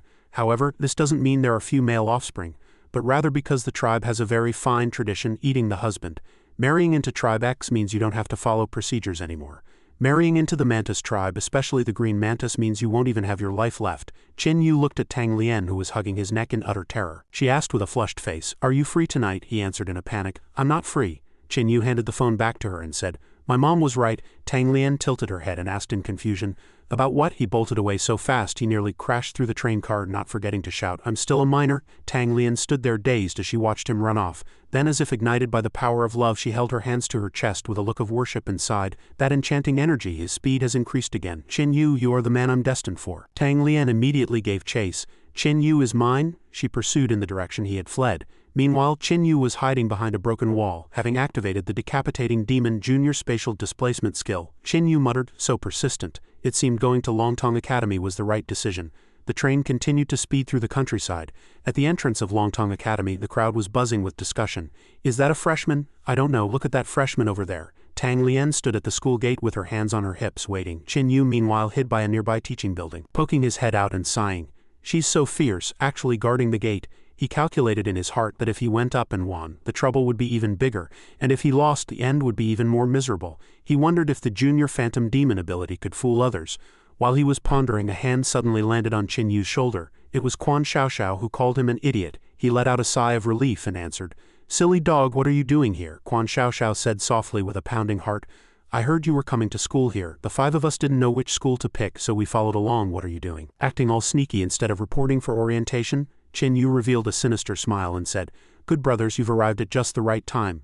He put an arm around Quan Xiaoxiao's shoulder and pointed at Tang Lian at the school gate, continuing, It just so happens I need a favor. See that girl? Quan Xiaoxiao's face darkened as she asked, What, you want to go ask for her phone number? Qin Yu explained with a look of tearless sorrow. No, she wants my DNA. She's chased me all the way here and now I can't even report for orientation. He glanced at Quan Xiaoxiao's reaction and said with a sob, Help me distract her and I'll take the chance to slip inside and register. Before he could finish, Qin Yu froze because she had vanished at some unknown moment. He looked around, wondering where she had gone. Suddenly coming to his senses, he looked toward the school gate and marveled that silly dog was truly loyal. Quan Xiaoxiao walked toward Tang Lian with murderous intent, drawing her sword as she went. Sensing the killing intent behind her, Tang Lian asked calmly, Is something the matter? Quan Xiaoxiao swung her longsword, kicking up waves of sword energy beneath her feet as her body charged forward like lightning. Her eyes shone as she swung her sword, shouting back at Tang Lian, I'm here to fight for my man. After a few graceful tumbles, Tang Lian steadied herself with her hand on the ground, then launched a counterattack at Quan Xiaoxiao. Fortunately, Quan Xiaoxiao summoned a rock from the ground just in time, blocking the dart Tang Lian had thrown. The dart hit the rock, causing a violent vibration followed by an explosion with debris flying everywhere. Quan Xiaoxiao was now livid. Amidst the smoke, she saw Tang Lian walking toward her. Immediately after, Tang Lian rushed to her face, attempting a knee strike which was blocked by Quan Xiaoxiao's longsword. Subsequently, the two fell into a fierce argument. Tang Lian questioned Quan Xiaoxiao. Is the man you're talking about Qin Yu? Quan Xiaoxiao replied crossly. Who else? Your dad. The two then continued to argue while fighting. Tang Lian declared triumphantly, I've already killed quite a few love rivals, one more won't make a difference. Quan Xiaoxiao was not to be outdone. Why so much nonsense during a fight? The onlookers cheered. So strong are these freshmen. Meanwhile, Qin Yu was too scared to look, muttering softly to himself, You can't see me, you can't see me. Subsequently, Qin Yu's enrollment application was approved. The official stamping the document said cheerfully to him, Welcome to Longteng Academy. At that moment in the academy dorms, Qin Yu stood at the door of room 601, rubbing his head and wondering, I'm finally here. I wonder what kind of person my new roommate will be. My first time living with a guy. I'm actually a little nervous. Qin Yu talked to himself for a while before finally pushing the door open. Hello, but the warmth that greeted him was a flying mattress accompanied by a furious roar. This is a single room. Get out! Qin Yu's hands were fast as he caught the mattress uninjured. Inside the room was a hulking rhino man. Seeing this, Qin Yu asked, This is a single room? The other answered with a stutter. Why, yeah. Subsequently, Qin Yu used his strength to crumple the mattress into a ball, playing with it as easily as if he were tossing a feather. He questioned, Then why are you still here? The rhino man was stunned by his words. Before the other could speak, he was struck directly by the mattress ball Qin Yu had thrown, and his entire being was sent flying. With his staggering strength, Qin Yu knocked the other straight through the wall and out onto the ground. Having dealt with the trouble, Qin Yu patted his hands and sighed. I didn't expect to get a single room in college. Suddenly, a strange sound came from the doorway, drawing his attention. He thought someone else had come to move in. Qin Yu preemptively voiced his refusal and then pushed open the door. No roommates allowed in this single room. But when he saw the familiar back before him, he broke into a cold sweat. Tang Lian was standing at the door with her suitcase, looking displeased. Terrified, Qin Yu slammed the door shut. Why was it her again? But this thin door could not stop Tang Lian at all. She punched a hole straight through the door, then grabbed Qin Yu by the collar and threatened, Husband, aren't you going to open the door and let me in? Her cold eyes glared through the hole in the door. Seeing things take a turn for the worse, Qin Yu quickly leaped through the gap and used the rhino man as a stepping stone to escape. He hit the ground running, fleeing for his life. Had that silly dog failed to stop her? Halfway there, he looked back and found her hot on his heels, making him curse her as a ghost that refused to be exorcised. As he ran, he racked his brains for a way to shake off Tang Lian. Left with no choice, he had to play his trump card. That moment, the vice principal was leisurely reviewing documents in his office. Hearing someone at the door, he said, "Come in." Chen Yu burst in like a whirlwind, moving so fast the documents flew everywhere. "Teacher, I want to report a crime." Wang Jie was furious and barked, "Who is it?" Didn't they know better than to run around in the office? But when he realized it was Chen Yu, his expression flipped instantly. "Oh, student Chen Yu, I wondered who it was. My, those muscles of yours are looking quite sturdy." Chen Yu sat casually in a nearby chair and said, "Teacher, I'm here to report." But before he could finish, Wang Jie cut him off. "I know, it's about the scholarship, right? We've already decided to transfer the funds to your account during the freshman welcome ceremony. After that, we plan to focus on promoting your deeds and would like to invite you on stage for a speech. Of course, it would be best if you could say a few good words about our Longteng Academy." With that, he unceremoniously forced a cup of hot tea into Chen Yu's mouth, completely ignoring his protests. "I'm here to report someone trying to steal my DNA." Wang Jie sounded indignant upon hearing this. "What, is there no law anymore? Who is it?" Chen Yu quickly replied, "It's Tang Lian of the Mantis tribe." At the mention of that name, Wang Jie's face immediately filled with fear, and he changed his tune.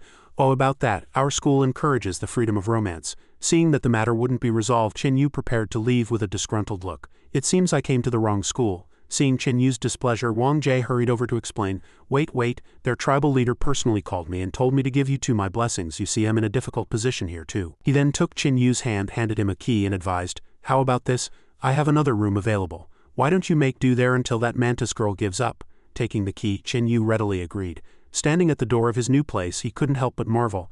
How much kickback does this vice principal's position provide that he can afford a whole extra apartment? He then used the key to open the door, muttering to himself and wondering if the place was originally intended for a mistress or two. As soon as he pushed the door open, Chen Yu saw a beautiful girl waiting for him. "Welcome home." Chen Yu jumped in fright and shouted, "Are you the vice principal's mistress?" Hearing this, Wang Na's gaze turned cold in an instant. Chen Yu sat in a chair and said calmly to her, "So you knew Tang Lian was targeting me because of Quan Xiaoxiao, so you bought this house and had the vice principal give me the key?" Wang Na replied while pouring water, "I was worried that giving you the key directly would be noticed by that Tang girl. With your knack for getting into trouble, you were bound to seek out the vice principal sooner or later, so it was most appropriate for him to hand it over. I just didn't expect you to go to him so immediately. That's the long and short of it." After hearing this, Chen Yu finally felt a bit more at ease. He took a sip of water and asked where the money came from. Wang Na said happily, "Isn't this your prize money? Don't worry, the property deed is in your name.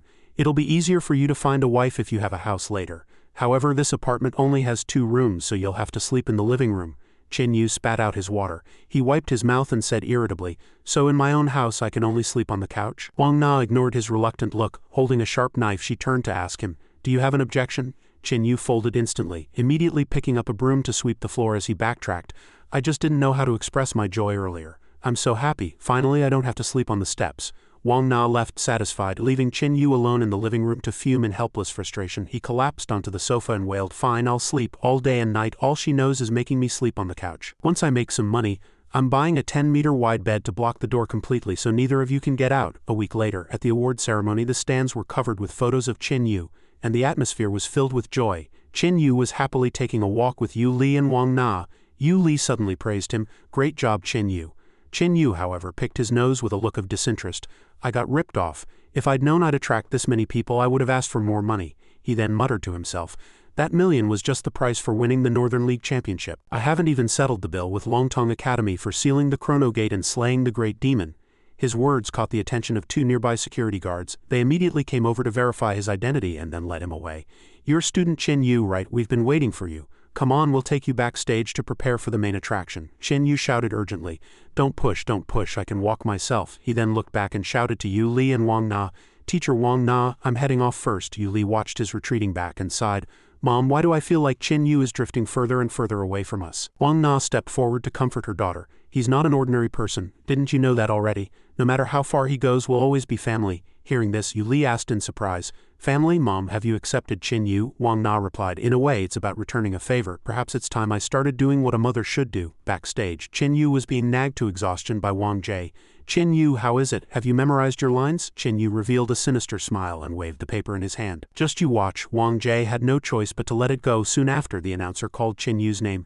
"And now please welcome the young hero of the Northern Beastmen, the warrior who slew a level 7 demon and assisted the garrison and the Knight Regiment in sealing the Chrono-Gate." The announcer continued to praise his achievements. Though he is a demon himself, he is a peerless genius among our horned demon compatriots. Chen Yu beamed with joy and walked out with his speech. Wang Jie cheered from behind, reminding him, "Don't be nervous, absolutely don't be nervous, most importantly. Remember to say good things about our school." Upon reaching the stage, he carefully adjusted the microphone and pulled out his speech. He read with great emotion, expressing deep gratitude for Longteng Academy's choice. Longteng Academy has a long history and has nurtured countless top talents.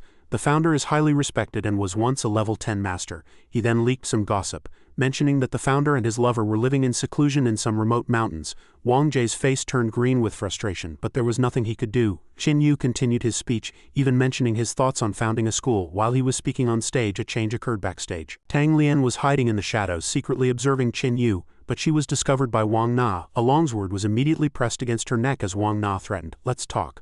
Tang Lian asked impassively, "Are you here to steal my target?" Wang Na let out a cold laugh. "You could say that." As soon as she spoke, Tang Lian swung her sword at Wang Na. Wang Na blocked it instantly. Tang Lian's sword was shattered by Wang Na's heavy blade, and with a flick of the wrist, the blade was pressed directly against Tang Lian's face. Tang Lian froze on the spot, unable to react at all. Following the rules of the Mantis tribe, Wang Na gave her a choice: pick one. The loser either gets out or dies. The tip of the blade was pressed firmly under Tang Lian's chin. Tang Lian pursed her lips and said nothing. She took one last look back and then escaped through a window behind her. Wang Na put her weapon away, resting it on her shoulder as she said, "Sorted, trouble managed." Chen Yu poked his head out and asked, "Trouble? What trouble? Is another demon attacking?" Wang Na turned to him and said, "That Tang girl won't be bothering you again for a while." Upon hearing this, Chen Yu happily flexed his muscles. "You should have said so earlier. I would have taught her a lesson myself." Wang Na spoke while wiping her long blade. "I'm afraid that woman was coming for me. The Mantis tribe chooses partners based on victory in combat. The loser usually yields, but they can also continuously challenge the winner. In other words, until she defeats me, she won't bother you again. So behave yourself from now on or else. If I'm in a bad mood one day and happen to lose to her." Chen Yu shrunk his neck, thinking that this kind of challenge was basically a lifelong struggle. Was this girl a silly dog? Thinking of this, Chen Yu hurried to say to Wang Na, "Teacher Wang Na, thank you, I need to go make a phone call." Chen Yu ran outside and leaned against the railing. "Hello, silly dog." There was a long silence on the other end. Chen Yu asked again, "Silly dog, are you still alive? What about the other four? Are they all there? Say something." When no one answered, he wondered if she had sacrificed herself to help him. Only then did a voice come from the other end. "I didn't lose." Chen Yu let out a couple of dry laughs. It was indeed Silly Dog's voice. He replied, "It doesn't matter if you lost or not, as long as you're okay." To his surprise, she immediately roared back, "I didn't lose and I will never give up." The volume made Chen Yu's ears ring, and he quickly moved the phone away, wondering why she was so angry. "I didn't even fight you." Just then, Yu Li appeared behind Chen Yu, patted his shoulder and pointed inside. "Chen Yu, let's go." The teacher said the strength testing for freshmen is about to begin. The girl in charge of registration at the door asked for Chen Yu's information. "Name Chen Yu." Chen Yu scratched his head and replied, "Seeking death." The girl was very dissatisfied with this answer. "I'm asking for your ability, not your hobby." Chen Yu scratched his head again and changed it. Taking a beating, the girl put an X in the attack column and then kindly encouraged Chen Yu to go inside for the test. He would be assigned a grade based on his specialty and then matched with teammates of similar strength based on the score. "Good luck," Chen Yu replied. "Thanks." With that, he strode inside. He arrived at the physical testing room where someone was already waiting for him. A senior turned around swinging a wooden club and said, Your build looks pretty sturdy. It seems you can hold out for a while. Pick a target." "How about 30 seconds? The senior sneered as he snapped the wooden club, revealing a sinister expression. "Don't say I'm bullying you, kid. As your senior, I'll show you the harshness of the real world today." Chen Yu's face darkened. As soon as the words were spoken, the senior stomped hard, cracking the floor. He leapt up and unleashed a move called Ice Blood Triple Strike. The senior let out a loud shout, and Chen Yu's eyes widened in surprise. But when the senior's fist landed on Chen Yu, the boy remained perfectly calm. Heavy punches rained down one after another, pushing Chen Yu back a few steps, but he remained expressionless and unmoved. The senior bit his teeth in frustration, unable to believe how tough his opponent was. Immediately after, Chen Yu also threw a sudden punch, making the senior's eyes go wide with terror. He was struck hard by an uppercut from Chen Yu. Chen Yu didn't stop there, following up with a well-timed kick that landed with a loud thud. The senior screamed as he was kicked right out the door. The registrar outside clicked her stopwatch and announced flatly, "Lasted 20 seconds, less than 30 seconds. Grade D, carry him out next." Everyone queuing outside was stunned. A brown-haired boy stared with wide eyes and said, "That doesn't look like a freshman." The girl looked back, her mouth hanging open in shock. That was the senior in charge of the testing. Seeing Chen Yu walk out of the room, the girl quickly turned her head away in terror. She lowered her head and handed a paper to Chen Yu. "Please specify your class grade." Chen Yu took the paper and replied, "All right, I'll put down S-class." The girl watched Chen Yu's retreating back and muttered to herself, "There are so many S-class monsters this year. I wonder if he'll last until graduation." Chen Yu arrived at the door of the S-class, pushed it open and greeted, "Good morning, everyone." Every student in the class turned around instantly, their eyes filled with killing intent. Chen Yu froze there, a look of confusion on his face. The students in the class whispered in doubt, "Is that the teacher?" Then everyone shouted in unison, "Good morning, teacher." Chen Yu felt quite depressed at being mistaken for someone older. Do I really look that old? But since they'd made the mistake, he wasn't going to correct them. Thinking this, he assumed the air of a teacher, walked to the podium and said loudly, "Hard work, everyone." Not a soul noticed the flaw, believing him completely. Lin Dongqing even shouted along, "Hard work, teacher." Seeing this, Chen Yu slammed the desk hard and said with great momentum, "Class, I want you to understand what entering the S-class means. It means you will receive the best resources and the most complete development environment provided by the school, but in exchange you must show the corresponding attitude and effort. Our S-class does not cultivate trash. Is that clear?" Everyone was scared stiff and answered in unison, "Yes, teacher, it's clear." Just then, the classroom door was pushed open and a girl walked in. Chen Yu immediately questioned her. "You there, do you realize you're late?" The girl looked blankly and asked back, "It hasn't even started yet, has it?" Hearing this, Chen Yu roared in a towering rage, "What I want to hear is not your explanation but your penitent attitude. A mistake is a mistake. What is your name? Who gave you permission to speak to a teacher like that?" She stood at the door, completely stunned by the scolding. Then, regaining her composure, she adjusted her glasses and introduced herself with a feigned air of depth. "My name is Li Ya," she added with emphasis, "though in this school you can call me Teacher Li." Hearing this, Chen Yu's mouth hung open in shock as he whipped his head around to look at her. Li Ya walked straight up to him and questioned, "Now it's your turn to answer my questions. You can't just impersonate a teacher. What is your name?" At this point, he was trembling all over, stammering, "Teacher can just call me some student or something." Then she shifted her attitude and said softly, "In that case, would some student please return to his seat?" Hearing this, Chen Yu immediately lowered his head and scurried back to his seat. He had to face the malicious glares from the surrounding students. "How dare you use us, just you wait." Next, Li Ya began the formal lecture without further nonsense. "Our school's teaching method encourages team combat. Each group typically consists of 4 members and the standard functional roles are Vanguard, Main Combat, Support, and Healer. Next, I'll give you some time to get to know each other and form your own squads." Hearing this, everyone stood up, leaving Chen Yu sitting alone, looking around blankly. They shouted in unison, "Teacher, we're ready." This left Chen Yu utterly shocked because it seemed no one was willing to team up with him. He asked tremblingly, "Teacher, how about you and I form a group?" Only then did Li Ya remember, "I forgot that our class has an odd number of people. Some student, there's no other way. I can only assign you to the special task force." Hearing this, the entire class began to mock him. Wasn't that special task force just filled with the school's most annoying troublemakers? But instead he found it very interesting. Annoying. Didn't that mean energy points were coming his way? At this thought he stood up excitedly and agreed, "I'll go, I'll definitely go." He then rushed out of the classroom in high spirits. "Don't worry, teacher, I definitely won't let your teachings go to waste. I'll continue to shine and generate heat in the special task force." Arriving before the detention tower, he was faced with a fence hanging a no-entry sign. As he was looking at it, someone shouted, "Halt, do you know what kind of place this is?" He ignored it completely, walking irritably toward the fence. "Do you think I'll stop just because you told me to? What are you thinking?" But that person stepped forward and grabbed him by the shoulder. "Are you deaf?" It was a bald man with a pair of blood-red eyes. He spoke in a contemptuous tone, "You don't look like a deaf person to me." Seeing this, Chen Yu also looked back at him with a face full of displeasure. Without further nonsense, he leapt up and delivered a punch to the other man, provoking him. "You're the one who's old and deaf." Seeing this, the opponent quickly activated a skill before the punch could land. Golden Stream External Martial Art, Open. A solid protective shield appeared around his body, making Chen Yu blurt out in surprise, "What?" Knowing his fist couldn't break it, he quickly retreated a few steps to observe his opponent. He appraised the other's strength.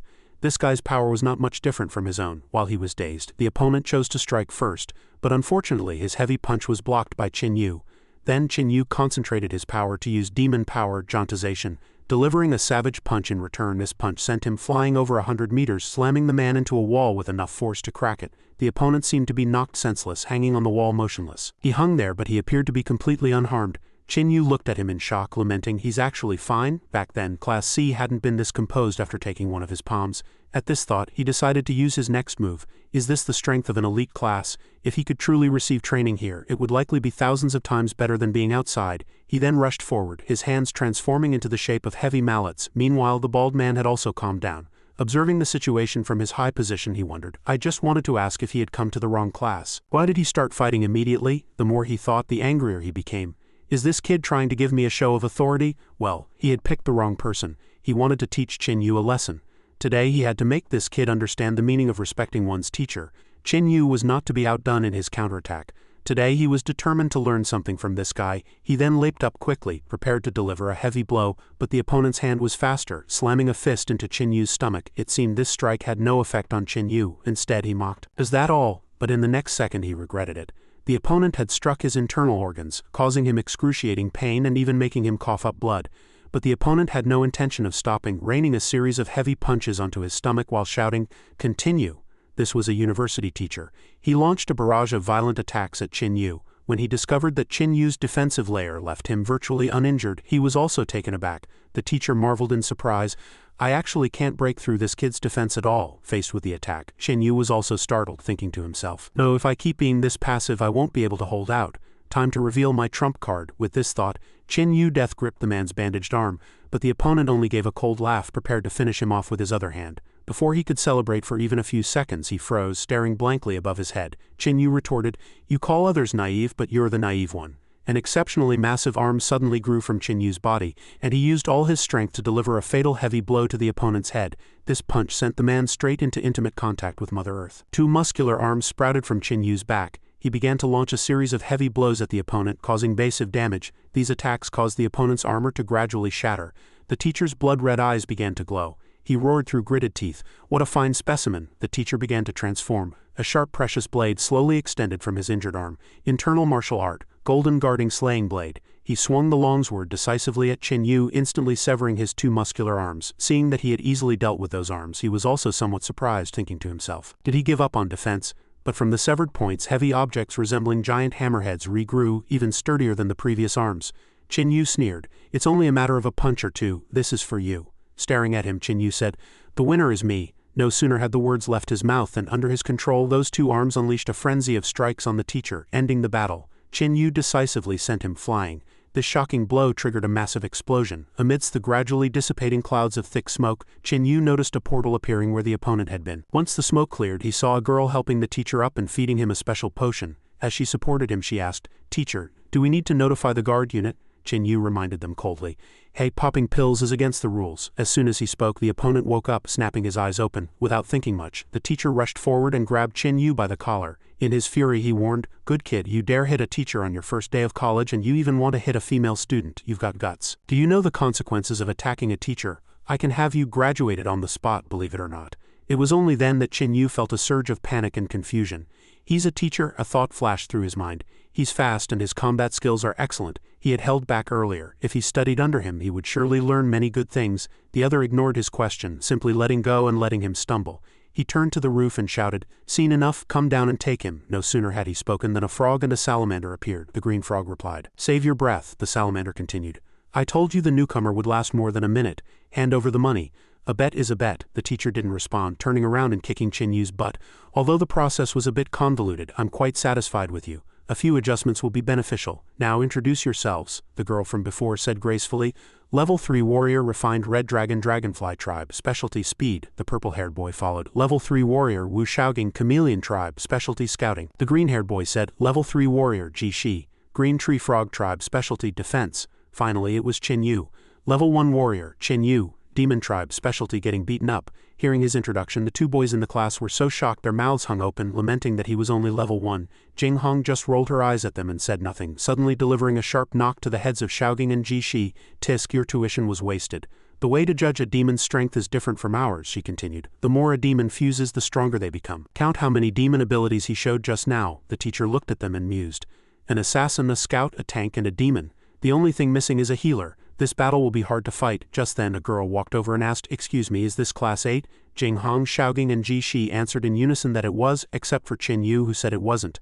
Amidst everyone's surprise and confusion, he said loudly, "I was going to register for class 7. Why are you guys lying to me?" Qin Yu instinctively turned to look. The teacher said angrily, "This is the registration point for class 8. This left Qin Yu dazed. Before he could react, the other grabbed him by the collar and said, "Class 7 is over there." With that, he threw Qin Yu directly toward the nearby tower. Qin Yu counted the floors as he flew, soaring from the first floor all the way to the 13th. Seeing someone ahead, he shouted, "Get out of the way, I won't be held responsible if I hit you." That girl was none other than Tang Lian.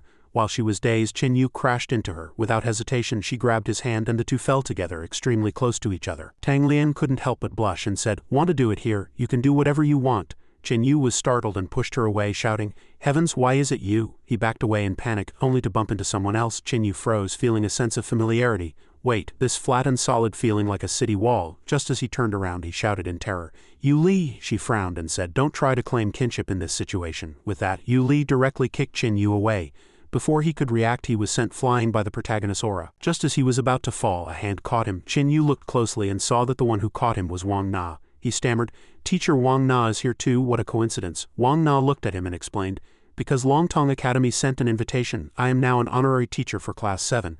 But Qin Yu," Wang Na's expression gradually darkened, "explain clearly, how did you recognize Yu Li by that part of her body? Do you usually have some kind of designs on Yu Li? Let me help you sever those thoughts." With that, he was terrified by the sight before him. Qin Yu was hanging outside the window. If Wang Na let go, he would face his third free fall. His face turned pale with fear as he screamed in terror, "Captain Wang Na, Teacher Wang Na, Teacher Wang Na, look closely. I'm Qin Yu, not some phantom." Qin Yu was punished by being made to stand in front of the three of them carrying 2 buckets of water. Wang Na spoke, "Since this is our first assembly, please introduce yourselves. I am the specially appointed teacher of Longteng Academy, Wang Na." Yu Li introduced herself happily. "Yu Li of the Wildmare tribe, level 3 warrior, Wildmare Knight." Tang Lian remained cold-faced, stating indifferently, "Tang Lian of the Mantis tribe, level 3 warrior." She looked at Wang Na and added, "Your rival." Seeing that he hadn't introduced himself, Wang Na's eyes betrayed a murderous intent that made Qin Yu shiver. He instinctively backed away, introducing himself. "Qin Yu, Demon Tribe, level 1 warrior." "My dream is," before he could finish, he was struck by a heavy kick from Wang Na's incredibly long legs, making intimate contact with the wall. Wang Na turned back to Yu Li and Tang Lian and said, "As you two have seen, our class is still short one person. Originally, she wanted to invite a healer class warrior, but unfortunately, they've all been assigned to other classes. I wonder if you have any classmates who meet the standard. If there's someone suitable, you can call them over." Yu Li and Tang Lian were still shaken by Wang Na's kick from earlier. Yu Li waved her hand, indicating she didn't know anyone. Tang Lian spoke, "The Mantis tribe doesn't need friends." As soon as Qin Yu crawled out of the wall, he began to mock Tang Lian. "If no one wants to play with you, just say so. There's no need to beat around the bush. By that logic, I don't want money either." Tang Lian turned her head and retorted, "Then does hubby want to have little mantises with me?" This fatal blow left Qin Yu stunned. He awkwardly buried his face back into the hole in the wall, muttering, "I'm not here, I don't know anything." At this time, Wang Na walked over, grabbed him by the collar and asked, "Kid, do you have a suitable partner?" Qin Yu revealed a sinister smile and answered, "I do." Wang Na pressed, "Is it someone from the healer class?" Under the surprised gazes of Wang Na and Yu Li, he replied, "Exactly." Wang Na asked again, "Are you sure?" Qin Yu curled his lip and gestured, "Sure, very sure." Unlike Wang Na and Yu Li, Tang Lian merely watched Qin Yu's antics with a helpless and silent expression. He shouted confidently, "If you need her, I'll go call her over right now." In Class A, Xiao Xiao was receiving encouragement from her sisters. Chi-Chi said, "It's okay, big sis. Didn't you also tie with that girl from the Tang family? It's not a loss." Lan echoed, "That's right." Yu followed up, "What does the Mantis tribe's rules have to do with us of the Dog tribe? If it really comes down to it, just let Qin Yu choose." Kiki also agreed, but then wondered what her fourth sister would choose. Xiao Xiao said seriously, "Don't try to persuade me anymore. Until I defeat Tang Lian, I will keep my promise to stay away from Qin Yu. It's a matter of principle." No sooner had she spoken than Qin Yu kicked the door open. "Silly dog, I'm here." Upon seeing him, Xiao Xiao immediately jumped up and shouted happily, "Idiot!" Her sisters watched from the side, helplessly mocking her. "What happened to your principles?" Qin Yu entered the room and asked, "What are you doing in Class A? I've been looking everywhere for you and you weren't answering your phone. With your strength, you could definitely get into the S class." Hearing this, several students from Class A glared at him in a rage. One student stepped forward and barked, "You think the S class is so great? You have some nerve insulting us like that. If you've got the guts, let's duel. Don't think for a second that Class A is far behind you lot." Qin Yu picked his nose and looked at the person with a look of utter contempt. He then flicked an exceptionally artistic booger. A flash of light streaked forward, shooting straight ahead. The light slammed into the wall, cracking the tiles. The student was terrified by the sight. Qin Yu asked back, "Are you sure about that?" The opponent immediately backed away, kneeling on the ground to respectfully invite Qin Yu in. Qin Yu walked over to Quan Xiaoxiao and asked irritably, "You still haven't told me why you're here. Not answering your phone, were you planning to stop acknowledging me as your daddy?" Quan Xiaoxiao suddenly took a step back, pointing at him and shouting, I came here with your sisters. I'm the daddy of this house." Qin Yu then grabbed her hand and dragged her away. Let's go. First, we're transferring classes. I need you." Xiao Xiao's hand trembled slightly. "You, what did you say?" Qin Yu turned back and repeated, "I said transfer classes. I need you." In that moment in Xiao Xiao's eyes, Qin Yu looked like a prince making a soulful confession of "I need you." Her face instantly turned beet red. "We're still young." Just then, a werewolf walked over and questioned them. "What's all this noise? Can't you people be quiet? I can hear you from a mile away." The werewolf asked in confusion, "Who are you?" Qin Yu answered casually, "S-class student." The werewolf looked at the crack in the wall and asked, "Did you do this?" Qin Yu covered half his face, showing off as he asked back, "This is the result of 20 years of accumulated booger kung fu. Can you block it?" Upon hearing this answer, the werewolf's face instantly went black. "This wall is worth 500,000. Can you afford the repairs?" Hearing this, Qin Yu instantly turned to stone. The werewolf tried to grab Qin Yu. "Come with me to settle the compensation fee." Qin Yu waved his hands, stammering as he thought, "I'm dead. If Wang Na finds out I not only failed to find the person but also owe 500,000, that 500,000 is going to be my funeral expenses. He feigned composure and said, wait a minute, I'm an S-class teacher and I'm here to pick up student Quan Xiao for a class transfer. The school will cover the repair costs for this wall, the werewolf asked with a grim face. Which S-class are you from? Chen Yu offered his trademark smile and introduced himself, the substitute homeroom teacher of class 7. Alias, Iron Bull. The werewolf listened and then bared his sharp fangs, saying, Iron Bull is my brother-in-law. Chen Yu took the opportunity to hoist Quan Xiao onto his shoulder, responding with an awkward laugh. Well, hello there, brother-in-law. No sooner had he spoken than he bolted with Xiao on his shoulder. Goodbye, brother-in-law. The werewolf leaped onto the wall and gave chase. You brat, how dare you take advantage of me? I'm going to teach you a lesson today. Don't run, Chen Yu shouted as he ran. Silly dog, help me out, Quan Xiao said with a hint of guilt. Sorry, teacher. She activated her power from behind, summoning a massive boulder to block the werewolf's path. The werewolf slammed headfirst into the rock. You didn't get away, you just wait, Chen Yu praised. Nice job. Outside the academy, Chen Yu brought Quan Xiao before Wang Na. Here, your shipment has arrived. Xiao laughed awkwardly, waving to Wang Na. Wang Na looked over Xiao's legs, hips and chest and sighed with her hand to her forehead. Since when did she become a healer-class warrior? Chen Yu answered calmly. Right when we needed her to be. Wang Na didn't say another word, punching Chen Yu directly into the wall. Get out, Chen Yu screamed in pain. I wanted a demon, not this useless little brat. Wang Na did a recount. Tang Lian lacked scouting, Yu Li lacked healing, and Quan Xiao was a pure physical combatant. She glanced at Chen Yu. It seemed she had to bring out the big guns. Wang Na announced loudly. Tang Lian, Yu Li, Quan Xiao, listen up. Your first lesson is learning coordinated combat. She pointed at Chen Yu. So your mission is to find every possible way to take him down before school lets out. Yu Li and Xiao's eyes lit up while Tang Lian had already vanished from the spot. Just as Chen Yu was about to slip away, he was blocked by Tang Lian's husband. Stay here. Tang Lian threw several flying knives. Chen Yu said, what you're trying to keep here isn't my life, is it? He caught two of the knives with his bare hands, but the remaining blades still pierced his body. Tang Lian replied, no, what I want is my husband's person. Whether you're dead or alive doesn't matter. As she spoke, she charged forward with her blade. Tang Lian attacked relentlessly with her knives, forcing Chen Yu back and then set a trap consisting of countless flying knives to surround him. At this point, Chen Yu began to fight back, raising his fist to suppress her with pure strength. Chen Yu's fist closed in right in front of Tang Lian's face, startling her into a daze. Seeing Chen Yu's fist coming straight for her, Tang Lian could only reach out to parry. But it was useless. She was sent flying by a single punch, slamming heavily into the ground. Chen Yu didn't stop, charging forward with his fist again. Do you really think I'm a pushover just because I'm a demon? Suddenly, Chen Yu's footsteps halted. He was tightly bound by chains on the ground. From behind, Quan Xiao warned, Idiot, watch out. Chen Yu let out a roar, and his body rapidly expanded, growing into a giant size. 2 extra arms even sprouted from his back. Quan Xiao dodged nimbly. Chen Yu charged at her, but in that moment Xiao summoned a massive rock to block her front. She stared at the stone uneasily. The next second, the entire boulder was smashed to pieces by a single punch from Chen Yu. Even Xiao was sent flying by the shockwave, falling back. Xiao was struck so hard her mouth was bleeding and she struggled to stand up. Yu Li watched from the side, stunned and filled with fear. Has Chen Yu already become this strong? We're all S-class students. Then Yu Li also charged forward to meet the challenge. She was secretly unwilling to give in. A phantom of a flaming wolf head appeared behind Yu Li. She pushed off the ground with both feet and leapt, kicking toward Chen Yu, but he blocked it easily. Yu Li landed on one foot and launched a series of side kicks. Chen Yu gritted his teeth, using both arms to block the repeated heavy blows. Tang Lian, watching from the side, was somewhat surprised, thinking to herself that she had great potential. Yu Li continued her strained attack. Xiao asked worriedly, Can Yu Li handle it? Wang Na looked at the situation and shook her head helplessly. Yu Li raised her leg high, preparing a heavy kick, but Chen Yu reached out and death gripped her foot. Chen Yu then swung his arm and threw her away. Wang Na roared angrily, Chen Yu, enough, line up. Wang Na walked over to help Yu Li up while Chen Yu stood where he was, beginning to gather energy for another move. The 3 girls stood there dazed. Wang Na said, It's clear that you not only have zero coordination, but your strength is also far behind Chen Yu's. This can't be called a team at all. Wang Na casually threw out several flying knives and said with a cold, mocking smirk, Now your most important task is to familiarize yourselves with each other's abilities as quickly as possible. So the 3 of you will use these special training tools for combat drills. The 3 immediately reached out to catch them. Tang Lian turned and shouted, No way, the Mantis tribe doesn't do drills. Wang Na suddenly let out a long laugh. It seems you want to go all out with the real thing. Fine, Chen Yu, you fight her. Tang Lian turned her head, her eyes locked onto Chen Yu. The two faced off for a moment, but then she actually turned around and walked back to her original spot, leaving Chen Yu feeling utterly helpless. Suddenly, with a whoosh, something began to spin rapidly like a whirlwind, flying toward Chen Yu. Catch, he was startled and quickly reached out to block. A sneak attack. It turned out to be a raw egg which smashed against his face, egg yolk splashing everywhere. It was truly impossible to guard against sheer trickery. Wang Na held 2 more eggs, tossing them up and down as she teased. Your problem is that you only know how to use brute force. Next, you'll practice your punches with an egg until you can punch the wall with full force while ensuring the egg in your hand isn't crushed. Only then will you have officially completed the training for this course. Having spoken, Wang Na waved her hand and turned to leave.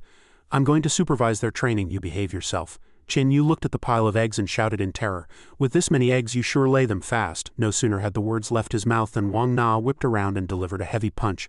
I'm a horse. Even a single egg casually thrown by Wang Na had enough force to send Chen Yu flying, hitting a pillar and leaving cracks. He crawled up in pain and asked, is this method of yours actually reliable? Wang Na said nothing, only moving 2 fingers. Chen Yu looked on with a face full of confusion, completely unable to understand what on earth she was doing. Chen Yu thought in surprise, can I really do this? Red energy flows circled his body, as if his entire being was filled with power. Chen Yu was incredibly excited. Bring it on. Step 1. Make himself stronger. He took down the egg stuck to his stomach. Cracks on the ground began to spread and expand in an instant. A massive fissure opened in the floor. Seeing this, Wang Na was about to explode with rage. Chen Yu, I told you to train, not to demolish the building. On the playground, everyone was training hard. Quan Xiaoxiao swung her longsword, and the ground suddenly shook violently as if from an earthquake. Yu Li shouted, Tang Lian, get back! With that, she leaped into the air. Wang Na was secretly worried, thinking the Mantis tribe's offensive consciousness is extremely strong, which makes Tang Lian's retreat speed slower than average. They were still performing coordination drills against each other. She had to strengthen this awareness in her. Tang Lian laughed loudly. I succeeded. In the room, Chen Yu was still practicing relentlessly. His heavy punches slamming into the wall one after another, he endured the pain and opened his hand. Seeing the egg perfectly intact, he immediately wept with joy. That wasn't easy. These past few days he had practiced so much he dreamed of the smell of eggs. Today he finally succeeded. Chen Yu sat down immediately, letting out a long sigh of relief. Finally finished. Let's see how my attributes have changed. The system panel suddenly appeared before his eyes. Attribute values. Name Chen Yu. Race Demon. Level 1.5 Warrior. Constitution 5.5. Spirit 30. Demon Power. Mutated Demon. Advanced Armor. Advanced Flesh Regeneration. Intermediate Multi-Arm. Beginner Demon Spikes. Beginner Demon Claws. Beginner Jauntization. Beginner Teleportation. Entry-Level Corrosive Saliva. Entry-Level Camouflage. Accumulated Energy 11,543. He scanned the panel and clicked excitedly, Add, they're all mine. Chen Yu closed his eyes, his face filled with pride and satisfaction. Who else is there? Suddenly a piece of paper was slapped directly onto his face, and a voice barked, Since you've learned it, get out there and show what you've got. Wang Na added with her arms crossed, Longteng Academy occasionally has bounty missions. He held up the paper, which looked like a wanted poster, as Wang Na continued, I've picked one for you. If you can absorb his long-range combat ability, it will be of great benefit to you. He immediately straightened his back and saluted. Yes, Mal. Seeing this, Wang Na frowned irritably. Stop the nonsense and go. You're not the only one who took this mission. Chen Yu was instantly excited, shouting with great momentum, It's mine. No one's taking it from me. Chen Yu stomped hard and charged forward, startling Yu Li into turning back and screaming, Chen Yu, are you trying to scare me to death? Before she could finish, he had already vanished like a gust of wind. The flesh-scarred demon is mine. The surroundings were swept up in a whirlwind, and hair was left a mess. Tang Lian watched his retreating back in great surprise. His speed has increased again. He's become stronger by a steep mountain path. The car continued to drive smoothly on the highway. The lead teacher spoke while driving. Even though I came with you to execute the mission, I won't interfere too much in your battle with the flesh-scarred demon. Suddenly, someone in the car screamed in terror. Oh no! Defensive positions. Immediately following, a world-shaking explosion occurred. The entire vehicle was blasted over and the people inside were thrown out. On a distant high-rise rooftop, a sniper was aiming precisely at the target. He pulled the trigger on the lead teacher. With a bang, the bullet left the chamber. Everyone was terrified. Just then, a large hand suddenly appeared in their sight.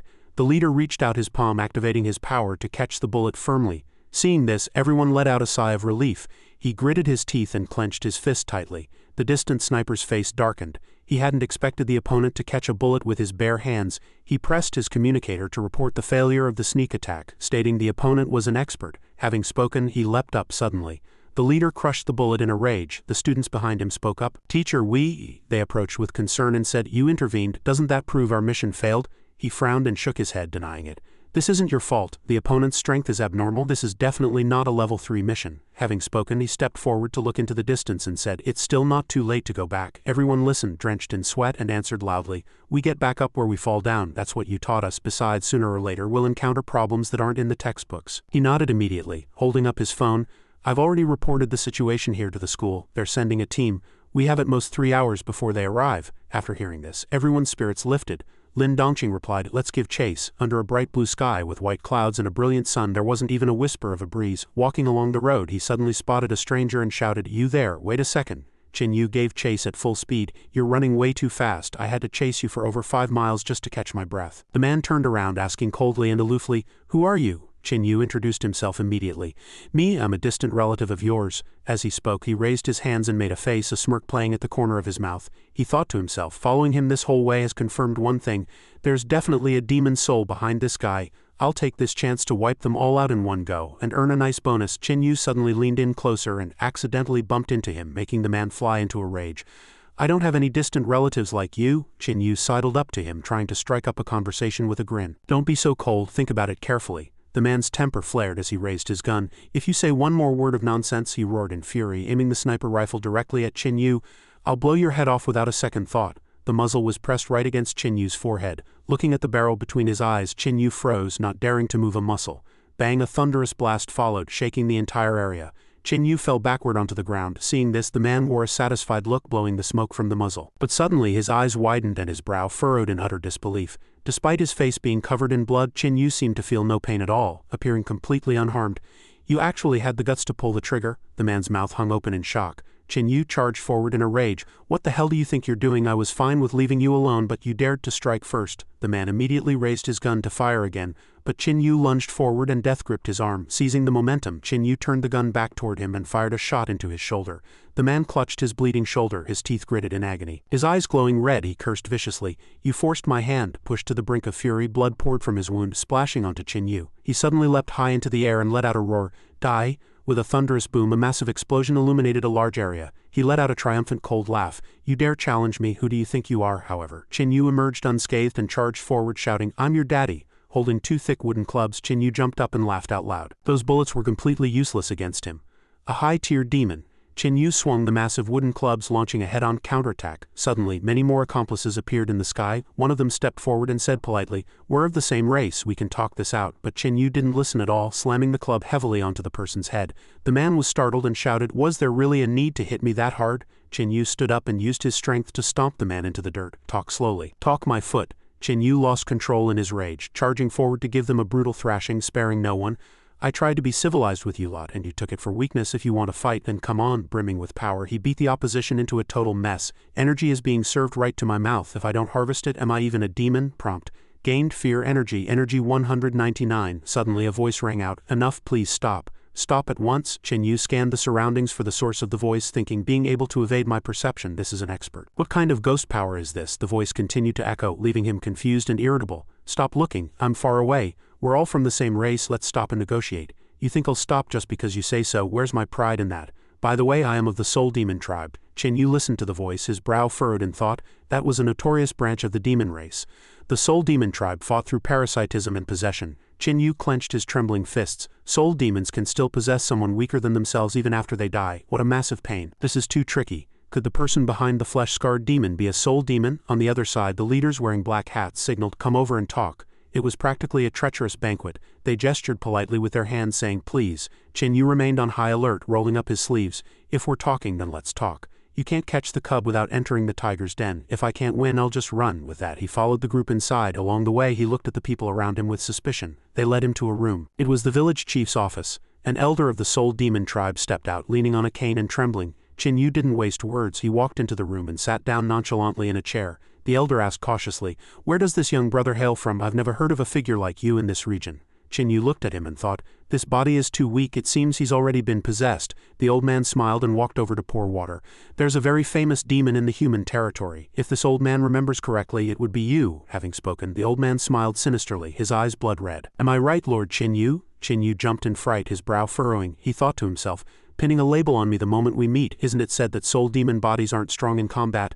On what basis is he facing me head-on? Is there some other conspiracy?" Suddenly Poka kicked the door open and rushed in, roaring, "A bunch of trash, a single demon beat you all like this? Were you raised on nothing but thin air? Back in my day I'd flame demons." Lackey saw Chin Yu sitting there and his eyes nearly popped out in shock. Big head. Chin Yu was also startled to see Poka shouting with a pale face, "Kid, you're not dead yet." Hearing this, Poka roared in a fury, "Show some respect. I'm called Poka now and I'm the deputy here. Didn't you come here to join us? You have to call me Lord Poka." Chin Yu recalled that after the last Chrono Maze his abilities had improved rapidly, making him quite famous among demons. The black-hatted leader walked over and said slowly, "I'm Lord Poka." Poka's face turned ashen as he felt a wave of cowardice, but he still roared out loud, "Shut up, you trash actually got beaten like this by a single demon," they immediately shouted back. "Then why don't you look and see who it was that beat us?" Poca looked back and found Chin Yu sitting there with a cold smile. Seeing this, he immediately turned to slip away. "Of the 36 stratagems, fleeing is the best. I just remembered I have something to take care of. Excuse me." But Chin Yu immediately rushed up and locked his neck from behind. "Lord Poca, could you tell me how I can join you lot? Do I need to kneel?" The green-faced guy was so scared he nearly wet himself, screaming, "BB big bro." Chin Yu furrowed his brow, shaking Poca's head like a rattle as he said, "Join, even calling me daddy today won't help you." The Soul Demon Elder sat there watching the show, letting out a laugh. "Oh, could it be you two have known each other for a long time? Then I'll have to trouble Deputy Poca to introduce this gentleman's background." After hearing this, Chin Yu released his grip. Poca was gasping for air with a crooked neck. Chin Yu knew exactly what he wanted to say. He quickly signaled by pinching Poca's neck. Poca took the hint and said loudly, "He's my boss, a fierce general who once fought in the Great War against humans. Boss led us to valiantly intercept many convoys and achieved great military feats." The old man stood up after hearing this, nodding in appreciation. "It is my honor. I wonder what purpose brings you here this time. Could you help us with a small favor? As long as it's not the human side Chin Yu, it should be fine." Thinking of this, Chin Yu turned and smiled, agreeing to help. "No problem. Big Head here is the most helpful person around. I've assisted many before. Lust demons, decapitating demons, great horned demons, you name it." He then reached out his hand and continued, "But I don't work for free, you have to pay up." The bald old man was stunned for a moment, but then stated that as long as the Flame Demon's invasion plan could be completed, money was no object. The Soul Demon Elder said helplessly, "Since Deputy Poca and Big Head are already so familiar, Poca, why don't you show him around?" And so Poca led him away. "Boss, follow me." Chin Yu followed him out of the room. Outside, a cool breeze blew as Poca led him along. Along the way, Chin Yu noticed people in the houses peeking out sneakily. It seemed these people's intelligence had been completely eroded by the soul demons. Chin Yu furrowed his brow and thought, "To kill soul demons in this situation, if I don't target the soul, I'd have to kill everyone present." He pulled out his phone to check his mail, thinking he needed to report the situation to the school quickly and find a successor to solve this. Under the blue sky and white clouds, a breeze stirred. In a house, a group of people was hiding inside, observing the outside. Suddenly, the captain's phone vibrated. The captain picked it up and saw, "The situation has changed. There's an evacuation point here." Everyone was shocked. "What? Teacher, didn't we just arrive?" "No time to explain. Evacuate now, we'll talk on the way." Suddenly, several red air currents appeared from nowhere, enveloping the entire space. The captain was alarmed and immediately went on the defensive, reaching out to prop up an invisible shield wall. The two forces clashed violently. The captain struggled to hold it alone, letting out a loud roar. Immediately following with a bang, the blue current exploded, startling the black-hatted sniper nearby. A massive dark shadow monster charged over, using its body to block the scattering blue fragments. Thick smoke billowed as a gale rose. The houses were destroyed and empty. The man roared in a rage, "Give chase." The captain's students were running for their lives like the wind, but no matter how fast they ran, the group of monsters stayed hot on their heels. Seeing this, the captain shouted a warning, "Don't stop." Suddenly, a red sniper reticle locked onto the captain's forehead. "Still have time to worry about your students?" Immediately after, a bullet came whistling through. The captain broke into a cold sweat. He quickly channeled his energy, creating a layer of blue barrier to resist, his expression turning grave. He crossed his arms and roared, "Sky Featherbird." A massive bluebird appeared. Diving fiercely, the bluebird swept past like a gale, attacking 3 people simultaneously. The students stood frozen in place, too terrified to speak. The captain looked at them and shouted, "Don't look back, run." And so they ran without looking back. This group of students ran with everything they had. "We must not let our teacher's efforts go to waste. Teacher specializes in speed. Without us as burdens, he can perform even better. Let's get back to school and report." Suddenly a figure appeared in the distant bushes. The 4 of them huddled together in fear, standing ready for battle. Chin Yu walked out slowly with a grin. "Yo, still alive? Seems this trip wasn't a waste. Don't be nervous. I'm one of you. Allow me to introduce myself. I am Chin Yu." They were stunned after hearing this. "Chin Yu?" the students began to whisper. "Isn't this the guy who completely humiliated himself at the freshman orientation speech?" Chin Yu flew into a rage upon hearing this. He turned as if to leave. "Goodbye, find your own way out." Seeing his firm attitude, they quickly shouted, "Wait, big bro, don't go." Seeing this, he immediately changed his face, reaching out for money. "My ego has been bruised and I can't remember the way out. I'll need some compensation for mental distress." At the mention of money, their faces turned pale and they could only force a laugh. Of course. Chin Yu immediately set a price. 500 per person, no haggling." Their smiles instantly froze. Does this guy only have eyes for money? With no other choice, they obediently transferred the funds. 2,000 received. Having gotten the money, Chin Yu happily started humming a song, "Let's go." Suddenly, a student looked back and saw the captain stumbling toward them, leaning on a longsword. "Teacher?" Seeing this, Chin Yu said without looking back, "No one gets left behind. 1,500 for the teacher, no student discount." Everyone was livid. "Teacher is in this state and you still want money?" this is the freshman representative, the demon from the human camp, Qin Yu. Qin Yu, the captain walked over and gave a salute. So it was Qin Yu. I have long heard of your name, he said with a smile. Anything can be discussed for a price. Suddenly, a loud boom startled everyone. The captain gritted his teeth in rage, veins popping on his face. Qin Yu's eyes widened in shock. He never expected the captain to swing his sword and pierce right through his own body. The captain's longsword was now a lethal weapon in the hands of an impostor, he said indignantly. This is a fake. The captain stared at the monster before him and said to the group, news just came from the school. Qin Yu is currently scouting vital intelligence in the village. A clone could never appear here. Having said that, he seemed to set down a heavy burden and lowered his weapon. He spoke to reassure the group. We can only rely on ourselves now. Suddenly, the student picked up a longsword from the ground and delivered a fatal blow to him, leaving him no time to react. By the time he realized what was happening, the blade had already run him through. He could only stare at his student with wide eyes. The students in the rear witnessed the scene and let out a piercing scream. Lead teacher, at that moment the student finally revealed his true colors. Holding the sword, he smiled and said, "Thank you for providing such valuable intelligence." No sooner had the words left his mouth than the lead teacher collapsed, trembling as he left his final words, "Soul demon. Soul demon." The remaining people were already shivering with fear. He turned to the next person, staring at them with a vicious gaze. "Now how should I deal with you?" The scene shifts back to Qin Yu. At this time, Qin Yu and Poca were wandering through the village to observe the situation. Qin Yu was constantly snapping photos when a notification suddenly popped up on his phone screen. The notification read, "Longteng Academy, the entire Vanguard squad has been annihilated." Seeing this, Qin Yu asked himself, was a Beastman squad discovered? Moreover, since a moment ago the number of demons monitoring him had doubled. It seemed his identity as a mole had already been exposed. Qin Yu tucked away his phone and continued walking as if nothing were wrong, pondering. Fortunately, the important information has already been sent out. Now I just need to wait for a chance to slip away and wait for the school's reinforcements to deal with these demons.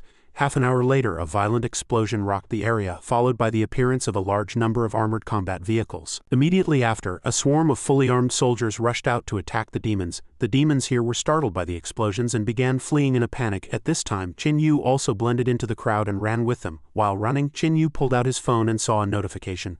"Our forces are preparing to bomb the village. Please evacuate immediately." Seeing this notification, Qin Yu cursed in a rage. "Evacuate, you're telling me now? What's the point of this late notice?" Amidst his fury, Qin Yu suddenly noticed Poca's location. Poca was currently opening an escape passage. Qin Yu rushed over and shouted, "Hey kid, wait up!" Qin Yu ran desperately, thinking, I have to follow Poca to survive the coming bombardment. Fortunately, Qin Yu arrived just in time and dove into the cellar. Sure enough, just as Qin Yu hid, the military launched a bombardment that leveled the entire village. Qin Yu took the opportunity to grab Poca from behind and interrogated him. "Kid, what are you doing here?" Poca turned around and answered tremulously, "Big bro, I only came in here because I was following your orders. Didn't you tell me there was an escape passage here?" Qin Yu was stunned. "Me?" Poca answered honestly, "Yes, it was you." Qin Yu narrowed his eyes at Poca, thinking to himself, is this kid being controlled? With that thought, Qin Yu said without hesitation, "Kid, I'm here to rescue you." No sooner had the words left his mouth than his short blade was pressed against Poca's neck. He thought a single strike would free Poca, but something unexpected happened. Poca's body lost control and slowly slumped over, eventually collapsing straight to the ground. Another person who looked exactly like Qin Yu appeared behind him. The man clapped his hands as he walked. Qin Yu spoke in a low voice to the clone, "It really is you, Soul Demon." Hearing this, the other party merely smiled and asked back, "Since you knew it was me, you pretended to kill Poca just to lure me out?" Qin Yu crossed his arms and retorted, "Do I really need to spell everything out?" The man pointed at Qin Yu with a sinister look. "Since we both know what's going on, let's lay our cards on the table." Qin Yu looked behind him, his brow furrowing deeper. He asked the man, "By moving all your high-level combatants here, do you plan to abandon the battle above?" The man didn't waste words, merely giving a silent signal, and a group of demons emerged from the shadows. Only then did the man speak with satisfaction. "Abandon? No, don't misunderstand. From the very beginning, I never intended to fight them head-on," the man continued. "That fire demon is nothing but a brainless fool. His so-called operation was just a way to drag us all to our deaths." As he spoke, the group of demons revealed themselves one by one. The man's features grew increasingly demonic as he said to Qin Yu, "This actually gives me the perfect opportunity to shine." Even as the man spoke, Qin Yu had already donned his armor, preparing for battle. The opponent stared at Qin Yu, continuing fearlessly, "Once I obtain your body and combine it with my special abilities, I will surely secure a place for myself in the demon realm." Hearing this, Qin Yu revealed a look of disgust. "You want my body? How despicable." Hearing this, the man rubbed his neck and asked smugly, "Qin Yu, aren't you talking all this nonsense just to stall for reinforcements? Then why don't you guess what I'm waiting for?" Hearing this, Qin Yu was greatly shocked and asked in terror, "What do you mean?" Just then, a dense purple gas appeared beneath Qin Yu's feet. The purple currents began to invade Qin Yu's eyes, nose, and mouth. The man spoke with satisfaction. I've waited a long time for this moment. This mental array was prepared specifically for you. It will increase the success rate of my possession. At this point, Qin Yu could only rely on himself. He thought with a resolute gaze, it seems reinforcements won't make it in time. I have to go all out with that thought. Qin Yu charged straight into the swarm of demons, letting the purple light envelop him. He fought relentlessly, sending demons flying one after another, and cut a path all the way to the man. Seeing Qin Yu, the man laughed excitedly. Welcome to the fold. Why don't we become one? Hearing this, Qin Yu immediately delivered a blow to his abdomen. Unfortunately, the strike failed to hit a physical entity. Seeing this, the man laughed maniacally. It's useless. As long as my puppets aren't all dead, I won't die. At that moment, Qin Yu was death-gripped by 4 demons, rendering him unable to move. Just then, Qin Yu erupted with his full strength, shaking the demons off his body. Seeing that Qin Yu had broken free, the man immediately sent 2 more forward. It's not just you who can giantize. My puppet abilities are far superior to yours. Surrender. Listening to the provocative words, Qin Yu asked back, is that so? Qin Yu attacked the 2 giant demons simultaneously, continuing to ask who has more? Seeing this, the man let out an incredibly exaggerated smile. I'm starting to like you more and more. Qin Yu stared at him with a gaze full of rage. By now he had completely erupted, his fist striking the 2 demons directly in their faces. No sooner had he eliminated those 2 than other demons quickly rushed forward to surround and attack him. Seeing his subordinates being killed, the man couldn't help but exclaim, killed them all. Suddenly an arm appeared out of thin air and slammed hard into Qin Yu's face. Qin Yu was shocked. What's happening? It turned out the man had begun to enter Qin Yu's body. 2 more arms grew from Qin Yu's back, death gripping him from behind. Looking at the rogue arms, Qin Yu said helplessly, the arms have lost control. Purple currents gradually spread from one arm to Qin Yu's other hand. Both of his hands were now out of control. Qin Yu fought with everything he had to regain control of his hands. The man cursed irritably. What kind of God-given power is this? After a struggle, Qin Yu finally stabilized. Having regained control, he decisively severed the 2 rogue arms, making the opponent scream in agony. By now, the soul demon had partially occupied Qin Yu's body. He lamented, so exhausting. The man then slumped onto the ground. Qin Yu regained a shred of consciousness and saw a purple demon, thinking, is the darkness before my eyes because of excessive blood loss? Subsequently, Qin Yu fell into a coma. Seeing this, the man revealed a satisfied smile. I finally entered your mental world. The man began to step into Qin Yu's mind. Before leaving, he tossed out a final sentence. Next, I just need to destroy your will and this body will be mine. The man entered the depths of Qin Yu's heart, talking curiously to himself. Kid, let's see what your deepest fear is. At that moment, Qin Yu opened his eyes, still a bit dazed, then suddenly jumped up and shouted, Soul demon, but when he calmed down and looked around he froze. Is this my house? Qin Yu touched his body to check himself, muttering, is this a dream, or was everything that happened before the dream? Just then a roar came from outside Qin Yu's room. Are you ever going to stop, you shrew? The female voice retorted, I should never have married you. Useless, useless, useless. These words left Qin Yu stunned. The system displayed, naturally lacking in discipline, never suffered abuse but lived in a home devoid of love and filled with constant quarreling. Qin Yu stood by the door and listened. If it weren't for the child who would live with you, I've had enough of this. You stay home from morning till night, yet you dare cry about hardships. There's not a single good day in this life, and it wasn't over yet. The system added, how many children can grow up normally? Qin Yu was fed up with the system and roared, shut up. Readers didn't come here to listen to complaints. Who hasn't had a miserable childhood? Qin Yu's mother suddenly pushed the door open, grabbed Qin Yu and started to leave. Son, we're leaving. Qin Yu put on a helpless look and said, I thought it would be some major psychological trauma, but this is it. He talked to himself. Soul demon, my memory is very fuzzy right now, and everything that happened before feels like a dream. I can't even be sure if Wang Na and the others were real. Qin Yu then reached back and grabbed the woman's hand. She winced and closed her eyes as he asked, Qin Yu, what's wrong with you? I'm your mother. Qin Yu frowned and said, but I can still recognize the person who called me an annoying piece of trash for over 10 years. Stop the act. The woman was surprised and speechless. Soul fragments scattered and another Qin Yu appeared. Qin Yu's face was grim. Got you, imposter. Usually when a soul demon flees without enough follow-up power, they can only retreat temporarily and make other plans. The soul demon fled, abandoning the physical body that was being pummeled. Poca hurried over to stop him. Big bro, stop hitting him. The soul demon has already run away. Qin Yu gritted his teeth in a rage. Run? He whipped his head around, venting all his fury on Poca. Why didn't you say so earlier? Did you let him go on purpose? You're in this with him, aren't you? Poca argued in a panic. Big bro, aren't we on the same side? Qin Yu didn't listen at all, immediately rushing up to counter. Who's on your side? My name is Qin Yu and I'm a demon's worst nightmare. Poca looked confused.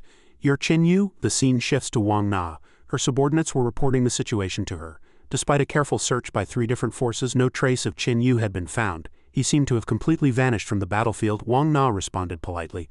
I'm sorry everyone, please keep a lookout. The other party reassured her. No need to be so polite, Captain, it's our duty.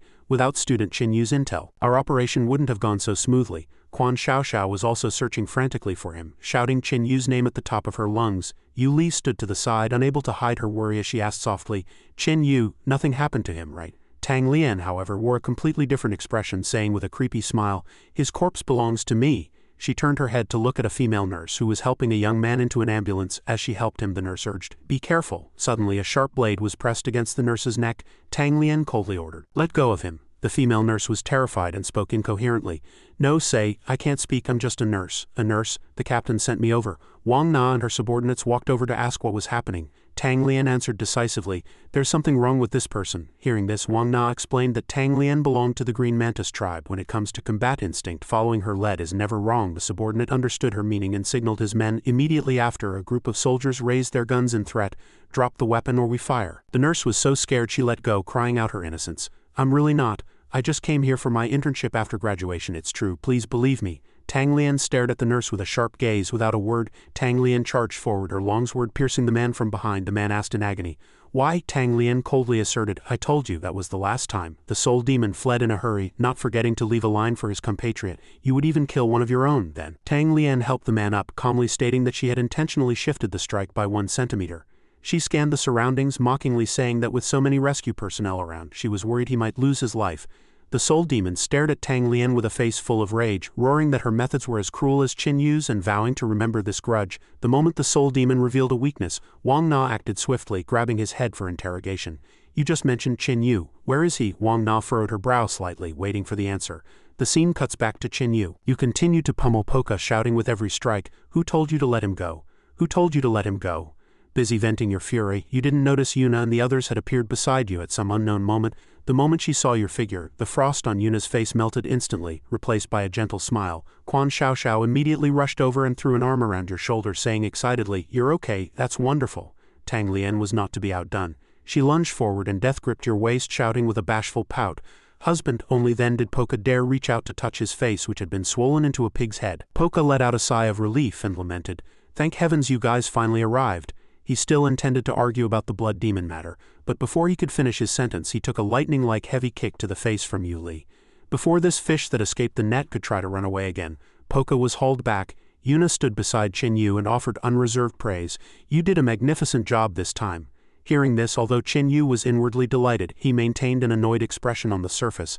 After achieving such a major feat, was he really only getting a verbal compliment? Isn't that a bit perfunctory? Yuna watched him in silence for a moment, then quietly slipped a small object into Qin Yu's hand. "This is for you." The 5 of them boarded the vehicle together. Yuna spoke with a stern tone, demanding of the remaining 4, "Each of you remember to write a battle summary."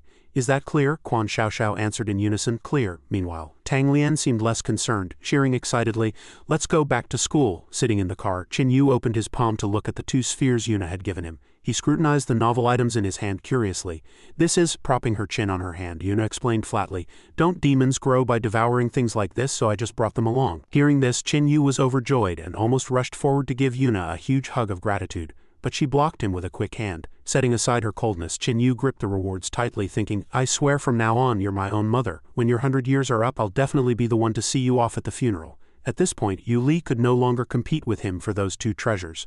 The 2 objects rapidly transmitted energy into Qin Yu's palm. The red one was basic soul erosion, and the blue one was basic flesh healing. The system immediately displayed a notification, basic flesh parasitism. Qin Yu looked at the notification with a smug smile. Combined with the power of the parasitic demon he had defeated in the pipes earlier, he was now confidently invincible in the field of parasitism.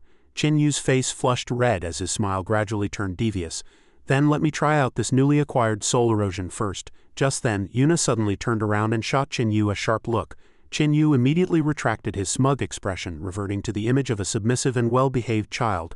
He let out a light cough to hide the awkwardness. "Ahem, I have to be filial. I absolutely must not mess with this person." Qin Yu propped his chin on his hand and thought, if he didn't control this ability well, it could cause a major disaster. It would be best to find a reliable subject to test it on first. His gaze began to scan the surroundings, finally landing on Tang Lian. The Green Mantis tribe were natural-born warriors. Perhaps she had the strength to resist mental attacks. Action followed thought. He decided to pick her as his Pikachu lab rat. A current erupted from Qin Yu's body, piercing straight toward Tang Lian. Qin Yu closed his eyes with a smile of certain victory. Success? Was it really that simple? Fine, let me see what's hidden in your mental world. However, the image that appeared in Tang Lian's mind was actually her sitting on a bed, calling out tenderly, "Husband." Chen Yu's eyes widened in horror, his face turning purple with shock. He looked beside him, right at the source of the suggestive voice. It turned out that Tang Lian had already sat on his lap at some point. She whispered softly, "So my husband is this impatient? Although I don't have this particular preference, if my husband likes it outdoors, I'm not opposed to cooperating." Chen Yu pushed Tang Lian away in a panic, stammering a declaration. "This is a proper manga," he then asked in confusion. "How did you find out?" Tang Lian smiled slightly, her gaze sweeping over the confident longsword in her hand. "It was merely an intuitive familiarity. We of the Green Mantis tribe begin honing our mental strength from childhood." Suddenly the vehicle shook violently as a group of people wearing hideous masks and wielding firearms appeared. One of them threatened aggressively, "I'll count to 3. If you don't act, we'll strike first." Standing on high ground, Yuna adjusted her glasses and coolly offered an appraisal. "They are from the Smile Legion of the Thousand-Face Salvation Army. Prepare for battle." Chen Yu stood to the side, his brow furrowed in utter confusion. "What on earth is that?" Tang Lian calmly explained to him that it was an extreme villain organization that took pleasure in killing. Besides Smile, they also had Cry Face, Angry Face, Expressionless Face, and Apathetic Face. Just as the opponent reached 3, a guy punched directly through the glass and crudely grabbed Chen Yu by the collar. He lifted Chen Yu up with ease, roaring, "Deal with one first." Chen Yu froze for a moment, blurting out, "Ha!" Immediately after, his right hand rapidly transformed into a gun pointing straight at the masked man. Bang, bang! 2 ear-splitting gunshots rang out, making the entire bus shake. Chen Yu looked at the unconscious masked man on the ground and patted his hand, striking a cool pose. "I didn't actually want to kill anyone today." Seeing their comrade taken down, the group of masked goons immediately let out a frenzied roar.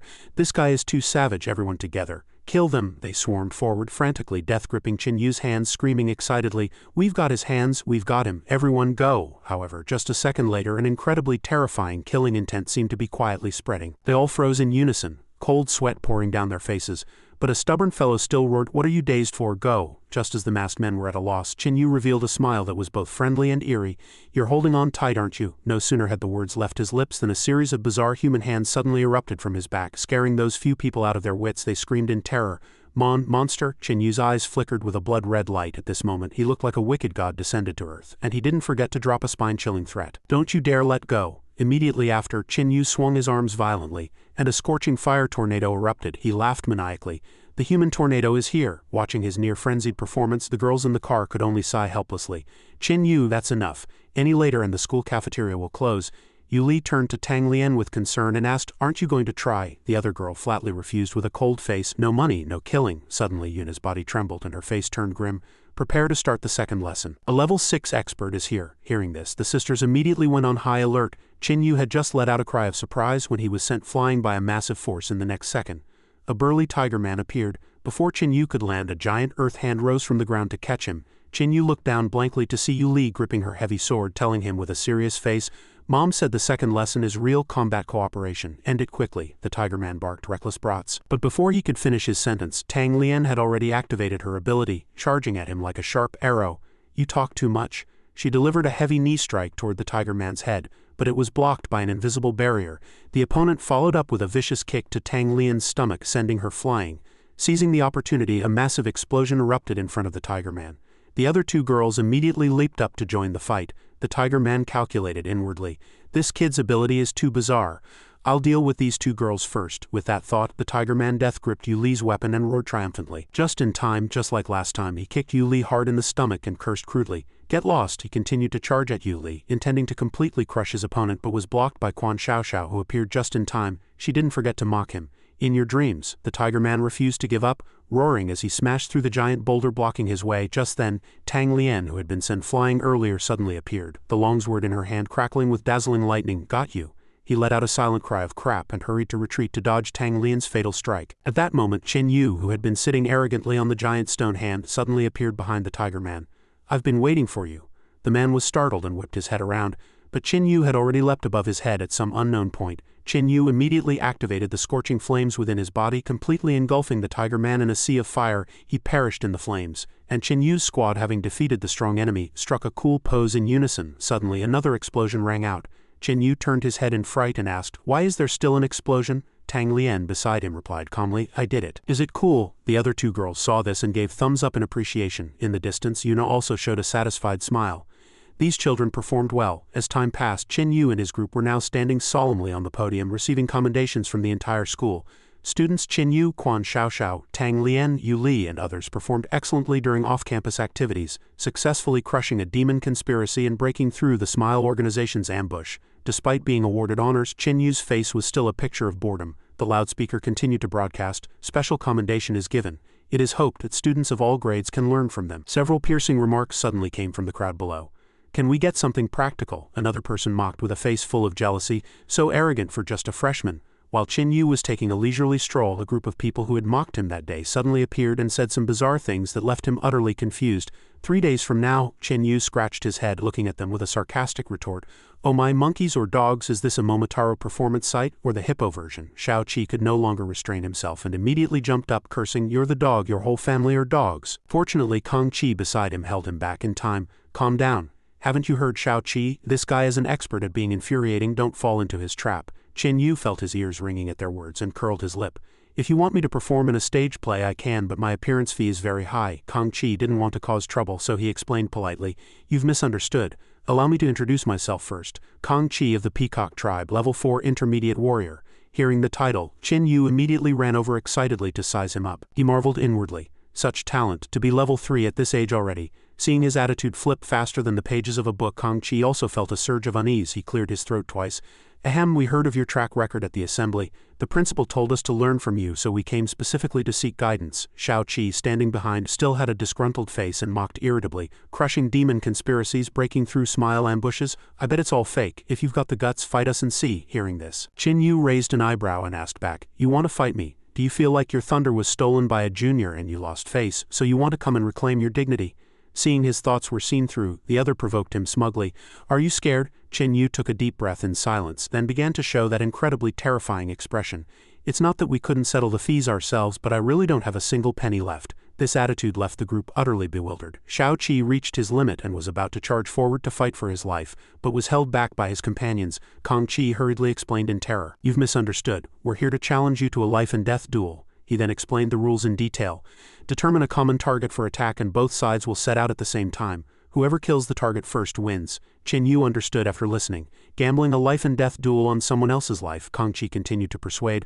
"The school will assign some high-difficulty missions to outstanding students, such as hunting a beastman trader. This kind of mission is perfect for this duel." Hearing this, Qin Yu showed a great deal of interest. "Hunting? In both my past and present lives, it's always been others hunting me. This is the first time I'm hunting someone else. Interesting." He couldn't wait to find out the target's identity. "Quick, who is the target?" Kong Qi was startled by his rapid decision and asked haltingly, "And now aren't you going to call your teammates to hear the detailed intelligence together?" Qin Yu scratched his head and answered naturally, "Listen here, I'm only dealing with you 4 old bros. You don't actually think I need teammates, do you?" Kong Qi and his group felt deeply insulted by those words, yet they could do nothing against this guy who possessed both strength and guts. "Since that's the case, I'll be blunt." Kong Qi began to reveal the mission in Redwood Town. "Our target is named Waltz, a master of external martial arts. He was last seen at the Redwood Tavern in town. I heard he has an unusual relationship with the owner there. Perhaps you can get news of Waltz from that place." By now, Qin Yu was already standing at the door of the tavern, confirming he hadn't found the wrong place. He muttered to himself, "This is it, right?" Then he decisively pushed the door and entered. The room was cold and empty, without a single guest in sight. Qin Yu walked leisurely toward the counter and demanded loudly, "Give me a bottle of 82-year-old cold water." The tavern owner was a birdman with a low-key and cautious appearance. He spoke coldly to drive him away. "Go back." While handing the cup of water to Qin Yu, he warned, "This isn't a place you should come to." Qin Yu took a sip of water, a hint of arrogant contempt in his expression as he sneered, "How ridiculous! In this world, except for female toilets and female baths, there is nowhere I cannot go. I'm the master of this place, and I'll go wherever I damn well please." Seeing the boy's stubborn attitude, the tavern owner lowered his voice and threatened, "If you want to die here, you'll bring trouble to everyone else." Qin Yu didn't back down an inch, calmly analyzing the situation. "Look, boss, what could a student like me possibly ruin for you? I know the rules, you won't be missing your hush money." As he spoke, he casually tossed a few coins onto the table. The owner stared at the coins, weighing them in his mind for a moment before curling his lip and saying, "Fine, I'll take the student rate. You're a real cheapskate, you know that." Seeing the man's greed, Qin Yu swiftly pinned down the owner's hand just as he was reaching for the money, not forgetting to mock him. "You look down on me, but you're still taking the cash. One hand gives the money, the other delivers the goods." The tavern owner was no pushover either. He raised his voice and shot back, "Are you going to listen or not?" He began to explain that the tangled conflicts between scavengers often led to murders, so the government rarely bothered to intervene, but if someone from the academy dies at their hands, those scavengers will definitely have their hides flayed. As he spoke, he struggled to pull his hand from Qin Yu's iron grip. He marveled inwardly. This kid has some serious strength. Then he added, so no matter what your goal is here, the scavengers won't tell you a single thing. Hearing this, Chin Yu confidently asserted, in other words, they don't dare lay a finger on me. The owner immediately threw cold water on his idea. Keep dreaming. They might not dare kill you, but they'll have no problem turning you into a cripple. Seeing this, Chin Yu excitedly slammed the table and provocatively boasted, who are you looking down on? Yours truly grew up on a steady diet of beatings. This rowdy behavior immediately drew the attention of the surrounding patrons. He scanned the room, observing them and plotting to cause a scene. Picking a fight was his specialty after all. If they won't talk, I'll just have to force them. No sooner had the thought occurred than he lunged at a murderous-looking hulking man and demanded, Waltz of the Leopard Tribe, pay for the lives of my 3 brothers from Squad 8. Old Niu was startled and quickly waved his hands to explain, you've got the wrong guy. But Chin Yu wasn't about to let him off so easily, grabbing him by the collar and hoisting him up. I didn't get it wrong. Either you tell me where Waltz is or I tell the garrison you attacked me. Old Niu's eyes went wide. I've never seen someone so shameless. You're framing me. Do you believe I'll beat you to death? Falling right into his trap, Chin Yu readily agreed. Be my guest. Old Niu stared at him in terror, cursing inwardly. Damn it, where did this kid crawl out from? How does he not know fear? Unable to take the provocation, he began to unleash his ultimate move. You forced my hand. He immediately performed his secret technique, the magical spinning cycle of love, spinning so fast he nearly collapsed from exhaustion before Old Niu triumphantly announced, in my cyclone domain, no one lasts more than 10 seconds. While he was busy showing off, the other customers had already slipped out of the tavern. Only Chin Yu remained completely unharmed, even leisurely riding on the man's neck. Old Niu blurted out in shock, what kind of freakish student is this kid? Then Chin Yu suddenly teased. Done spinning, terrified by the boy's strength, he had no choice but to confess, get down first. Waltz was indeed in the city. Chin Yu hopped down to listen. Old Niu added, but I only know he's staying in the city center. I really can't say anything else. Chin Yu narrowed his eyes and asked curiously, can't say, he threatened sharply. I'm afraid you're going to have to talk now. Old Niu immediately went on alert. You want to fight? Chin Yu quickly denied it. I'm not the one who wants to fight, it's that group of guys with weapons at the door. Before either of them could react, the group outside burst in and launched a fierce attack. Old Niu finally sensed the danger behind him. Seconds before the hail of bullets poured down, Chin Yu quickly used his shifting palms to create a solid shield. He successfully blocked the incoming storm of bullets. Then Chin Yu turned and said flatly to Old Niu, you owe me a life for this. Old Niu truly couldn't understand why someone so strange would save him. Old Niu asked blankly, but why save me? Chin Yu simply shrugged and explained briefly, it's just saving a person, do I need a reason? Hearing this, Old Niu fell into deep thought. Indeed, helping those in need was the simplest truth of all. He stood there, glancing sideways at the menacing group behind him. They were completely reckless, actually charging into a tavern with weapons in broad daylight. Old Niu watched from behind Chin Yu's solid shield and marveled, it's the Thousand-Face Salvation Army again. The white-haired leader walked in, scanned the room and seeing no casualties, ordered his men, no one's dead. To be safe, he decided to open fire again. After a wave of bullets, Chin Yu immediately used Wild Horse, parting its mane, moving before him like a ghost in an instant. He unleashed a powerful palm strike, sending the gunmen flying. They lay scattered all over the floor, leaving only one guy standing there, trembling in fear of Chin Yu's overwhelming power. He thought about slipping away quickly to report this freak's strength to the leader. However, before he could take a step, he was yanked back. Chin Yu locked onto him with a single hand and questioned coldly, where do you think you're going? Seeing Chin Yu about to strike, Old Niu popped out from nowhere to stop him. Wait, if you want news on Waltz, they're your only lead. Hearing this, he loosened his grip slightly. Old Niu then added sincerely, I wasn't lying to you, I really don't know Waltz's exact location. Because he looks down on scavengers like me. Old Niu further explained that Waltz had chosen to cooperate with Faceless. This time it was likely because they got word he was being tracked, so they came to silence any witnesses. Chin Yu scratched his head, thinking Old Niu's words made sense. Interrogation. At that moment, Old Niu volunteered some advice on that front. You can hire me, there's no turning back for me now anyway, it's either him or me, I might as well help you. But let's get one thing straight, we scavengers never do a deal that doesn't pay. You have to give me fair compensation. Chin Yu nodded in agreement. Compensation? Easy. While Old Niu was still hesitating, Chin Yu's other hand had already moved like lightning, stripping the gold mask off the prisoner's head and skillfully fishing a large sum of money out of his pocket. He sat directly on the ground and began counting the loot, leaving Old Niu speechless. He never expected this kid to play such a borrowed gift trick. After counting it, Chin Yu pulled out a green bill and handed it to Old Niu as a deposit. Old Niu looked at the money in his hand with a face of disbelief, then cleared his throat and introduced himself solemnly. Allow me to introduce myself. I'm Brother Blackcard. Remember to find me next time you need something. Having reached an agreement, the two continued on their way. Old Niu was in charge of escorting the masked prisoner, while Chin Yu led the way. Old Niu patted his chest and confidently guaranteed, give me 3 minutes and I'll give you a satisfactory answer. Hearing this, Chin Yu gave a thumbs up to his professionalism. However, in the next instant, Chin Yu's sharp instincts detected something was wrong. A red laser was suddenly aimed at Old Niu's temple. Look out! Chin Yu cried out, quickly kicking the masked man to the front to serve as a human shield for Old Niu. Once the crisis passed, Chen Yu quickly scanned the terrain, curling his lip. It seemed he wouldn't have to search very hard. While old Niu was still shivering and hiding, Chen Yu looked through a bullet hole in the wall below and spotted a building not far away. Across from them, Waltz was in a professional sniper stance, gripping his rifle and aiming dead on at Chen Yu.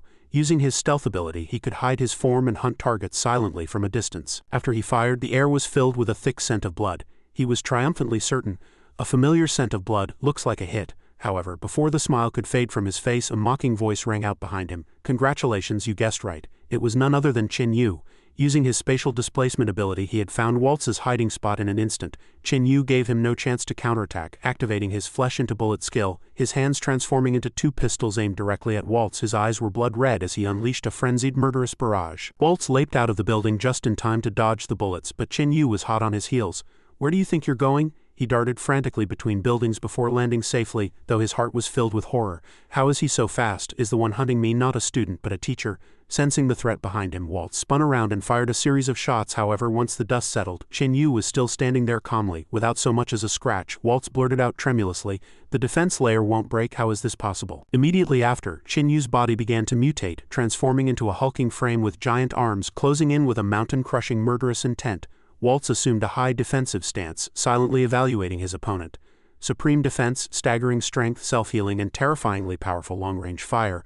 What kind of monster did this guy crawl out from? Suddenly he noticed a contradiction. With that much firepower, he could have completely suppressed him from a distance. Why insist on closing in for melee, unless he didn't dare to fire? With that thought, Waltz immediately turned his muzzle toward the panicked civilians nearby.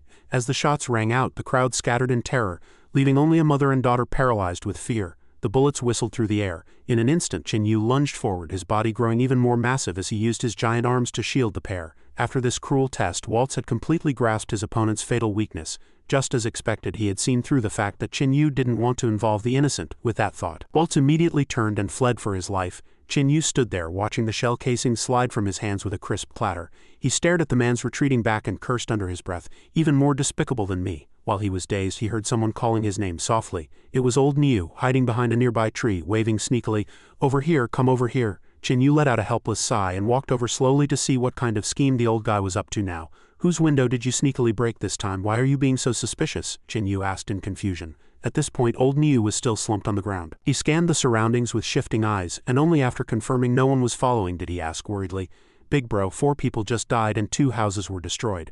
Are you planning to just walk away? Do you think the law enforcers in this city are blind?" Chen Yu didn't take it to heart at all. Casually picking his nose and answering offhandedly, "I'm here on official orders this time. Do they really dare to arrest me?" Old Niu was utterly speechless. He explained that even if they didn't arrest him, the building repair fees, elevator maintenance fees, highway rescue fees, and that accidental casualty fee would all have to come out of his own pocket in the end. At the mention of money, Chen Yu froze completely, his face filled with shock. In the next second he fell to his knees and death gripped old Niu's leg, wailing loudly, "Brother Niu, where should we hide now? I know someone who sells tofu and drives a really fast car. Why don't we clear out first?" Seeing this, old Niu had no choice but to take Chen Yu to a crude, dilapidated shack. He instructed, "Hide out here until the garrison lets their guard down." He pulled out a map of Redwood Town and spread it quickly across the table. Pointing to a spot, he said, "Waltz lives in this busy area, but I'm not sure of the exact location." Seeing Chen Yu listening intently, he added, "A former lackey of mine who used to live on the 9th floor mentioned it once, but I can't guarantee it. This ambush failed, so even if he really was there, he's probably long gone." No sooner had old Niu finished than he looked up to find Chen Yu had already opened a teleportation gate at some point. As he stepped into the void, he looked back and said, "All right, I'll go have a look around. If his little lover comes looking, I might just run into him." After Chen Yu vanished, old Niu sat there alone, muttering in terror, "God-tier defense, super firepower, and that terrifying teleportation. This guy couldn't be a military spy planted in the school, could he? To have become some kind of dragon king in just 3 years?" Meanwhile, at another corner of Redwood Town, Kong Chi's group was staring blankly at the ruins left behind by Chen Yu and Waltz. Seeing the carnage, Xiao Qi couldn't help but marvel. Did a major war just happen in Redwood Town? Kong Chi gave a serious order for everyone to split up and find out exactly what happened. Just as they were discussing it, a majestic voice rang out, startling everyone, "You students?" In an instant, cold handcuffs locked around Kong Chi's wrist. He looked blankly at the murderous-looking garrison guard who demanded, "Come with me." Realizing there was a massive misunderstanding, Kong Chi hurriedly clarified, "Sir, we're students from Longteng Academy. We're here to help you catch Waltz." "Why the handcuffs?" Beside him, Xiao Qi was also frantic, quickly following up with an explanation. "There must be some mistake. We didn't do this." The two were terrified, wanting only to clear their names as quickly as possible. However, the guard was furious, thinking they were talking pure nonsense, and questioned them sharply. Longteng Academy, right? You're the ones we're looking for. You're exactly who we need. You show up and the first thing you do is demolish the squad dormitory. Are you all reincarnated huskies? Then, refusing to listen to Kong Chi's explanation, he mercilessly hauled the entire group into the vehicle.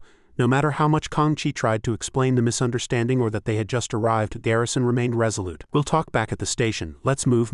Meanwhile, Chin Yu had already tracked down Waltz's old residence. The moment he stepped inside, he performed several flamboyant flips before shouting majestically, "Waltz, your daddy is here." His landing was full of grace, but as he scanned the room, he realized it was completely empty. Chin Yu muttered to himself, "Did you really run for it?" Looking toward the balcony, he saw the clothesline draped in women's underwear and couldn't help but marvel at his opponent's bizarre hobbies. Chin Yu even playfully balanced a bra on his head, murmuring with interest, "Waltz actually likes cross-dressing." On the other side, Waltz was cautiously approaching a secret chamber. He knocked according to a code and only entered after his identity was confirmed. In the grand hall, several masked and cloaked figures sat around a table. A woman wearing a mysterious mask inquired, "Waltz, I heard you've been targeted." He affirmed with full confidence, attempting to reassure the group, "I can handle it." Another person tossed photos of old Niu and Chin Yu onto the table, warning in a low voice, "You'd better deal with them quickly to avoid unnecessary trouble and a disruption of our grand plan." The group began whispering among themselves, looking down on Waltz. Some mocked him for being unable to handle a mere student while wanting to participate in the trials. Others offered to help. Assuming he was busy preparing for the Silver Mask promotion, someone else interjected with a denial. "Oh, you can't say that. What if the opponent is a peerless genius?" Their mockery threw Waltz into a silent rage. Just as he was about to lash out, the sound of footsteps approached. Everyone immediately stood at attention. Looking respectfully toward the Quasi-King, he leaned forward slightly and spoke in a measured pace. "It's just a silver trial, yet you're all so nervous. It seems you've wanted to become Gold Mask assassins for a long time." His subordinates trembled with fear, immediately bowing as they said, "We wouldn't dare, my lord." The Quasi-King scanned the room with a piercing gaze and continued, "It's nothing, as long as you have the blessing of the cross. The day will come when your strength reaches the goal and you become a Gold Mask in charge of all assassins." Suddenly he called out Waltz's name. Waltz didn't dare hesitate for a moment, bowing as he answered, "My lord, I am here." He questioned sternly, "You disappointed me greatly this time. A mere pursuer actually made you flee all the way back to headquarters?" Waltz explained in a terrified shiver, "I was only retreating temporarily. I will certainly take his life next time." The Quasi-King pointed at him, and in a majestic voice addressed his subordinates who were listening intently. "Do you not want Waltz to become a silver assassin? Fine. Then I'll give you an opportunity to hunt down the brat who put Waltz in such a predicament. Whoever succeeds will take Waltz's cancelled promotion slot." The terms offered by the Quasi-King were a massive temptation for this group of killers, but Chin Yu was not an easy target. Everyone quickly knelt to accept the order, shouting in unison, "Understood." The Quasi-King turned to Waltz and instructed in a low voice, "This is also your final test. If you can finish that person before they do to prove you are superior, you will become the 5th silver assassin of this branch.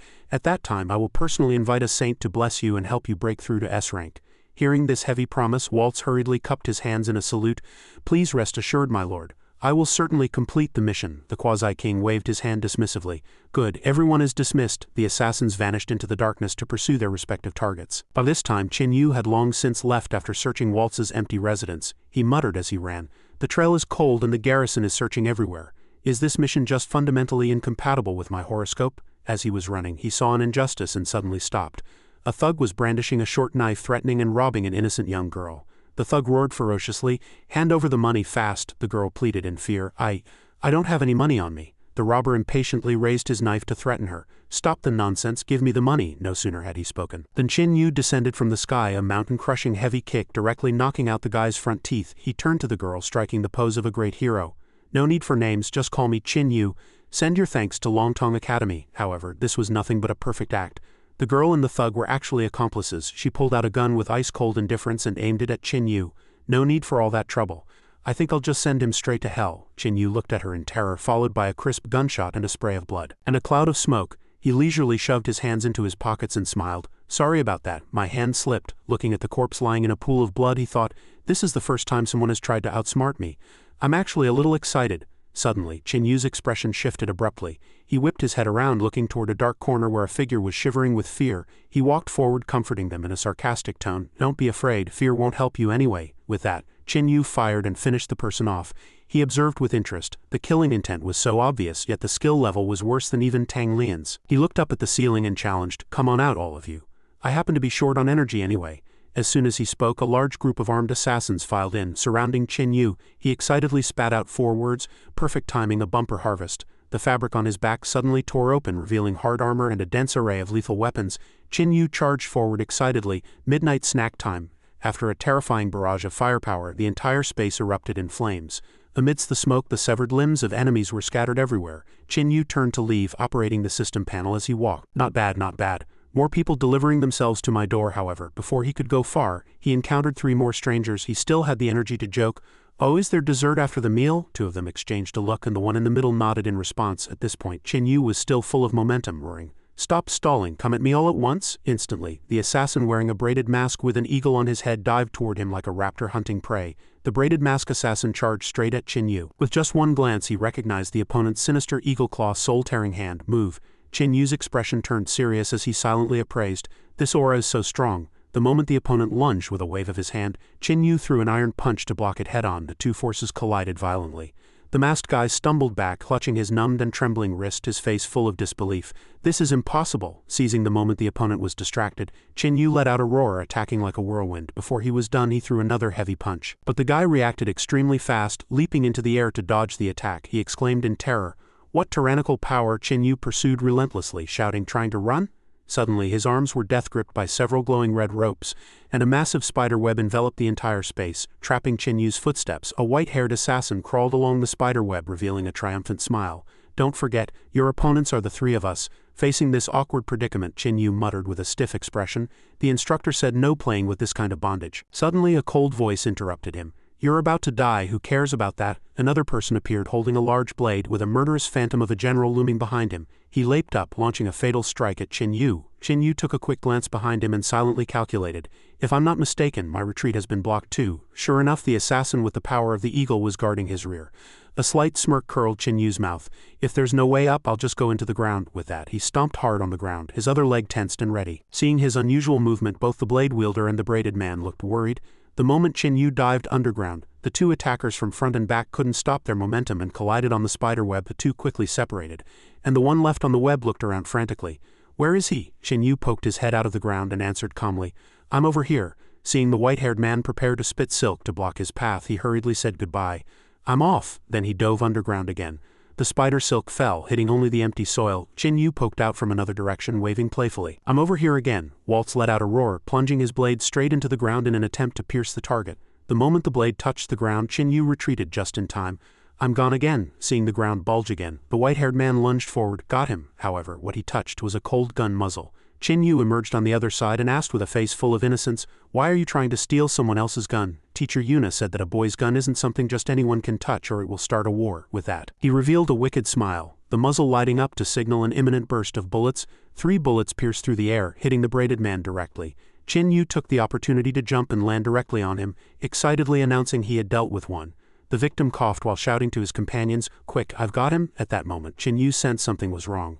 He observed quietly, thinking that although these guys were all below level 5, they could block his firepower unscathed. Moreover, their shadow-shifting abilities and continuous energy were impressively strong. While Qin Yu was deep in thought, the other 2 lunged at him frantically. The guy controlling the giant spider shouted, "Good job, it's my turn." He nimbly flicked his fingers, shooting out tough spider silk that death-gripped Qin Yu's arms. Trapped by the silk, Qin Yu gritted his teeth with an expression of helplessness. "There's no other way, even if it's a bit uncivilized, I have to do it."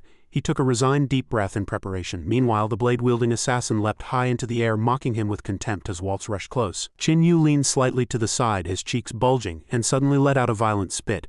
"P2, take that!" A stream of beginner corrosive saliva shot directly onto his opponent's mask. When the bizarre liquid began to take effect, the man let out a piercing scream. Qin Yu immediately followed up with another move, knocking Waltz to the ground and leaving him motionless. He approached curiously to check the loot, scaring the remaining 2 accomplices into retreating repeatedly. Qin Yu argued with a face full of innocence, "If I said it wasn't on purpose, would you believe me?" The 2 looked at their fallen comrade, terrified, their hearts in turmoil. 4 silver mask assassins had acted, and they had already lost 1. The white-haired man clenched his fist in frustration and roared, "What are you waiting for?" Qin Yu tilted his head with a look of confusion. "What?" Just then, a green lizard suddenly appeared behind him. It scurried across the wall, flicking a nauseatingly long tongue as it urged, "What's the rush?" Its speed was so fast that Qin Yu only had time for a flash of a thought, so fast, before the sharp tongue pierced straight through his body. Watching Qin Yu fall back weakly, the lizard jumped down triumphantly and transformed into a small boy. He turned to boast to his 2 accomplices, "Weren't we waiting for him to lower his guard? You know, the longer this move charges, the more powerful it becomes.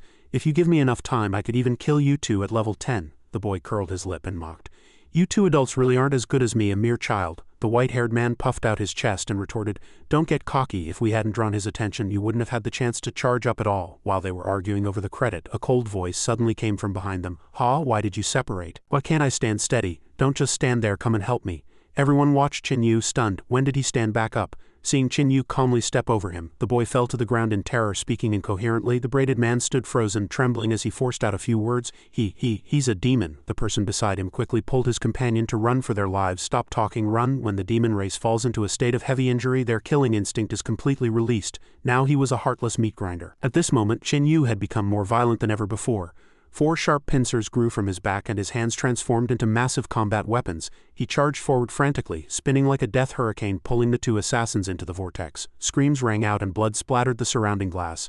After killing the enemies, an eerie light radiated from Chin-Yu's body, and a sinister smile hung on his face. The pincers on his body hacked incessantly at the surroundings. Suddenly, Chin-Yu caught an incoming bullet with 2 fingers. In the distance, Waltz hit at a high point, his eyes wide with horror as he stared through his scope. I've been spotted. He had originally intended to watch from the sidelines and reap the rewards, but now his scope was fixed on Chin-Yu's bizarre face.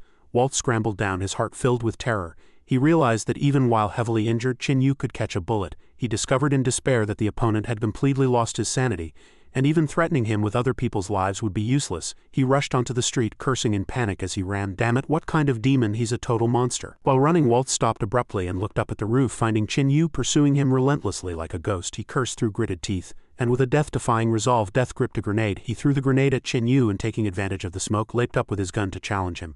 I've been blind for over 20 years, take my strongest strike. He pressed the muzzle directly against Chin-Yu's forehead. A loud bang followed and blood sprayed everywhere. However, before Waltz could celebrate, he was directly crushed by Chin-Yu's massive hand. In his final moments, Waltz struggled with all his might to sputter out a single sentence. You shouldn't have been able to see me. Chin-Yu's mouth curled into a smirk and he replied with cold, deliberate irony, because you stink. With that, he crushed Waltz instantly. At this moment, Chin-Yu seemed to have lost his soul. He threw his head back and laughed maniacally, his mouth repeatedly chanting, kill, kill, kill. Even though his arm had returned to normal, his mental state remained extremely unstable. He waved his hands and roared, I want to kill more. Suddenly, a shrill voice rang out. Who is it? It's the middle of the night. Don't you people sleep? Don't you have to work tomorrow? A girl poked her head out and barked a scolding. But Chin-Yu didn't stop his frenzy. I want to kill. I must kill more. Nearby, several couples also opened their doors to complain about the mess on the ground.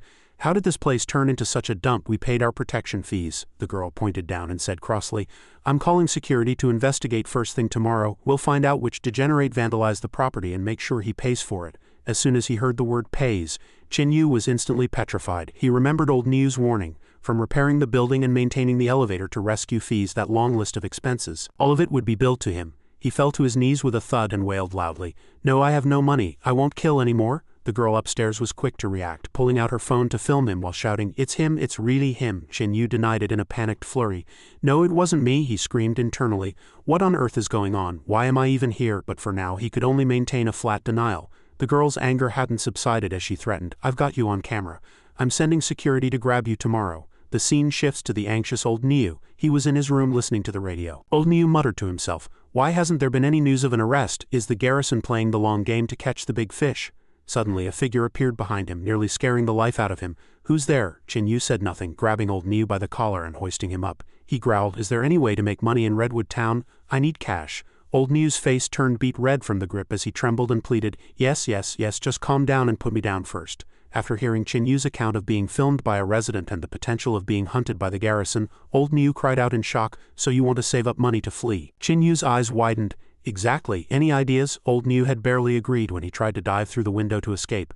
The mountains are eternal and the rivers flow long. May we meet again if fate allows. But before he could flee, he was yanked back by the neck and beaten black and blue by Chin-Yu. Old Niu explained with a miserable face, Boss, because Redwood Town is near the dark dimension, the garrison here are all ruthless characters, eccentric but incredibly powerful. While that keeps us safe, it's a massive problem for you. You really outdid yourself tearing up the tavern and digging holes in the ground. Be honest with me. Did you demolish the place like that because you were planning to move? Old Niu mocked as he looked at the ruins. Chin-Yu nonchalantly blew on his swollen palms. Cut the crap and think of something. Old Niu let out a long sigh, his face clouded with worry. How are we supposed to make money? Are you planning to charge into the dark dimension to speed up your reincarnation? Just then, an emergency broadcast suddenly came from the radio, repeating once more.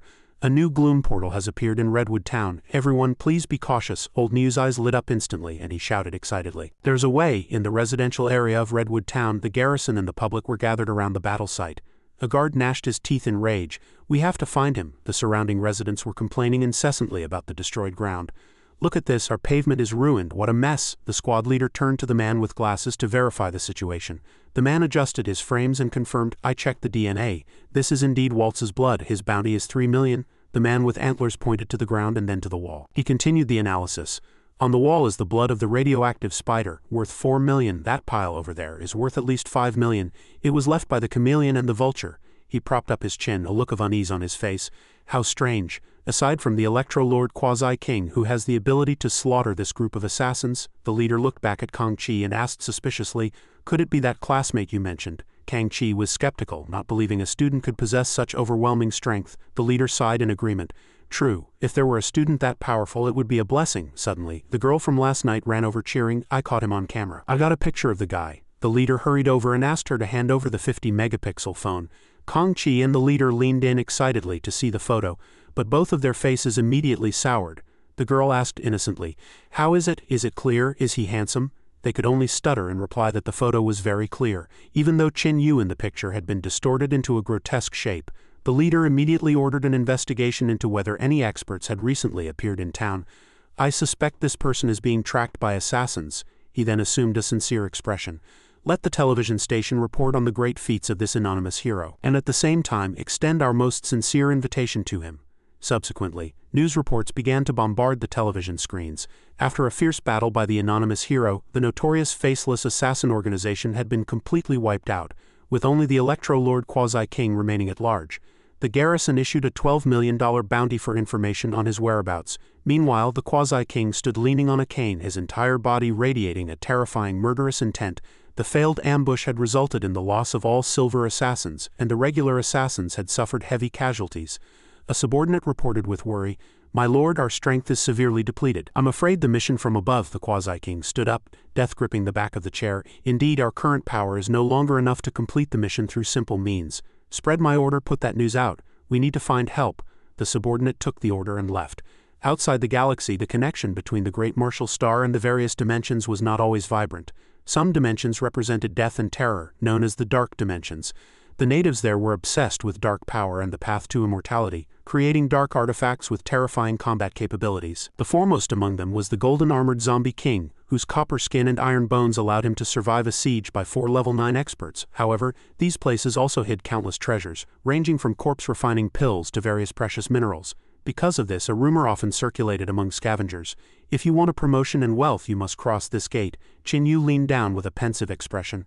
I get everything you're saying, but what are we doing here? Do you have money? He stared suspiciously at the sign for Fox Gun Shop. Old Niu calmly spat out 2 words, I don't. Chin Yu was left speechless. Old Niu, however, seemed exceptionally confident as he asked back, have you ever heard of $0 shopping? Chin Yu could only respond with a helpless, bitter smile. As soon as they entered the shop, Old Niu roared aggressively, Boss, give me a gun. The fox boss in the shop was leisurely scrolling through his phone. He glanced at the two of them and offered a brief appraisal.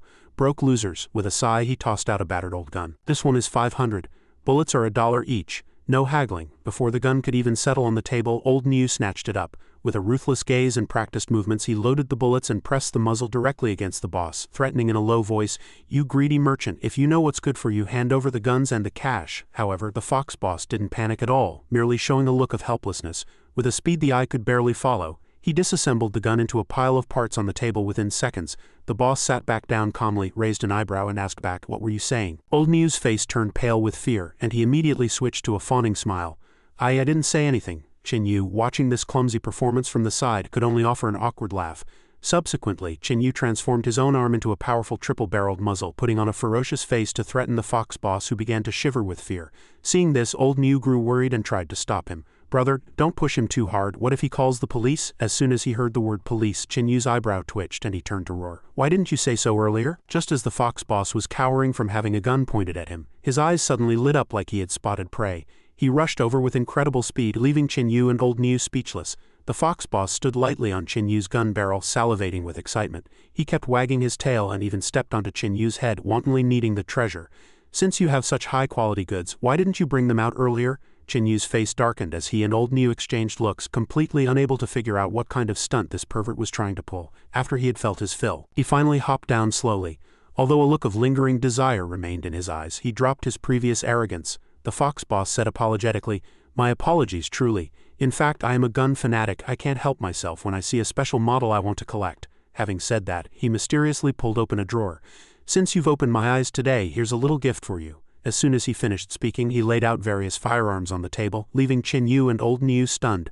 The two were as still as wooden blocks, staring at each other. They didn't know how to react. After confirming the look in each other's eyes, both immediately reached out to grab the high-quality goods. They made no effort to hide their excitement, shouting in unison, "Then I won't be polite?" However, things from the Fox family were not that easy to take. He slammed the table with a treacherous roar. "Hold on." The Fox boss's face flipped instantly, assuming a hypocritical and friendly air as he suggested. "But I have a request. I wonder if you brothers could help. You're planning to venture into the dark portal, aren't you? With your instincts, you'll definitely find something in there. If you find any treasures, why not sell them to me?" Old Niu asked suspiciously. "You do buybacks too." Beside him, Chin Yu was quick to strap on a belt with 2 small grenades, taking the opportunity to add his own terms. "We can cooperate, but you have to give us 2 sets of new combat suits." The Fox boss laughed and readily agreed. "No problem, easy as pie." A while later, Chin Yu and old Niu were fully armed and high-spirited, looking like 2 balls of blazing fire, ready to depart. At the sports park, a teleportation gate flickering with mysterious purple lightning appeared in midair. The various squads had formed a long queue, quietly waiting for orders. Chin Yu and old Niu blended into the crowd. Chin Yu asked in a low voice, "Why are there so many people?" Old Niu, standing in front, answered warily, "They're all here for the money. Everyone in Redwood Town relies on this to survive." Hearing this, Chin Yu's eyes lit up instantly, reflecting the glow of money. He looked delighted, though his mouth offered a hypocritical remark. "Taking someone's path to wealth is like killing their parents. You can't do that." Despite his words, his expression betrayed his internal ecstasy. Chin Yu pulled out a piece of red paper and waved it in front of old Niu, continuing to urge, "Brother, it's all up to you." Upon hearing this, old Niu replied with a mix of anxiety and anger, "Brother, I'm not some pushover. That trick won't work on me." No sooner had he spoken than his eyes suddenly turned blood red and his breathing grew rapid. In the blink of an eye, old Niu transformed into a frenzied wild bull and charged straight into the teleportation gate. Chin Yu rode leisurely on the bull's back, shouting excitedly, "Dark portal, here we come." Another space opened. The scene before him left Chin Yu greatly shocked. He asked in confusion, "This is the dark portal?" The originally white snowflakes here were tinged with a gloomy black. Both sides of the small path were lined with withered trees, their trunks bearing melancholy human faces. In this dim land, Chin Yu and old Niu saw 3 white shadows appearing in the distance. Although old Niu was trembling with fear, he still tried to remain polite, greeting the dark shadows. Chin Yu stood to the side and gave a perfunctory wave. 3 night dogs approached, fully armed. They held firearms and asked with faces full of menace, "Kid, you've got some guts getting your hands on so much gear. And the one next to you is..." Just then, Chin Yu confirmed they were enemies. The moment he sensed the hostility, the system notified him of 11 energy points. Seeing the situation grow tense, old Niu hurried to explain, He's the 3rd cousin of my second aunt's eldest daughter-in-law, a distant relative, Chin." Before old Niu could finish, Chin Yu quickly cut him off. He reached up to scratch his head, revealing a simple and honest smile as he introduced himself solemnly. "My name is Da Niu. My mom said someone chopped my head before, so I'm exceptionally smart. You can also call me Chin Smarty." Although he was happily acting on the surface, he was secretly calculating in his heart, "Giving energy as soon as we meet. Let's see what kind of game you're playing." The group of night dogs burst into a roar of laughter. The leader mocked intentionally. "I could tell this kid was bright at first glance." Suddenly he froze. He asked in a low voice, "What is your name?" Chin Yu immediately entered acting mode, playing a complete idiot. "What was my name again?" After scratching his head in thought for a while, he suddenly burst into laughter, pointing at himself as he said, "Oh right, my name is Chin Niu. My mom said someone chopped my head before, so I'm exceptionally smart. You can also call me Chin Smarty." Witnessing this foolish introduction, the contempt in the night dog's eyes deepened. Their treacherous gazes swept over Chin Yu and old Niu. The leader spoke, "No problem, Chin Smarty." They turned to leave, but the space suddenly shifted, becoming gloomy and oppressive as the atmosphere grew eerie to the extreme. Only then did old Niu dare to ask in a low voice, "What's wrong? Why so sudden?" Chin Yu acted as if he hadn't heard a word. He remained silent for a moment, then with lightning speed covered old Niu's mouth and ordered coldly, "Just eat your pancake." Old Niu was nearly frightened out of his wits by the sudden move, letting out a stifled cry of terror. Chin Yu warned him sternly, "These people are strange. Be careful." The silhouettes of the 3 night dogs appeared on a patch of wasteland, standing beside a signpost covered in bizarre script. "Cemetery this way." Chin Yu and old Niu followed stealthily behind, unable to hide their shock at the desolate sight. Maps and signposts were scattered everywhere, constantly directing the way. "Cemetery this way." Following at the rear, old Niu was filled with doubt. This operation was simply too bizarre. The leader of the night dogs responded quickly. Since he had brought everyone this far, he felt it would be a waste not to take a look now that they were already here. He echoed, "Exactly." Qin Yu narrowed his eyes with a suspicious look, but he chose to remain silent and continue observing the situation. Finally, they arrived at what was said to be the perimeter of the treasure site. An entire exploration squad was stationed at the entrance.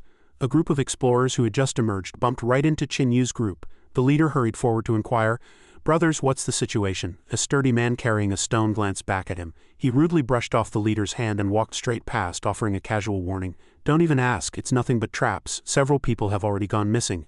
I suggest you lot turn back now." The leader furrowed his brow, turning back to glare at Old Niu with an annoyed expression. Old Niu broke into a cold sweat, the silence around them so heavy one could hear a pin drop. Suddenly that chin-smarty idiot let out a shout, "Treasure!" and charged forward like an arrow from a bow, leaving everyone stunned. Old Niu roared, trying to stop him. "Don't run off on your own." Qin Yu heard the shout but thought to himself, "Since I'm already here, why hesitate? With spatial arts in hand I can just slip away if things go south." Suddenly he slammed headfirst into someone in an instant. Qin Yu retreated in a panic, thinking a trap. At the same time a beastman figure appeared. The girl shrieked, "Watch it." A powerful force sent him rebounding. Qin Yu's face turned beet red in surprise. It was Miao Xiaoming. She approached with her charming face, cursing angrily. "So reckless, where did this rookie crawl out from?" The group behind her glared at him with scrutinizing eyes. Old Niu caught up to Qin Yu, immediately sensing a strange pressure as soon as he arrived. He quickly fabricated an excuse to smooth things over. "Sorry, it's summer break, just taking the kid out to see the world." Faced with this crowd, the two could only offer fawning, nervous laughs. A silver-haired man behind Miao Xiaoming mocked, "It's you again. The guy who's all talk and no action." He radiated a gloomy aura, carrying the black wings of the eagle tribe. Suppressing a laugh, he stepped forward. "Don't get in the way and drag me down." Suddenly, the second eagle brother accidentally stepped on a mechanism, activating a hidden chamber trap. Everyone present froze like wooden blocks, not knowing where to hide. He asked in a panic, "What's happening?" Immediately after, a hand caught the second brother's foot. He was stunned, death gripping the edge and refusing to let go while screaming in terror. "Help!" The second brother was terrified by the move, followed by the third, who shrieked for help. Help! At some point the second brother had death gripped his foot as well. In that desperate situation, the second brother quickly grabbed Qin Yu's leg to use as an anchor. Qin Yu roared in a rage, "What are you doing? What's the point of grabbing me? Are you all stupid?" Old Niu froze in the back, watching the scene. Qin Yu was dragged straight down by the three eagle brothers. He reached out to grab the floor, but the door was slowly closing. With a click, several people were dragged into the dark tunnel together like a string of locusts, accompanied by piercing screams. On the surface, Miao Xiaoming crouched down to examine the mechanism. She analyzed it as a weight-sensitive trap that would trigger with the weight of even one person. She looked at Old Niu and added, "Your nephew is quite the heavyweight, isn't he?" Old Niu lay on the ground, hiding his embarrassment with a forced laugh and quickly making up a lie.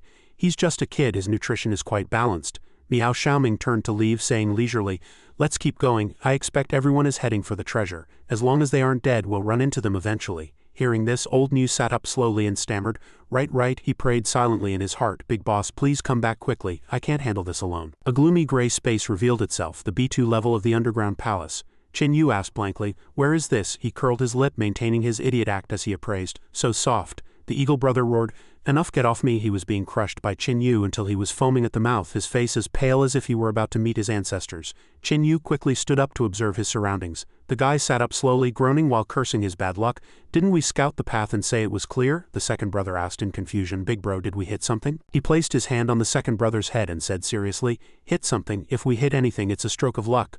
The second brother was startled by the head rubbing and squeezed his eyes shut. Suddenly, the third brother screamed in terror, "Big bro, look!" The three eagle brothers looked ahead in surprise. An ancient palace stood within this eerie, gloomy, dark space. Beside them, the second brother was ecstatic. "Wonderful, it seems the master of this tomb is no ordinary figure." The eldest brother gave the order proudly.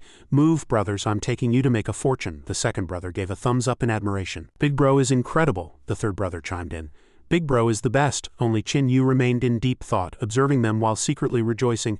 "This time I've really hit the jackpot. This place is practically a high-speed energy charging station for me." In his mind, the system notifications rang out incessantly. Sensing the yin energy, his energy points were constantly increasing. Qin Yu became even more certain of his judgment. The further they went, the more abundant the energy would be. At this thought, he also began walking leisurely toward the palace with a calculating expression, unable to help a smile as he wondered just how much energy he would harvest by the time they reached the end. A massive skeleton tightly entangled by ancient tree roots appeared, emitting eerie black smoke accompanied by a bizarre voice. "Did you bring people specifically to keep me company? I'm so touched." No sooner had the words been spoken than the skeleton spat out a cloud of thick white mist. Qin Yu was startled, cursing under his breath before asking, "Babe, who are you?" Qin Yu's group delved deep into the ancient city. Behind them stood beautifully carved statues of generals. The leading Eagle brother remarked that once inside they realized the place was much larger than it appeared from the outside. They soon arrived at the main gate. He pulled out a thin steel wire and focused on picking the lock. After several clicks, the heavy door swung open and the eldest and second brothers stepped inside. A hand brought a flame to a candle. Under the newly lit candlelight, the Eagle brother wore a treacherous expression and let out a cold laugh. In the center of the hall sat a green coffin covered in dense layers of talismans. The three Eagle brothers stood before the coffin excitedly making plans. Such a big production.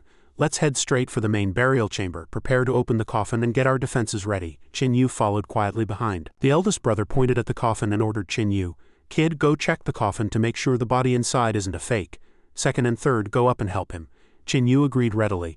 Okay, seeing him so obedient, the eldest brother thought smugly, he may be an idiot but he knows his place. Qin Yu approached the coffin, resting his chin in his hand and sighing like a curious child. He circled the coffin to observe his hands behind his back as he studied it closely. Qin Yu's expression gradually turned serious. He seemed to have discovered something abnormal. The Eagle brother found it strange and asked, "What is it? Is there a problem?" The second brother also poked his head in curiously, asking, "Is there a ghost?" Qin Yu scratched his cheek sheepishly and answered calmly, "I don't know." Hearing the idiot's answer, the three Eagle brothers nearly died of rage on the spot. The third brother roared in frustration, "If you don't know anything, why did you come down? You're just here to cause trouble." Qin Yu defended himself gloomily. "I might not know, but I can learn." The third brother grew even angrier, bellowing, "Learn? Is this your idea of being extremely studious?" Suddenly, those candles erupted with eerie green smoke. The eldest and second brothers immediately realized something was wrong, looking back at the expanding green fire. In an instant, the coffin lid flew into the air amidst everyone's shock. A corpse suddenly sat up, its hands held out flat like a zombie, emitting a piercing grinding sound from its mouth that scared the second and third brothers out of their wits. Qin Yu didn't hesitate, delivering a heavy punch directly to the zombie's head. "Behave, I'm still waiting to learn how to judge a corpse." He pressed down hard on the zombie's head, his strength so great he cracked the coffin itself. Only then did he realize he had overdone it. Qin Yu defended himself awkwardly. "I'm learning to appraise coffins. It's okay if the coffin is broken, right?" The third brother shivered, stammering in response, Sure. But in his heart he was screaming, what kind of appraisal method involves this? Witnessing this violent display, the Eagle leader and the second brother were stunned. He urgently prompted, "Quick, see if there's any treasure." The eldest brother also rushed toward the coffin with excitement. "Let's check the valuables first, give me a share if there's treasure." The three Eagle brothers quickly looked down, their faces shifting abruptly as they cried out in unison, this. The coffin now contained nothing but a pile of rotting crushed meat, making the Eagle brothers burst into curses. Qin Yu scratched his head, looking at them sheepishly. While the third brother was already puking his guts out in terror, the eldest brother fell into deep thought, wondering what kind of freakish strength could smash a zombie into mush. One must know that even a level 5 warrior with the boost of yin energy could only barely break their defense. The second brother suppressed his nausea, reaching into the rotten meat to search. Suddenly he touched a hard object and cheered excitedly as he pulled it out. "Big bro. A level 4 corpse core." The third brother leaned in after hearing this, the eyes of both men turning dark as if they were calculating the price. The second brother quickly announced it was the real deal, at least 300. Before he could finish, the third brother quickly covered his mouth, echoing with a fake smile. Right, 300, at least 300. The second brother asked in confusion, 300? Shouldn't it be in the millions? The third brother quickly whispered an explanation. "Do you want to give a share to that idiot kid?" The second brother reacted instantly, nodding repeatedly. So that was it. The three of them whispered there, discussing the true price of this treasure. They occasionally stole guilty glances at Qin Yu, afraid he would find out. The eldest brother walked over, patted Qin Yu's shoulder and said with a thumbs up and a smile, "Good job, you did great. We'll definitely give you a share of this 300 when we get back." Qin Yu continued to act naive and oblivious. Qin Yu pressed his hands together, replying with a face full of excitement, thank you, uncles." The Eagle brothers acted as if they had found a treasure, generously telling him not to mention it and urging the team to press their advantage, though Qin Yu smiled brightly on the outside, even giving a thumbs up in praise. In his heart, however, he was mocking them. "I'd have to be a fool to believe you." The system notifications for obtaining energy points were flooding his screen, putting Qin Yu in a great mood. He thought to himself that, as teacher Yuna said, these were a bunch of greedy people, although he was also here for money and had no right to judge them. Still, Qin Yu was very satisfied with this wave of unexpected harvest. When the system prompt sensing concentrated malice absorb appeared as the Eagle brother took out the corpse core, Qin Yu deduced that the corpse core, like yin energy, was a treasure to help him recharge. They continued searching other ancient coffins. Qin Yu followed quietly behind, planning to let them hold on to the treasures for now. Since he didn't know how to explore a tomb yet, he had to rely on this group to lead the way. However, their luck seemed to have run out. The first coffin contained only 2 withered bones. The second coffin was riddled with cracks and completely empty. The third coffin also yielded nothing, making the second brother's head nearly smoke with rage. By the fourth coffin the atmosphere suddenly turned cold and terrifying, completely different from before. The eldest gave the order to move while the third brother held the light with trembling hands, feeling something was wrong. The coffin lid was carved with dense ancient talismans, seemingly to seal something extremely terrifying. The third brother explained that this was likely a corpse refining array.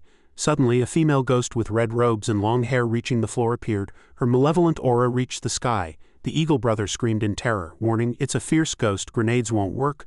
He immediately channeled fire magic to cover his hands, throwing fireballs to attack while declaring his fire element was the natural enemy of ghosts, telling the others to find a chance to run. However, the ghost blocked the attack with a simple wave of yin energy and directly altered his attack attributes. The leader gritted his teeth, shivering. He realized this female ghost was at least level 5. The ghost in the tattered red dress mocked him with a cold laugh. "Little brother, your yang energy is too weak. Is it a struggle just to climb stairs? Do you have back pain?"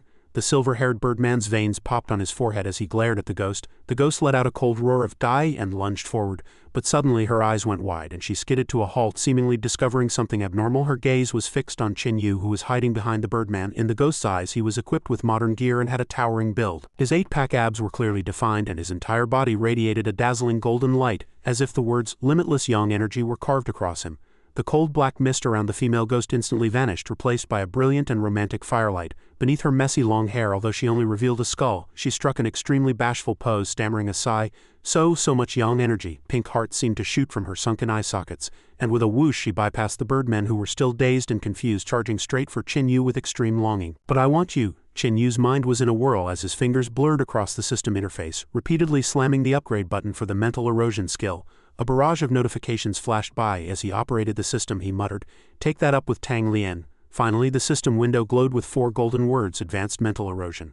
A surge of white aura erupted, coiling around Qin Yu's hands. He gritted his teeth, feeling a profound transformation roiling within him. The birdmen stood frozen like statues, eyes wide as they stared at each other in speechless confusion. Suddenly, Qin Yu's pupils contracted sharply. His brow furrowed as his consciousness perceived itself transforming into a pale silhouette. Maintaining his original appearance, he slowly drifted away from his physical body and soared upward. He marveled inwardly, is this soul projection? In this spirit state, he looked at the female ghost and was struck with shock. No longer was she a withered skeleton. Before him stood a peerless beauty with a stunning figure, adorned with glittering jewelry, and wearing a provocative deep V fiery red gown. The woman rested her chin on her hand, blinking and giggling coyly.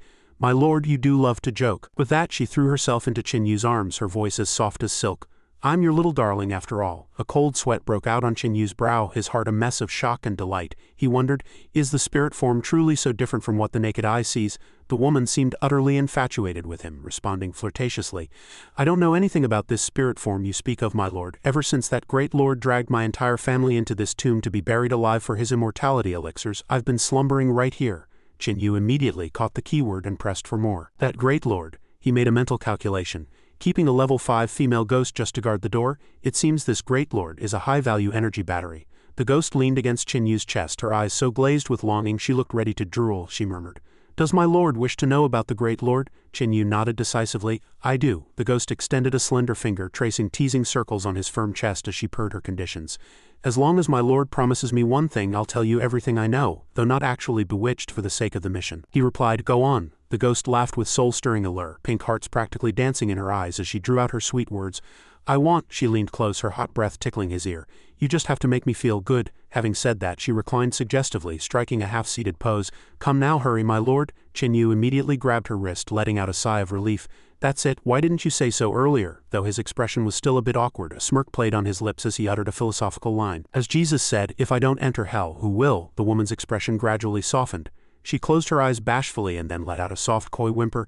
It hurts so much." Qin Yu's face turned beet red all the way to his neck. Gritting his teeth, he comforted her with a smile.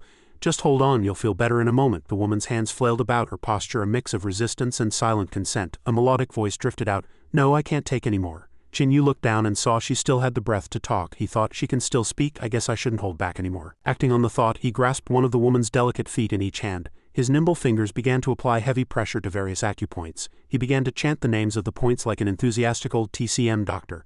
Yangchen Rangu Zulinki Taichung. Press, press, press, press, press. The woman's face flushed with pure bliss and she couldn't help but give a thumbs up. She looked up at Qin Yu, who was skillfully loosening his wrists, and praised him happily. "You're amazing, my lord. 5 stars. Qin Yu beamed with pride. He tilted his chin up and replied, "I got beaten so much growing up that I naturally learned how to take care of myself." Her falling bangs partially obscured her face, but they couldn't hide the 2 lines of tears quietly sliding down. The emotion in her voice shifted, becoming profoundly sorrowful. "What a pity. I'll never have the chance to have you massage my feet again, my lord." Chen Yu maintained his nonchalant expression, eyes closed as he enjoyed the fruits of his labor without showing any sadness. "Don't call me my lord, we can just be friends. Once you go to reincarnate, just find someone else to rub your feet. If that doesn't work, go to club number 20. He paused, adding in a calculating tone, "Your burial dowry is enough to book the whole place for a year." However, before Chen Yu could finish, the woman's feet began to dissipate into soft pink flames. She propped herself up, wiping the tears from the corners of her eyes, her voice full of regret. "It's too late, it's really too late. Every vengeful ghost has a fatal weakness. Mine is fire. Once I feel warmth, I begin to fade." Chen Yu couldn't help but recall her seductive wanton behavior from earlier. He asked in surprise, "So from the very beginning you were seeking death?" Specks of starlight began to appear around her, signaling that her body was gradually vanishing into nothingness. The woman continued to weep, answering between sobs, "I've made a fool of myself before you. I'm already dead, how can I die again? I only hope to find peace." Finally she managed a bitter smile for Chen Yu, dropping the depressing talk. "Let's tell my lord what he wants to hear about the great lord." Chen Yu reached out and held her calf, which was already transforming into red flames. Under her tearful gaze he maintained his utilitarian attitude. "Let's get one thing straight, overtime costs extra. Once you're off to reincarnate, all your burial treasures belong to me." The woman squeezed Chen Yu's hand, which was also beginning to turn transparent, and replied sadly, "My lord, if I'm going to reincarnate, why would I care about worldly wealth? Take it if you wish, there's no need to tell me." She gazed deeply into his eyes, a knowing smile touching her lips. "You're just trying to ease my heart, aren't you?" Chen Yu placed his hands on her disappearing legs, his expression suddenly becoming incredibly grave. Whatever he was plotting remained a mystery. "Think what you want, but I've made my terms clear." Suddenly, the woman's pupils contracted with terror. She death-gripped his hands, issuing a frantic warning, "My lord, leave this gate quickly. Go back, do not descend to the next level. The great lord, the Gloom King, is down there." In the pitch-black tomb, Chen Yu knelt on one knee, extending his hands so the fading ghost could hold on for her final journey. The legend of the Gloom King surfaced, a cliché tale like those of all greedy kings in history. A monarch who ruled an entire nation. But in his later years he began to pursue immortality. The king heard that necromancy could grant him eternal life, so he drove his people into the tombs for experiments. Soon after, the commoners were all dead, followed by the high officials who were sacrificed with him, until finally it was the royal family's turn to be buried. Devastation of the masses was no longer a hollow idiom, it was the brutal reality that had occurred here, an unchangeable fate. The ghost's body gradually fractured into tiny shards. Total disappearance was now only a matter of time. In her final moments she still held Chen Yu's hand, her brow furrowed with worry. She forced a smile, urging him never to meet the Gloom King. "I can feel it. Even with my current strength I am nothing before him." Chen Yu stood up abruptly, giving a playful wink to her wide, shocked eyes. "You've already died once, why are you worrying so much?" With that, Chen Yu turned and left decisively. Behind him, the ghost's voice continued to plead in desperation, "My lord, I'm serious." Chen Yu didn't take the terrifying warning to heart. He looked back, waving with a smile as a final farewell. "Since you're dead, you should just lie down quietly. Leave the responsibility stuff for the living to carry." The ghost bit her lip, her eyes lingering on Chen Yu. 1,000 words were choked in her throat, yet she couldn't utter a single one. Just before her body completely vanished into the void, Chen Yu looked back and offered a perfectly utilitarian comfort. "As for that guy who's neither dead nor alive, I just want his treasure. Don't overthink it, my lord," the ghost whispered. That call carried far too much emotion in her consciousness. She thought, "My lord, I haven't told you yet. For all these years, the flames could never ignite our resentment toward the king." The ghost's face was covered in tears, her emotions overflowing. Only a heart that had weathered the darkness without yielding could dispel it. "Though I don't know what you've been through, my lord, I wish to become a guiding light in my next life to bless your martial fortune and ensure everything goes your way." In the quiet night, the specks of fiery red light grew more numerous before slowly dissipating into the void. At this moment, the vengeful ghost was no more. Suddenly, Chen Yu snapped his eyes open, waking from his stupor. He pressed a hand to his forehead, rubbing his temples while muttering complaints. "Ouch!" Lao San stood to the side, arms crossed over his chest. Seeing this, he squinted and asked, "You're awake?" Chen Yu said nothing at first, then suddenly turned and let out a roar that left Lao San speechless. "You lot never told me the surgery wasn't finished." In the crowd, the black-eyed, white-haired youth whispered in Lao San's ear, "His brain is still messed up, that's him all right." Chen Yu seemed to sense something hard in his hand. He peeked down and was stunned to see a brilliant red jade sitting in his palm. "Is this what she left behind?" Lao San felt relieved after confirming the person before him was indeed Chen Yu. He asked curiously, "What did she say to you? Why did she just leave like that?" Chen Yu hid the jade with lightning speed. He waved his hands in a frantic denial, then stammered, "No, nothing." He forced a sliver of a smile to cover it up. "She just said my technique was pretty good and she left satisfied." Seeing everyone's bewildered expressions, Chen Yu thought to himself, "They definitely didn't see the conversation we just had. Was it because we were communicating in a spirit state?" Lao San rubbed his chin, his eyes narrowing with suspicion as he pressed. That's it, nothing else? Cornered, Qin Yu scrambled for an excuse to shift their attention. He pointed ahead, turning to address Lao San and the others with a grave face. She also said the master of the next level wants us to get lost immediately. Upon hearing this, Lao San's eyes lit up with greed. Really? The scene shifts to level B3 of the tomb. In a room as black as ink stands a massive ancient tree. Hanging from the withered branches are several pristine white bundles resembling giant cocoons, yet they are drenched in blood. In this cold, silent space, a muffled voice rings out. This is probably where the master of the tomb resides, but where is the coffin? A man in military uniform, holding a flashlight, led the search, cautiously reminding his teammates, careful now. Don't alert the three hawks like last time. No sooner had he spoken than a scream erupted from above, startling everyone into looking up. Lao San was in a free-fall mid-air, roaring in fury at Qin Yu. I told you to clear a path, not to dig a pit, not to be outdone. Qin Yu roared back even as he fell. What's the difference? I just feel bad for that poor soldier at the bottom. The two heavy objects plummeted from the sky, leaving the person below speechless with shock. The flashlight was knocked flying. With a thud, Qin Yu landed safely on top of someone. He looked around in confusion and blurted out, "Why is this floor so soft?" No sooner had the words left his mouth than a strange, pained voice came from beneath him. "You did that on purpose, didn't you?" Realizing he had landed on someone, Qin Yu quickly stood up, offering a sincere, apologetic smile. "Coincidence?" Miao Xiaoming gnashed her teeth in rage, her eyes bulging as she roared as if she wanted to eat Qin Yu alive. "Coincidence, my foot?" Upon seeing Qin Yu, Ling Kesi looked as if he had found a treasure. He ran over excitedly with open arms, wanting to give Qin Yu a bear hug. "Aniu, thank heavens you're okay. Otherwise how could I ever face your family? Thank the gods you're here. This place is terrifying." Seeing Ling Kesi helping him hide his real name, Qin Yu responded with a cold, disgusted look. "Get away from me. Two men sticking together is repulsive." The air suddenly turned heavy. Ling Kesi froze in place, motionless. Miao Xiaomeng was the same. She turned her head to look behind her with a look of extreme alertness. The bare-faced youth beside them began to break into a cold sweat, pointing tensely toward the rear as he asked tremulously, Was old Wong just standing there a second ago?" They looked at each other, speechless. The black-eyed youth whipped around, shouting in terror. Old San, why did you bump into me?" Lao San looked bewildered, denying it helplessly. "I didn't bump you." Under their shocked gazes, a massive pitch-black tentacle suddenly appeared behind them, spreading outward and leaving everyone stunned. One person reacted with extreme speed, nimbly dodging before immediately raising their gun to sever several tentacles. Qin Yu stared calmly at the eerie liquid dripping from the severed ends. After weighing his options, he turned to Ling Kesi. "Lend me your flare." He threw the flare with all his might toward the distance. The firelight instantly cut through the darkness, illuminating the massive ancient tree standing in the room. Someone couldn't help but gasp. "What is that?" Miao Xiaoming regained her composure after the shock, answering softly. "The master of the tomb." In the dazzling light, the corpses beneath the tree roots were clearly visible. Inside the hollow trunk, a skeleton was being tightly coiled by roots. A vine from the Gloom King suddenly shot out, precisely entangling a man and locking his entire body. No matter how much the victim struggled in vain, within moments he was sucked dry, turning into a desiccated corpse. Miao Xiaomeng urgently ordered a retreat. The boss, Lao San, and a few others appeared somewhat hesitant, so she scolded them harshly. "Is it money or your life?" Hearing this, the boss immediately drew his sword and severed a vine, determined to take a gamble and see how things played out. It was time to see if this bicycle could turn into a motorcycle. Standing to the side, Ling Kesi asked in a low voice, "Big brother Qin Yu, aren't we retreating?" Qin Yu tossed the gun to him, letting him hold it. Ling Kesi caught it in a panic and stammered, "What are you doing?" Qin Yu only gave an incredibly meaningful smile, and instructed, "Watch closely, don't let anyone else snatch the loot." Subsequently, Qin Yu's entire body underwent a bizarre mutation, with a set of pitch-black, shimmering armor rapidly covering his body, leaving everyone in the rear stunned. Qin Yu let out a confident shout, "Gloom King!" He aimed his muzzle at the hideous creature and crooked his finger provocatively. "Come on!" The Gloom King roared in fury, manipulating its vines to pounce. Qin Yu's bullets poured out like rain, shattering all the vines. The distant Ling Kesi watched in shock, unable to help but marvel. "I knew he was a freak, but I didn't expect him to be this much of a monster." The Gloom King recoiled in pain, quickly retracting its vines, but Qin Yu gave it no room to breathe, immediately closing the distance to launch a fierce assault from all directions. He suddenly recalled the female ghost's words.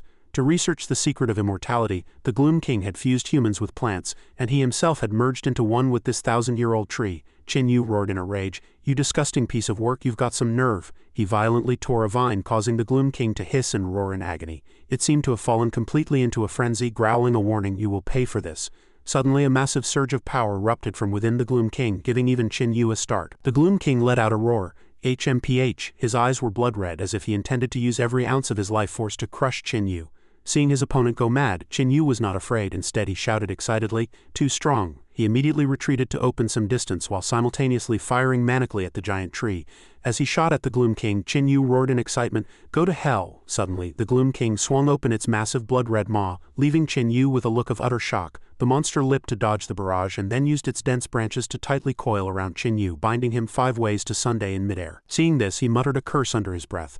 The Gloom King coiled around Qin Yu tighter and tighter. He gritted his teeth against the excruciating pain, suddenly realizing that this eerie green flame could actually touch the soul. With that, Qin Yu violently struggled to his feet, gathering all the strength in his body to deliver a savage punch to the Gloom King. The green flames from the Gloom King's body spread to Qin Yu, setting him ablaze, but strangely he was completely unharmed. Qin Yu cried out in surprise, "Wait, it's not hot anymore." His face turned beet red with a sense of relief. Qin Yu marveled, even finding it somewhat comfortable, feeling as if his soul were being massaged. He cupped his face with his hands, laughing with pure joy, then muttered to himself, "Wait, have I accidentally awakened some weird fetish?" Having said that, Qin Yu tapped the system's virtual screen to check. He just needed to confirm.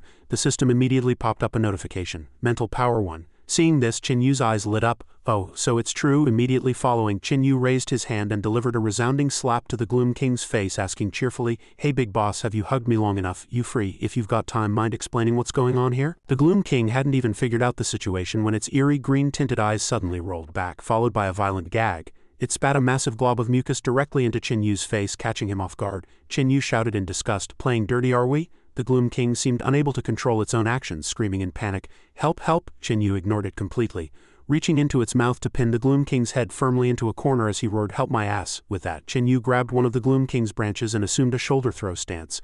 Thud, the Gloom King was slammed heavily onto the ground by Qin Yu, suffering in agony. It let out a piercing moan. Qin Yu, disguised as old Niu, saw this stunning scene from below and shouted a warning, "Big nephew, look out, the floor is cracking." Only then did Qin Yu notice the consequences of his actions. The floor had been smashed to pieces by him. The Gloom King fell through the fissure and he cried out in alarm, "Crap." However, Qin Yu was also dragged down by the momentum, falling along with the Gloom King. He reached out in vain, wanting to call out for a spatial transfer, but before he could speak, Gloom King's branches tightly sealed his mouth, preventing him from activating the move. Old Niu looked down from above into the bottomless pit, shouting, "Big nephew."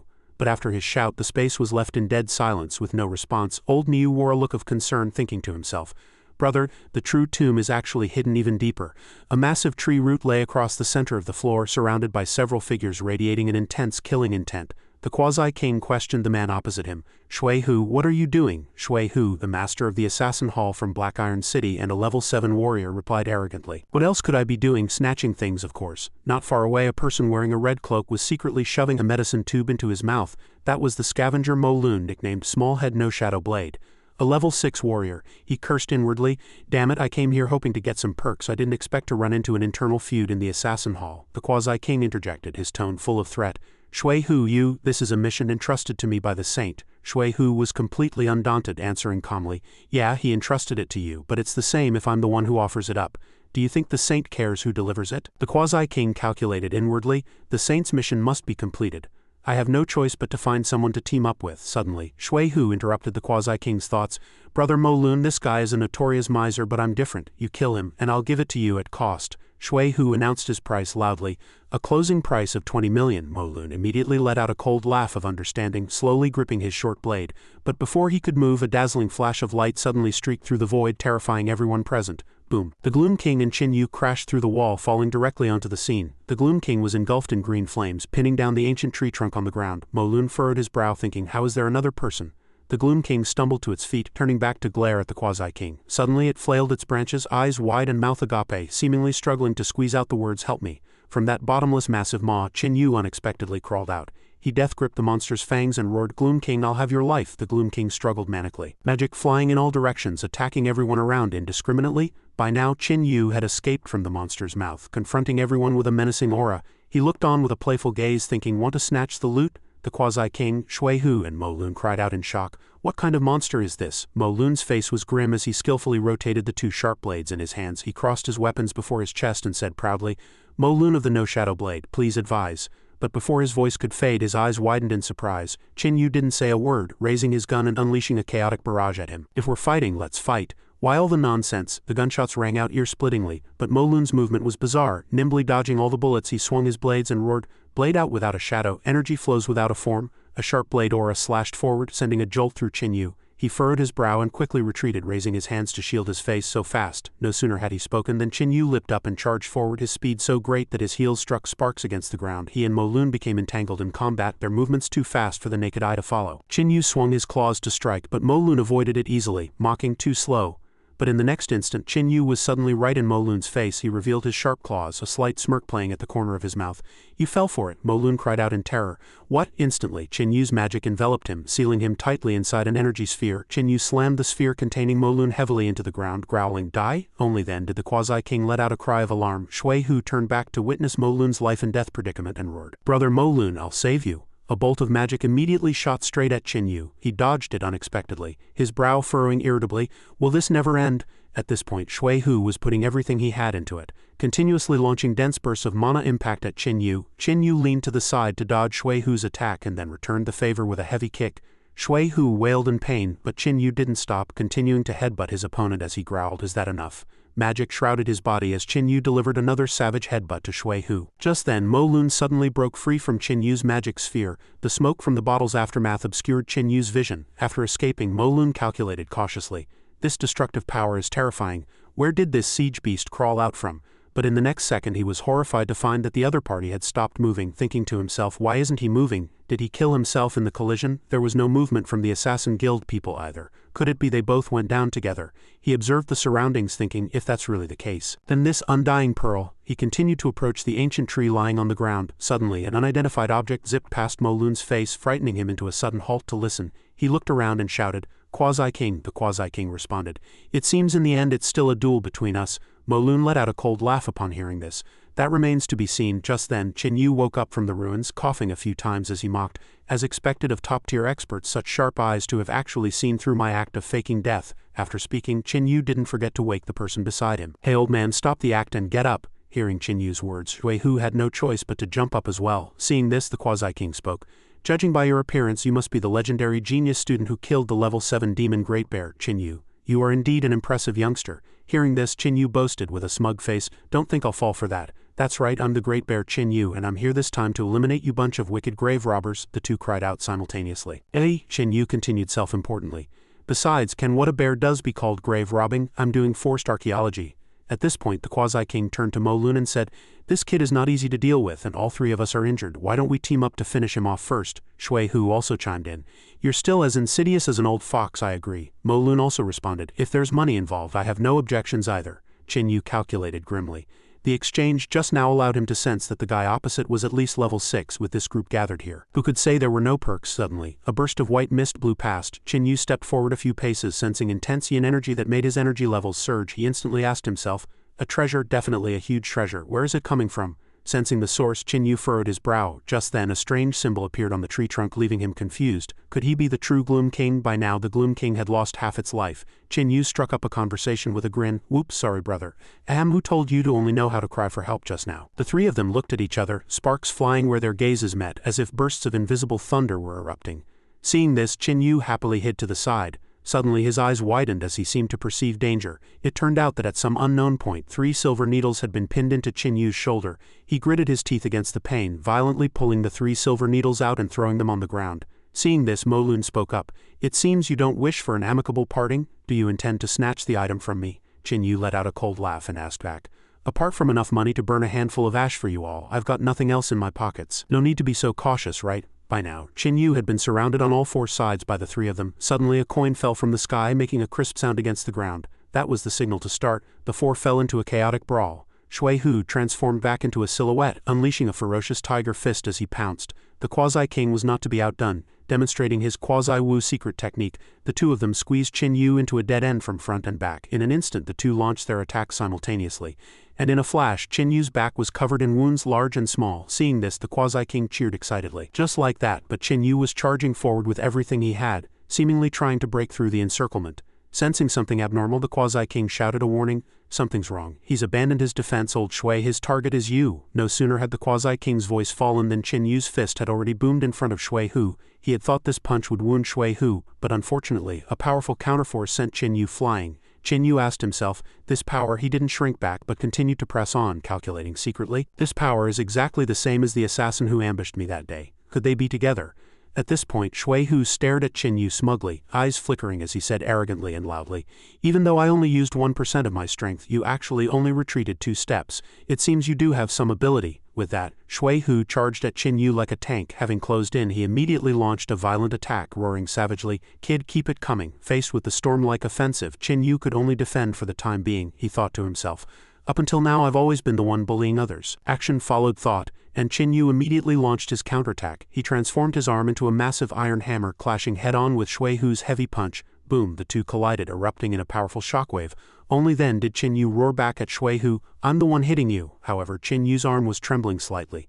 Because of the massive disparity in strength, the armor on his arm had already begun to crack. Seeing this, Shui Hu sneered and mocked, "Can't hold on anymore?" This completely incensed Qin Yu.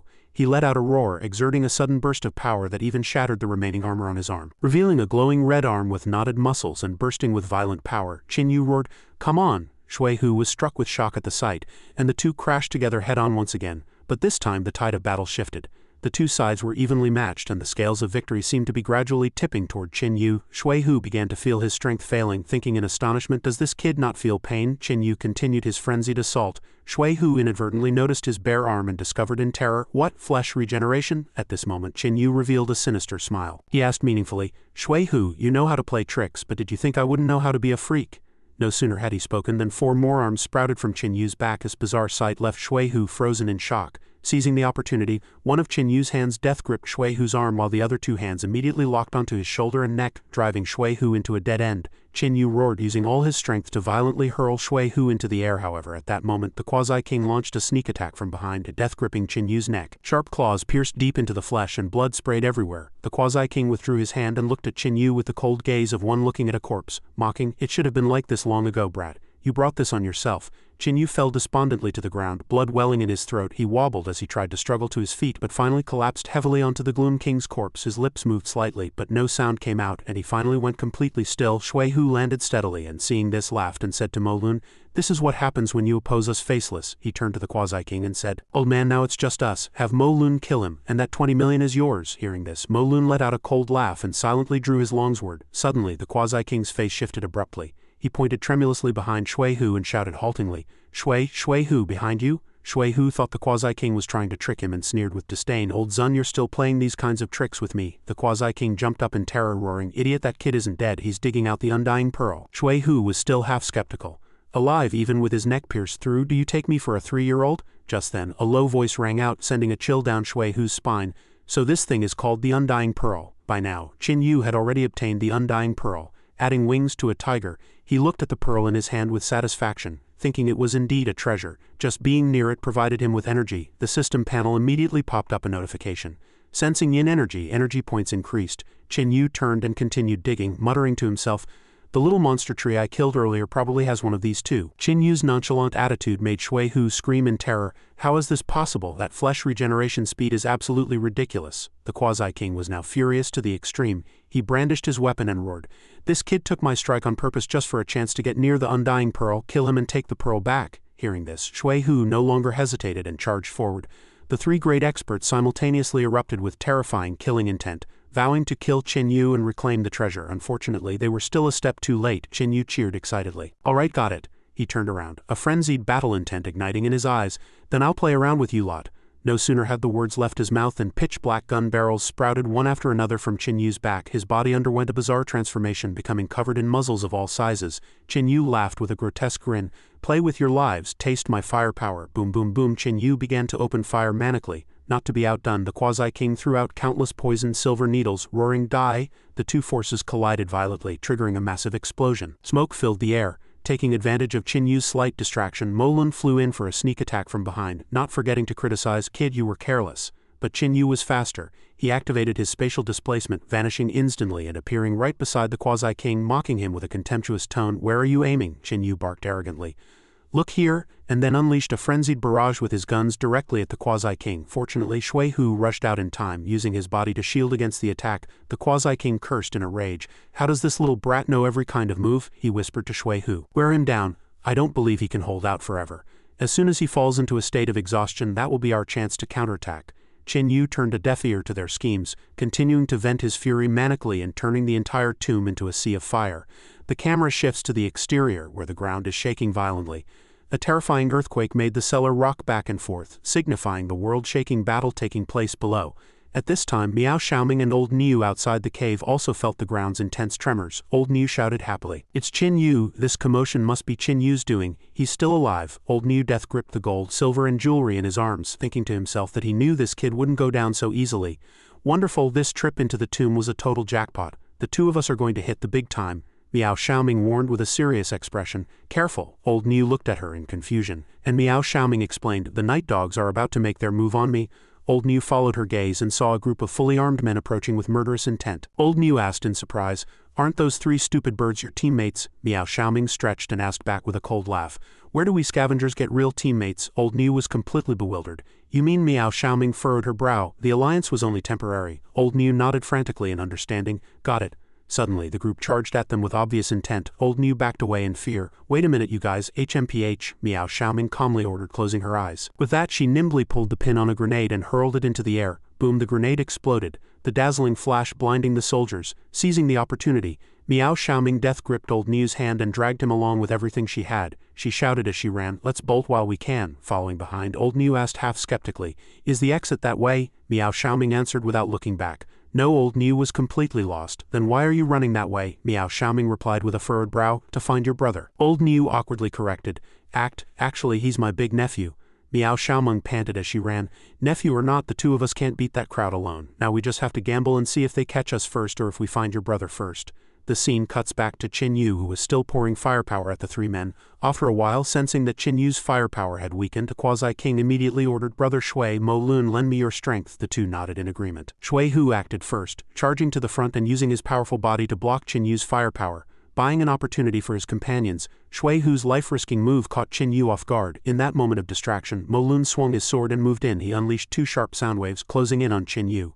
Qin Yu furrowed his brow and said coldly, "Useless." In an instant, Qin Yu activated his teleportation to dodge the soundwave attack, subsequently appearing bizarrely behind Shui Hu and Mo Lun. He mocked, "You can't hit me." However, the Quasi-King suddenly dove in for a sneak attack from midair. He lectured as he struck, "Brat, although your abilities are strong," bang, a frontal blow slammed heavily into Qin Yu. The Quasi-King continued his close-quarters pressure, his tone full of superiority. "When it comes to actual combat, I've eaten more salt than you've eaten rice." With that, the Quasi-King delivered a heavy punch to Qin Yu's abdomen, making his body curl up in agony. The Quasi-King's mouth curled slightly as he announced with confidence, "You lose." Although in pain, Qin Yu still raised his head, and slowly returned the Quasi-King's words with a shocking question. "Then have you ever eaten spit?" The question left the Quasi-King stunned. Before he could react, Qin Yu let out a roar, "I'll spit you to death." Simultaneously, a stream of bubbling green liquid erupted from his mouth. Looking extremely bizarre and dangerous, it shot straight for the Quasi-King's face. As the mucus flew toward him, the Quasi-King nimbly raised his right palm to block, shielding his face. But perhaps he was too surprised or underestimated his opponent, forgetting that this toxin was lethal as long as it touched the skin. The moment his palm touched the green liquid, it made a piercing sizzle. The toxin instantly seeped into the skin and began to bubble, corroding down to the bone. Of course, with Qin Yu's root out and destroy personality, he wouldn't stop there. He barked in a low voice, "I'm not finished yet. I'll settle this one by one." No sooner had he spoken than Qin Yu leaped up and lunged straight for the Quasi-King. Despite the excruciating pain in his arm, the Quasi-King forced his energy to resist, a golden light enveloping his body and transforming into a layer of protective armor. Qin Yu frantically swung his bizarre arms, savagely clawing at the shield. But the shield was too hard, making him gnash his teeth in rage. "Damn, it's so hard." Suddenly, Mo Lun, clad in his red robe, flashed into view, his blades held in both hands as they hacked down.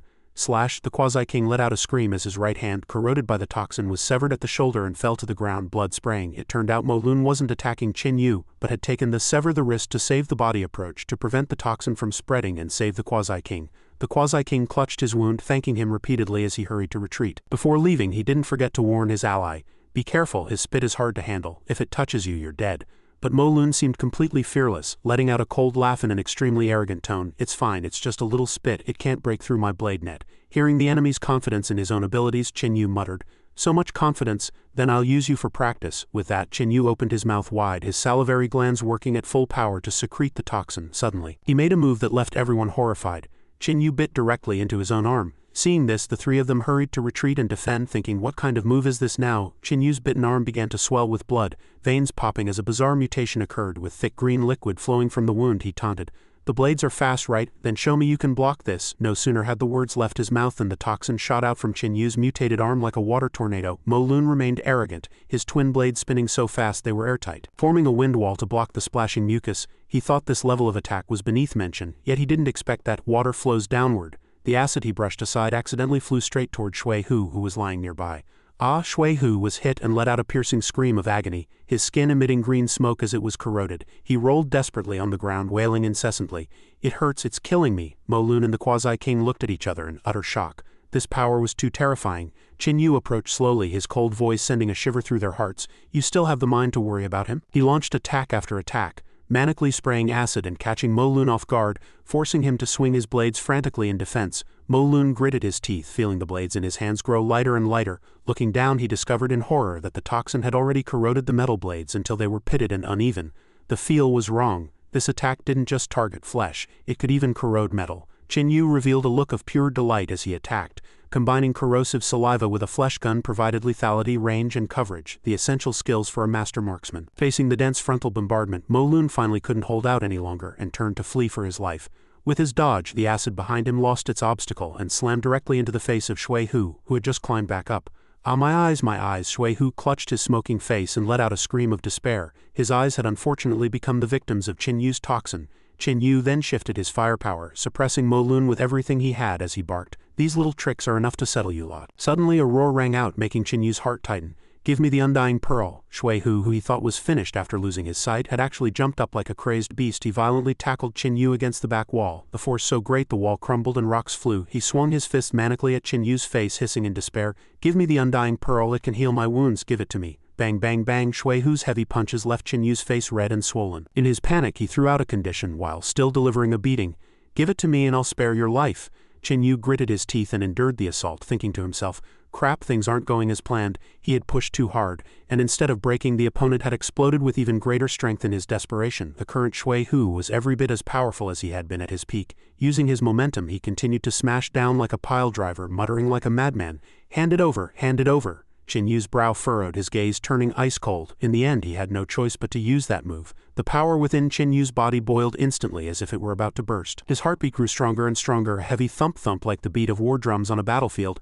Get lost! As if granted divine strength, Qin Yu suddenly sent Shui Hu flying into the air. Dao Helen and the Quasi-King rushed to catch their companion. Once the three landed, they glared at Qin Yu with wary expressions. Qin Yu threw his head back and let out a long roar, activating his blood demon power. His blood reached a boiling point as the Asura armor fully engaged. Crimson blood-like stripes appeared on Qin Yu's face, and a sinister aura enveloped his entire body. He smacked his lips, complaining with a face full of feigned grievance. Would it have been so hard for you to just die quietly? You just had to force my hand. This look is hideous, it's going to make me lose followers.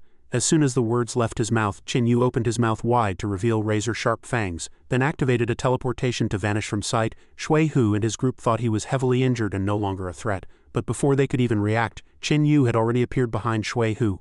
Slap! He delivered a brutal palm strike to Shui Hu's face, snapping the finger Shui Hu had raised to block him. Seeing this, Dao Helen and the Quasi-King scrabbled out of the way in terror. Qin Yu had no intention of letting him off. He leaped onto Shui Hu's back, opened his blood-red maw, and bit savagely into his shoulder. Shui Hu let out a piercing wail of agony. Let go of me, I can't die here. I'm a hall master of the Faceless organization. In his despair, he reached out to the Quasi-King for help. Old Zun, save me, the undying pearl is yours, just save me. The Quasi-King coldly pulled a strange object from his pocket and whispered, I didn't expect to use the undying wood on this kid in the end. Shui Hu's eyes went wide at the sight of the object, and without hesitation the Quasi-King hurled it at him. Shui Hu roared in a fury. Quasi-King, you bastard! With a squelch, the undying wood nailed itself directly into Shui Hu's body. A terrifying surge of energy erupted, and his physical form began to burn violently. Enveloped in extreme agony, Shui Hu was consumed by the flames, his shrill screams echoing through the underground palace. Since Qin Yu was still clinging to Shui Hu's back, the fire rapidly spread to him as well. Qin Yu's brow furrowed in distress. What kind of fire is this? I feel like my very soul is burning. Looking at the raging inferno, Dao Helen said coldly, Shui Hu is still inside. The Quasi-King replied flatly. What, do you want to go in and join him? This was a necessary sacrifice. It's better for one man to die than for us all to perish. I'll give you the money he promised. Dao Helen shrugged in resignation. Then I suppose I should thank you. He continued to stare fixedly at the mass of flames when suddenly Shui Hu's voice, thick with resentment, drifted out from the fire. Quasi-King. The Quasi-King remained silent. Shui Hu's reaching hand gradually slumped down, his final words fading into the void. I will never let you go. Seeing this, the Quasi-King let out a long sigh, lamenting hypocritically. Shui Hu truly lived up to his reputation as a warrior specialized in defense. To think he could maintain a thread of life within the purgatory fire, even while heavily injured.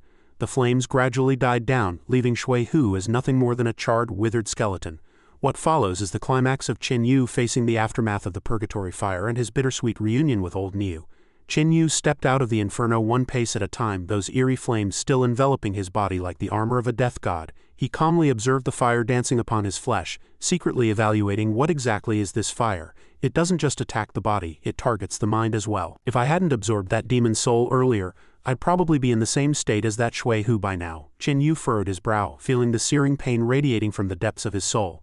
Even his self-healing abilities were being suppressed by these flames. If he didn't find a way to extinguish the fire soon, his life would be forfeit. Seeing Qin Yu walk out like an undying evil god, Dao Helan and the Quasi-King were scared out of their wits and fled in all directions. Damn, who would want to fight a monster that can survive purgatory fire? Qin Yu cursed inwardly and gave chase, intending to find someone to ask for a solution. His first target was the frantically fleeing Quasi-King. With startling speed, Qin Yu intercepted him, death gripping the man's shoulder. Hey, don't run. I want to ask how to put out this fire. The moment Qin Yu's hand touched the Quasi-King, the purgatory fire acted like it had found dry kindling and instantly spread to him. The Quasi-King let out a piercing scream. In the blink of an eye he was burned to ash, leaving only a withered skeleton scattered on the ground. Qin Yu roared in disappointment. You don't know? He stared dumbfoundedly at the pile of bone ash, complaining you didn't know either. Useless. By now Dao Helan was panting heavily as he ran. He stopped to listen for any movement and was startled by a massive boom. What was that? The adjacent wall suddenly collapsed, sending debris flying. Qin Yu appeared before him like a vengeful, haunting spirit. Dao Helan's entire body trembled, his legs going weak as he fell to his knees. Be brother Qin, he kowtowed repeatedly, begging for mercy.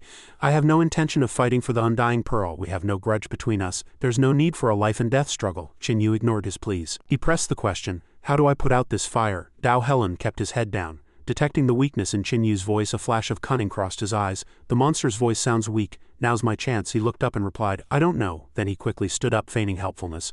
I'll go back right now and find someone to ask for you. I'll let you know as soon as I hear anything. Just as Dao Helan turned to fake his departure, he gritted his teeth and thought, though I don't think you'll live to see that day. He suddenly drew his weapon, launching a fatal strike while Qin Yu seemed distracted. Qin Yu nimbly leaned to the side, dodging the attack and scaring the life out of Dao Helan. He dodged it. Immediately after, Qin Yu launched a counterattack that left Dao Helan battered and bruised, sprawling on the ground. As the other man lay motionless, a system notification rang in Qin Yu's mind. Sensed killing intent, energy 100. Qin Yu looked at the fallen man and said with disdain, Idiot. If you want to kill someone, you should at least learn how to hide your killing intent. However, the flames on his body were still raging. Qin Yu's face was haggard, his stamina completely drained. It's over. I'm really going to kick the bucket this time. Am I really going to die in such a pathetic way? His eyes slowly drifted shut, his body swaying unsteadily. Just then, old Niu and Miao Xiaoming came running over. Catching sight of the familiar figure, old Niu shouted excitedly, Hey, it's my big brother, big brother. Miao Xiaoming, however, observed his state with hesitation. Old Niu didn't notice anything wrong, pointing at the soldiers chasing them from behind and shouting, Big brother, look, it's them. They've been eyeing our treasures the whole time. He saw Qin Yu standing still, radiating a terrifying aura. In reality, he was nearly burned to death.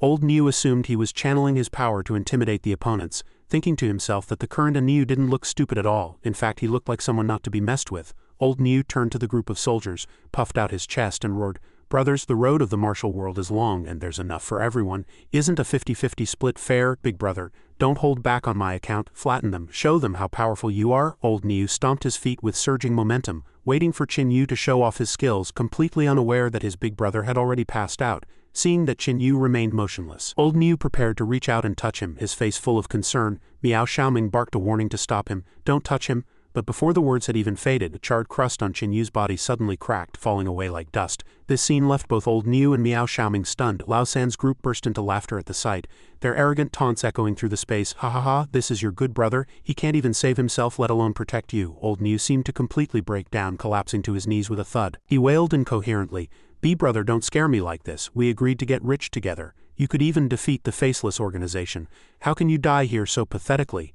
Miao Xiaoming was also in a panic, her heart aching. Did I bet on the wrong person? One of the enemies stepped forward, staring at Miao Xiaoming with a vicious gaze as he offered a condition. Xiaoming, as long as you kill that ox and then obediently become my woman, I guarantee you'll live. Well, what do you say? Looking at the grief-stricken old Niu, Miao Xiaoming remained silent. She clenched her fists so hard her nails dug into her palms. Seeing this, the opponent grew even more brazen with his sinister laughter. Hey, watch your tone, who do you think you are? Once this woman is all that's left, we can do whatever we want with her. Miao Xiaoming's gaze swept over the crowd. She looked like she was about to cry, but in the next second her expression turned ice cold. She walked slowly toward old Niu. Slap! Miao Xiaoming swung her hand and delivered a sharp blow to old Niu's head, shouting sternly, "Are you finished yet? I'll go stall them, you find a chance to run." Old Niu clutched his head, staring at her blankly. Miao Xiaoming didn't explain, turning back to face the enemy. Lao San's group mocked. "Oh, Miao Xiaoming, you don't seriously think you can beat us all by yourself, do you?" Hey. Miao Xiaoming ignored them, erupting with all her strength as she charged forward. No more talk. As they fought, they continued to jeer. "Why are you saving that ox? You're not still hung up on what happened back then, are you? He only saved your life by accident. Is it worth throwing your life away like this?" Under the opponent's dense attacks, Miao Xiaoming's clothes were shredded. She gritted her teeth, her eyes burning with the fire of rage, thinking that dying on the battlefield was better than siding with these animals. The leader laughed loudly. "Animals? Excellent. In a moment I'll show you what a real animal is like." Old Niu sat paralyzed on the ground, watching Miao Xiaoming fall into a desperate situation for his sake. A man's pride was fiercely awakened. "I'm actually letting a girl stand in the front lines for me," he panted heavily. White steam snorting from his nostrils, an enemy's foot suddenly slammed onto him, pinning him firmly to the ground. "Want to be a hero now? Isn't it a bit too late? Maybe in your next life." Old Niu's gaze became more determined than ever before. "Power, I need power." Suddenly, a familiar and majestic voice rang out in his mind. "Boy, do you want to save that girl no matter the cost?" Old Niu roared in his heart. "Yes, very well, boy, daddy's here." Boom! The charred crust completely exploded. Qin Yu emerged with a towering stature, the power within him surging like a torrent. After charging through the enemy ranks and slaughtering them as if no one were there, Qin Yu came to a halt. He exhaled a satisfied word. Refreshing. Old Niu's face was filled with the joy of a child getting candy. "Big brother." The enemies who were surrounding them stopped in a panic, terrified. One of them stammered, "He's not dead. How did Qin Yu come back to life? What on earth is happening?" Old Niu narrowed his eyes and asked back smugly, "Want to know?" The three enemies instinctively nodded in unison, but in the blink of an eye Qin Yu's figure had already streaked past them. Slap, slap, slap, he rewarded each with a heavy blow, sending them flying backward. He said without mercy, "Maybe in your next life." Qin Yu quickly caught the exhausted, swaying Miao Xiaoming. Old Niu stood to the side watching the two of them. Just then, Miao Xiaoming turned her head and gave Old Niu a relieved smile. Because of that single smile, the crude and clumsy Old Niu was actually moved to tears. Qin Yu looked down at Miao Xiaoming in his arms, a rare smile touching the corners of his mouth. He thought to himself, "She didn't forget to check on my safety even before she passed out. It seems I've found someone to rely on for the rest of my life." Old Niu came running over from a distance, beaming as he opened his arms for a bear hug with his big brother.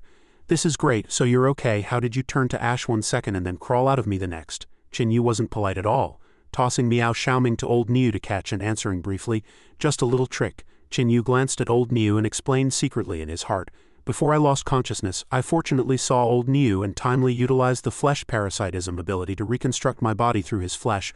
Only then did Old Niu look closely, crying out in shock. "How did you get so thin?" Qin Yu walked over to Lao San's corpse, or rather his remains, and answered flatly, "Weight loss." Old Niu pressed the question in confusion. "You lost over 200 pounds in half a day."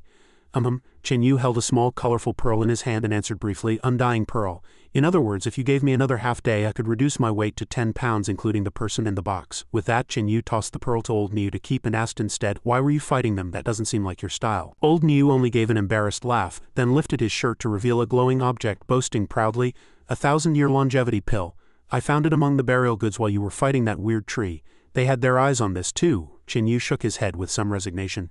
"You really dared to risk your life for a pill," but Old Niu answered seriously, "You saved my life and said we'd split things equally. How could I hand it over to anyone else, just for that one simple sentence?" Qin Yu paused, stepped forward to pat Old Niu on the shoulder and spoke with a tone that was sincere yet laced with mockery. "Consider a career change when we get home." When Old Niu asked why, Qin Yu replied flatly, "You're not cut out for this." Hearing this, Old Niu's head nearly smoked with rage. What the hell is that supposed to mean? The scene shifts to outside the cave where Qin Yu and Old Niu are walking out carrying Miao Xiaoming. Suddenly, Qin Yu's expression turned to one of surprise. Outside, several other Beastman scavengers were frantically stuffing gemstones into their clothes trying to hide them. Old Niu was about to walk out but Qin Yu stopped him. "Wait, something's not right." A Beastman with a nose ring was frantically hiding gems while telling his companion to run. Another scavenger named Old Li was stuffing all the gems he'd found into his mouth, groaning in pain the entire time. Qin Yu gave Old Niu a look. "What's going on?" Old Niu stepped forward to investigate. "Old Li, what happened?" Old Li pointed toward armored vehicles in the distance and replied, "Don't even ask, it's rotten luck. I don't know what's gotten into the military, but they've brought troops to seal the entrance. They say they're inspecting everyone's hall because they're looking for some kind of pearl." Old Niu looked shocked and pressed for more. Looking for a pearl? He then turned to whisper to Qin Yu. Did the military get word that quickly? They even know about the undying pearl. Old Niu asked worriedly for a plan. What do we do? Qin Yu rested a hand on Old Niu's shoulder, a devious smirk curling his lips. In an instant, space warped, and Old Niu and the rest of the group vanished into thin air right in front of Old Li. The three of them stepped through a spatial gate, appearing directly behind the military's formation. A sentry felt a strange breeze and asked his companion suspiciously, "Did something just streak past us?" The companion shook his head and replied, "What? You're seeing things." The scene shifts to the living room of Old Niu's house. Old Niu laid Miao Xiaoming on the bed. Phew, she's actually pretty heavy. He turned to ask Qin Yu, "What's your plan?" Qin Yu didn't answer, busy looking for food. At that moment, Old Niu noticed that Miao Xiaomeng's dress had been shredded during the battle, leaving a large amount of skin exposed. Old Niu reached out, intending to grab a blanket to cover her, or perhaps to check her injuries, or maybe he had some bolder ideas, muttering under his breath, "Since she hasn't woken up yet anyway, why don't we take the chance to?" Right then, Miao Xiaomeng's eyes snapped open.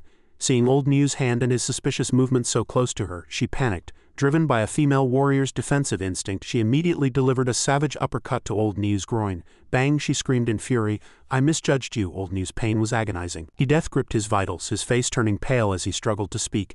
You, Miao Xiaoming leaned over, her eyes full of contempt. "I never expected you to be cut from the same cloth as the rest of them." Old Niu rolled onto the ground, still death-gripping the gems in his arms, or rather clutching his injury, wailing miserably as he failed to defend himself. "I meant I wanted to check the loot from this run. What did I do wrong?" Old Niu howled in grievance. Qin Yu patted his shoulder in comfort. "My condolences." Only then did Miao Xiaoming realize there had been a massive misunderstanding. She looked at Old Niu with a complicated gaze. Old Niu threw a pile of crushed gemstones from his arms onto the floor, pouting as he demanded compensation. "You owe us for this." Miao Xiaomeng bit her lip, her face flushing crimson with shame. She stammered, I understand." After a brief hesitation, she gathered her courage and said, "I'll use myself to pay you back, okay?" Old Niu was startled, too terrified to speak. Beside them, Qin Yu was also somewhat surprised by this bold proposal. The scene shifts to the street where Qin Yu and Old Niu are taking a walk. Qin Yu teased happily, "No way, brother. A woman offers to give herself to you, and you literally run for your life? You forget how you were running away in a panic, making excuses like, 'I'm going to buy some things, there will be rumors in 2 days. Old Niu turned his head and asked Qin Yu with a serious face, "Brother, as scavengers, we did this run for the money. If a woman suddenly says she wants to spend her life with you, aren't you worried?" Qin Yu suddenly shuddered as he thought of Tang Lian. He protectively clutched his body and blurted out, "Terrifying." The two men locked eyes, and after a long silence they sighed in unison, summarizing a universal truth. "Women only shorten my lifespan. Boss, we've got business." A shout came from outside the gun shop. The fox walked out, wiping his hands as he asked arrogantly, "Who is it? What kind of business requires me to talk in person?" But he was surprised when he saw it was Qin Yu and Old Niu. Immediately after, the fox's face flipped, assuming a hospitable air to welcome them. "Oh, 2 distinguished guests, have you found some treasures?" Qin Yu didn't want to beat around the bush. Getting straight to the point, "Cut the crap and give us a price." He reached out to take the small poplar wood box from Old Niu and placed it on the table. When the fox saw the box, his eyes lit up like searchlights. He quickly donned specialized gloves and carefully opened the lid. Inside was a pearl emitting a brilliant glow. The fox held the pearl up to the light to examine it, nodding his appraisal. "A longevity pill, and one placed at the eye of a formation to absorb natural spiritual energy. This is a 1,000-year longevity pill. Good stuff." Hearing this, Old Niu immediately interjected to cut him off. "The market price for this thing is at least 20 million. Don't even think about lowballing me." The fox closed the lid and replied happily, "How could I scam you? We're long-term business partners. With my connections, I could even sell this for 30 million. But I heard that recently there's a big shot near the end of his lifespan who desperately needs this to save his life." The fox continued with a calculating tone, "If I sell it to him, and he can't find any other life-extending medicine, the price would likely be over 50 million. Hearing this astronomical figure, Qin Yu and Old Niu exchanged shocked looks. The fox held up 3 fingers and made the final call. "But if he doesn't need it, I'll be at a loss. Tell you what, 30 million calculated at the highest market price. I won't take a single cent in commission, and I'll add an extra 5 million from my personal stash just to make friends and ensure we keep working together. What do you say?" The fox spread his hands and added generously, "Another friend means another path, and another expert means another fortune. Even if I really lose money this time, being able to befriend you two with a few million is worth it." Faced with the fox's overly generous proposal, Qin Yu and Old Niu hesitated for a moment.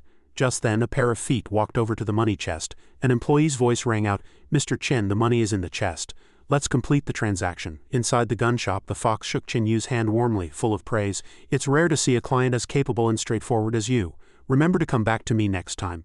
Qin Yu laughed heartily and patted the fox on the shoulder, replying, "It's a small matter, don't worry about it." He then added a well-meaning instruction. "If you ever run into trouble and need help in the future, you can contact Old Niu and have him get in touch with me. I'll help you out, the fox gripped his hand tightly, smiling brightly. Great, I was waiting for you to say that, the two laughed and talked, and although they shook hands warmly, they both had their own mutually beneficial calculations in mind. Chin Yu saw the fox as a walking ATM, while the fox saw Chin Yu as a living treasure trove to be developed. Back in the room, Chin Yu carried the money chest and kicked the door open with an imposing air, excitedly announcing the news. Old Niu, we've hit the jackpot this time. Old Niu, sitting in the room, was startled and looked back. You're back. The deal is done? Chin Yu placed the money chest on the table and flipped the lid open, revealing stacks of neatly arranged thick bills. He excitedly distributed the share. All right, 35 million total. 20 million for you, 15 million for me. The extra 5 million is my way of saying thanks. Old Niu looked at the money in the chest as if he were seeing a blinding light, still trying to politely decline. How can we do this? We agreed to split it equally. Chin Yu lightly patted Old Niu on the back, saying with a smile, it's only right. Just for the fact that you kept your promise even in the face of death, you've earned this 5 million. Hearing that, Old Niu stopped being polite and beamed as he reached out to hug his share of the money. Then I won't be shy. He threw the money into the air, laughing like a child. I'm rich. Chin Yu caught a glimpse of Miao Xiaomeng lying on the sofa with her back to them. He scratched his chin and intentionally went along with Old Niu's words. That's right, we're rich. His eyes continued to observe Miao Xiaomeng, though the girl currently had her back to them. Her eyes were wide open, and her expression shifted the moment she heard that massive sum. Night fell, the waning moon hung high, and moonlight spilled into the room through the open window. Chin Yu was snoring like thunder on the sofa while Old Niu had fallen dead asleep at the table, the money chest on the floor by his feet, still grinning in his sleep about that pile of cash. Just then, the door was pushed open softly. Miao Xiaomeng crept in, glanced at Old Niu, and thought, your money? Holding an iron chain, she quietly approached the chest. With your lack of vigilance, this money wouldn't be yours for long anyway.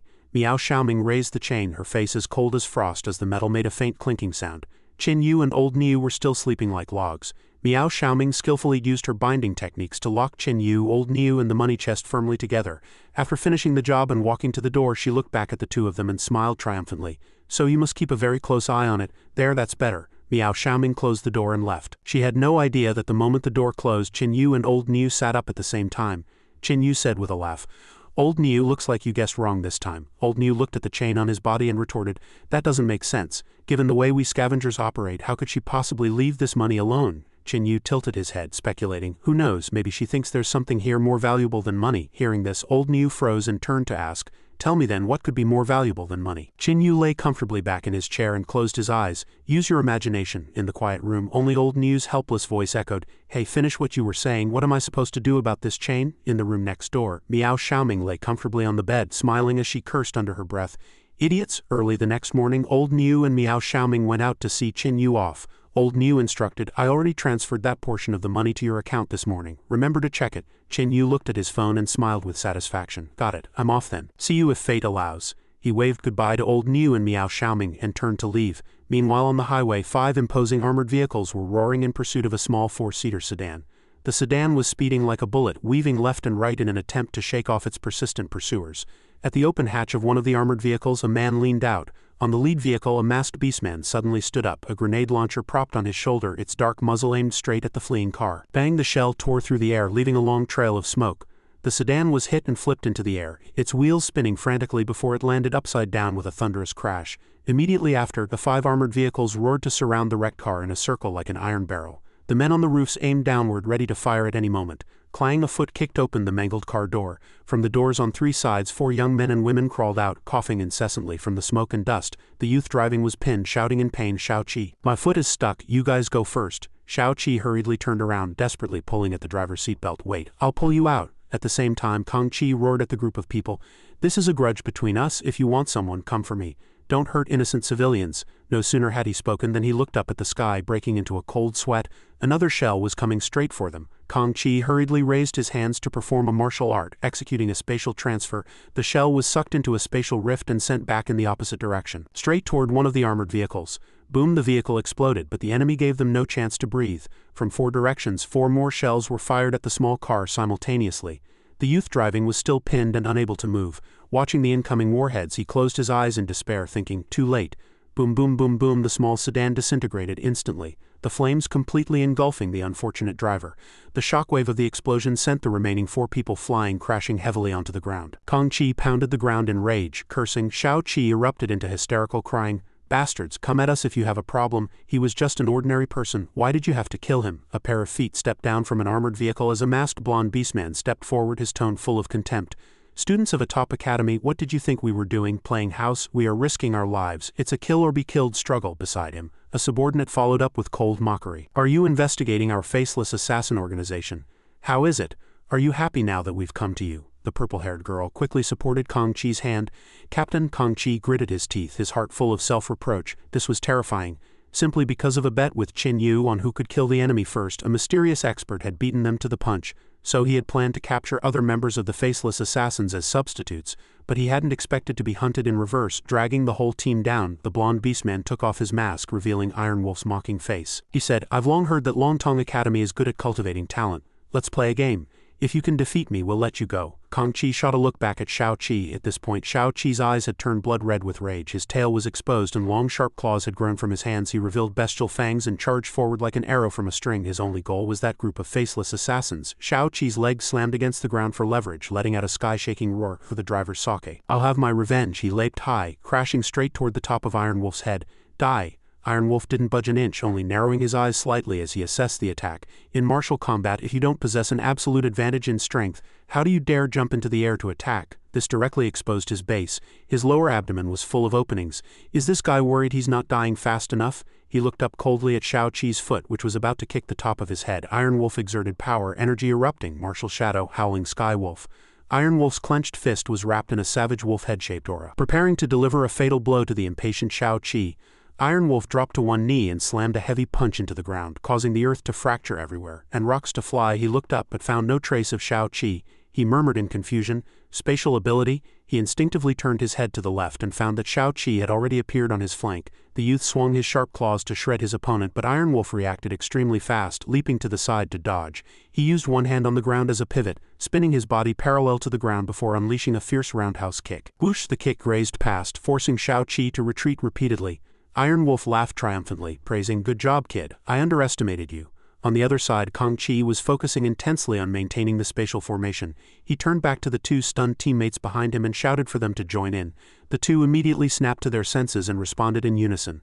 The boy skillfully pulled out a rifle, aiming and firing while the purple-haired girl channeled spiritual energy, summoning countless vines to erupt from the ground, aiming to trap Iron Wolf firmly. Iron Wolf moved with the agility of a true rogue wolf, dodging the vines and the boy's bullets. Just then, Kang Chi gritted his teeth and launched a coordinated attack, catching Iron Wolf off guard and sending him tumbling to the ground. Shao Chi appeared from above, shouting excitedly, "Success!"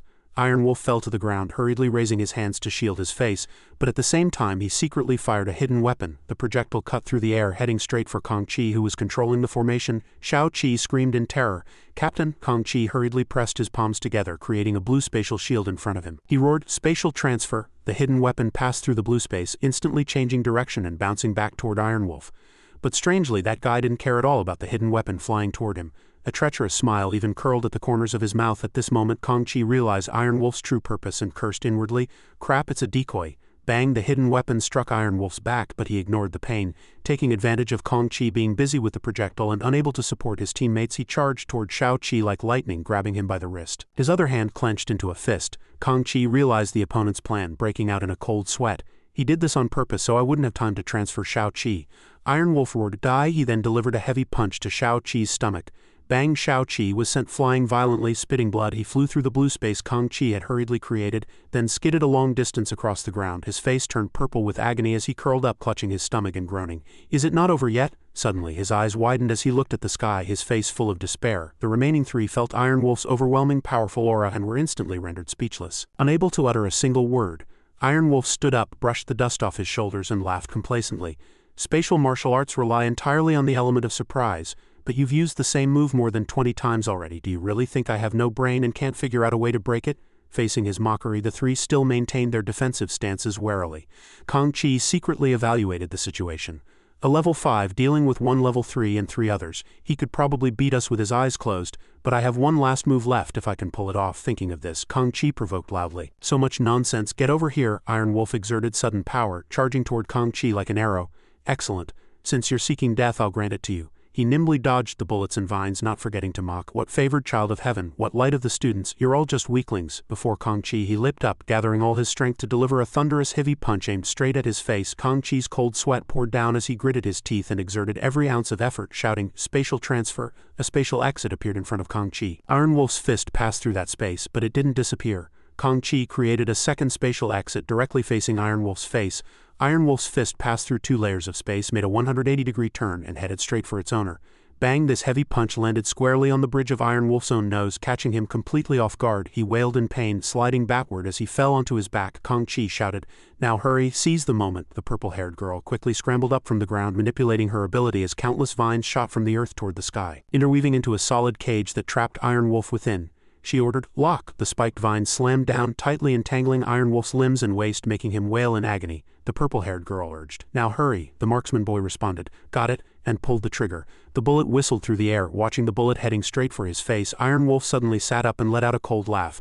Terrifying muscular strength erupted from his limbs as he forced the vines to snap. Peeved, he shattered the restraints and then easily caught the incoming bullet with his bare hands. He crushed the bullet head and said disdainfully, "Child's play." Taking advantage of the moment Iron Wolf had just broken free, Kong Chi made a silent resolution. Now's the time. He activated the other dimensional killing array, and glowing energy threads emerged, circling Iron Wolf's neck, hands, and feet.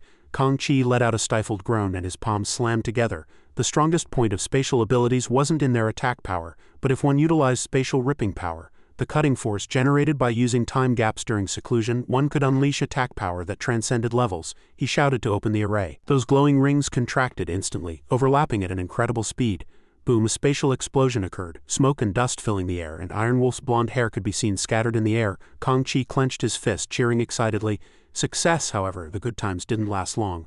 Iron Wolf suddenly stepped out of the smoke, laughing with relief. "That was dangerous. I didn't expect you to actually be able to reach this step." Kong Chi and the boy looked back in horror. Iron Wolf stood there striking a pose, winking as he laughed. If those vines had been just a bit stronger, perhaps the plan to use spatial ripping power really would have worked. Suddenly he shouted, "What?" He saw with shock that his beloved blonde hair was falling to the ground in large clumps. At this moment he reached out to feel his head, only to find that a large patch on the back of his head was already bald and smooth. He let out a piercing wail. "My hair!" His rage erupted instantly, and long, sharp claws grew from his hands. Iron Wolf charged frantically at the three, cursing, "You dare touch my hair?" He swept his hand out, sending the marksman boy flying, and roared, "Get lost!" He then lunged straight at Kong Chi like a mad beast. Iron Wolf death-gripped Kong Chi by the neck, hoisting him into the air, and sneered, "Brat, you've practiced your spatial martial arts quite well. Come show me another trick." Kong Chi's face turned beet red from the grip. One hand grabbed Iron Wolf's wrist while the other clenched into a fist. His expression was pained, but his mouth remained stubborn. A warrior can be killed but not insulted. Hearing this, Iron Wolf became even more excited. "The more you say that, the more I want to try." Suddenly, a green taxi appeared behind him, speeding toward them at an incredible velocity. Dong! The car slammed directly into Iron Wolf's back, hitting him so hard his eyeballs nearly popped out as he was sent flying into the sky. Iron Wolf was thrown several meters, landing headfirst on the ground, his life status unknown, or he was faking death. The car door opened and Chin Yu stepped out, brushing the dust off his clothes and cursing, "Green bean."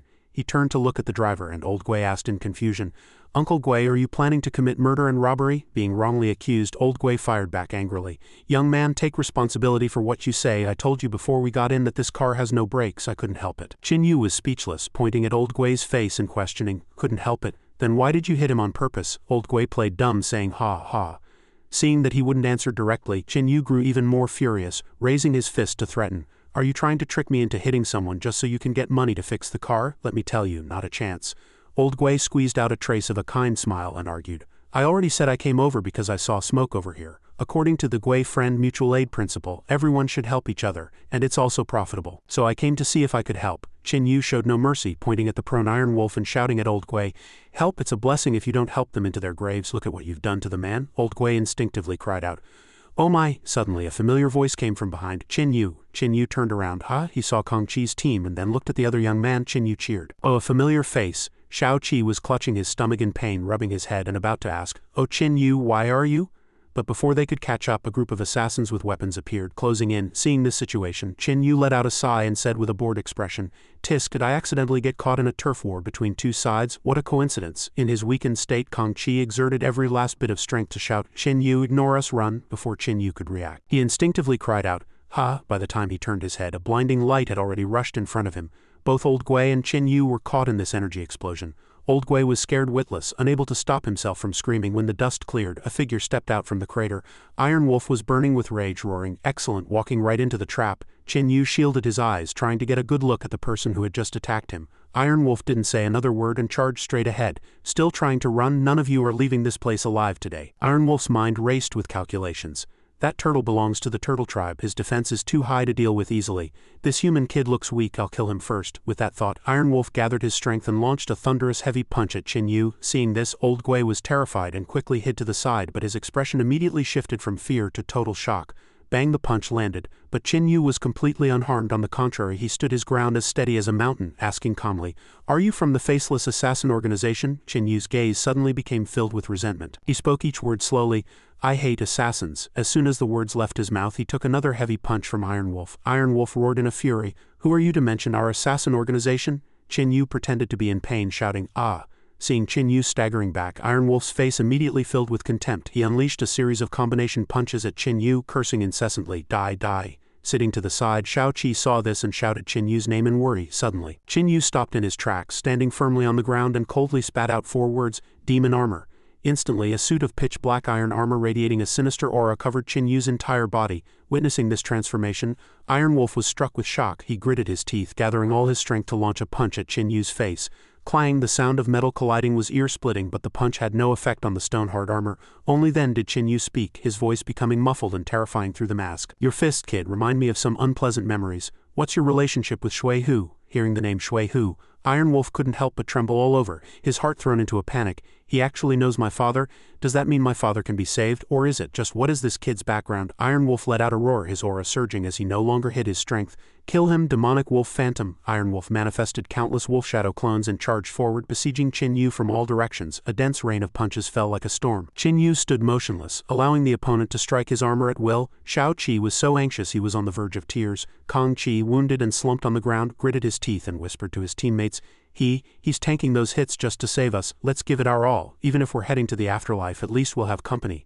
At that moment, Old Gui reached the limit of his patience. He walked over and delivered a sharp smack to the back of Kong Chi's head, cursing, "Give it our all, my ass." He pointed ahead and added, "Does that kid look like he's in any trouble to you?" Kong Chi rubbed his swelling head, and as he looked in the direction Old Gui was pointing, the entire group was left slack-jawed, unable to believe their eyes. How is this possible before them? Qin Yu had caught Iron Wolf's full power strike with just one hand. Iron Wolf's fist was pinned in a death grip, trembling violently from a mix of intense pain and sheer exhaustion. Striving to suppress his rage and terror, Iron Wolf stammered, Who exactly are you?" Qin Yu let out a cold laugh, cruelly twisting Iron Wolf's wrist as he replied icily, "Just a passing masked rider, or rather a demon." Iron Wolf let out a piercing scream of agony. Qin Yu's eyes were now filled with a murderous glint as he spoke in a low, heavy voice, "Though you can also call me a first-year freshman from Longteng Academy." With that, Qin Yu delivered a heavy punch directly to Iron Wolf's abdomen. Oof! Iron Wolf was sent sprawling onto his back by the blow. Coughing up a massive mouthful of blood, Qin Yu stood tall and proud, introducing himself. "Qin Yu, 7th Special Operations Squad." A faint sound of an explosion echoed from the dust in the distance. Iron Wolf struggled to prop himself up, shivering and coughing blood incessantly. Qin Yu turned around, looking down at his defeated foe. "Can't move just because you lost? Get up already. Are you here to be my sandbag? A person like you is no different from scrap metal, even if you managed to become a level 6 warrior." Just then, a shrill whistling sound cut through the air behind Qin Yu. A sniper bullet was streaking toward him. Kong Chi hurriedly shouted a warning, "Qin Yu, look out!" Qin Yu instantly reverted to his original state, his muscles becoming as hard as iron. He calmly reached back and caught the unidentified flying object. Qin Yu opened his palm, staring at it with an expression of cold indifference. Inside lay a deformed bullet. Qin Yu casually tossed it aside, sighing in a bored tone, "Don't young people nowadays know how to sort their trash?" That bullet was then hurled back with staggering force by Qin Yu, tracing its original path until it pierced through the lurking sniper's shield and mask. The sniper fell to the ground, dead on the spot. Qin Yu lowered his gaze and murmured softly, "Go learn your lessons in the underworld." Then Qin Yu's piercing gaze swept over Iron Wolf once more. Having witnessed the previous scene, Iron Wolf was terrified to his very core, cold sweat pouring down his face. Qin Yu cracked his knuckles with a series of pops, forcing a friendly yet wicked smile as he asked, "Hey kid, want to know what comprehensive development really means?" Iron Wolf's face turned beet red with rage, and he was about to curse Yu. But in that instant, Qin Yu had already closed the distance like a bolt of lightning. Qin Yu flashed to the side, driving an uppercut heavily into Iron Wolf's ribs. The crisp sound of shattering bone rang out. Without stopping, Qin Yu followed up with a kick to the stomach, sending him flying into the air with staggering destructive power. Before Iron Wolf could even react, Qin Yu appeared directly above him, grabbed his head and slammed it downward with a violent shove. Boom! Iron Wolf's head was buried into the dirt, leaving a massive crater in the ground. Qin Yu flexed his limbs and took out a cloth to carefully wipe his fingers, lecturing in a disdainful tone. A piece of work like you dares to call himself an assassin? You don't use snipers, you don't do stealth. Instead, you try to go toe-to-toe with me. Do you really think you're playing Assassin's Creed? Qin Yu seemed to be talking to himself. Meanwhile, Iron Wolf was stuck headfirst in the pit, with only his 2 legs sticking out and twitching. The remaining masked men, caught in Qin Yu's terrifying gaze, retreated in panic before scattering in every direction. Only then did Old Gui dare to step out, clapping his hands in praise. Little brother, I didn't realize you actually had some real skill. He walked forward and excitedly slapped Qin Yu on the back of his head. From now on we're brothers. If anything happens, I'll use your name. Thwack! The force of Old Gui's slap sent Qin Yu stumbling to the ground, leaving him speechless for a long moment. Old Gui hurriedly helped him up, asking anxiously, "What's wrong?" Qin Yu didn't have the strength to answer. He simply used his finger to tremulously write cool for only 3 seconds on the ground. Meaning his attempt at looking cool had been cut short by the slap. Old Gui grew annoyed and scolded loudly. What kind of time is this to be joking around? By the time night fell, 2 guards were standing duty outside the gates of Longteng Academy, when they suddenly saw a blinding light speeding toward them, and they exchanged puzzled looks. Immediately after, Old Gui's shrill screams echoed from inside the vehicle. I didn't buy insurance. Get out of the way. The 2 guards were scared out of their wits and jumped aside, shouting, "Enemy attack, enemy attack." The green taxi surged directly into the campus, smashing through the fence. Boom! Screech! Crash! With a thunderous sound, the car slammed hard into a wall. The front end was severely deformed, emitting plumes of black smoke. The hood had smashed through the wall, plowing directly into a classroom. Qin Yu leaned against a wall, coughing incessantly from the choking smoke and dust. He spoke up, "Uncle Gui, next time just drop me at the gate. There's no need to be so thorough, and deliver me right into the classroom." The blonde youth and the marksman were still dizzy, while Kang Chi held his forehead in pain. Old Gui sat in the driver's seat, leaning his head out to reply. "Don't mention it, we're all brothers. Since you're home, I'm off." Qin Yu looked up and asked, "In such a hurry, why not come upstairs for a couple of drinks?" Old Gui pointed outside with a serious face. "The guards here are ferocious, they don't let outside cars in. If they see me, they'll chase me down and beat me. I'm out of here." With that, Old Gui floored the accelerator. The tires spun frantically in place before the car roared and reversed out through the hole in the wall. Before leaving, Old Gui looked back and shouted, "Oh, by the way, good brother, if you see that Vice Principal Wong of yours, remember to call him an old bastard for me." The car vanished, leaving Qin Yu scratching his face and muttering, "He even knows Vice Principal Wong. Can you really run into a hidden master just by hailing a random taxi?" Suddenly a hand rested on Qin Yu's shoulder, and Kang Chi said excitedly, "Junior, it's all thanks to you this time." Shao Chi chimed in, "Good brother, if it weren't for you, we'd be dead for sure. If you ever need anything from us in the future, just say the word." Just as the atmosphere was getting sentimental, the school security guard walked over and barked, "What do you think you're doing?" The guard pointed menacingly at the hole in the wall and the debris, cursing, "Do you have any idea this is a teaching building? Damaging school property costs money, you hear me?" The moment he heard the word money, a glint of cunning flashed in Qin Yu's eyes. He draped an arm over the stunned Kang Chi's shoulder and said seriously, "The time to repay my favor has come. I'm out." With that, Qin Yu vaulted through the window like lightning and bolted, leaving Shao Chi and Kang Chi standing there in a daze to take the fall before the guard. Qin Yu sprinted all the way, muttering as he ran, "Are you kidding me? If Yun Na finds out I got into trouble the second I got back, she'll skin me alive." Just then, a faint sound came from the sports field, and a familiar magical voice rang out. "And what exactly would happen to you then?" Yun Na stood there with a smile. It wasn't just her. Tang Lian, Yu Li, and Quan Shao Shao had all surrounded him as well. Qin Yu jumped in a fright, his legs going weak as he collapsed to the ground, his eyes spinning. Yun Na curled her lip and asked, "Leaving the team without permission for so long, where did you run off to?" Qin Yu laughed awkwardly, cold sweat pouring down. I went to make some money." Quan Shao Shao hurried over to help Qin Yu up. Faced with Yu Li's interrogation about how much he made, Qin Yu took out his phone, swiped a few times and showed the screen to the 4 of them. Seeing the number 11 million, all 4 of them stared with wide eyes. Although Yun Na was smiling, her gaze was as sharp as a blade, as if trying to see through to Qin Yu's heart. "In the end, you couldn't resist your demonic nature and turned to a life of crime, did you?" Qin Yu's face fell, and he suddenly began to wail like a child. "I've been wronged, sister. This is money I traded my life for." He reached out his hands with a pleading expression for sympathy, but no one paid him any mind. After a moment, Yu Li excitedly gave him a kick in the rear.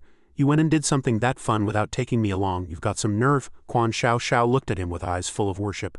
"Qin Yu, you're amazing." Meanwhile, Tang Lian was muttering some strange things off to the side, saying that dreaming of level 6 monsters was a necessary rite of passage for every juvenile mantis and that getting beaten a few times would fix it. While blocking Yu Li's kicks, Qin Yu retorted to Tang Lian, "Dreams my ass, it was all real." Yun Na spoke then, her voice full of authority. "Yu Li, Shao Shao, Tang Lian, everyone is dismissed for now. Qin Yu, come with me for a moment." Quan Shao Shao approached Yun Na and asked worriedly, "Teacher, Qin Yu went to kill bad guys, he won't be punished, will he?" Yun Na patted her head. "Don't worry, I know what to do." Before leaving, Yu Li didn't forget to look back and threaten Qin Yu, saying she'd settle the score when he got back to the dorm. Chin Yu's face was crumpled into a mess of worry, unable to force a smile. Once everyone had left, only Chin Yu and Yun Na remained. Chin Yu scratched his head, offering a fawning smile to try and make peace. Sister, you heard them. It really wasn't me starting trouble this time, Chin Yu tried to explain. Yun Na called out to him, placed a hand on his shoulder and instructed seriously, "Don't be such a daredevil. Your behavior is no different from gambling with the god of death for others. Life is a stake in a game, but for you, here." Yun Na paused, her brow furrowing as she continued, "It's everything." Chin Yu met Yun Na's worried gaze and responded, "Actually, it's nothing. They couldn't even hurt me." He took out a brilliant glowing pearl. "I even snatched some medicine from them to treat your injuries." Yun Na was stunned when she saw the object. She bit her lip, looking at the pearl in Chin Yu's hand before turning her head and gently pushing his hand away. "Don't be silly. My injury was caused by a level 7 great demon using special means. It's not that simple." Chin Yu continued to urge Yun Na with great enthusiasm. "There's a chance. This is a pearl formed by the longevity tree. It can both heal injuries and extend lifespan." He had a smile on his face, but in his heart he was thinking, "I can't let this child's sincere feelings go to waste." This is what Yun Na was thinking. In the end, Yun Na accepted the pearl. She looked at Chin Yu and whispered a soft thank you. Hearing Yun Na say thank you, Chin Yu was a bit overwhelmed by the favor. It was far too unexpected. She had actually become so polite. Yun Na's face flipped instantly, assuming an evil air as she teased, "Since you put it that way, I'll take care of the money you earned this time. I'll give it back when you're an adult." Chin Yu was instantly terrified. Here we go again. That night, Yun Na absorbed the pure spiritual energy from the pearl. The next day, on the sports field, Quan Xiao Xiao, Yu Li and Tang Lian were engaged in a sparring session with Chin Yu. Tang Lian asked Yu Li, "Where's teacher Yun Na?" While beating up Chin Yu, Yu Li replied, "I don't know. She sent a message last night saying she'd be a bit late today." While talking to Tang Lian, Yu Li left an opening. Chin Yu subdued her as fast as lightning, unleashing his ultimate tickle technique, leaving Yu Li completely unable to resist, standing there laughing uncontrollably. "Chin Yu, you're dead." Standing behind her, Chin Yu said with a wicked grin, "Go ahead and scream. Even if you scream until your throat is raw, no one is coming to save you." Quan Xiao Xiao and Tang Lian could only stand by and watch helplessly as Yu Li was tormented. Chin Yu said triumphantly, "Look at that, right?" Just then an ice-cold voice rang out. At the same time, a terrifying purple aura appeared, heading straight for Chin Yu. Chin Yu's reaction was incredibly fast. He instantly shoved Yu Li toward Quan Xiao Xiao to catch while he nimbly dodged the aura. Boom, the force blasted directly through the classroom wall, leaving a massive hole. Chin Yu stared blankly at the hole in the wall. The person who attacked being none other than Yun Na. She didn't stop, continuing to rush forward and deliver another kick. Yun Na landed her foot and asked back, "Who said I couldn't stop you?" Chin Yu assumed a lazy, nonchalant posture and replied, "Didn't you say that medicine was useless?" Yun Na reached out her hand and said happily, "I was being too conservative, so as a thank you I've prepared a gift as well." Chin Yu's eyes immediately turned into the shape of money as he kept asking what the gift was. "We're all family, don't be polite. Are you giving me money, a car, or a house? That depends on your skill." With that, Yun Na used Yu Li's shoulder as a pivot, utilizing the leverage to spin and deliver a sweeping kick. Facing Yun Na's heavy, powerful kick, Chin Yu also timely activated his iron armor for defense. While dodging, Chin Yu said, "Telling me to scram, I like that." No sooner had he spoken than Yun Na's heavy kick swept directly onto his hands. Chin Yu crossed his arms to block the attack, but the force was so immense that the shock sent him flying backward. Chin Yu quickly flipped up, supporting himself with one hand on the ground as he asked in shock, "Teacher, you broke through to level 6. Yun Na replied flatly, "I'm already at the early stage of level 7. As soon as she finished speaking, she moved as fast as the wind, delivering a flurry of kicks toward his vitals, turning the confrontation into a one-sided thrashing. Chin Yu defended as he retreated, thinking, didn't she just recover from her injuries? How is her speed even higher than mine? He gritted his teeth, feeling the frustration. In a flash, Chin Yu suddenly snatched Yun Na's ankle and let out a cold smirk. "Then don't blame me for not playing fair." No sooner had the words left his mouth than he swung Yun Na around like a giant windmill before violently hurling her away. From the sidelines, Yu Li cried out in worry. "Mom?" Yun Na reacted instantly, gracefully flipping in midair and landing on her feet only to charge at him again immediately. Her feet were wreathed in roaring demonic flames as she leaped high into the air, bringing a foot down in a savage axe kick aimed straight at the top of Chin Yu's head. Boom! Chin Yu quickly raised his arms to block as he was forced back step by step. The demonic energy of the iron armor on his arms was depleted and vanished, leaving his bare arms emitting trails of white smoke. Seeing this, Yun Na stopped her assault and nodded in praise. "As expected, you already possess the combat capabilities of a level 6 warrior." Chin Yu cracked his knuckles with a series of pops. "The challenge isn't over yet, don't give up too early." "Where's my gift?" Yun Na casually tossed him a black gift box about the size of a palm. Chin Yu caught the gift and was about to open it, muttering with a look of disappointment. "Just this little thing? I thought you were giving me a house." Yun Na hurriedly reached out to stop him, shouting, "Don't open it here." But it was too late. Chin Yu had already lifted the lid. A series of sinister red lights shot out, spiraling around him. The people nearby couldn't withstand the terrifying pressure and collapsed to the ground in terror. Chin Yu stared at the crimson stone inside the box and asked in confusion, "What is this?" The aura was far too sinister. Yun Na rushed forward to snap the lid shut, explaining, "This is the essence of a morphing demon." Once the pressure vanished, the people around them finally breathed a sigh of relief. Yun Na continued, "A morphing demon can control its body to transform at will. I spent 10 million to buy this from those cunning old fogies. Here." Yun Na tossed the box back to him, adding, "Don't you have several arms that can turn demonic power into weapons? The morphing demon has a powerful talent that can strengthen that ability." Chen Yu looked at the small box in his hand, marveling, "This thing is worth 10 million. Yun Na reached out and poked his forehead, teasing him playfully. "What are you thinking? Those old guys only gave me a friendship price because of your contributions in fighting off demons multiple times." She was about to give him further instructions, but Chen Yu had already turned and walked away, hands behind his head as he interrupted. "I'm going to find a place to absorb this." Yun Na's outstretched hand froze in midair. She shook her head and muttered to herself, "He's too impatient. I wanted to tell him that this thing is extremely wicked. I'm afraid it won't be that easy to absorb. Fine, I'd better go and give him a hand." She looked toward the 3 students nearby and instructed, "I'm going to help guard Chen Yu to prevent any accidents. You 3 continue your training." The 3 responded respectfully, "Yes, ma'am." Yun Na glanced at them and asked, "What's wrong?" Yu Li asked in confusion. "Mom, didn't you used to always say he was a demon and that all demons deserve to die? Why have you started cultivating him now?" Yun Na smiled slightly, patting her daughter's head and answering softly, "Because he is Chen Yu." Yu Li watched her mother's departing figure, muttering to herself, "Because he is Chen Yu." Chen Yu returned home and sat in his room excitedly playing with the crimson stone, grinning so wide he couldn't close his mouth. "My baby, my precious darling." A surge of wicked power traveled up his arm and into his body. He absorbed it while talking to himself excitedly.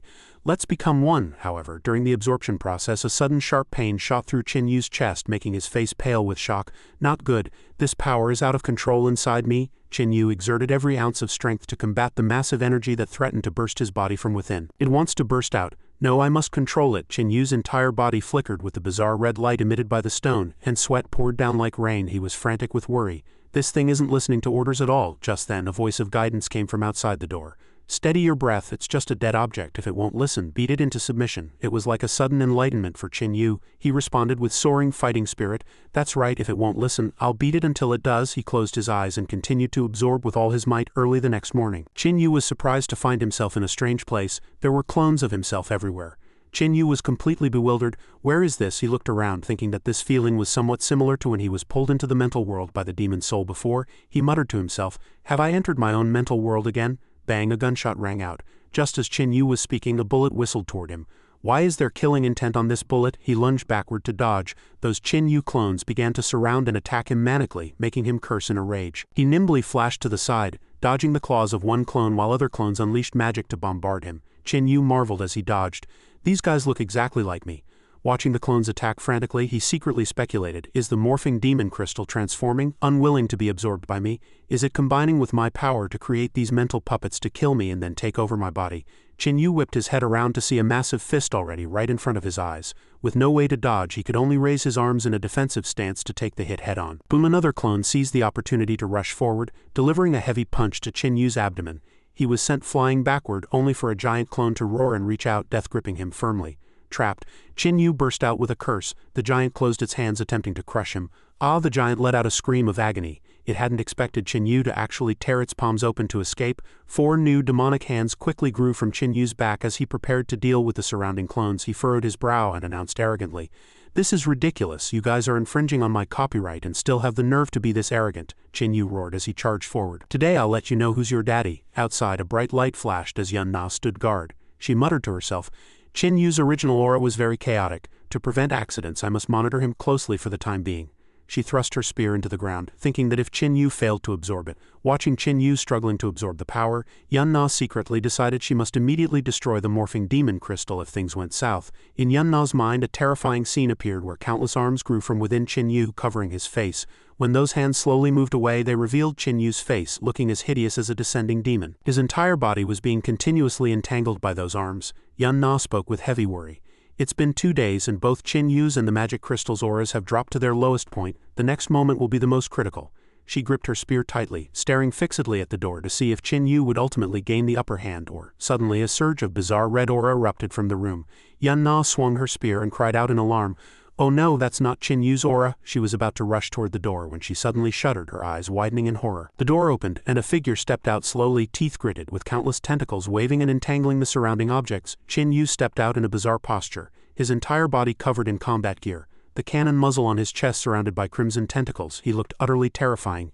Yun Na called out worryingly. Chen Yu, her heart hammered with fear as she thought, this pressure is too strong. Just by sensing this aura, the blood in my body feels like it's about to freeze. Chen Yu walked up to her, eyes blood red, and a raspy, muffled voice spoke. I am not Chen Yu. Yun Na took a terrified step back at the words. He raised his head, revealing a sinister and cold smirk. Do you want Chen Yu back? Frantic and afraid, Yun Na leveled her spear and gritted her teeth, calculating, do I really have to fight him? Suddenly, Chen Yu held out his palm and said, then I want 50. Yun Na froze, looking down at his hand, her brow furrowing as she seemed to realize something. She asked through gritted teeth, so you want $50? Seeing his trick had been seen through, Chen Yu broke into an awkward cold sweat and hurriedly tried to bargain.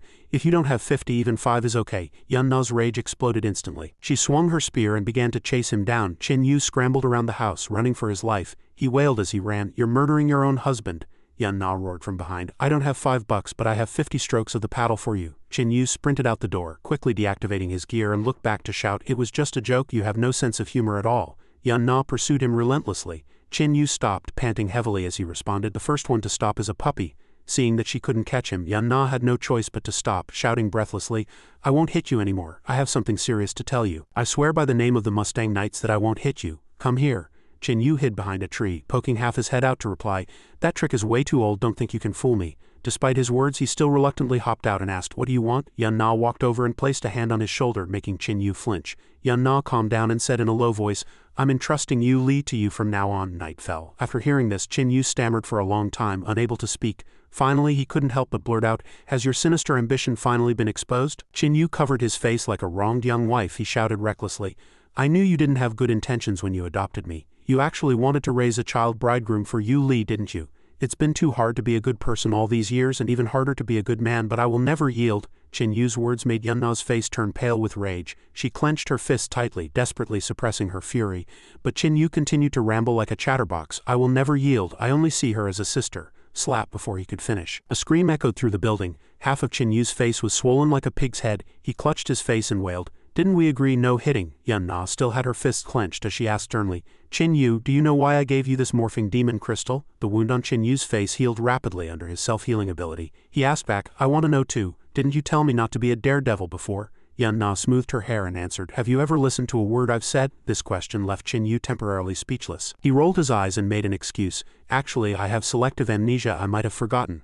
Thwack, another punch. Chen Yu took another solid hit. Yun Na scolded, stop talking out of your ass. Chen Yu had no choice but to admit his mistake. I was wrong. Yun Na lowered her head and let out a long sigh.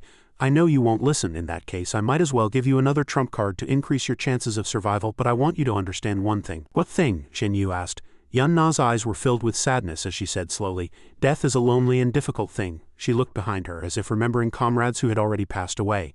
The time of the dead stops forever at the moment they leave, while the living, no matter how much they reminisce, can only live forever in a world without the other.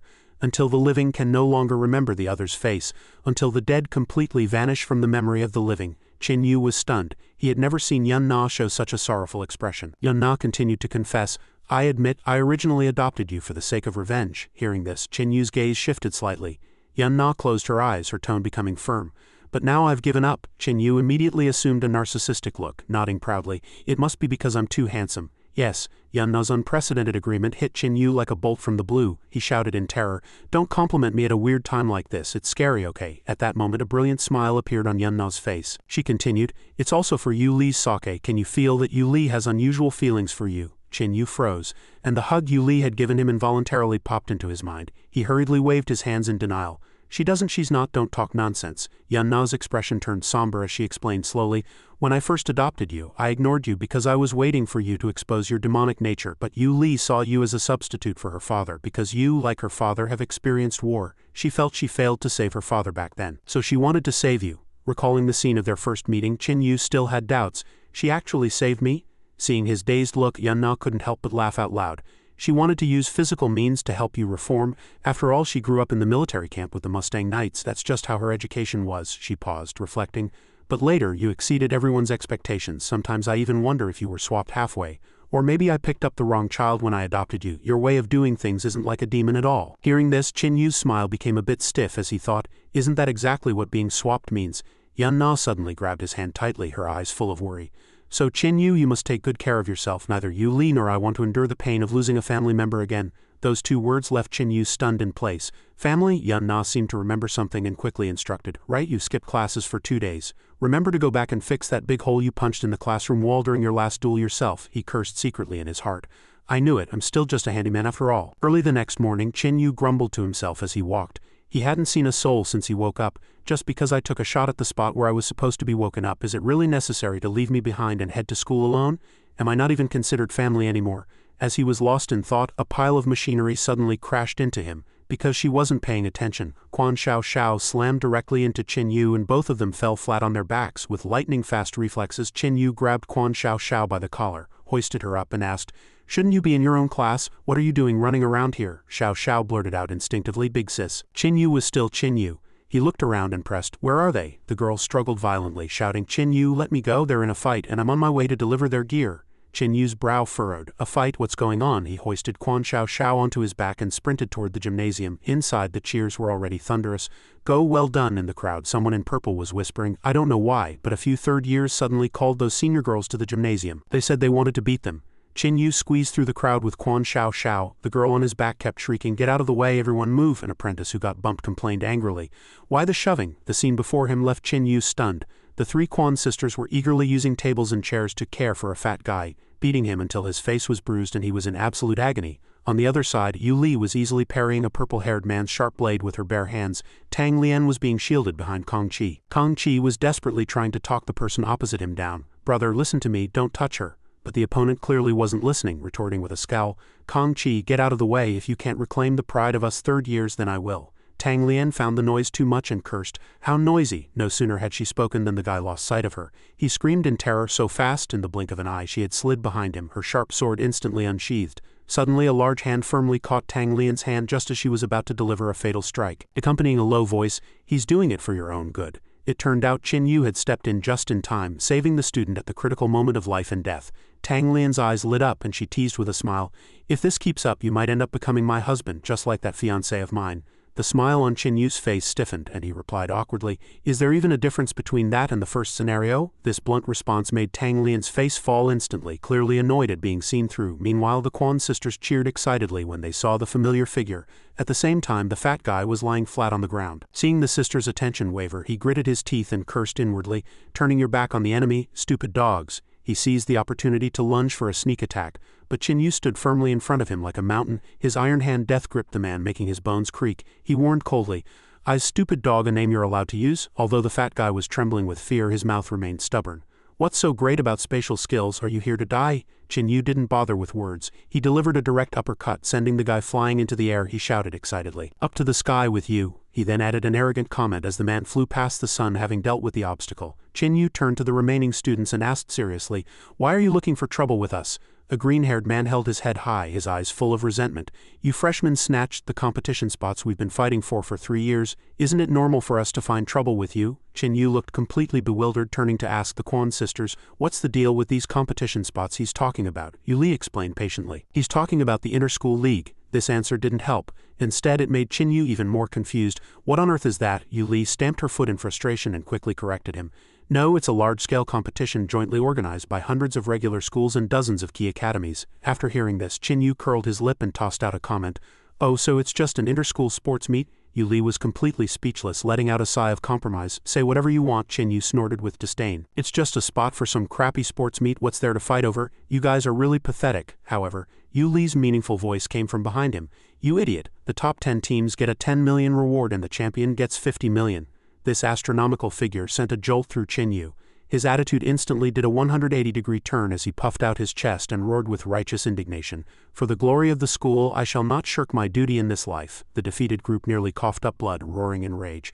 "You're only joining the competition for the money. You don't even care about such a great chance for fame. Your head is full of nothing but money." Quan Xiao Xiao poked her head out from behind Chin Yu, carrying a pile of heavy weapons. The girl said with a smile, "Don't you have plenty of money? If you're not short on cash, just give us 50 million, and we'll have Big Sis sell the spot to you." Under the dark muzzles of the guns, the group was instantly silenced. Suddenly a black shadow descended from the sky, the intense impact cracking the ground. As the dust cleared, a burly man was revealed. The students who had just been beaten black and blue looked as if they had seen their savior. They shouted in unison, Teacher, the newcomer was Lei Hong, nicknamed the Winged Tiger. His presence was imposing like a heavy tank. Quan Xiao Xiao was so scared she death-gripped her weapons without a word. The Winged Tiger manipulated countless boulders to shoot forward like a rainstorm. Qin Yu was quick, pulling the girl into his arms and easily swatting away those stones with a casual wave of his hand. Witnessing this, the Winged Tiger's heart began to hammer and cold sweat broke out. He was inwardly shocked. This first-year freshman actually blocked my attack. Qin Yu tossed Quan Xiao Xiao lightly to a safe area and freed his hands to fight. Lei Hong decided to hold nothing back. His eyes burned with a furious red light and his joints creaked. Seeing their teacher getting serious, the students hurriedly tried to talk him down. He's just a student, he just looks a bit old. With your status, teacher, there's no need to be so polite to him. The Winged Tiger shook his head, his expression grave. I know this freshman isn't simple. Opposite him, Qin Yu still stood tall and proud, radiating an aura that was not at all inferior, like a true demon welcoming battle. Qin Yu had intended to fish in troubled waters and slap the man while he was distracted. Unfortunately, this old guy's vigilance was extremely high. What a pain! Unexpectedly, the Winged Tiger suddenly turned around, his tone changing completely. Truly, a hero emerges from the youth. With your strength you are indeed qualified to represent Class 253. We admit defeat this time. Farewell. Just as the matter seemed settled, a cold voice came from behind, stopping them in their tracks. You hit my student and think you can just leave? Yun Na walked over slowly, her presence domineering. Your students looked for trouble with my disciple for no reason. Don't I deserve an explanation? Her gaze was sharp and her tone firm. If my student made a mistake, you can beat or scold them as you wish. But if my student did nothing wrong, Yun Na said each word slowly, roaring with murderous intent, today, even if the God of Heaven himself showed up, you'd still have to give me a clear account. This domineering attitude made the Winged Tiger feel weak. He had long heard that Yun Na of the Mustang Knights had come to Longteng to be a teacher, but he hadn't expected to meet her under these circumstances. He frowned as he studied the woman before him, remembering that she was once a world-renowned genius. She reached level 6 at such a young age, but unfortunately she was heavily injured and her cultivation stagnated for over a decade. However, sensing that surging aura now, he was horrified to discover, for some reason her strength has completely recovered. Lei Hong looked at Qin Yu, then at Yun Na, silently weighing the situation. One is an unfathomable demon brat and the other is a genius returned to her peak. The situation is unfavorable. He told himself he had to endure. At that thought he lowered his stance, cupped his hands in a respectful bow and said with a fake smile, My students were out of line today. The students behind him were left slack-jawed. They could hardly believe their ears. Before the sentence was even finished, the Winged Tiger turned back and gave them a harsh glare. One student shrank his neck in fear, understood the meaning, and quickly shut his mouth, not daring to utter another word. Yun Na wasn't about to let them off easily, adding another blow. Since it was a misunderstanding, then there's no objection to our first-year class representing the school in the competition, right? The Winged Tiger's face turned pale. Though unwilling, he could only grit his teeth and reply, Of course not. With that, he quickly signaled the troublemaking students to leave before things got worse. The trouble was resolved. Yun Na turned happily to her students and clapped her hands. Since everyone knows about the competition now, let's head back to the classroom to discuss it. Everyone returned to the room with high spirits. As soon as they entered, Qin Yu pressed his hands together, his eyes glowing like car headlights as he asked impatiently, What's the deal with that 50 million? Bang! Yun Na gave him a loud flick on the head and cursed, What 50 million? That's the league prize money. Ignoring Qin Yu's cries of pain, she turned to the class and explained, The league usually consists of 2 level 3 teams and 1 level 2 genius team. But this time, the school highly values Qin Yu's combat power, so our team will replace a level 3 team. I've already agreed on your behalf. Qin Yu's eyes widened, hardly believing his ears. You're actually allowing me to go on stage and fight? Yun Na revealed a meaningful, brilliant smile. If you can lead the team into the top 10, the school is willing to use your reward this time to trade for the high-level demon essence in the warehouse. With such a great opportunity, what's a few hits? It's not like they'll kill you anyway. Hearing this devastatingly effective comfort, Qin Yu's face darkened as he fell into deep thought. Clearly the school was intentionally putting pressure on him, but looking at his companions he understood something else. The school didn't believe Tang Lian and the others could accomplish anything in the competition. Furthermore, the scale of this league was no small matter. All the top academies would participate, and there would even be international teams from allied countries, not to mention the extremist organizations that would be looking for any chance to cause destruction. This meant Yu Li and the others would face immense danger. At that thought, Qin Yu turned to his companions and said, I'm going out for a bit. With that he sprinted out, his head full of only one thought, I have to find outside help. The setting sun dyed half the sky red. Qin Yu stopped in front of the familiar tavern and pushed the door open. He was met with a noisy environment and ear-splitting music. Qin Yu suppressed his aura, moving through the frenzied crowd like a ghost, unnoticed by anyone. He remembered Heikaka saying that the Riju organization had branches in every city, and this tavern near Longteng Academy was one of their strongholds. Just as he sat down, a waitress walked over and asked in a flat tone, What would you like to order? Qin Yu pretended to hesitate for a moment and said, Hold on. Suddenly his hand whipped backward as if tearing through the air. Before the guy hiding behind him could even realize what was happening, he felt a cold sweat break out, his hair standing on end as a cold voice rang out, "Kid, pay attention next time." It all happened too fast. Chin Yu's sharp claws had already pierced the man's palm at some unknown point. Blood splattered the floor. Chin Yu's tone was gloomy, carrying a chilling, murderous intent. "Otherwise it won't just be your hand getting stabbed." Chin Yu's face was cold, his left hand covered in blood. The youth he had kicked to the ground was trembling all over, stammering for mercy. "Be big brother, I was wrong, spare me." Before he could finish, Chin Yu barked in a low voice, "Get lost." The man felt as if he had been granted a grand pardon and quickly clutched his hand, scrambling away on all fours. Having resolved the provocation, Chin Yu's face flipped instantly. He did a 180-degree turn back into a simple and honest youth, smiling at the waitress, sorry for the wait. The waitress remained ice cold. "What service do you require?" Having found his opening, Chin Yu gave a sinister smile. He opened his mouth and spat out a wet green bead, casually wiping the drool from the corner of his mouth as he said calmly, "I heard you can handle all sorts of difficult problems. Could you help me disinfect and process this thing?" He secretly calculated. Even though this is just a low-tier undying pearl, it should still be somewhat useful. The girl took the bead, frowning as she meticulously wiped the saliva off before pulling out a magnifying glass to study it closely. A bizarre light, unlike that of a normal person, suddenly flashed in her right eye as she observed. She called out the prices. 20,000 for external disinfection, 1.5 million for internal. Which do you choose? Without a second thought, Chin Yu made the call. Internal. External disinfection is simple. Why would I come to you for that? Hearing the request, the girl quickly took the bead for further study. After a moment of scrutiny, she looked up, her tone becoming very professional. "It can be done, but let me be clear. This thing is a product of a failed mutation. The internal toxins have already mixed with the energy. After disinfection, the effect will be greatly reduced." Chin Yu's brow furrowed, his expression becoming serious. "Reduced to what extent?" The girl spoke frankly. "The ability to extend lifespan will vanish completely. The healing effect will also be affected to some degree, but it won't be serious." Chin Yu didn't hesitate for half a second, deciding firmly. Fine, it was truly cash on delivery. Once the deal was made, the girl quickly produced a QR code for payment and placed it in front of the client. "Fine, 2 million, please pay up." This 2 million felt like a bolt from the blue. It was no small sum and certainly wasn't easy to earn. Chin Yu slammed the table and roared in fury, "This is too much. Didn't you say 1.5 million just now?" Facing the customer's rage, the girl remained uncannily calm. 1.5 million is the disinfection fee, the remaining 500,000 is the labor cost. The logic was so sound it left Chin Yu speechless. He could only grit his teeth and swallow his anger, muttering helplessly, "Fine, as long as it gets done, do whatever you want." As soon as the notification sound for the successful transfer rang out, the girl prepared to turn and get to work.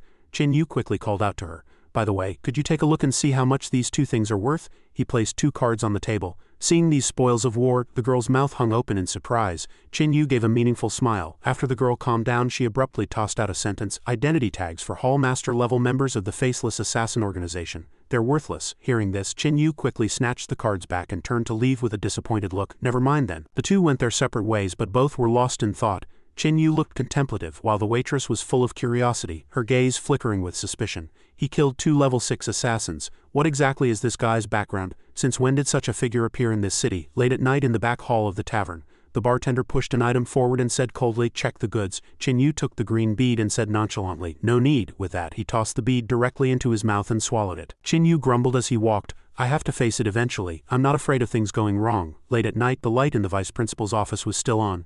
Bang! Chin Yu kicked the door open and sauntered in, shouting at the top of his lungs, "Old Wang, I'm here to ask you about something." Wang Zi was working, and seeing this uninvited guest, the muscles on his face twitched with irritation. "Student Chin Yu, which tribe snake has set its sights on you now?" Chin Yu ignored his attitude and walked straight to the desk. "Old Wang, I just wanted to ask, your surname is Wang, right?" Wang Zi stared at him as if looking at an idiot, remaining silent. Seeing this, Chin Yu nodded to himself, confirming the answer.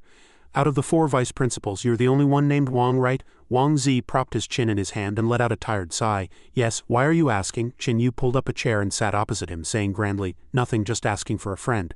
"Since you're the only one named Wang, that makes things easy." He pondered for a moment with a fake air of seriousness before suddenly dropping a bombshell. "Vice Principal Wang, someone asked me to say hello to you for him. He called you a bastard." Back no sooner had he spoken than a stack of documents flew straight at Chin Yu's head, accompanied by a furious roar. "You brat, how dare you!" Having been hit for no reason, Chin Yu clutched his head and shouted, "Why are you hitting me?" "Hit him, he's the one who told me to say it." Wang Zi angrily slammed down the stack of papers and bellowed, "In all of Long City, who besides you dares to speak to me like that? Who is he?" "I don't know." Wang Zi refused to let it go and pressed on, "What's his name?" "I don't know." "How old is he?" Chin Yu continued to shake his head. "I don't know." Wang Zi was so angry he was practically fuming, shouting, "Then what the hell do you know?" Chin Yu refused to reveal the identity, simply answering offhandedly, "I only know he told me to come here and call you a bastard." Wang Zi's temper flared as he grabbed another stack of papers, ready to throw them. "You absolute scoundrel," but a few seconds later, his arm froze midair. Wang Zi murmured to himself, "Wait, it's him." He calmed down and slowly sat back in his chair. "If it's him, then he's right to curse me. He actually has the right to call me that." Hearing this, Qin Yu looked excited and was about to speak.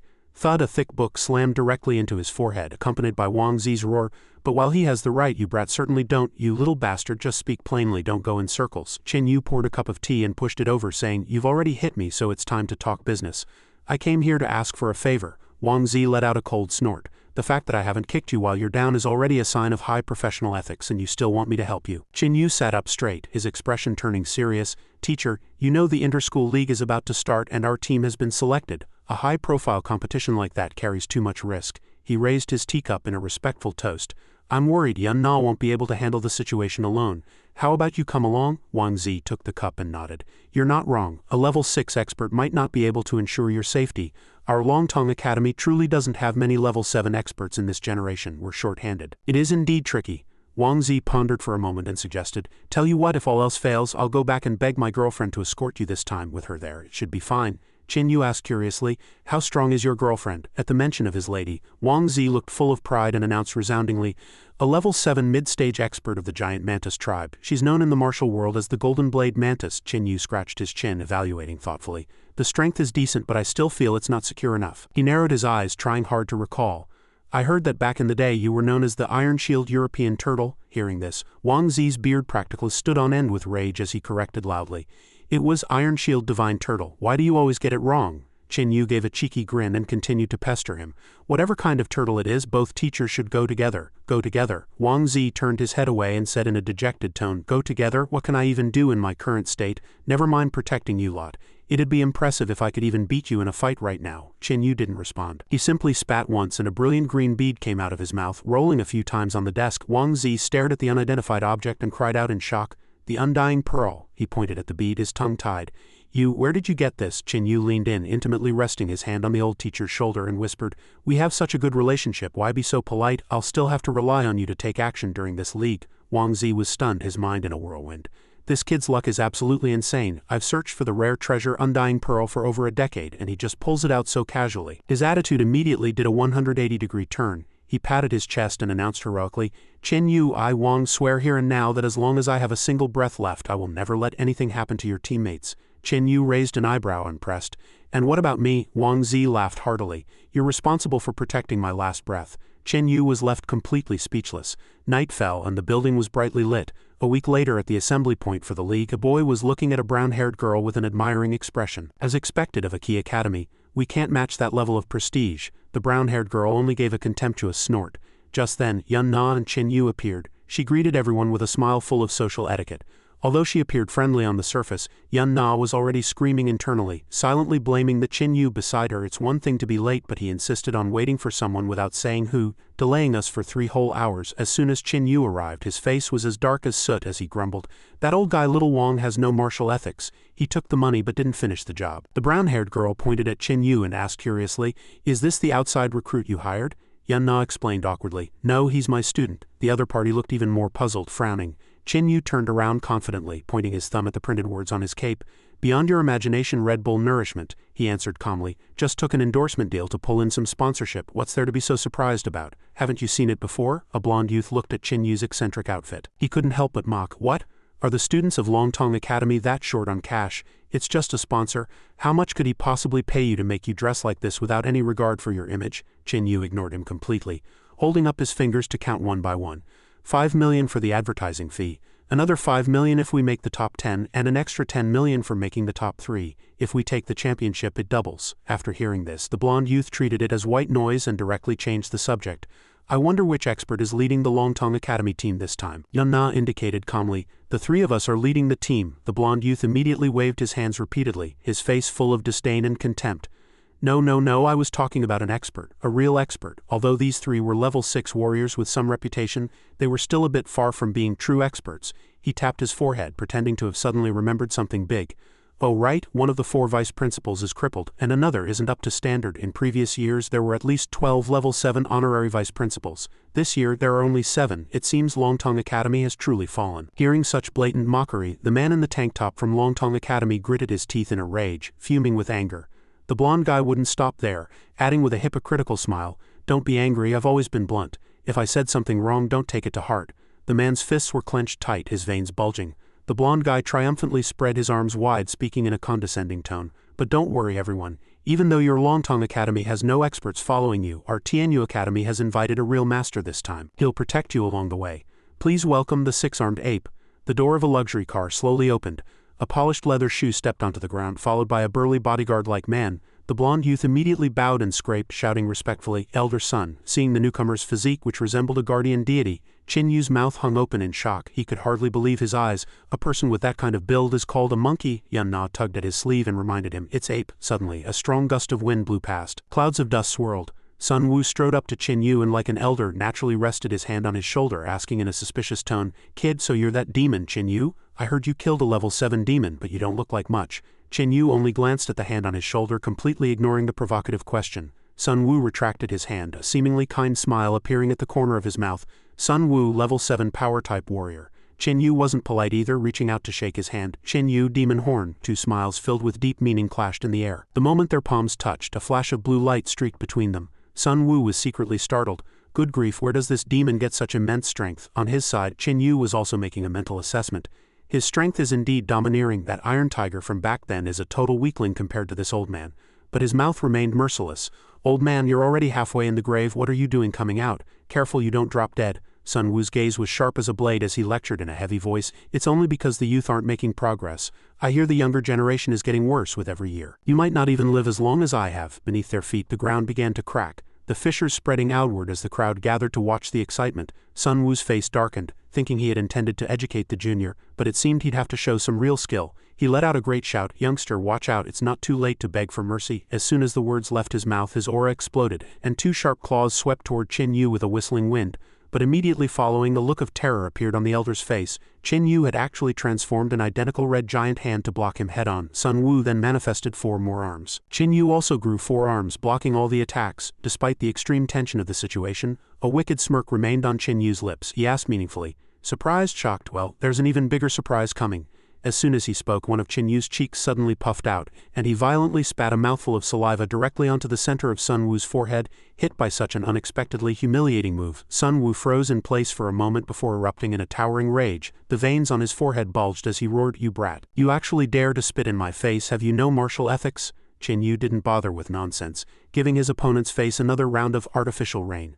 Sun Wu's old face turned beet red with shame and rage. He charged forward manically to push Chin Yu away, bellowing, "I'm going to kill you." Seeing the situation spiraling out of control, several young people nearby rushed in to mediate, desperately holding back the out-of-control old gentleman.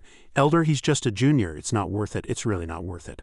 A few minutes later, the battle temporarily settled, and Chin Yu was crouching under a tree. He rubbed the back of his head and grumbled, "He really went all out. Has he no shame?" On the other side, Sun Wu was still fuming, ready to rush over at any moment to fight for his life, but he was being held back with all their might by 2 other people. He gritted his teeth and cursed, spitting in someone's face, "Do you have no shame, you brat?" Chin Yu wasn't about to back down either, sticking his neck out and retorting, "What brat? I'm the demon," Sun Wu shouted back loudly, "and the demon is exactly who I'm hitting." Just as this war of words reached its climax, a military vehicle arrived and the door opened. A soldier wearing glasses stepped off the vehicle aggressively and barked, "Who gave you permission to fight here?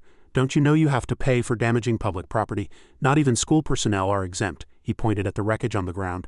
"Let's tally the damage. 42 floor tiles totaling 30,000. Who's paying?" Sun Wu was stunned and turned to look at him, wondering why the military was here. When he turned back to find his accomplice to split the cost, he realized Chin Yu had been lying on the ground faking death for quite some time. Sun Wu trembled with rage, cursing inwardly, "This brat truly has no martial ethics." Left with no choice, he turned to the soldier and said, "Go to TNU Academy for the money.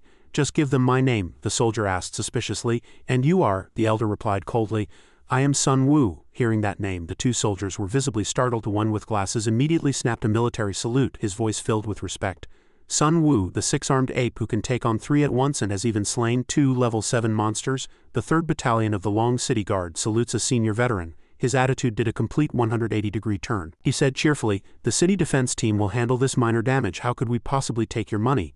Since there's no trouble, we'll take our leave now." Seeing the soldiers depart, Chin Yu sat up abruptly. A wicked idea popped into his head as he thought with a devious grin, "Is this old man's reputation really that useful? In that case," he flopped back onto the ground, throwing a tantrum like a spoiled child. "Compensate me with a Maserati." Thwack. Sun Wu reached his limit and delivered a heavy chestnut to Chin Yu's head, saying indignantly, "That's enough. If you keep embarrassing me, I won't be so polite anymore." Only then did Quan Xiao hurry over to help Chin Yu up, asking worriedly, "Chin Yu, are you okay?" Once Sun Wu was settled in the car, the blonde youth asked cautiously, "Elder son, are you all right?" Sun Wu's face was grim, unable to hide his internal worry. When dealing with people from Longteng Academy, it's best to stay as far away as possible. He sighed, looking out the window, and added, "It seems this time we're destined to be nothing more than background noise for them." The blonde youth couldn't hide his shock, wondering to himself, "Is that Chin Yu really that strong?" The scene shifts to the highway, where the TNU Academy convoy was speeding along. Sun Wu was resting with his eyes closed when he suddenly snapped them open. Sensing an unfamiliar presence approaching, he leaped onto the roof of the car, standing steady as a rock amidst the whistling wind. Seeing an energy vortex forming ahead, Sun Wu raised a defiant fist and roared, "Who goes there? Identify yourself." Without waiting for a response, Sun Wu unleashed a thunderous heavy punch. Flames soared into the air as if they were going to ignite the entire sky. However, amidst the billowing smoke and fire, a figure holding a shield and blade stood firm. Sun Wu blurted out in surprise. He actually blocked it. Not only had it been blocked, but the strike rebounded with a staggering counterforce. Sun Wu hurriedly moved to parry, but was still knocked back several steps. As the dust cleared, two figures sitting atop a massive turtle shell were revealed. Wang Zi and Tang Qi. Recognizing the familiar faces, Sun Wu was somewhat taken aback. Iron Shield Divine Turtle Wang Zi and Golden Blade Mantis Tang Qi, the perfect duo of offense and defense. Wang Zi sheathed his longsword and stood on the turtle shell, cupping his hands in greeting. "Elder son, it's been a long time." Sun Wu leapt over to join them. He walked closer and studied him for a moment before asking, "Brother Wang, weren't you crippled? How are you completely healed?" "Double the joy," Wang Zi laughed heartily, responding modestly. "Double the joy, double the joy. It was actually a stroke of luck that I obtained a treasure to help me. Though it still took me a week to clear the toxins from my system and heal my old injuries, I almost missed this ride." As soon as he finished speaking, Wang Zi's gaze fell on the familiar white sedan behind them. He cheered, "Found our captain." He walked quickly toward the car, not forgetting to look back and make small talk. "How is it that you're the only expert on your side?" Before Sun Wu could even answer, Wang Zi began talking to himself. "I was delayed by some business on my end, so the two of us are a bit late. Did something happen on your side too?" Right. Look at my memory. Your school hasn't been doing so well these past 2 years. You're short on level 7 experts." He patted the other man's shoulder in comfort. "It's fine if they didn't come. Don't worry, we'll protect you." Hearing this, Sun Wu could only sigh helplessly, completely out of options. Meanwhile, the blonde youth in the car was scratching his head. He thought to himself, "Why does that sound so familiar?" Seeing Wang Zi get in the car, Chin Yu crossed his arms over his chest and flipped into mockery mode. "I say, teacher, you really are an old turtle spirit. Your movements are incredibly slow. My God, is this how a student should talk to his teacher?" Sure enough, Wang Zi's face turned bright red, looking like a monkey's rear. He roared, "I truly owe you one. You'd better not make the convoy wait for me later." Chin Yu glanced at the woman in the back, replying with a lack of confidence, "I'd like to avoid that too." Wang Zi curled his lip in disdain. "Useless brat." No sooner had he spoken than a cold female voice rang out, sending a chill down his spine. The green-haired woman asked with a frown, "What are you muttering about over there?" Wang Zi's attitude shifted instantly, his face changing faster than one turns a page in a book. He quickly draped an arm over Chin Yu's shoulder and laughed heartily, his voice loud enough for the leader of the household to hear. Nothing, just chatting with the young brother here." Fearing his wife's suspicion, he quickly introduced him. "This child is Chin Yu. He's the one who gave me the treasure that healed my injuries." Hearing this, the woman was very surprised. She smiled gently and said sincerely, "Thank you." Chin Yu scratched his head awkwardly. It was the right thing to do, seeing how outstanding this young man was. The green-haired woman had the idea of playing matchmaker. "I heard you don't have a girlfriend yet. It just so happens my daughter doesn't have a boyfriend either." Before she could finish, Chin Yu broke into a cold sweat. He quickly interrupted, "Actually, Vice Principal Wang and I have some serious business to discuss." With that, he practically dragged his teacher in the opposite direction, muttering through gritted teeth, "You old scoundrel, you're killing me. Come on, let's go spar." Wang Zi wasn't about to back down either. Resorting to a tough comeback, "Let's spar then, who's afraid of who?" Time for training flew by, and the sky was gradually dyed with the warm golden hues of the setting sun. The car sped along the long highway, crossing vast plains. As night fell, the convoy decided to stop and set up camp to rest. Chin Yu took this rare opportunity to slip away and find a secluded stream to wash away the dust of travel. He stood in the cool water, humming a tune as he scrubbed, enjoying the brief moment of refreshment. Chin Yu splashed water toward the sky like a playful child, a wicked smirk curling his lips as he thought of someone. Some were even using turtle shells as bathtubs, while others were shouting in frustration. Suddenly a flicker of danger crossed Chin Yu's eyes. Sensing killing intent, he swung his hand in a sudden strike toward the bushes. A sharp scream rang out, piercing the silence of the night. Chin Yu immediately yanked the hidden person out, demanding an explanation. surprised, but when he saw the person's face clearly, he shouted in shock, "It's you?" Tang Chi stood with her arms crossed, her expression serious and completely devoid of any humor. "My husband owes you a favor, I'm here to repay it." With that, she slowly drew the longsword from her back, her sharp gaze locking onto her target. "I can help you hone your martial skills." Chen Yu was scared out of his wits, his mind screaming, "Is there such a thing as a forced favor? Can I refuse?" But the blade was already whistling through the air and he cried out, "Madam, I'm in the middle of a bath." Tang Chi turned a deaf ear to his pleas, charging at him with incredible speed, leaving Chen Yu pale and covered in a cold sweat. Seeing he had no way to retreat, Chen Yu was forced to transform, a sturdy shield appearing in his hand. He gritted his teeth and blocked the storm-like offensive, silently assessing that her speed was even faster than that of He Lun. Suddenly, Tang Chi's figure vanished from his field of vision. "Where is she?" Before he could react, a cold killing intent attacked from behind. Too fast, too dangerous. Chen Yu quickly turned and raised his shield, once again tanking the thunderous blow. The terrifying force sent Chen Yu flying a great distance, and he crashed into the water with a massive splash. Looking at the dense network of cracks on his shield, he gnashed his teeth. "It's already fractured." He broke out in a cold sweat. Crying out in despair, "Are you playing for real?" A brilliant green light erupted around Tang Chi. She looked down at him from above, dropping a comment that left him dumbfounded. "You're only wearing a pair of briefs." Indeed, at this moment, Chen Yu was barely clothed, standing in the center of a circle of light with his shield. Suddenly, a sharp beam of light grazed his arm, followed by another streaking past his thigh, drawing blood. Chen Yu winced in pain, shocked, but he also immediately realized that she seemed to be holding back. Immediately after, the wounds on Chen Yu's body healed rapidly, as if he had never been injured. Witnessing this, Tang Chi couldn't help but be a bit surprised. She pondered with a frown. Self-healing ability. Without a word, her figure vanished into the night, leaving Chen Yu stunned in the middle of the stream. Chen Yu saw Tang Chi sheath her sword and stand still, thinking it was all over. Unexpectedly, she spoke coldly. "Your fighting style is very similar to my husband's. I have nothing to teach you." Hearing this conclusion, Chen Yu's head practically smoked with rage. He gestured wildly, roaring like a clown. "Then why didn't you say so before we started fighting?" Tang Chi simply closed her eyes slightly and retorted coldly, "If I didn't fight you, how would I know what you're good at?" This twisted logic made Chen Yu even more furious, and he shot back, "Hey, you've got a lot of nerve, why couldn't you have just asked?" But her next answer was the one that truly made his blood boil. "I only believe what I see. You can lie to me, but my eyes cannot." With that, she turned to leave, not forgetting to instruct him, "I'll let my husband teach you instead. He specializes in defense and is suitable to be your teacher. Your lessons will be considered a success when you can perfectly block my attacks." Suddenly, an unidentified object whistled through the air, heading straight for Tang Chi's face. She simply tilted her head slightly to avoid it. The bullet's momentum carried it straight toward Chen Yu. Chen Yu nearly cursed. The object seemed to have eyes of its own hovering right between his eyebrows. Chen Yu trembled with rage. How dare they launch a sneak attack? Just then, bursts of blinding yellow-green light erupted from the bushes. Tang Chi judged calmly, "To be precise, we've been ambushed." Only then did Chen Yu realize the gravity of the situation. Without hesitation, Tang Chi drew her sword and charged out, dropping a brief "protect yourself" before rushing into the trees and swinging her sword to shatter the red barrier. As soon as the barrier broke, a series of circular objects with blood-red eyes in the center floated in the air, a ghoulish sight. Seeing Tang Chi seemingly at a disadvantage, Chen Yu shouted, "Do you need help?" The response to his concern was an arrogant tone, "They're just little toys." The one-eyed monsters lunged at Tang Chi like moths to a flame, only to be instantly blasted away by the green light surrounding her. Standing back to watch the battle, Chen Yu couldn't help but praise. "So cool." To his surprise, as soon as his shout faded, the group of monsters immediately changed direction and charged at him. Chen Yu was startled, thinking to himself, "Good grief, they have sound sensors." From those blood-red eyes, a series of energy bolts were fired, manically bombarding Chen Yu, but they were all deflected by his hardened skin, leaving him completely unharmed. Seeing this, Chen Yu got the urge to tease them. He held up his pinky in a provocative gesture and said, "Doesn't even itch?" Their pride severely wounded, the spherical objects decided to stop fighting individually and began to merge. Chen Yu maintained his nonchalant attitude. "Did you break through my defense, piece of cake?" Suddenly a strange voice rang out. "There are still plenty of moves left." The monsters finished merging, and a massive purple ring appeared in the center, releasing a powerful flow of energy that blew Chen Yu away.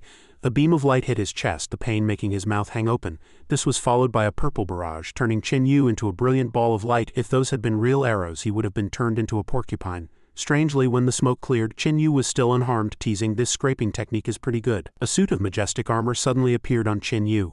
A golden bullet was fired, but it didn't even scratch the armor.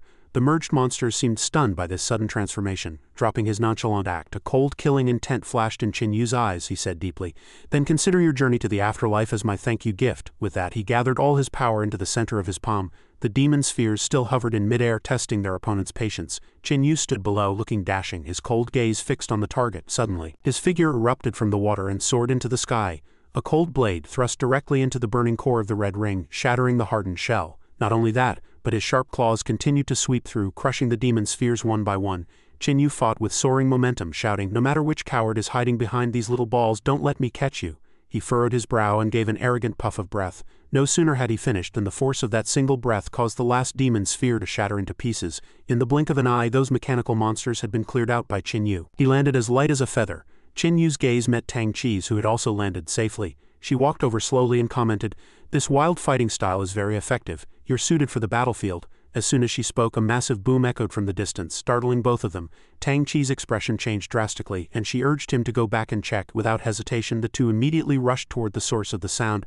Before long, they arrived in front of a building. At this moment, Sun Wu and Chen Yu were crouching on the ground, carefully inspecting the remaining fragments. Sun Wu picked up a fragment, pondered for a moment, and concluded, "This is a magically modified reconnaissance drone, and the modifications are exceptionally sophisticated." He stood up, looking at Chen Yu with a grave expression.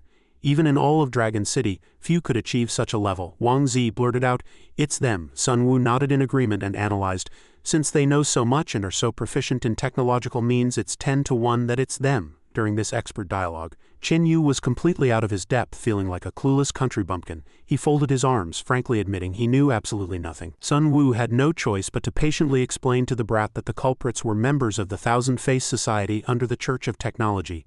By the way, everyone might not be familiar with the Church of Technology, but they also go by the nickname Mechanical Teacher.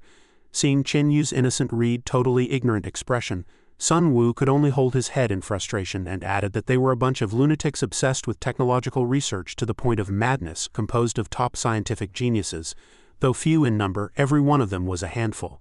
Vice Principal Wang added that they had originally collaborated with the military, and many technological products brought back from the Gate of Technology were realized through their deductions. But later, these madmen performed unauthorized human modifications, which the military eventually found intolerable, leading to a fallout. Hearing this, Chen Yu vaguely understood the crux of the matter. He asked doubtfully, "Why would they attack us? We don't have any high-tech for them to steal." The teacher shrugged and replied, "Who knows, maybe they saw a gathering of experts here and wanted to use us to test their new weapons." Chen Yu frowned and retorted, "But isn't this just a common combat drone? What kind of new weapon is that?" His argumentative attitude made the teacher's blood boil. He pressed down on Chen Yu's head and scolded irritably, "So you're the one who knows everything, huh?"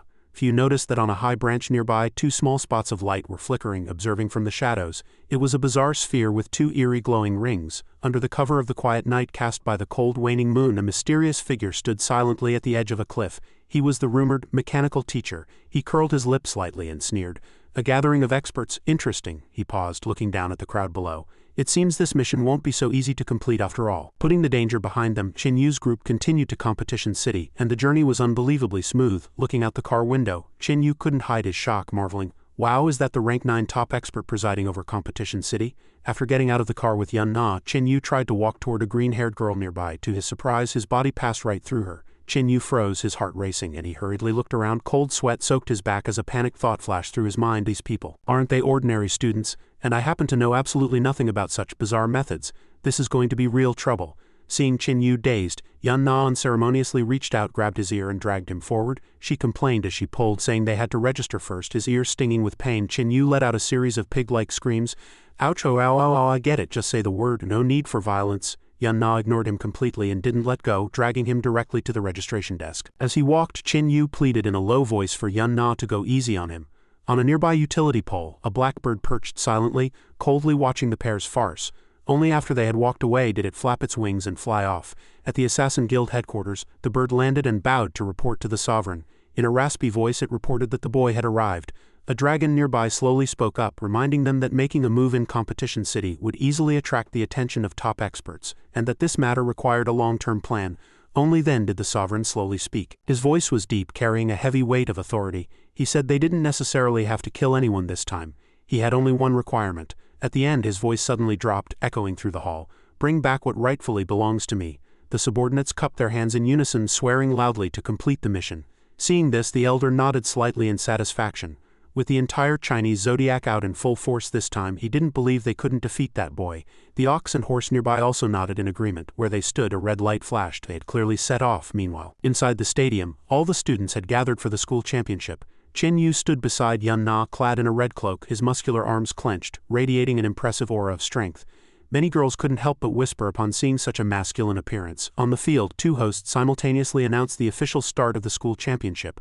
One of them, bald and wearing a black suit and sunglasses, began introducing the rules. The first round was the sea trials. Every team would be grouped, and they would only qualify to advance if they obtained the head of a rank 5 prey. He emphasized coldly that the organizers didn't care what means the contestants used or how the process went.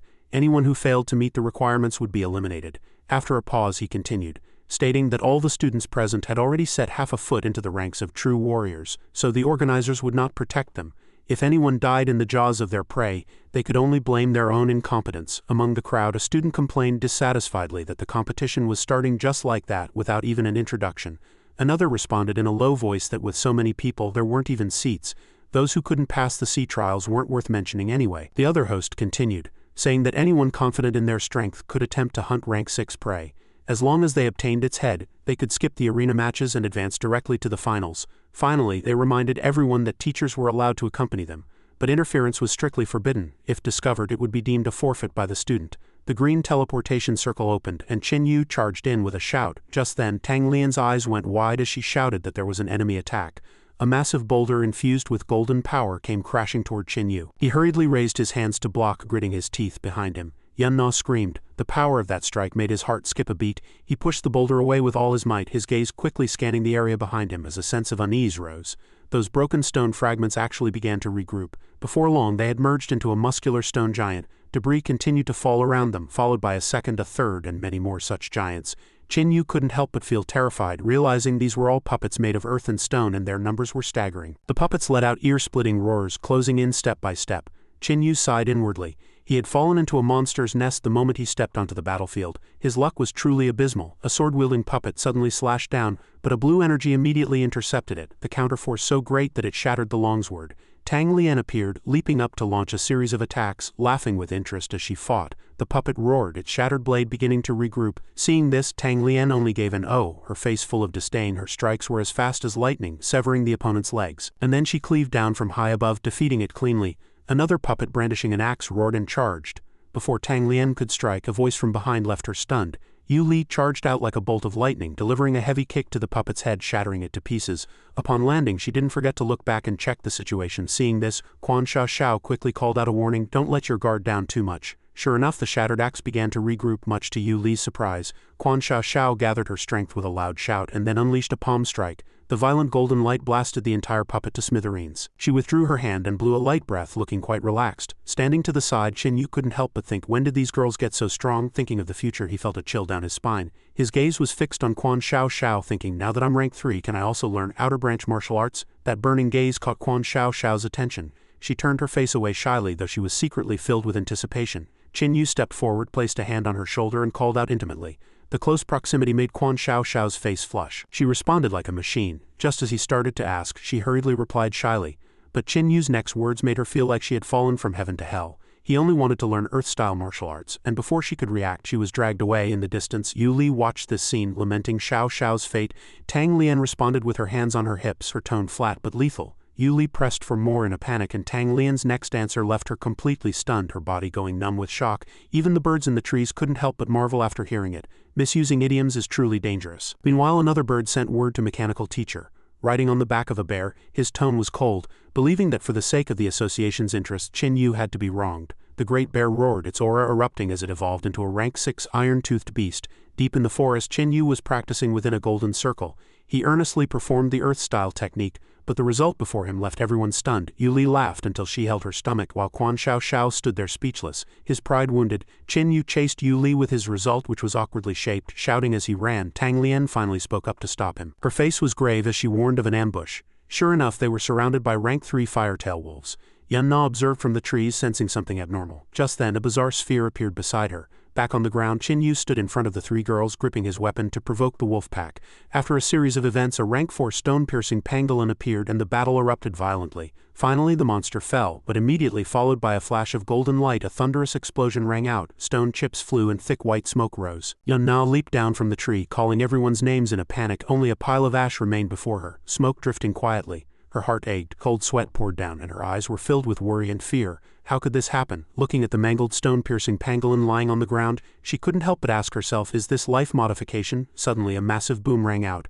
Yun Na shouted in terror that there was another move. At that moment Chen Yu appeared, looking miserable, his face covered in abrasions and his clothes caked in mud. He held his head with one hand, complaining that he was nearly electrocuted. What the hell was that? The situation of the three girls nearby was no better. Their clothes were shredded and their fair skin was covered in scratches and wounds. Yu Li asked with a frown, "Since when did pangolins evolve bombs?" Quan Xiao Xiao quickly chimed in with a guess. "It must be life modification." Only Tang Lian clicked her tongue coldly. Tisk, facing the three disheveled beauties, Chen Yu didn't miss the chance for a feast for his eyes. He gave a thumbs up, secretly praising in his heart. "What a view!" Once the three had struggled to their feet, Yun Na's worried voice broke the silence. "Are the children okay?" Hearing the familiar voice, Chen Yu looked over in surprise. Suddenly, Yu Li shouted in terror, "Mom, look out behind you." Reacting with lightning speed, Yun Na drew a weapon from the void. She secretly felt lucky that she had specifically bought spatial equipment to store weapons for the competition this time. The spear in her hand spun, forming a solid blue shield. It blocked the incoming bullets, deflecting them all. Amidst the hazy smoke and dust, the figures of a pack of firetail wolves gradually became clear. Seeing them, Yun Na blurted out in surprise, "Those firetail wolves again." These monsters held strange cylindrical objects in their mouths, slowly closing in on Yun Na.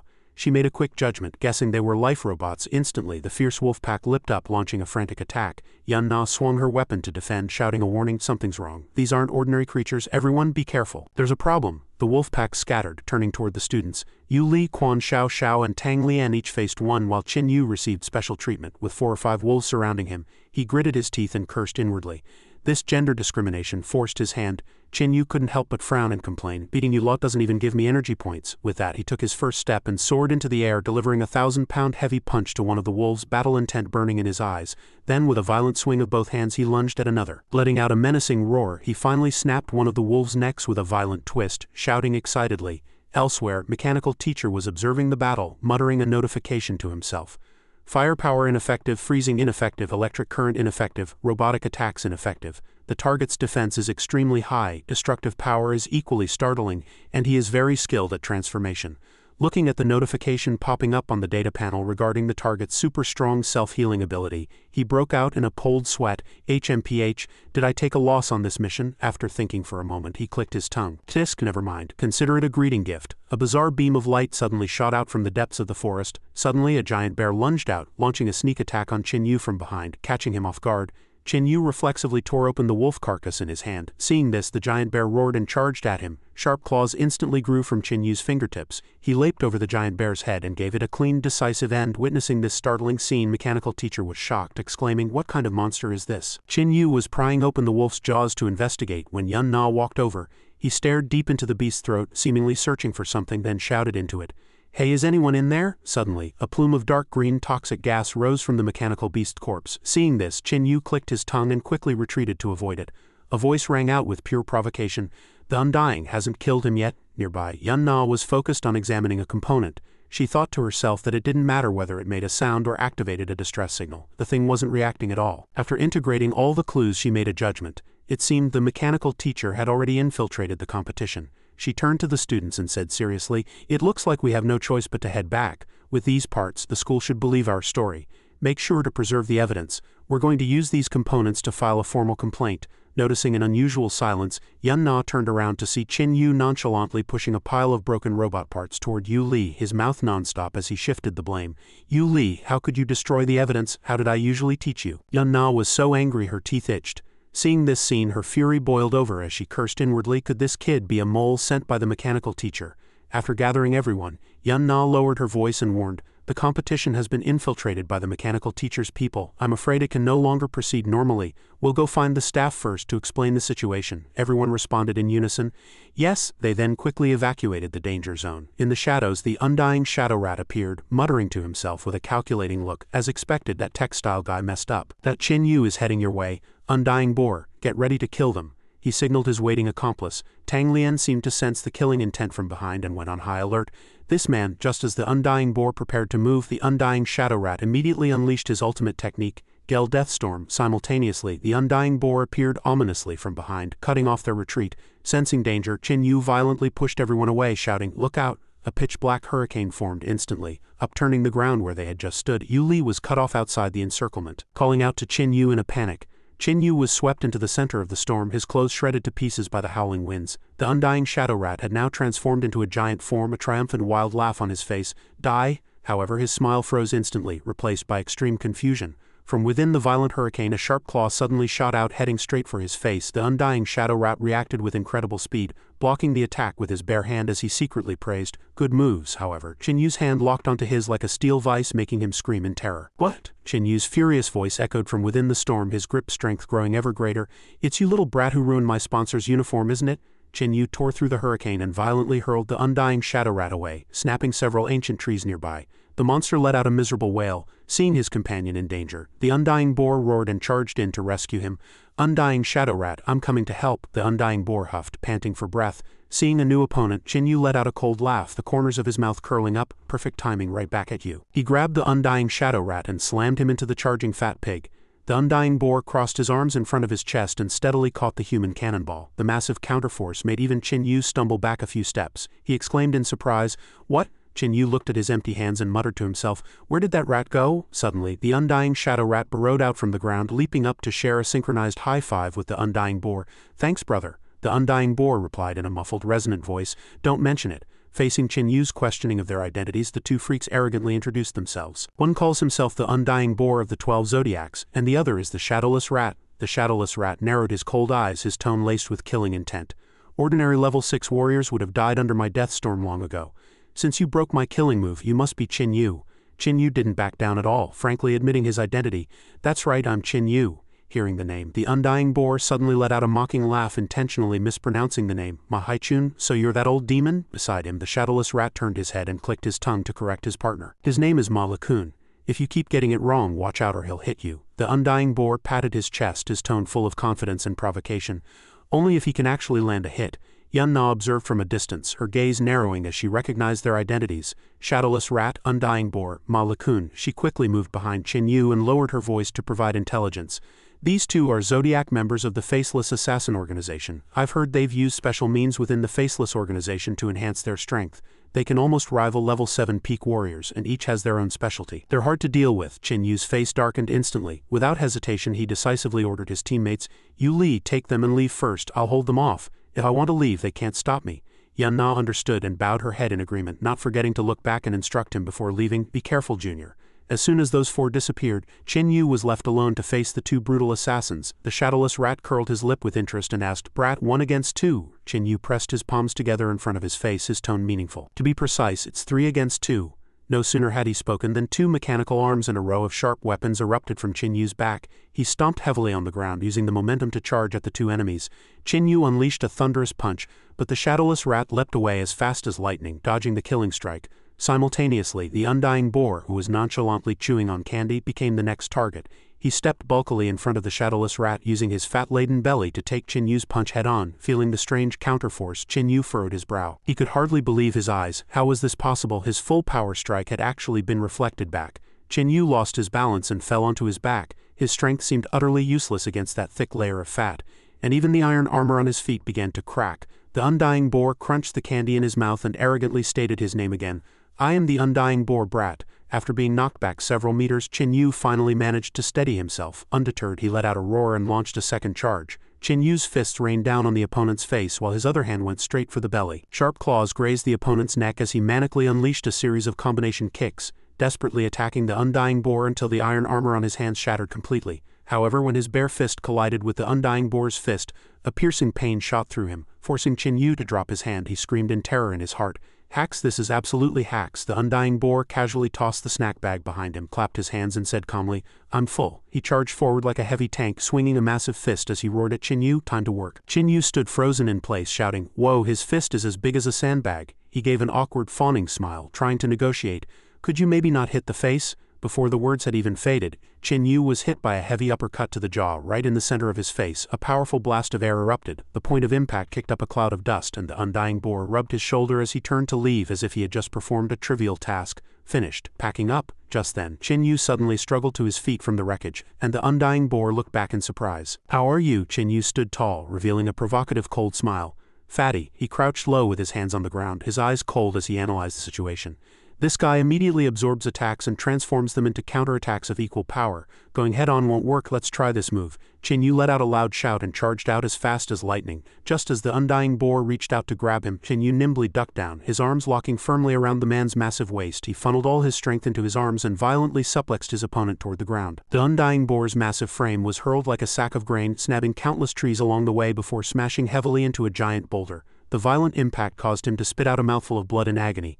Not giving his opponent a moment to breathe, Chin Yu hoisted a thick wooden stake and leaped into the air, roaring, "You have the guts, try reflecting this." He channeled 1,000 pounds of force and brought the stake down. However, at that exact moment, the undying boar's body suddenly expanded, erupting with a powerful shockwave that sent Chin Yu flying. Before he could steady himself, a dark shadow quietly closed in. The shadowless rat appeared, revealing a grotesque smile. "Brat, never turn your back on your enemy." He instantly hurled countless jade-green hidden weapons, piercing through Chin Yu's protective iron armor. Facing this Gale 10,000 strikes move, Chin Yu was sent flying 100 meters. He gritted his teeth and endured the excruciating pain as he struggled to stand. The shadowless rat stared with blood-red eyes, his entire body radiating a sinister killing intent. "Kid, I possess strength comparable to a level 7 warrior. In a head-on clash, you're simply seeking death." Suddenly, heavy footsteps rang out, breaking the dead silence. A voice rang out, "Hitting so hard, what are you doing?" The newcomer was the undying boar, rubbing his forehead and walking over with a look of displeasure. "I haven't even had my revenge yet." The shadowless rat glanced sideways at his companion and mocked, "Revenge? You specialize in defense, your attack power is pathetic. Dealing with this thick-skinned guy, I'm afraid it'll be hard for you to get revenge." He waved his hand to seal the deal. "Better leave it to me." Suddenly, a blue light pierced the sky, grazing the shadowless rat's shoulder and pinning directly into the tree trunk behind him. The massive tree shook and then crashed down. The two assassins immediately furrowed their brows, their gazes becoming extremely guarded. The shadowless rat warned in a low voice, "Poisonous, be careful." The undying boar let out a disdainful cold laugh, twisting his wrists to loosen his joints. "Relax, poison is useless against me." With that, he lunged at Chin Yu once more like a rampaging bull, roaring, "I'm going to cripple you, little brat." Facing the charging giant, Chin Yu wasn't afraid. Instead, he grew even more excited. He opened his arms and the armor on his arms activated instantly. "Come on then." Countless poison gas spheres were fired one after another from Chin Yu's hands. The undying boar arrogantly took them all with his body, a contemptuous smile on his lips, child's play. Seeing the attack was ineffective, Chin Yu began to get nervous, beads of sweat appearing on his forehead.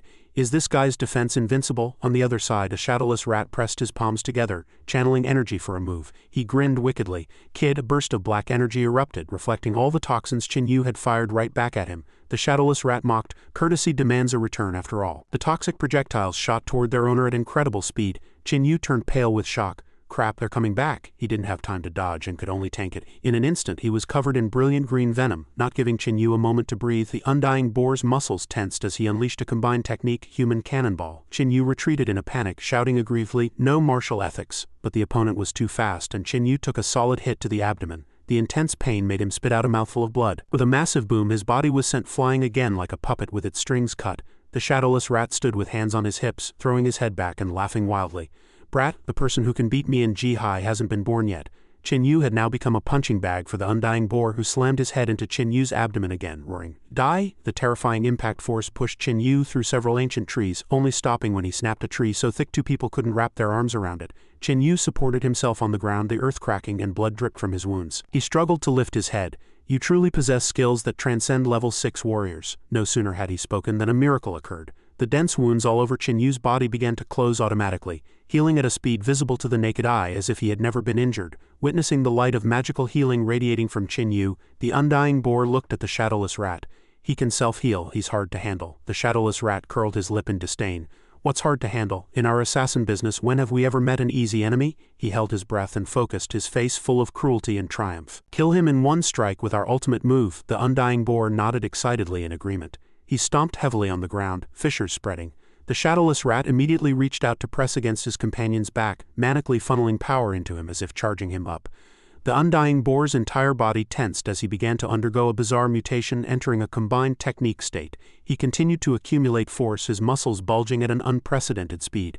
The shadowless rat secretly calculated. Ji-High can not only instantly absorb and reflect all attacks, but he can also store this power in his body for long periods to release all at once. He grinned, revealing a sinister smile, convinced that victory was in his grasp. No one can survive an attack like this. Chin Yu watched with a furrowed brow, alarm bells ringing in his mind.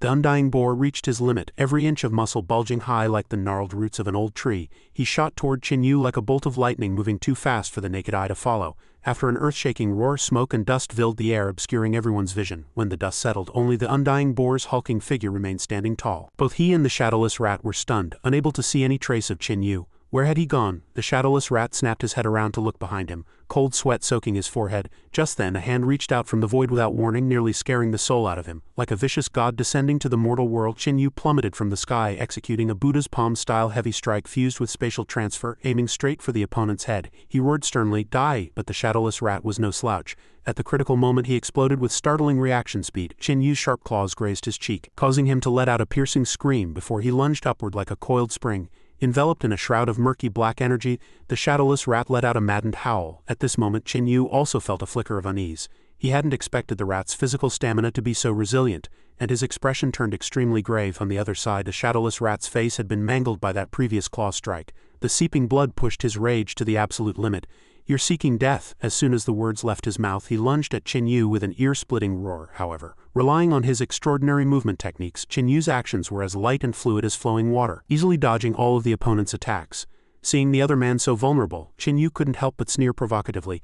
"Is this all you've got?" The shadowless rat was driven insane with rage. He raised his fist and bellowed, "You bastard, using this move to send you on your way is enough for you to brag about in your next life." With that he slammed a heavy punch into the ground, smashing out a bottomless crater. In an instant soil and rocks exploded and debris rained down on Chin-Yu, forcing him to raise his arms to shield his face. Chin-Yu gritted his teeth, the fire of rage flickering in his eyes. However, the shadowless rat's assault didn't stop. He leaped into the air once more, unleashing his final ultimate move in an attempt to finish his opponent. He broke into a triumphant laugh, believing he had completely defeated Chin-Yu, but in the next second his smile froze. His fist had actually struck empty air. He began to question his very existence, muttering to himself, "The sensation of missing, where did this kid hide?" Had he activated some kind of full-power cellular eruption mode? Just then, Chin-Yu appeared behind him like a haunting spirit, radiating a dangerous aura. He whispered into the opponent's ear, "I'm returning this move to you." Those words caused the shadowless rat to instantly lose his composure. Boom! A massive explosion rang out as flames splattered everywhere. But when the smoke cleared, Chin-Yu was break out in a cold sweat, his face full of disbelief that monster had actually completed his defense in an instant. The shadowless rat had somehow leapt high into the air and was now looking down at him with an expression of pure disdain. "Brat, you're still far too green," he continued to provoke him. "If you have the guts, come and catch me." Hearing this, Chin-Yu immediately countered, "What, chase you? I have no interest in accompanying you for a slow jog." With that, Chin-Yu suddenly lunged forward, swinging a heavy punch wrapped in searing flames. However, this move was still easily deflected by the shadowless rat, who mocked him contemptuously.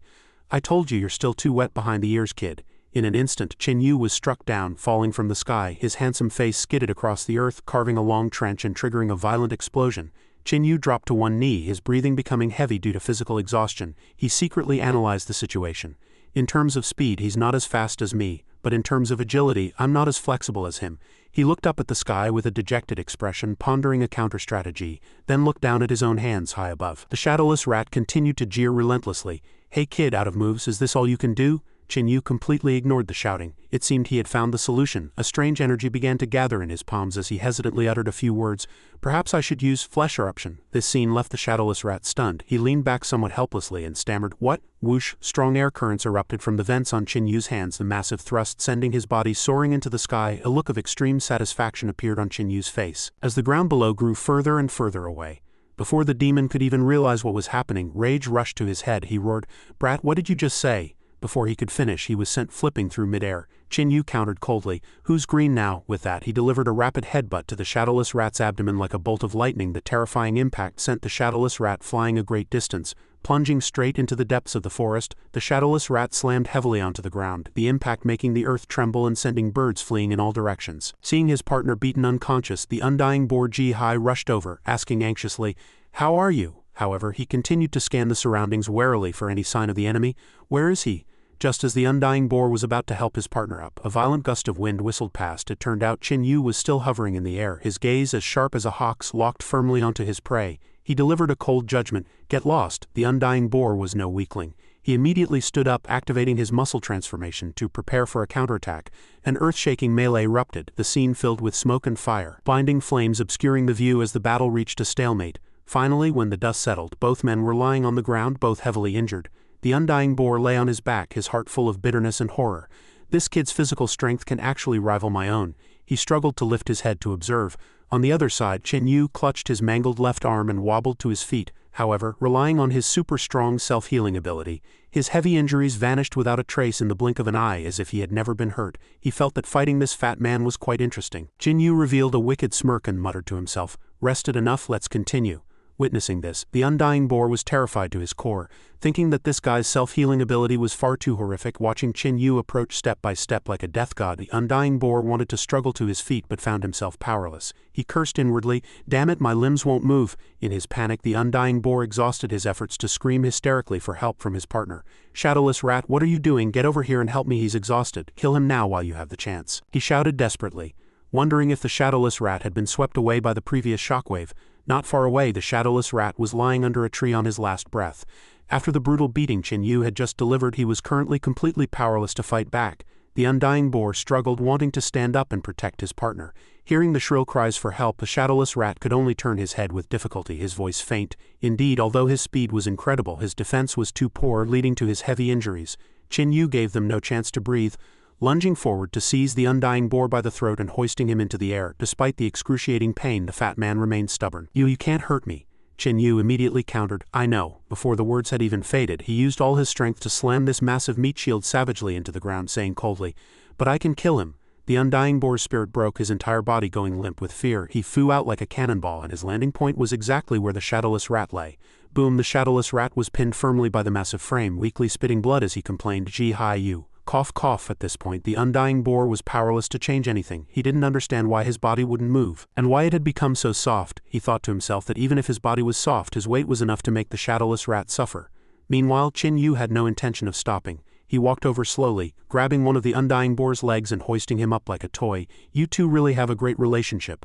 Just as the shadowless rat struggled to crawl up before he could catch his breath, he saw a dark shadow falling toward his head. Chen Yu once again used the undying boar as a weapon to smash into the rat. The violent impact caused the shadowless rat to completely break down, able only to scream powerlessly, "Ji Hai, stop, Ji Hai." In his extreme agony and despair, the undying boar felt for his partner and put every last ounce of strength into a roar, a rotating red light flashing in his eyes as he attempted to launch a defensive counterattack. But in the face of absolute power, all struggles were futile. The system gave a cold notification. "Z Shu Rat has fallen in battle." Chen Yu stood to the side with hands on his hips, mocking them to the fullest. "Rank 7 experts, you two have truly disgraced the title of Rank 7. Having dealt with the shadowless rat, Chen Yu suddenly turned toward the undying boar, his steel-hard hands death-gripping the man's head. Facing the killing god, the fat man was incoherent. Shivering in panic, What do you want? You can't kill me. No one can break through my defense. I am the undying boar," Chen Yu responded coldly, his tone full of sarcasm. "Ah no, your partner was crushed to death by you." With that, he gave the opponent no chance to react. Using one hand to force open the man's jaw, Chen Yu interrogated him with a calculating look. "You can absorb attacks and counterattack, right? Then let me ask you, if you have no speed and no strength, what do you have to counter with?" Even though he was subdued, the undying boar still feigned a tough exterior, responding without fear, "Do you think an attack of this level can kill me?" Chen Yu didn't bother to explain, only revealing a bone-chillingly wicked smile. "I think it can." His next move was beyond everyone's expectations. Chen Yu forced the man's mouth open and spat a mouthful of corrosive acid directly into the depths of his throat. He retracted his hand, saying with a look of disgust, "I might not be able to kill you, but I'll certainly make you die of revulsion. Safe travels, I won't see you off." He violently pushed the undying boar away, and the latter's body immediately reacted violently to the toxins. His skin instantly turned a bizarre green. In extreme agony, the undying boar still hissed a curse. "You little brat, you'll die a horrible death." Chen Yu only smiled, calmly comparing, "When I used to castrate pigs in the village, the screams were about the same as this." Just a few seconds later, the undying boar collapsed to the ground, his breath gone. Chen Yu stood by the corpse, looking at the body that no longer moved, feeling somewhat satisfied with his new power. It seems that once you lose the ability to counterattack, you're not much of anything. After finishing up, he tore off the tattered armor from his body, revealed a satisfied smile, and turned to walk out of the forest to regroup with his teammates. Chen Yu opened the system panel, adjusting the various data points he had just obtained. His demon power had successfully advanced, Chen Yu's physical strength rose steadily, and his cell division had reached its peak state. The scene shifts to the other side, where Yun Na is locked in a bitter struggle with Shen Hu Monkey. That guy had just said "I told you so" before launching a fierce assault using both hands and feet. He stomped down hard while swinging a staff, his movements extremely agile, perfectly demonstrating the characteristics of an ape. Shen Hu stepped lightly onto the tip of Yun Na's trident, mocking her from above. "Your speed is of no use here. Forget about you. I can even block Green's metal storm." Faced with such a bizarre opponent, Yun Na felt helpless, lamenting, "This guy is too troublesome." Hearing this, Shenhu became excited, teasing, "Startling speed, formidable strength, and extremely rich combat experience. You are definitely the leader among G-level experts. Unfortunately, you're still a little bit worse than me," he continued to show off, his face full of confidence. "Any attack is futile against me. My reaction speed is something even a rank 7 warrior cannot keep up with." Just as he was showing off in a state of self-absorption, a partner's voice from behind rudely interrupted his speech, making him very unhappy. "Hey, can you do this or not, you dead monkey? Hurry up and finish her. We still have to interrogate her for the whereabouts of the Undying Pearl." It turned out Cho Nu-Ox was engaged in a fierce battle with Yu Li's 3 clones. Cho Nu mocked his opponents while parrying. "Are you giving me a sponge bath? Use some strength, will you?" No sooner had he spoken than a sharp sword grazed past his face. Cho Nu reacted extremely fast, successfully blocking it in an instant as he smiled sinisterly. "Little girl, you're quite fast." However, at that exact moment, another girl suddenly lunged from behind, delivering a heavy strike with a blade to Cho Nu's shoulder. The blade sank deep into him, making Yu Li curse inwardly. "Damn it, why won't it come out?" Realizing he had been ambushed, Cho Nu turned to curse at Shenhu. "You dead monkey, it wasn't wise to provoke these insects for no reason, was it? I'm telling you, these guys are ruthless," Shenhu immediately countered. "Old Niu, are you the once-bitten, twice-shy type now? You couldn't have been scared out of your wits by these insects, could you?" Realizing he was being mocked by Shenhu, Cho Nu was so angry he practically exploded. "Don't you get cocky, at least I survived back then. Previous incarnations of Shenhu, like the one before you and the one before that, were all sliced to death by the Mantis tribe because they were jumping around aimlessly." Clearly, it was Shenhu who had started the provocation, but now he had become the most exasperated one. His face turned bright red as he roared, "Watch out you don't die at her hands. If you can't speak properly, shut up. Why is your mouth so foul?" This time it was Shenhu's turn to be ambushed from behind by Yu Li's clones, but he easily dodged with his agile movement. A girl lunged at him from a distance. Shouting in despair, I'll cut you to death. Why can't I cut you?" Seeing this, Shenhu let out a cold laugh, offering terms in a flippant tone. "Beautiful ladies, I don't actually want to fight you to the death.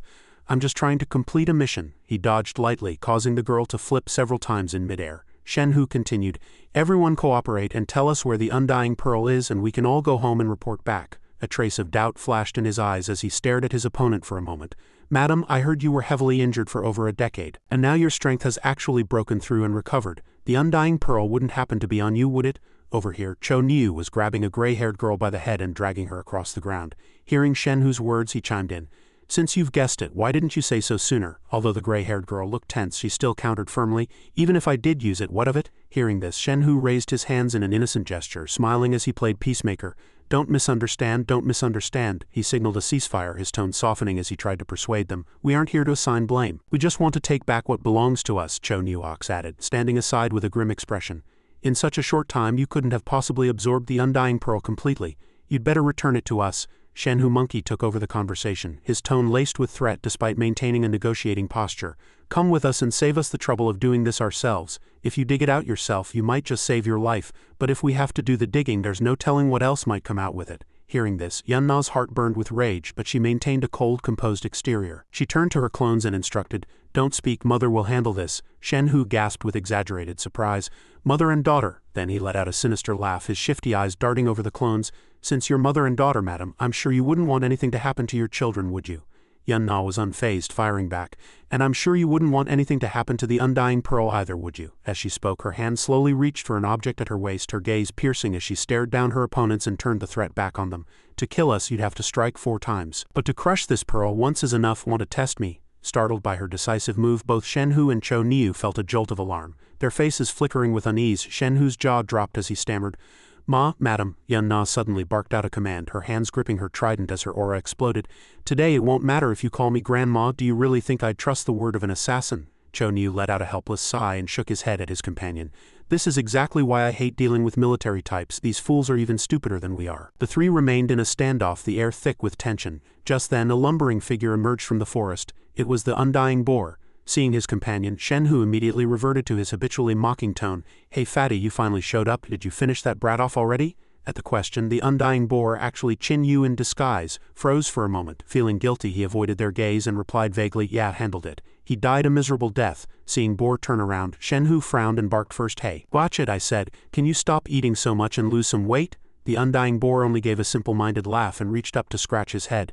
Seeing the team was complete, Shenhu pointed his staff directly at Yun Na and ordered, "This woman is a real piece of work and hard to handle." You take her on in a bit and give her a good scare. Receiving the signal, Old Boar assumed an arrogant air, cracking his knuckles as he replied confidently.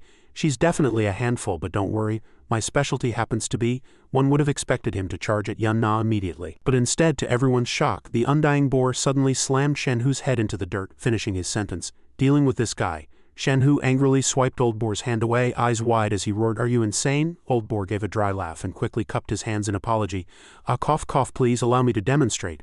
Shenhu stood there dazed, watching Old Boar show off with utter confusion, thinking to himself, "This fat pig is usually lazy as hell. Why is he so energetic today? Did he take a liking to that mantis woman?" After a moment's calculation, Shenhu turned back to Yun Na and began to entice her. "This woman has some skill. If I put in a word, she might actually replace that cowardly horse and become one of the new 12 zodiacs." Yun Na and the undying boar locked eyes, engaged in a silent exchange. The girl beside Yun Na seemed to sense something and whispered into her mother's ear.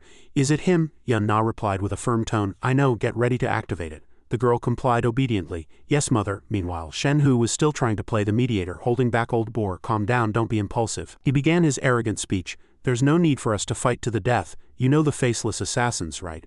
Surely you've heard of the 12 zodiacs?" Shenhu continued to paint a beautiful picture of the future. "If you voluntarily hand over the undying pearl, I can recommend you to join the 12 zodiacs. With the sovereign's blessing, you'll become more powerful than you can imagine." As he spoke, he widened his eyes and slapped his chest with pride. "Just like me, what do you say?" Yun Na only stared at him sternly, as if watching a circus clown. Shenhu rested his staff on his shoulder and continued to boast. "You see, we're all level 6 warriors, but you're completely powerless against me. That is the power of the sovereign, the power of Shenhu of the 12 zodiacs. What do you think?" Yun Na remained silent, her gaze flickering toward the undying boar who was slowly creeping up behind Shenhu. Seeing she didn't answer, Shenhu assumed she was considering it and laughed contemptuously. "What, still hesitating? I can give you some time to think it over." Simultaneously, Cho Niu was observing the undying boar, and the more he looked, the more suspicious he became. Why does Old Boar seem so off? Cho Niu recalled the past. Normally, if Shenhu mocked his weight, Old Boar would have gone into a frenzy chasing him. In that instant, Cho Niu suddenly realized the anomaly. If it were the real undying boar, he should have been fuming with rage. How could he have no reaction at all? A terrifying thought flashed through his mind, making his eyes go wide. Could it be? Cho Niu hurriedly shoved past Tang Lian, charging desperately toward his companion and screaming, "Monkey, he's not Old Boar, run!" Tang Lian, who had been pushed aside, didn't panic. Instead, a thought flashed through her mind. Perfect chance, she immediately lunged forward, violently hurling her weapon and striking Cho Niu square in the left side of his chest. Seizing the momentum, Tang Lian closed in on her wounded enemy, gripping the hilt of her blade and burying it deep into his chest before pulling it out with all her might. With the obstruction gone, blood sprayed violently. Cho Niu wailed in agony, spitting up large amounts of blood. Hearing his companion scream, Shenhu was jolted with shock and looked back, asking what happened. It was during this split second of distraction that he failed to notice the bizarre expansion occurring in the undying boar beside him. Immediately following a sharp crack, the disguise shattered. With the illusion dispelled, Qin revealed his true form. Faced with the sudden assault, Shenhu had no time to defend and took a series of heavy blows from Qin head-on, sending him flying. A fireball ignited in Qin hand as he charged toward Shenhu, roaring, "Die!" Shenhu was struck dumb with horror, his mind in a whirlwind. How is this possible? Those are Zishu's rat's techniques. Before he could even process it, a sharp sword had already pierced through his body. The sound of blade entering flesh was enough to make anyone shudder. Shenhu staggered as he turned around, blood trickling from the corner of his mouth. A trident had pierced straight through his throat. It was Yun Na. She looked at him coldly and spoke, "You talk too much." Qin immediately shouted his teammates' names. Yun Na, Tang Lian, Quan Shao Shao. The three of them rushed forward, shouting in unison, "Qin, we're here to help." Quan Shao Shao quickly performed an earth-style technique to bind Shenhu's feet while Tang Lian swung her sword in a heavy downward slash. Finally, they withdrew their weapons and watched as Shenhu breathed his last. Qin gave a light snort. "That's what you get for being arrogant." Witnessing his companion's miserable death, Cho Niu gritted his teeth and cursed. "You bastards!" He clenched his fists, veins bulging as he threatened furiously, "You'll regret what you've done." Though his words were tough, he was already making a break for it. Turning to flee the scene at top speed, as he ran, he comforted himself. A wise man doesn't fight against the odds. Xiao Shao watched his retreating back with a confused expression. However, as Cho Niu was talking, he suddenly slammed into a solid chest. Qin was already standing in front of him with arms crossed, waiting. He looked down at Cho Niu, who was sitting on the ground rubbing his nose, and said mockingly, "Thought you could run after bullying my people? Now it's time to return the favor. Let's see how you like being bullied, you Minotaur warrior." Cho Niu looked up at him, thinking in horror. "What?" He appeared in front of me in an instant. "My path is blocked." Cho Niu swung a fist toward Qin, roaring, "In your dreams, I am the god of pure love." Qin effortlessly caught the punch with one hand, responding calmly, "I don't care who you are." Cho Niu looked at his fist, which was held in a death grip and trembling uncontrollably. Feeling the other man's strength was like a mountain pressing down, he he thought. Impossible, this man's strength can actually suppress even me. Unwilling to yield, he swung his other hand in a savage strike, roaring internally, I don't believe it. Watching the whistling fist approach, Chen Yu didn't care at all. Catching both of the opponent's fists at once, he leaned his face in close to Chen Yu and gave a mocking snort. Not convinced. Immediately after, Chen Yu slammed his forehead violently into Chen Yu's, shouting, take this. Whoosh! Chen Yu let out a scream of agony, and the counter-force sent both of them stumbling back. Once he steadied himself, Chen Yu began cursing while rubbing his forehead. At the same time, Chen Yu was equally surprised. Someone actually survived my headbutt. Is this guy an all-rounder like me? Both men simultaneously stomped the ground for leverage. Chen Yu lunged forward while Chen Yu charged like a rampaging bulldozer. Bang! Their fists stopped at each other's faces at the same time. A thought flashed through both their minds, try again. They were both repelled by the impact force once more. Chen Yu used one hand on the ground to steady himself, the corner of his mouth curling into a smirk opposite him. Chen Yu also stomped to a halt and shouted again. He responded arrogantly, like I'd be afraid of you. The two figures collided once more, golden light from the impact flying everywhere. Chen Yu unleashed an uppercut at Chen Yu, grunting with disdain. Brat, you're still too green. Chen Yu gave a cold laugh. Is that so? He immediately countered with a heavy punch straight to the face, firing back sharply. Then you're just tenderized beef. Chen Yu was beaten back repeatedly, thinking this guy is too troublesome. Suddenly, Chen Yu activated his flash skill, vanishing and instantly appearing behind him. Chen Yu's jaw dropped in surprise. By the time Chen Yu's fist was before his eyes, he only had time to make a sound. Before Chen Yu could react, an uppercut tore upward from beneath his jaw. Crack! Chen Yu was instantly flipped into the air, letting out a scream. When he regained his senses, he was staring down the dark muzzle of a gun. Chen Yu smirked, giving a cold order.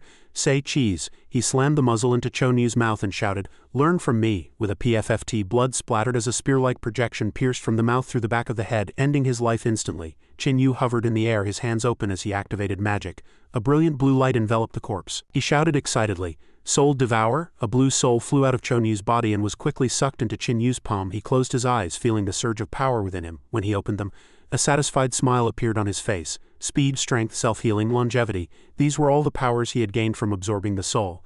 Chen Yu raised his hands to the sky in a frenzy of joy. This was power from the strongest demon. He revealed a twisted narcissistic smile and said arrogantly, now I am unstoppable. Thwack! Before he could finish, a stone flew from behind and struck him in the back of the head. Chen Yu clutched his head and roared in fury. Who was that? Show yourself if you have the guts. Yan Na stood with her arms crossed, looking impatient. Finished yet? Standing behind her were Yu Li and Tang Lian, both looking at him with extreme embarrassment. Chen Yu's jaw dropped, then he shrugged and explained with a look of shame. Actually, there were 3 more lines, and according to the contract, after a battle I still have to do an ad for Red Bull. Otherwise they'll file a complaint. Yan Na gripped her spear, the tip pointing at him, and placed a hand on her hip as she asked sternly, anything else to say? Yu Li was in the back, frantically covering her mouth and shaking her head to signal Chen Yu not to make her mother any angrier. But Chen Yu persisted anyway. But I have to do the PR. After all, I took their money. A person has to have professional integrity. With that, he quickly pulled out the script and read at lightning speed. Red Bull, your energy beyond your imagination. Seeing this, Yan Na could only sigh helplessly and rub her forehead. He's beyond saving. On the way to the assembly point, 5 figures were moving at high speed. Chen Yu was bare-chested. Checking the blue notification panel before him as he walked, looking at the jumping numbers, he couldn't help but marvel internally.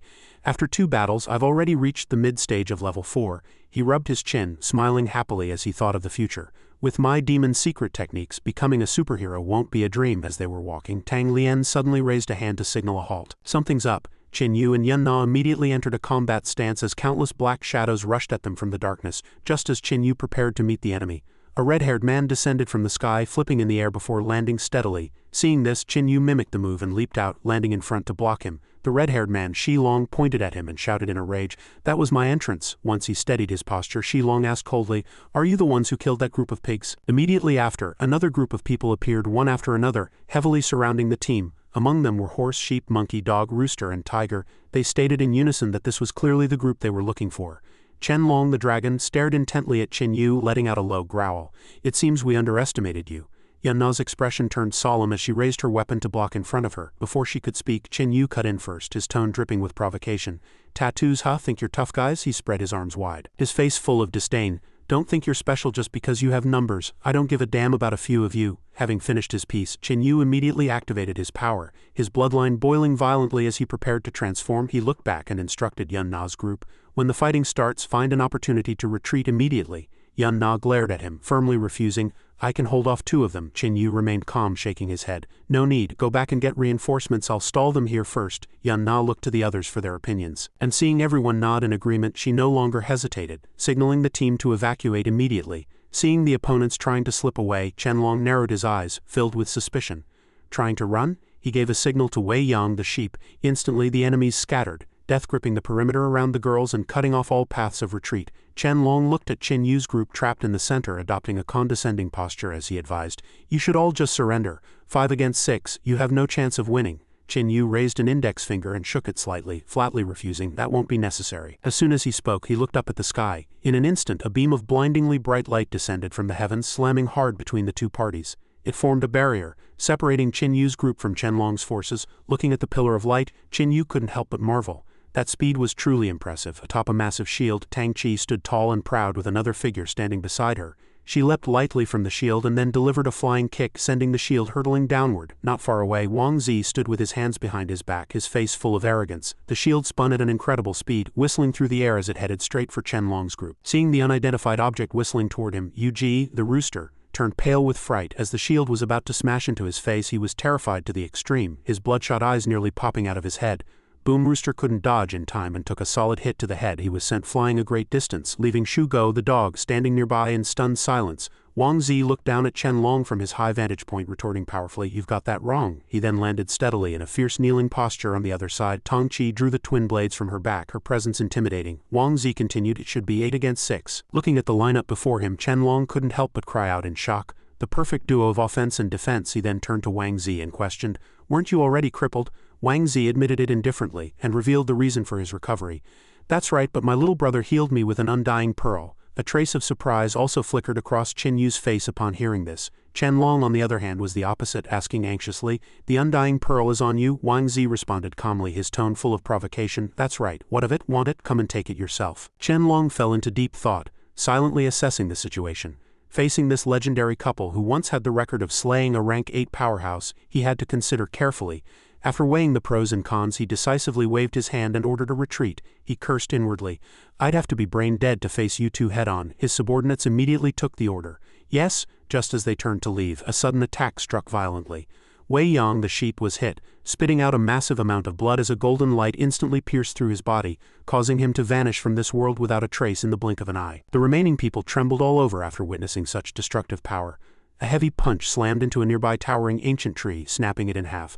Sun Wu stepped out from behind the bushes with arms crossed, frowning as he scolded angrily, "You hit our people right in front of us and think you can just leave? Are you overestimating yourselves?" Qianlong looked at the newly appeared man and blurted out his identity, the 6-armed ape. Sun Wu's face was grim as he crushed the tree trunk beside him with one hand. He raised his voice, his eyes blood red and flashing with murderous intent. "Since you recognize this old man." His entire body radiated a dense red light full of overwhelming pressure, and his roar echoed through the forest. "Then choose for yourselves. Will you end it yourselves, or will this old man send you on your way?" Sun Wu brought his 6 arms together, turning to greet Qin Yu in his unique way.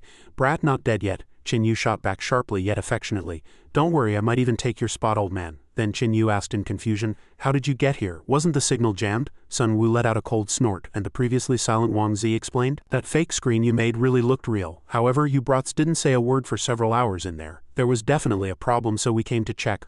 Wang Zi looked up at Tang Qi on the high ground and lamented, "Honey, how about we just start? My hands are getting a bit tired holding them up." Hearing this, Tang Qi mocked him from above.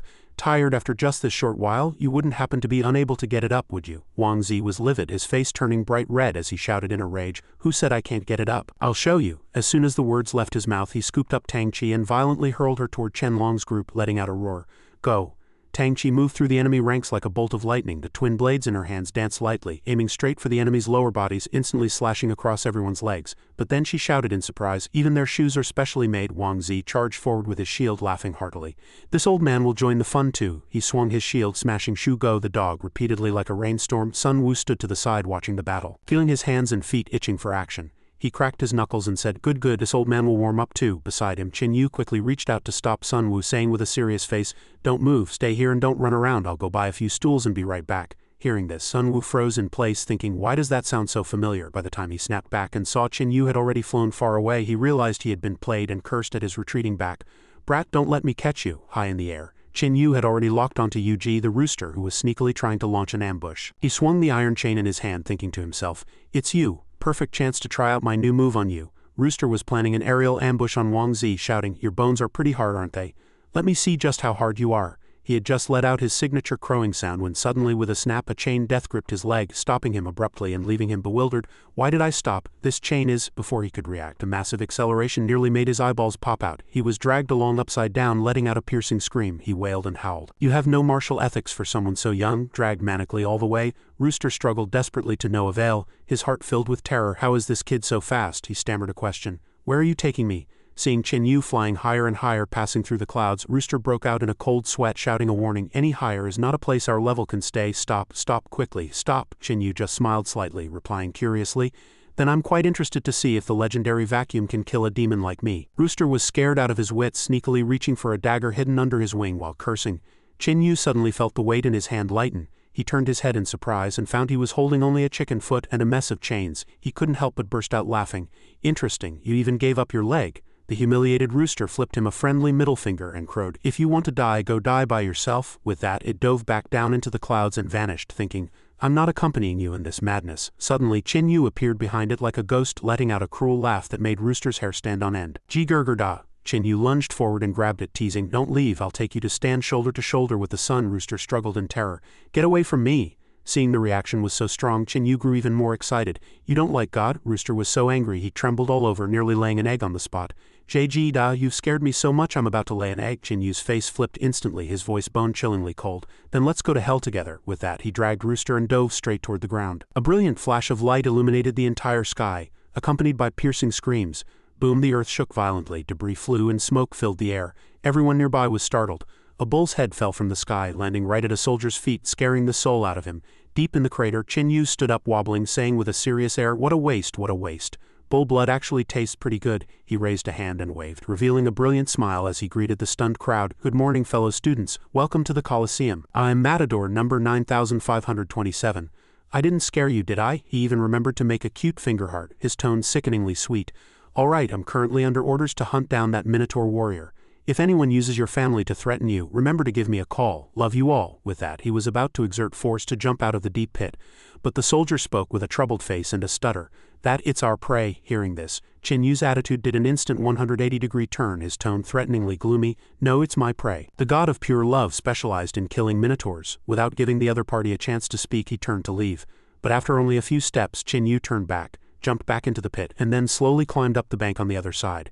This sequence of actions was extremely clumsy and somewhat awkward. He scratched his head in embarrassment and said, Sorry, went the wrong way. The soldier hurriedly stepped aside to make way. The three students were still slumped on the ground, staring at the bloody bull's head in shock and asking incessantly, Does this count as our kill? Another person chimed in. Does this count as snatching it from someone else? The last student nodded.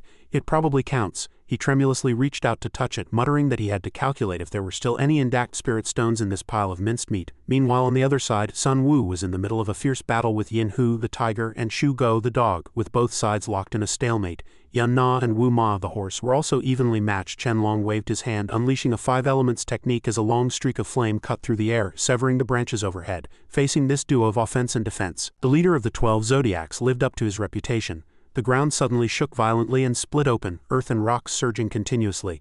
He truly was a master of both offense and defense. Chen Long gnashed his teeth in anxiety, feeling that continuing like this was not an option and that he had to find a way to retreat. Instantly, a red and white ring appeared out of thin air, spinning so fast it made one's head swim before diving down to support the other two. Boom. Seeing this, Chen Long cried out in terror. Damn it, there are more helpers. He hurriedly raised a giant boulder as a shield, but it was slapped into powder by Chen Yu. Chen Yu let out a loud shout. You think a few measly rocks can stop me?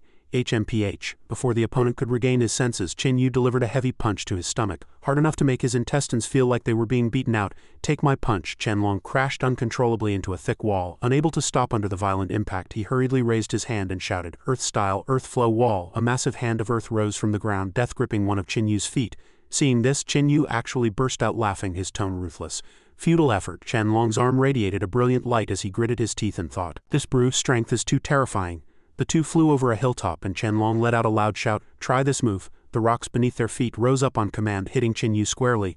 A metal control technique was activated, and Chen Yu was actually flipped high into the air, making him scream. Chen Long hurriedly stood up, panting as he comforted himself.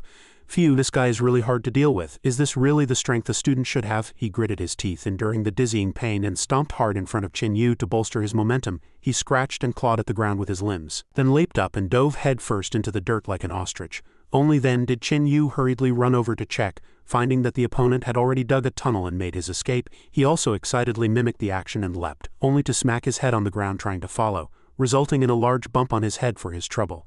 A dead silence fell all around as the afterglow of the setting sun gradually enveloped everything. At this time, Yun Na's squad had also won a brilliant victory.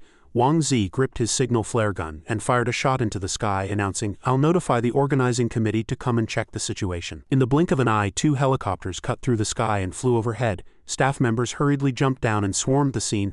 While Wang Zi was engaged in a heated argument with the committee representative, Yun Na's squad took the opportunity to sit aside, drinking water and resting. Suddenly, Wang Zi's eyes widened as he roared in fury. "What, you're telling them to continue the competition? Are you joking? They just fought for their lives against assassins. Do you think they still have the energy to compete?" He raised his voice in a scolding tone, his face full of disbelief. "Competition? There are still several hours left before it ends. Forget about hunting enough target prey. Whether you can even find the targets within the allotted time is a major question." The representative of the organizing committee stroked his chin, pondered for a moment, and let out a cold laugh. "That's not how it works. While the strength of those assassins certainly met the criteria, even far exceeding them, who can guarantee they were killed by the students and not by you teachers?" The representative spoke with a slick, cunning look, adding that not allowing them to advance directly was for their own good. The competition in the qualifiers would be extremely fierce. If they lacked the ability to complete the tasks and didn't possess true talent and knowledge, a forced promotion would only lead to further embarrassment. Suddenly, a familiar voice rang out, breaking the tense atmosphere. "What's going on, Comrade Little Wang? Why are you arguing with people again?" Chen Yu completely ignored the fact that Wang Zi was fuming, teasing him with extreme naturalness. "How many times do I have to tell you? As an old turtle, you can't have such a fiery temper." The official from the organizing committee secretly observed the boy. Seeing that he looked a bit naive and simple-minded, the official figured he'd be much easier to deal with than that stubborn old teacher. So he decided to use the boy as a breakthrough point. He asked, "Young man, if someone wanted to enjoy the privilege of advancing without competing in a fair contest, would you agree to it?" Wang Zi was left speechless by the question, able only to shout indignantly, "You?" Chen Yu looked up, and while tearing open a straw's packaging, he replied nonchalantly, "Who has that much face? Of course I wouldn't agree. A competition has to be fair. If it's not fair, what's the point of calling it a competition?" Wang Zi could only massage his forehead in helplessness, while the representative of the organizers was overjoyed, as if he had found a priceless treasure. "Exactly, that's why I don't agree to letting your teammates advance directly." Striking while the iron was hot, he assumed a look of certain victory. "Since you don't agree either, this is easy." Chen Yu continued to slowly sip his milk. The official concluded, "Since the party involved also disagrees, I believe they should continue to participate in the competition." Hearing this, Chen Yu suddenly froze, then immediately began to bargain with a look of exasperated rage. Wait, what do you mean, continue the competition? What right do you have to make me keep competing?" The representative pointed at him, arguing righteously, "For fairness, you just said so yourself." Chen Yu immediately interrupted him, shouting arrogantly, "What did I just say? I'm a patient with a literal hole in my brain. I can't remember things, okay? You actually induced me into talking nonsense. Where's your conscience?" As he spoke, "Are you in league with those assassins?" Then, as if he had discovered something abnormal, Chen Yu pointed at himself and said, "Ow, look at me jumping around like this. Do I look like I'm injured?" Chen Yu continued to calmly sip his milk while reaching out to squeeze his own arm, then answered placidly, "Wait a moment." No sooner had he spoken than Chen Yu used a bizarre technique to instantly snap his own arm. The sound of the bone dislocating left the official terrified, stammering, You? Before he was done, Chen Yu shoved his half-finished milk carton into the man's hand. "Hold this for me." He shot the man a cunning look and then collapsed directly onto the ground, howling at the top of his lungs, "Murder, the teacher is murdering someone." Chen Yu rolled around on the ground, his screams growing louder and louder, attracting the attention of everyone nearby. "The teacher is beating a student." The man looked around in a panic, waving his hands desperately to defend himself. "You don't spout such lies, I didn't touch you." He turned to the spectating students, trying to explain, "Everyone can testify, he fell down on his own. There's definitely something wrong with this guy's head." At that moment, Yuli unexpectedly stepped forward, her tone filled with indignation for the weak. "Even if we overlook the fact that you hit a student as a teacher, you're still launching personal attacks. Isn't that a bit much?" The man's eyes widened in disbelief. Immediately after, the scene became even more chaotic as the other members of Chen Yu's squad also collapsed to the ground, beginning their coordinated frame-up. He clutched his head and screamed in despair, "You're all in on this together, aren't you?" Unable to withstand the pressure, he fled into the forest, screaming his defense as he ran, I'm not. They're just acting." After the farce ended on the plane back, Yu Li and Chen Yu were already fast asleep, their snoring rising and falling. Meanwhile, news from the organizers spread. Because Chen Yu's squad had survived an encounter with the 12 Zodiacs and possessed the strength to contend with rank 6 powerhouses, they were exceptionally allowed to advance directly to the finals. However, no one noticed a mysterious person on the ground staring coldly at the plane. Truly a bunch of useless fools wasting all my preparations. The person seemed to make a decision, murmuring to himself, "It seems I'll need a long-term plan." With that, the person turned and left, revealing rows of modern mechanical soldiers standing by behind him. At the assembly point after the match, Qin Yu happily draped his arms over the shoulders of the two teachers, Wang Zi and Sun Wu, excitedly suggesting, "Old Wang, old Sun, you guys were too cool this time. Let's go grab a drink together." On the surface it was an invitation, but in his heart he was overjoyed. "Heh, rare holiday, I have to go cut loose." Sun Wu laughed heartily and responded readily, "Great, let's go." Walking beside them, Wang Zi also secretly evaluated. "This kid is quite smooth. He actually knows to treat us to drinks." Inside a private room at the tavern, looking at the table full of fine dishes and wine, Qin Yu rubbed his hands and asked, "How should we drink?" Sun Wu gave a heroic wave of his hand. "Drink however you want." Hearing this, Qin Yu immediately made the call. When he suggested drinking until they both collapsed, Sun Wu didn't back down. Instead, he responded with full momentum, "Fine, think an old man like me is afraid of you?" Wang Zi massaged his forehead, remembering something and reminding them. "Demons don't get drunk, right? Aren't you being a bit too cunning, kid?" Qin Yu gave an okay sign, lying through his teeth without a blush. "It's fine, I can modify my body structure. If the teachers dare to drink, I dare to get drunk." Once agreed, the three-way drinking bout officially began. Wang Zi held his glass steady. "Bottoms up," Sun Wu responded instantly. "Cheers." Much later, a waiter looked at the three drunks who were unconscious and out of it and sighed the familiar line, "Welcome back next time." The master and his two disciples stumbled out, leaning on each other. Their tongues were heavy, but they were still shouting, "Next, definitely coming next time, brother, I've got money." Sun Wu was so excited he had even torn open his tank top, bragging through a cloud of alcohol-scented breath. "That's right, I'm loaded. See these scars on me? Each scar is a battle, a piece of honor." Wang Zi was also completely wasted, having lost all his usual dignity. He patted Qin Yu on the shoulder and said, "Exactly, you brat.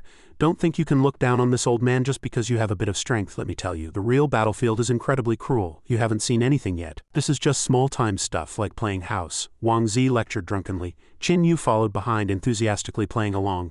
"Big brother is majestic, second brother is the best." Stumbling into the main hall, the three drinking buddies continued to argue incessantly. Wang Zi patted Qin Yu and spoke with a solemn tone, "Third brother is young and promising, a true talent. I'll be waiting for you at the peak." Then the three of them began to shout randomly, their seniority completely mixed up. "Big brother, second little brother, third brother, big brother." Passers-by avoided them, wondering how much they had drunk. The three were stuck together like Siamese twins, singing loudly at a street corner about being brothers who live and die together. One more glass after this one. This ridiculous scene made a rabbit-eared girl standing nearby unable to suppress a giggle. Feeling the three drunks notice her, she immediately retracted her smile. When Qin Yu wobbled closer, the bunny girl quickly cursed, "You stinking drunk trying to take advantage of me?" Although she sounded fierce, she was secretly calculating perfect chance.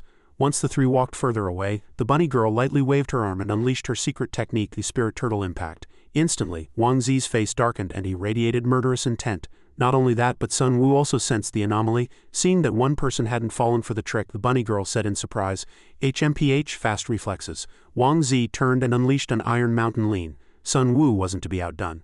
Flipping several times in the air to deliver a monkey kick that made the bunny girl spray blood. Before it was over, Qin Yu, who had been lurking, seized the moment and charged. He death-gripped the bunny girl's waist, hoisted her into the air and slammed her savagely into the ground with his ultimate move. Angry Crow takes flight. After landing the brilliant strike, Qin Yu suddenly clutched his stomach with a pained expression. Standing behind him, Wang Zi patted his back and advised, "Teacher told you several times no strenuous exercise after drinking. See, you wasted it." Qin Yu retorted while gagging, "You say that like you didn't throw up yourself." Wang Zi puffed out his chest, put his hands behind his back and bragged with a face full of pride, "Hey, in my whole life, Wang Zi has never thrown up from drinking. Even if I eat until I burst or drink myself to death here today, I will absolutely not spit out a single drop." Before his heroic words had even lasted a minute, the master and disciple were squatting together in a competition to vomit rainbows. Only Sun Wu crawled to a corner and collapsed, muttering, "You guys throw up if you want. Big brother is drunk, big brother is home, big brother is going to sleep." Qin Yu hurriedly asked, "Big brother, don't sleep here, what if you catch a cold?" Then Qin Yu and Wang Zi supported Sun Wu as they stumbled toward a nearby public trash bin. Qin Yu ordered, "You have to go to sleep. Come on, second brother, lend a hand." Wang Zi replied briefly, "All right." The two of them threw Sun Wu directly into a pile of trash, pointing out, "Big brother, you sleep in this bed." Then Wang Zi and Qin Yu climbed in after him. The master and disciples huddled together in the dumpster and sang, "Good brothers, let's walk together." At that moment, curious citizens gathered around to take photos and gossip. "My God, do these three really have to sleep together?" Another person shook his head and sighed. "Three grown men sleeping in a dumpster, is this a moral decay or what?" Someone even pulled out their phone. "Hello, police station." In the rest area designated for the Long City team, Tang Lian was staring absent-mindedly at the starry sky. She noticed the sound of footsteps. It was Tang Chi walking over. Tang Chi asked with concern, "Little girl, what are you feeling lost about?" Tang Lian answered honestly, My strength. Tang Chi sat beside her and said calmly, regarding strength, the Mantis tribe doesn't need to feel lost. All weapons can solve the problem. Tang Lian looked down and replied gloomily, I know, but I don't have the strength to solve the problem. Tang Lian hung her head listlessly, her thin shoulders trembling slightly. She whispered, my family always told me that the Mantis tribe are the strongest warriors, natural-born assassins. No one is qualified to stand before us, and if they do, we defeat them. She choked up and continued, but why is the distance between me and him getting further and further? Is the Mantis tribe really the strongest race? Tang Chi leaned toward Tang Lian, looked her in the eyes and said, there is no such thing as the strongest race. The strength of a race does not represent your own strength, child. Then she raised her sharp eyes toward the star-studded night sky, her gaze deep. This is also why the Mantis tribe collects the genes of the strong. We were never the strongest. We are just constantly working to become the strongest. Tang Chi turned her head and threw out a meaningful question. Do you know why Mantis females seek partners stronger than themselves and always launch sneak attacks on them? Tang Lian answered without thinking. To transcend ourselves and make ourselves stronger. Under the girl's surprised gaze, Tang Chi shook her head and explained, no, that's just a lie to fool outsiders. In reality, it's to satisfy our selfish desires. Her tone became serious and low. The nature of the Mantis tribe dictates that we dance on the edge of a blade. Tang Chi watched an insect crawling past and continued, our companions and partners must toy with death alongside us. The weak cannot survive in that environment. We must ensure that person is strong enough. She stood up abruptly, her eyes burning with a determined fire. Strong enough to crush us, strong enough to protect themselves. Only then will it work. Tang Chi's aura grew stronger as she spoke. If one day my lover can no longer defeat me, I will personally disable him and use that as an excuse to take him completely away from the battlefield, to live a mediocre life forever. That is more painful than death. Tang Lian lowered her head dejectedly again. But my strength, Tang Chi immediately interrupted her complaint. Strength can be gained through hard work. Furthermore, no one is asking you to defeat him. Your enemy was never him to begin with. She gently comforted her little sister. If you trust me, I can help you train. I can't guarantee you'll defeat Qin Yu, but I can at least guarantee you'll defeat those women who plan to steal your man from you. Then Tang Chi reached out her hand, warning. But you must be clear on the Mantis tribe's way of training. Tang Lian hesitated, remaining silent. After a moment, the girl gripped Tang Chi's hand firmly, her gaze flickering with resolve. I won't die, but it definitely won't feel better than death. Tang Chi exerted force and pulled Tang Lian up with a swift, clean motion. The girl announced loudly that wounds and blood had never scared her away. Tang Chi smiled with satisfaction, then flicked a dagger that pinned itself into a distant tree trunk. Then let's go. Watching Tang Lian's departing back, Tang Chi looked back slightly and whispered, we'll be back. A pair of rabbit ears popped up from behind a stone wall. Yu Li raised her head somewhat unhappily, and seeing she had been spotted, she immediately bolted. Yu Li kicked open a door and rushed into the room, shouting at the top of her lungs, Quan Shao Shao, get up, Tang Lian is doing extra training, we can't fall behind. But her only response was an empty room. Yu Li stared blankly around and blurted out, they're gone. Suddenly, Yan Na appeared at the door as silently as a ghost. Standing there with her arms crossed, she announced flatly, Shao Shao also went to find her family elders for special training. Yu Li immediately ran over, hugged Yan Na tightly and cried out, Mom? Yan Na was somewhat moved, thinking that this child had indeed grown up quite a bit. Yu Li looked up, pouting with a face full of grievance. We clearly agreed to get stronger together. How could they sneak away? Yan Na stroked her head affectionately, comforting her softly. All right, the power Qin Yu showed this time really put a lot of pressure on everyone. Don't blame them.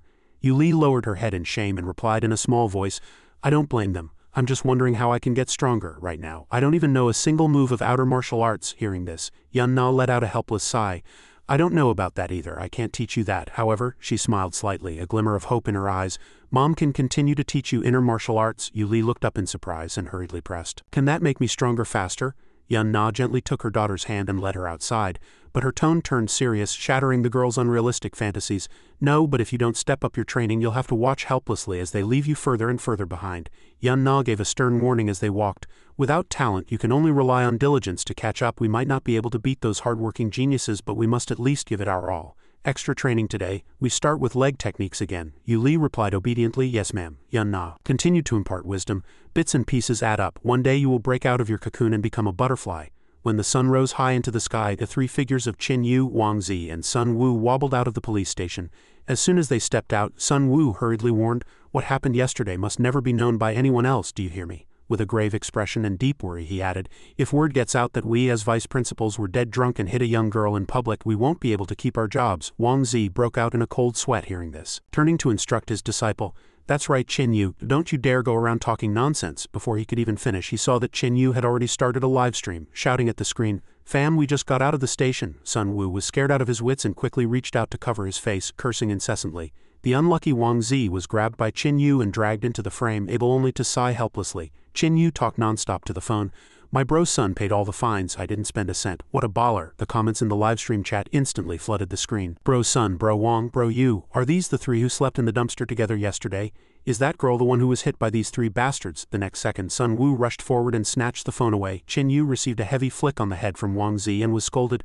Don't tell people you know me when we're out. Without another word, Sun Wu cleanly snapped the phone in half and threw it back to Chin Yu. Having dealt with it, he turned and walked away with a cold face. Seeing this, Chin Yu hurriedly shouted, Big brother, where are you going? Sun Wu whipped his head around, roaring, Shut up, I don't have a brother who spends over 200,000 of my money in one night. We're done. Chin Yu froze in place, counting on his fingers, and muttered in confusion, That's not right, didn't we only spend a few tens of thousands? Chin Yu's thick skin was truly unparalleled, as he even insisted that 20,000 of it was Sun Wu's compensation for hitting the person. Sun Wu retorted aggrievedly, You little brat, you laid hands on her too. After saying that, he left indignantly without looking back, grumbling as he walked, Clearly 3 people hit her together. Why am I the only one paying? Wang Zi stood to the side, speechless, and could only turn to ask his disciple. How are we getting back, he suggested. Should I call a car? But Chin Yu flatly refused. Call a car for what? You think I'm like you? Can't fly without a wife. I can fly on my own. Wang Zi looked at him, wanting to stop him but hesitating, while Chin Yu showed off with an arrogant face. Want me to give you a lift? Wang Zi shook his head like a rattle. No thanks. He was about to finish his sentence, but Chin Yu rudely interrupted again. Suit yourself then. I'm off, see ya. Wang Zi helplessly reached out to stop him, trying to remind him, Wait, this place is… But Chin Yu had already turned into a blurred shadow and shot into the blue sky, leaving Wang Zi standing there with a look of regret. Mid-air, Chin Yu didn't forget to shout back, See you at the assembly point then. Chin Yu proudly activated his ability. Soaring toward the clouds, suddenly a series of violent explosions rang out. Dozens of anti-aircraft shells shot out from somewhere, swarming toward him and covering the sky. Chin Yu was scared out of his soul, managing only to let out a piercing scream. On the ground, Wang Zi calmly watched the fireworks in the sky and only then slowly finished the second half of his sentence. I wanted to say, this is a no-fly zone. Just as Chin Yu was in free fall like a bird with clipped wings, Wang Zi leisurely hailed a taxi and instructed the driver, Let's go. At the crash site, Chin Yu lay spread-eagled in the center of the cracked ground. Curious passers-by gathered around, pointing and gossiping. Does this guy not know it's a no-fly zone in the city? Where'd this country bumpkin come from? Chin Yu struggled to get up, cursing Wang Zi toward the sky. Old Wang, you bastard, you never get to the point. After cursing, he started searching all over his body. Where's my phone? Realizing he had dropped into a bustling commercial street, he thought that since he was already here, he might as well get his phone fixed. A few minutes later, Chin Yu burst out of a shop as if his ass were on fire. Behind him followed a mermaid shop owner, chasing and hitting him while roaring, You little brat, don't let me see you again. Chin Yu fled for his life while shouting back in defense, I just asked you to fix a phone, why are you so mad? The mermaid shop owner was driven insane with rage, smashing a chair to vent her anger. She cursed at the top of her lungs. I spent over an hour chatting with you. We even picked a room and agreed on a price, and in the end you tell me you want me to fix your phone? She trembled with rage, pointing at Chin Yu's nose and screaming, I think you need to fix your brain first. Chin Yu still wouldn't back down. Even after running far away, he stuck his neck out and shouted, Is this my fault? You're the one who said you'd do anything in bed. What's wrong with me asking you to fix a phone in bed? It's not like I asked you to solve math problems. Be grateful. The shop owner went completely ballistic. She smashed things frantically, screaming over and over. Chin Yu made a run for it, constantly lamenting the decline of public morals and the lack of ancient integrity. He fake-wiped a tear with a look of grievance. Telling me you can do anything when you don't even have the skills. Liars, all of them. Women really can't be trusted. After a while, Chin Yu's eyes lit up as he found a new target. Pointing at a shop door, he announced with full confidence, This place has phones too. Chin Yu swaggered inside, not even looking at the sign for Hell Notes and Joss Sticks. Seeing the owner busy making paper effigies, Chin Yu held up his shattered phone and asked seriously, Boss, is this phone for sale? A few seconds later, Chin Yu's piercing scream echoed through the street. What kind of phone is it if it can't make calls? Black market shop, greedy merchant. The funeral shop owner turned beet red with rage, chasing him with a feather duster. This phone of mine really can't make calls, but it can hit you. Now get out. After being kicked out, Chin Yu wandered the streets dejectedly. Pedestrians looked at him and pointed. Look, that's the one. Hurry, let's go. There's something wrong with his head. These words made Chin Yu stop and mutter dejectedly to himself. Watching people come and go, Chin Yu felt a wave of loneliness, thinking, I just wanted to fix a phone. Was all this really necessary? Suddenly, a figure silently approached from behind and asked in a low voice, Excuse me, student? Chin Yu jumped as if he'd been electrocuted. He spun around and saw a mysterious masked man with red hair. The other party asked friendly, You're looking for a place to fix a phone, right? Chin Yu narrowed his eyes and asked back suspiciously, Are you sick? The red-haired man froze for a moment, shook his head and replied, I'm not sick. Chin Yu wouldn't let it go, continuing to press. Then is there something wrong with your head? The mysterious man still patiently denied it. Only then did Chin Yu show an expression of existential doubt. Since you're not sick and your head is fine, why are you starting a conversation with me? This question left the red-haired man frozen in place. He could only wave his hands and explain with a forced smile. I just thought you were quite interesting. Hearing the compliment, Chen Yu immediately started flipping his hair to look cool, replying proudly, "At least you have good taste. Knowing me will definitely make you feel very interested." He instantly changed his face, held out his phone, and asked, "By the way, do you know how to fix a phone?" The red-haired man took it confidently and replied, "Of course." Chen Yu entrusted his treasure to the other party without any suspicion, not forgetting to instruct, "Alright, I'll leave it to you then. I don't ask for much. As long as it can make calls, that's fine." However, as soon as the red-haired man got the phone, he felt a wave of terrifying negative energy surge toward him like a tide. His hand shook and the phone fell straight to the ground. Seeing this, Chen Yu chuckled to himself. Honest negative energy really does the job. Suddenly, a hand reached out and a blue-green light enveloped the screen. The strong light made Chen Yu cover his eyes and he secretly assessed, "He's got some skills." Number 0 handed the repaired phone back to Chen Yu, bragging excitedly, "Calls, video and games are all there. It's definitely better than the stuff on the market." Well satisfied, Chen Yu's eyes lit up and he exclaimed, "It even has phone functions?" Number 0 nodded. Chen Yu then asked curiously, "Can this thing burn?" Number 0 looked completely bewildered. Chen Yu thought to himself, no sooner said than done. Number 0 shouted, "I'll try it." With that, Number 0 immediately activated magic and aimed it at the phone. Chen Yu quickly stopped him. Hey, don't take it seriously. You win, alright. I didn't realize you actually had some skill." After some small talk, Chen Yu reached out and introduced himself. "Chen Yu, demon." Number 0 also shook hands generously in response. Number 0, human. Chen Yu remembered something and asked, "By the way, if you understand technology, can you build a mech?" Number 0 shook his head. "A mech? You like those things? Sorry, that's not the path I follow." Number 0 continued, "My specialty is human modification." Chen Yu asked back in confusion. "Like the Terminator?" Number 0 explained. "Specifically, it's parasitic modification." Chen Yu, the potential of the human body is infinite, but no one can guarantee that this potential is fully developed.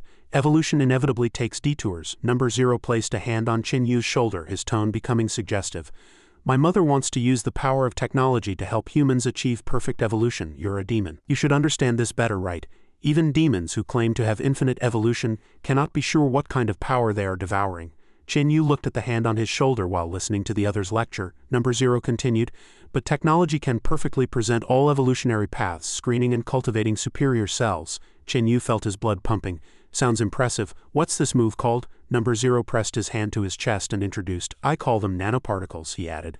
"This gene can also be combined with firearms. No matter how strong a demon's genetic arm is, it will never be stronger than a technological weapon." After speaking, Number 0 gripped the gun at his waist and suddenly asked, "By the way, Chen Yu, which do you think is faster?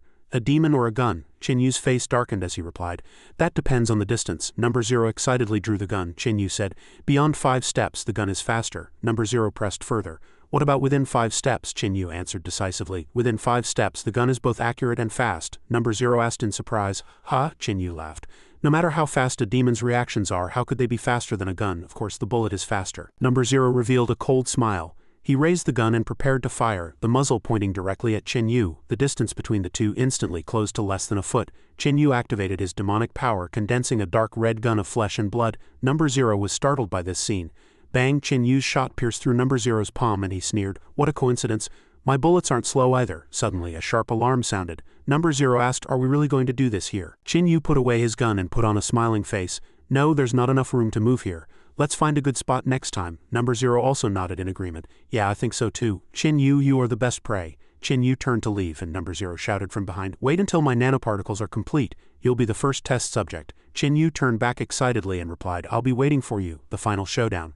11 days later, thunderous cheers rang out from the noisy stands and the host's voice rose with passion. "Ladies and gentlemen, after 11 days of fierce competition, the final showdown is about to begin. Now let us welcome the 122 finalists selected from schools around the globe." Chen Yu made a grand entrance alongside the other contestants. He glanced at the girl beside him, quietly observing the twin blades in her hands. Those were Tang Chi's weapons. He surmised that Tang Chi had passed her blades down to her, indicating that Tang Lian's current strength was no longer what it once was. As Chen Yu walked, he wondered just how powerful she had truly become. Suddenly, the spectator stand split in two, soared into the air and flew rapidly toward a treacherous cliff. Chen Yu asked in confusion, "How are they sending us down? Is it another teleportation?" The wraith beside him chimed in. "Most likely, but remember, don't be in a hurry to pick a fight once you land. Find the rest of us first so we can gang up on them 4-1 and then we'll definitely—" Before she could finish, her seat suddenly opened, dropping her straight into the abyss. The wraith only had time to let out a piercing scream before vanishing into the depths of the canyon. The others were dropped one after another at random. A contestant on the stands shouted in terror, "Is the landing method this violent this time?" Chen Yu watched in shock as his companions disappeared one by one before being dropped. Tang Lian shouted a promise to see him below. Suddenly, Chen Yu's eyes widened in horror. It was his turn. Peering through the observation window, he discovered his landing site was a foul-smelling swamp. Qin Yu roared in terror. No, anything but the swamp. I don't want to go to the swamp. Suddenly, his seat slid out, but it unexpectedly appeared in the technical standby lounge, leaving the staff members there staring in bewilderment. Qin Yu cried out in a panic. Wait, I've already used a parachute. I've already used one. I don't want to go to the swamp. Despite his pleas, 2 staff members dragged him away. They hurled Qin Yu toward the opening, and a female staff member delivered a cold sentence. Scream all you want, even if you scream until your throat is hoarse, no one is coming to save you. Startled by the sudden toss, Qin Yu reacted with lightning reflexes, death gripping a male staff member's trouser leg in a desperate attempt to save himself. Rip, the trouser leg tore away. Qin Yu, pale-faced, plummeted toward the swamp below, where a giant monster waited with its blood-red maw wide open. Splash! Qin Yu fell directly into the monster's mouth. The chair he was sitting on also sank into the murky water. Suddenly, a startling burst of power erupted from the water's surface. It was Tang Lian from Longteng Academy. She appeared majestically, her toes lightly brushing the water. However, at that exact moment, Tang Lian sensed an anomaly. A bullet tore through the air. Reacting instantly, she swung her sword to deflect it. Immediately after, a barrage of bullets whistled toward her, all of which were sliced in half midair by her razor-sharp blades, scattering into the water. A man appeared high above, calling out to Tang Lian below. Rose, it seems velocity-type experts are indeed difficult to handle. Tang Lian looked up and recognized him as the cyborg Red. He curled his lip, his eyes narrowed with a sinister light as he studied her. I want to see what a level 4 mid-stage spiritual energy fluctuation looks like, specifically from the Green Mantis tribe. Let's see what a top-tier velocity expert actually looks like. He continued his critique with an arrogant tone. As expected, those who make it to the finals are no simpletons. Unfortunately, you're still too weak. With that, he activated his weapon system. He shouted his title. Level 4 peak cyborg. Red? Tang Lian asked back with slight surprise. A cyborg? I've heard of you. She raised her swords in a defensive stance and continued. A group of people who coexist with machinery. I heard you're born with the ability to control metal elements, aren't you? Red responded proudly. That's right. Every one of us is a perfect mechanical master. As long as we master the principles of firearms, we can implant metal components into our bodies and modify ourselves freely. He let out a cold laugh as if. Red raised his gun and pointed it directly at his opponent. A volley of bullets erupted from the chamber, heading straight for Tang Lian. The bullets struck the water, kicking up sprays of foam. In just over 10 seconds his ammunition was depleted. He frowned in confusion. Why does it feel like I didn't hit anything? Wait, those are afterimages. Red quickly scanned the water, instantly activating an energy shield to protect his body. Suddenly, several sharp bursts of mana struck, aiming for his vitals. He desperately used his shield to parry, but the continuous impact caused the shield to crack, and he let out a pained grunt. He hurriedly used his gun to fire back with magic, inwardly marveling at the opponent's speed. To his horror, he found that Tang Lian had already closed in on him, her speed actually faster than the bullets. Tang Lian tore through the air, her sword shattering Red's shield into pieces.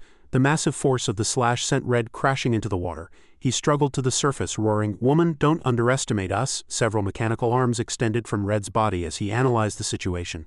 Since my neural reactions can't keep up, I'll rely on the mechanical instinct of my reflexes. Red manipulated the mechanical devices on his arms and launched a fierce assault on Tang Lian. He roared, "Blade defense line." Tang Lian gripped her twin blades and charged without hesitation. Red was momentarily stunned, thinking, "These swords can even keep up with bullets. I don't believe she can block them." But the scene before him shocked him to the core. His blades, which were as hard as steel, were effortlessly sliced through by the girl. Red was speechless, his mind screaming, "Broken!" They actually snapped. A massive column of water shot into the sky, creating a grand spectacle. Red's mechanical blades grew back once more as if they were immortal and indestructible. To his surprise, however, Red completely lost control over them. He cried out in terror, "Crap, the tentacles are all being drawn to the attack." Energy began to gather, ready to explode. Swish, several streaks of green lightning struck.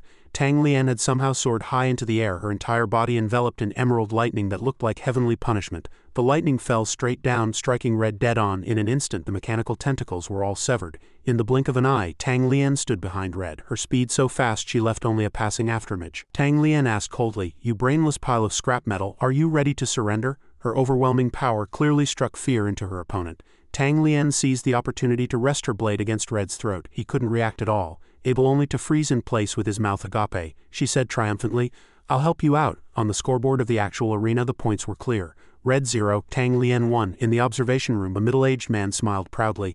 As expected of the Mantis tribe, they never lack for talent. "It seems this championship is in the bag for us." Yun Na, who was also present, calmly countered, "That remains to be seen." That brief sentence piqued the other man's curiosity. Soon, information for the next match appeared on the big screen. The contestant profile showed Name Gao, strength level 4 peak, tribe Mi1, current score 1 point. Immediately after, the numbers skyrocketed, finally stopping at 5 wins. A beautiful woman with white hair and red eyes appeared. It was Mi Dao. She cast a provocative glance at the screen and the livestream audience began to buzz. This student's strength is too domineering. Whose student is this? As expected, Yun Na said with a grave expression in the observation room.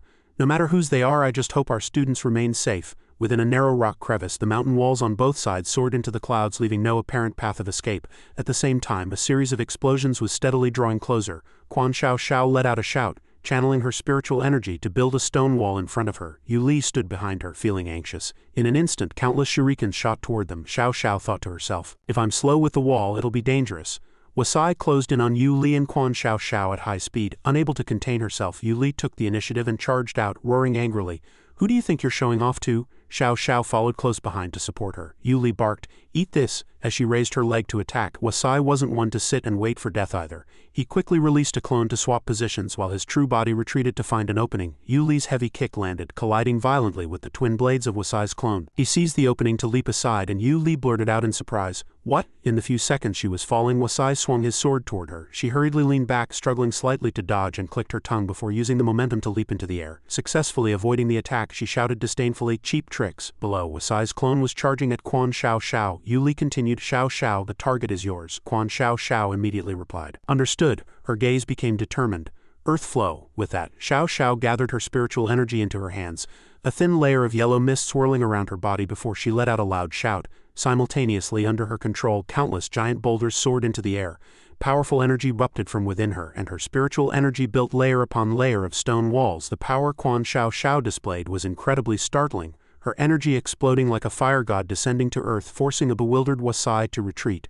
Before long, however, he soared back to attack her again. She was shocked, unable to understand how he had done it. Wasai deftly manifested countless silver clones surrounding her in midair like ghosts ready to tear their prey apart at any moment. Sensing the situation was unfavorable, Quan Xiao Xiao roared, Earth flow. As soon as the words left her mouth, 10,000 stone arrows shot into the sky, violently bombarding Wasai's clones. The horrific strike triggered a massive tremor and dust filled the air. Collapsing rubble erupted in a chain of explosions like a bombardment, sweeping through the area and sparing no one. As the smoke cleared, Wasai and his clones were seen hacking at a giant boulder. He muttered in confusion. Did she suddenly turn into the cursed tribe? Lightning spread along the cracks and 10,000 fireballs shot out, completely routing Wasai's clone formation. Piercing screams echoed through the air. Seeing the tide turn against him, Wasai ordered the remaining clones to retreat. With that, he turned to run. Quan Xiao Xiao's face was grim as she gave a casual wave of her hand, trying to run. Earthflow, armory, she channeled her powerful spiritual energy. In an instant, countless sharp blades and spears had formed. Xiao Xiao pointed at the fleeing Wasai and ordered, go. Immediately, 100 weapons tore through the air. Wasai nimbly ducked and dodged the rain of blades, secretly calculating that he couldn't take it head-on. Unexpectedly, Yu Li had appeared behind him at some unknown point. She crouched to build power and shouted, where do you think you're going? Wasai hadn't expected Yu Li's speed to be so terrifying. She delivered a heavy kick directly to his back. Take this. The thunderous kick made Wasai scream as he tumbled forward. He skidded across the ground, his iron armor creating brilliant sparks from the friction. Before he could even stand, Quan Xiao Xiao's follow-up attack arrived. Earthflow, whirlwind blade. True to its name, the sharp blade struck like a hurricane. Caught off guard, Wasai fell into a complete disadvantage. Quan Xiao Xiao asked worriedly, Yu Li, how are you? Yu Li landed lightly and whispered, I won't die, looking at the motionless Wasai. His entire body was pinned down by iron rods. Xiao Xiao said happily, it seems he's completely dead. Yu Li also commented, he was indeed troublesome. Suddenly, Wasai's body gradually vanished into the void, startling them both. Xiao Xiao exclaimed, it's a fake. Yu Li gritted her teeth and replied, another clone. Just then, Wasai appeared behind them, charging with a sharp sword. Realizing it now, too late. To prevent him from succeeding, a pile of earth and stone fragments suddenly exploded. His longsword was instantly blocked by a sturdy earth wall created by Xiao Xiao. This left Wasai aghast.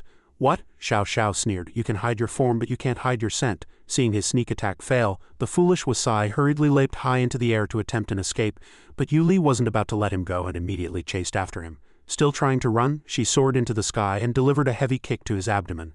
Wild horse flying kick, Wasai was kicked into a free fall, tumbling several times on the ground. Before he could steady himself, Xiao Xiao delivered another killing move, Earthflow Wavemaker. As soon as the words were spoken, the ground surged like the surface of the sea. The earth waves rolled and flipped Wasai before burying him deep. Watching the enemy be swallowed up, Xiao Xiao warned warily, this guy is full of tricks, let's be careful. Yu Li asked, is it over? From beneath the wreckage, Wasai's voice rang out from within a protective layer of light, his tone still arrogant. Your martial arts are decent, but unfortunately your strength is still a little lacking. With that, he flew lightly into the sky and announced proudly, our little skirmish is over, now I'm going to get serious. Xiao Xiao looked up asking in surprise, is he getting bigger? Yu Li curled her lip in disdain. Think we're afraid of him? Suddenly a figure strolled over leisurely, the flippant tone breaking the tension. It's quite lively here. This lady hails from the Martial Star continent, one of the 4 great families, the rogue genius of the Miwan tribe Mi Dao. She looked at Wasai's pathetic state and mocked. Striking such an unsightly pose here, are you putting on a play? Mi Dao glanced sideways at Wasai and asked provocatively. Count me in. Wasai pointed at the 2 girls and said coldly. Excellency, this is a battle between me and these 2 young ladies. However, when he turned his head, his opponents had long since vanished. At that moment, Yu Li and Quan Xiao Xiao were carrying each other as they fled for their lives. Quan Xiao Xiao thought to herself, as one of the top geniuses of the younger generation, only a fool would fight her. Seeing this, Mi Dao immediately gave chase, shouting, Why are you running? I never said I was going to fight you. Running the moment you see me, are you trying to disrespect me? She continued to pursue them, yelling, You 2, stop right there. Before her voice even faded, a sharp sword tip pointed directly at Mi Dao's face, blocking her path. She looked at Wasai in confusion and asked, Why are you blocking me? You'd better have something important to say, he responded loudly.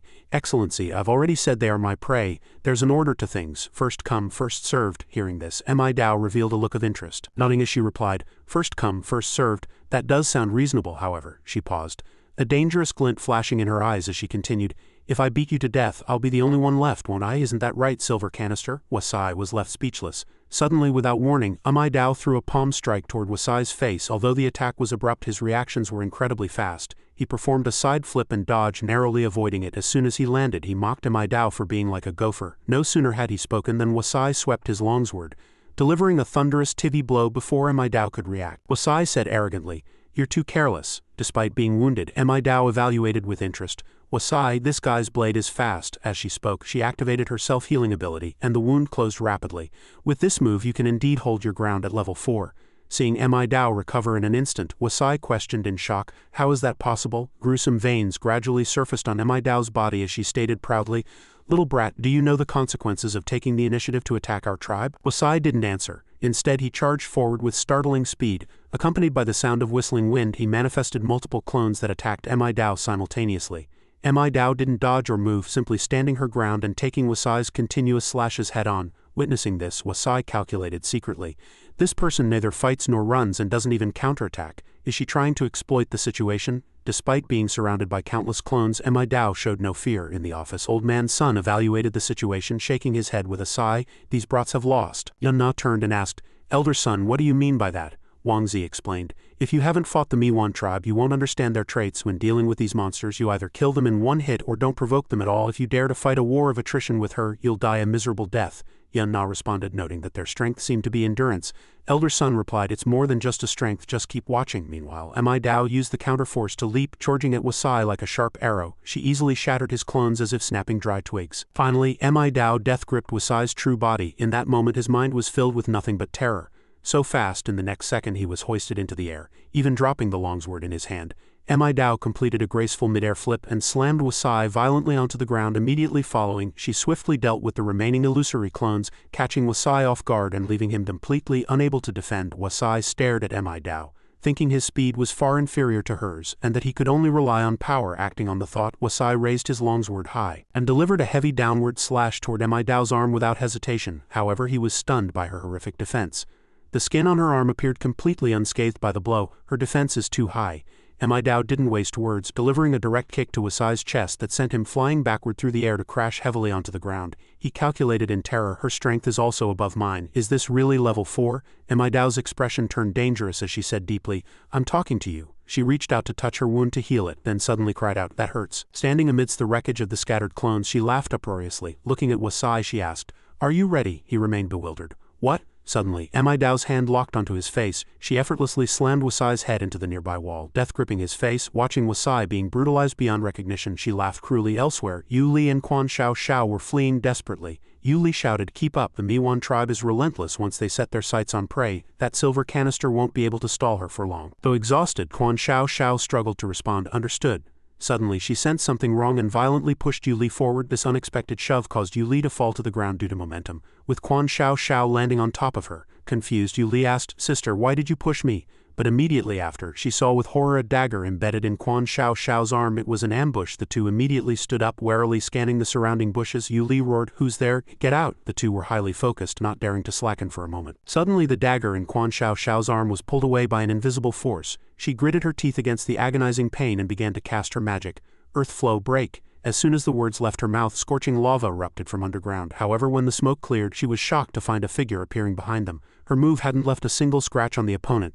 Qianlong snapped his fingers and commanded softly, "Gold flow, defense." Instantly, countless tiny sharp blades were fired at the two simultaneously. Quan Xiao Xiao quickly built an earth wall to resist. Earth flow, a thick wall of earth rose from the ground, blocking the incoming rain of blades. Qianlong commanded fearlessly, "Break." The blades obeyed their master's will, piercing straight into the earth wall. Under Quan Xiao Xiao's extremely startled gaze, the wall shattered instantly. Yu Li calculated in a panic that if she dodged at this distance, Xiao Xiao would surely die. She had to tank it by force. Having said that, she created a defensive circle, funneling all her energy into it. The tiny blades continuously bombarded this layer of defense. Seeing Yu Li about to give way, Xiao Xiao shouted loudly, "Yu Li!" Xiao Xiao hurried to support her, but Yu Li comforted her. "It's okay." Witnessing this, Qianlong smiled triumphantly. "Your hides are thick enough, but let's see what you'll use to block this time." Countless flying swords headed straight for Quan Xiao Xiao and Yu Li. Yu Li struggled to hold on, saying, "Xiao Xiao, don't worry about me, run by yourself, quickly." As the sword tips closed in on her face, Quan Xiao Xiao looked down and replied helplessly, "I've long since run out of stamina. I can only hope that Qin Yu will avenge us." Just then, a series of metallic clanging sounds rang out.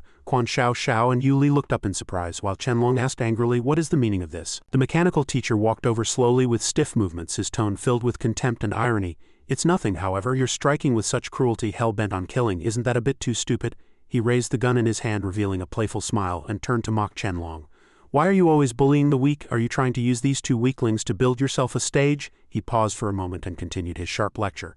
"You know only trash tries to prove themselves by swinging a blade at those weaker than them."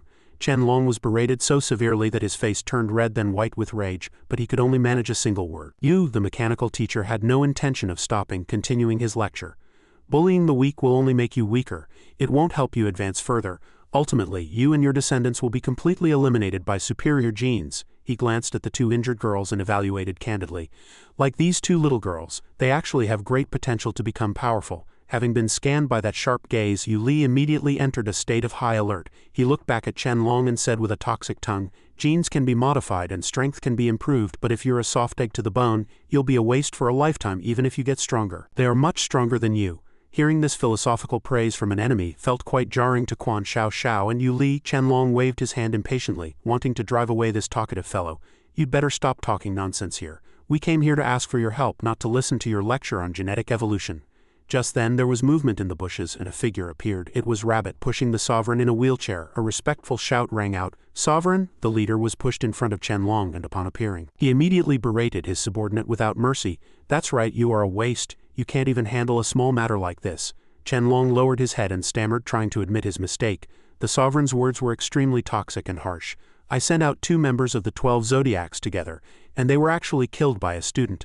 Don't you think you're a waste? Back then, even a dog I picked up from the trash would have been better than you. At least it would know how to bite for me." After cursing his subordinate, he turned to the mechanical teacher, his tone changing slightly, seeming somewhat respectful. "Vanguard officer, I admire how you've grown to this extent with a body that possesses no talent.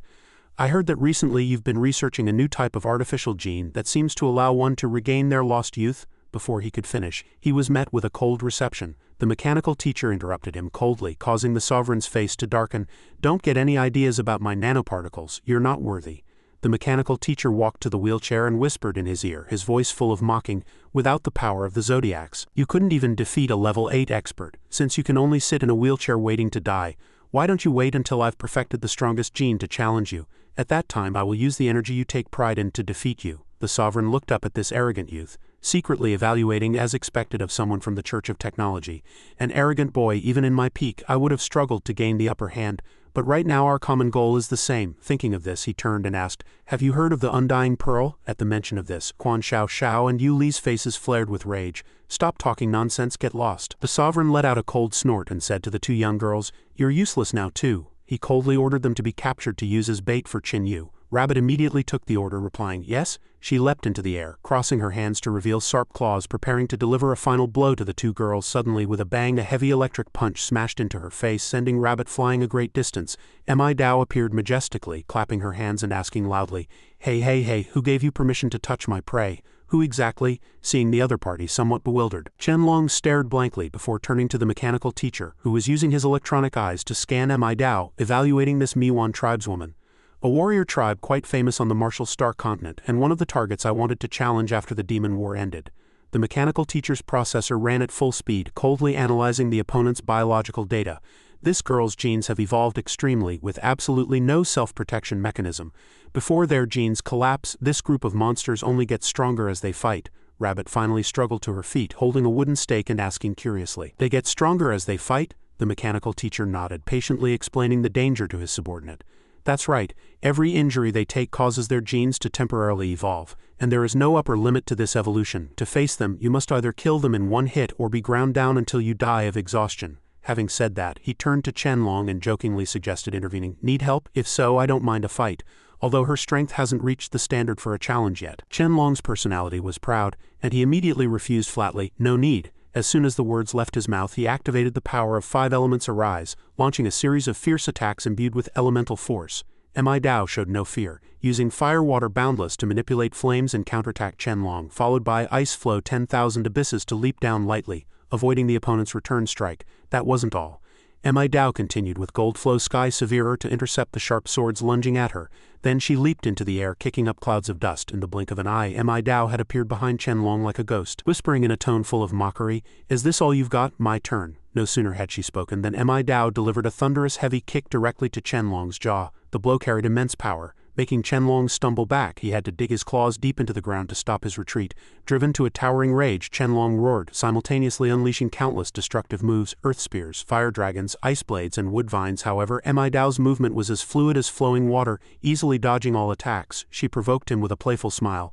"Hey, you can't hit me." Standing aside to watch, the mechanical teacher clicked his tongue and mocked the sovereign. "Tisk tisk, this disciple of yours just won't do. Fighting like this is too unwise. According to my calculations, even an ordinary level 4 disciple of the Miwan tribe can have their genes grow to a level 6 level under constant attack stimulation." Sitting in his wheelchair, the sovereign listened with a dark face to the analysis beside him. That girl was a genius with freakish endurance. The sovereign squeezed the armrests of his wheelchair until they shattered, while the teacher added one more barb. "If this continues, I'm afraid you'll only have these few disciples left, and you might even lose your life." Hearing this, the sovereign let out a furious roar. The sovereign violently hurled the wood fragments toward the battlefield. They whistled through the air, piercing straight toward Dao. Peeved, Dao spat out a mouthful of blood, let out a pained cry, and collapsed backward. The sovereign looked down at her with utter contempt, delivering a cold judgment.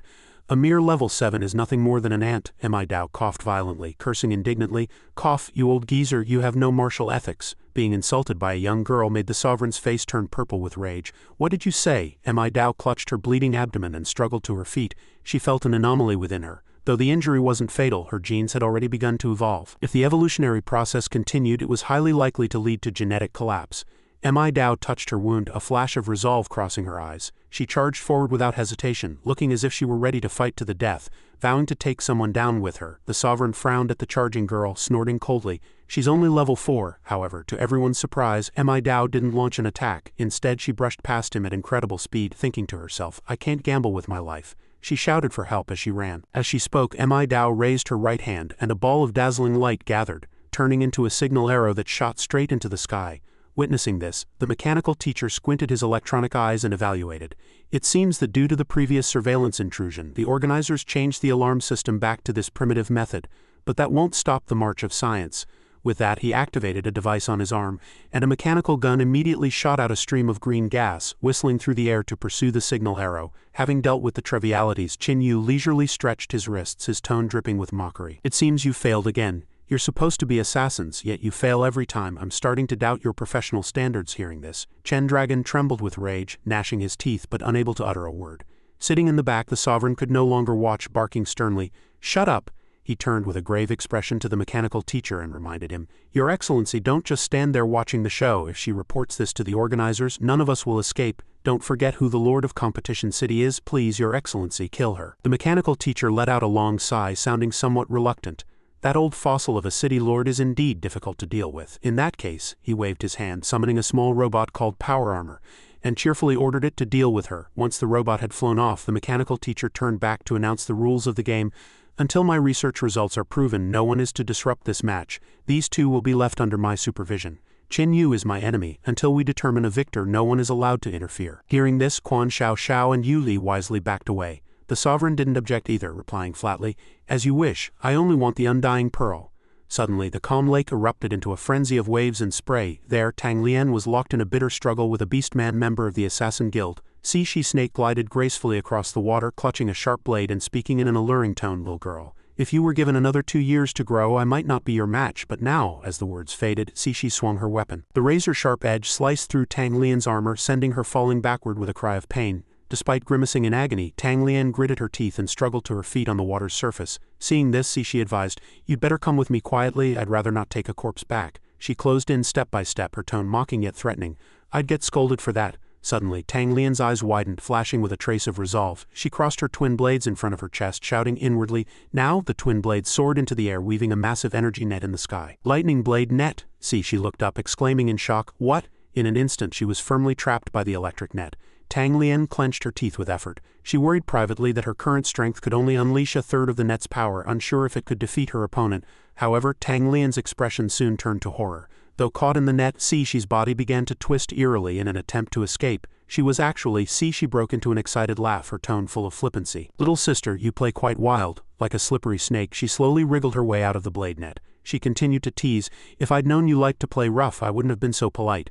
Tang Lian's rage boiled over as a thought of fighting to the death flashed through her mind. With her ultimate move broken and her path to survival cut off, there was nothing left but to fight to the end. With that thought, Tang Lian manipulated her weapons to strike manically at She, but the attacks were easily dodged. She curled the corner of her mouth in mockery. "Little girl, being too stubborn won't feel good, let me make you feel a bit more comfortable." With that, She spun her weapon and delivered a heavy slash toward Tang Lian. Tang Lian blocked with her sword, but as the weapon grazed her shoulder, leaving a shallow wound, she unexpectedly stood her ground and let the opponent strike. She cried out in surprise. "You didn't dodge?" Tang Lian suddenly death-gripped She's weapon, replying coldly, "You talk too much." As she spoke, she yanked hard, pulling She toward her. When the enemy's face was inches away, Tang Lian roared, "Villains die because they talk too much." Swish! Tang Lian's blade sliced across She's face, leaving a long bloody gash. She immediately retreated, her fingers trembling as she touched her cheek, asking in disbelief, You actually dared to wound me." Her rage exploded, and she screamed manically, "Damn little brat, I'll tear you into 1,000 pieces." Tang Lian remained calm, observing. In an instant, she lunged at Tang Lian, but in the blink of an eye, Tang Lian had appeared behind her. She spun around and barked, "Where are you looking?" By then, she had leapt high into the air, her long tail enveloped in poisonous purple energy. Tang Lian stared up blankly, wondering in shock why her body wouldn't obey her. Suddenly, She's mouth hung open in horror. "What? This body actually has the defensive capabilities of the turtle tribe." Without hesitation, she swung her sharp purple-infused tail downward, attempting to impale Tang Lian's back. At that moment, the space behind Tang Lian bulged eerily. Just as the tail was about to land, a powerful palm suddenly shot out from behind Tang Lian, leaving even her frozen in place, bewildered. Then that massive hand death-gripped She's tail and squeezed with force. Peeved black blood sprayed from the tail. She screamed in agony, breaking out in a cold sweat. Her long tail had been torn off by brute force. From that bizarre arm beneath a network of bright red blood vessels, a massive divine cannon barrel was revealed. Boom, boom, boom, projectiles enveloped in sparks erupted from the barrel, raining down on She like a storm. The searing heat from the bullets seemed ready to burn everything away, forcing the terrified She to shield her face. At this moment, she was like a moth to a flame, battered and disheveled by the continuous explosions. The massive impact sent her flying a great distance, crashing heavily into the ground amid swirling dead leaves. She lay there, severely injured. Hiding behind a large tree, She's face was filled with terror as she cursed indignantly. "I almost got cooked into snake soup." She pressed her hands to her chest and tore at her clothes. She was actually starting to molt. A human skin slid off, revealing a bright green body and that long tail. Looking at the discarded fake skin, she let out a roar filled with fury. Suddenly, the red blood vessels behind Tang Lian throbbed violently again.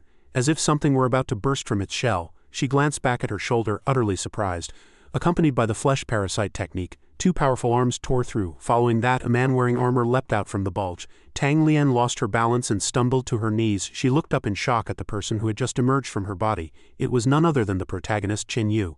He grinned happily and said, "I was having a great time playing in the mud with that frog, but then I felt something happening on your end." He teased, "Little mantis, you owe me a frog." Hearing this, Tang Lian spoke softly in a daze. She was right.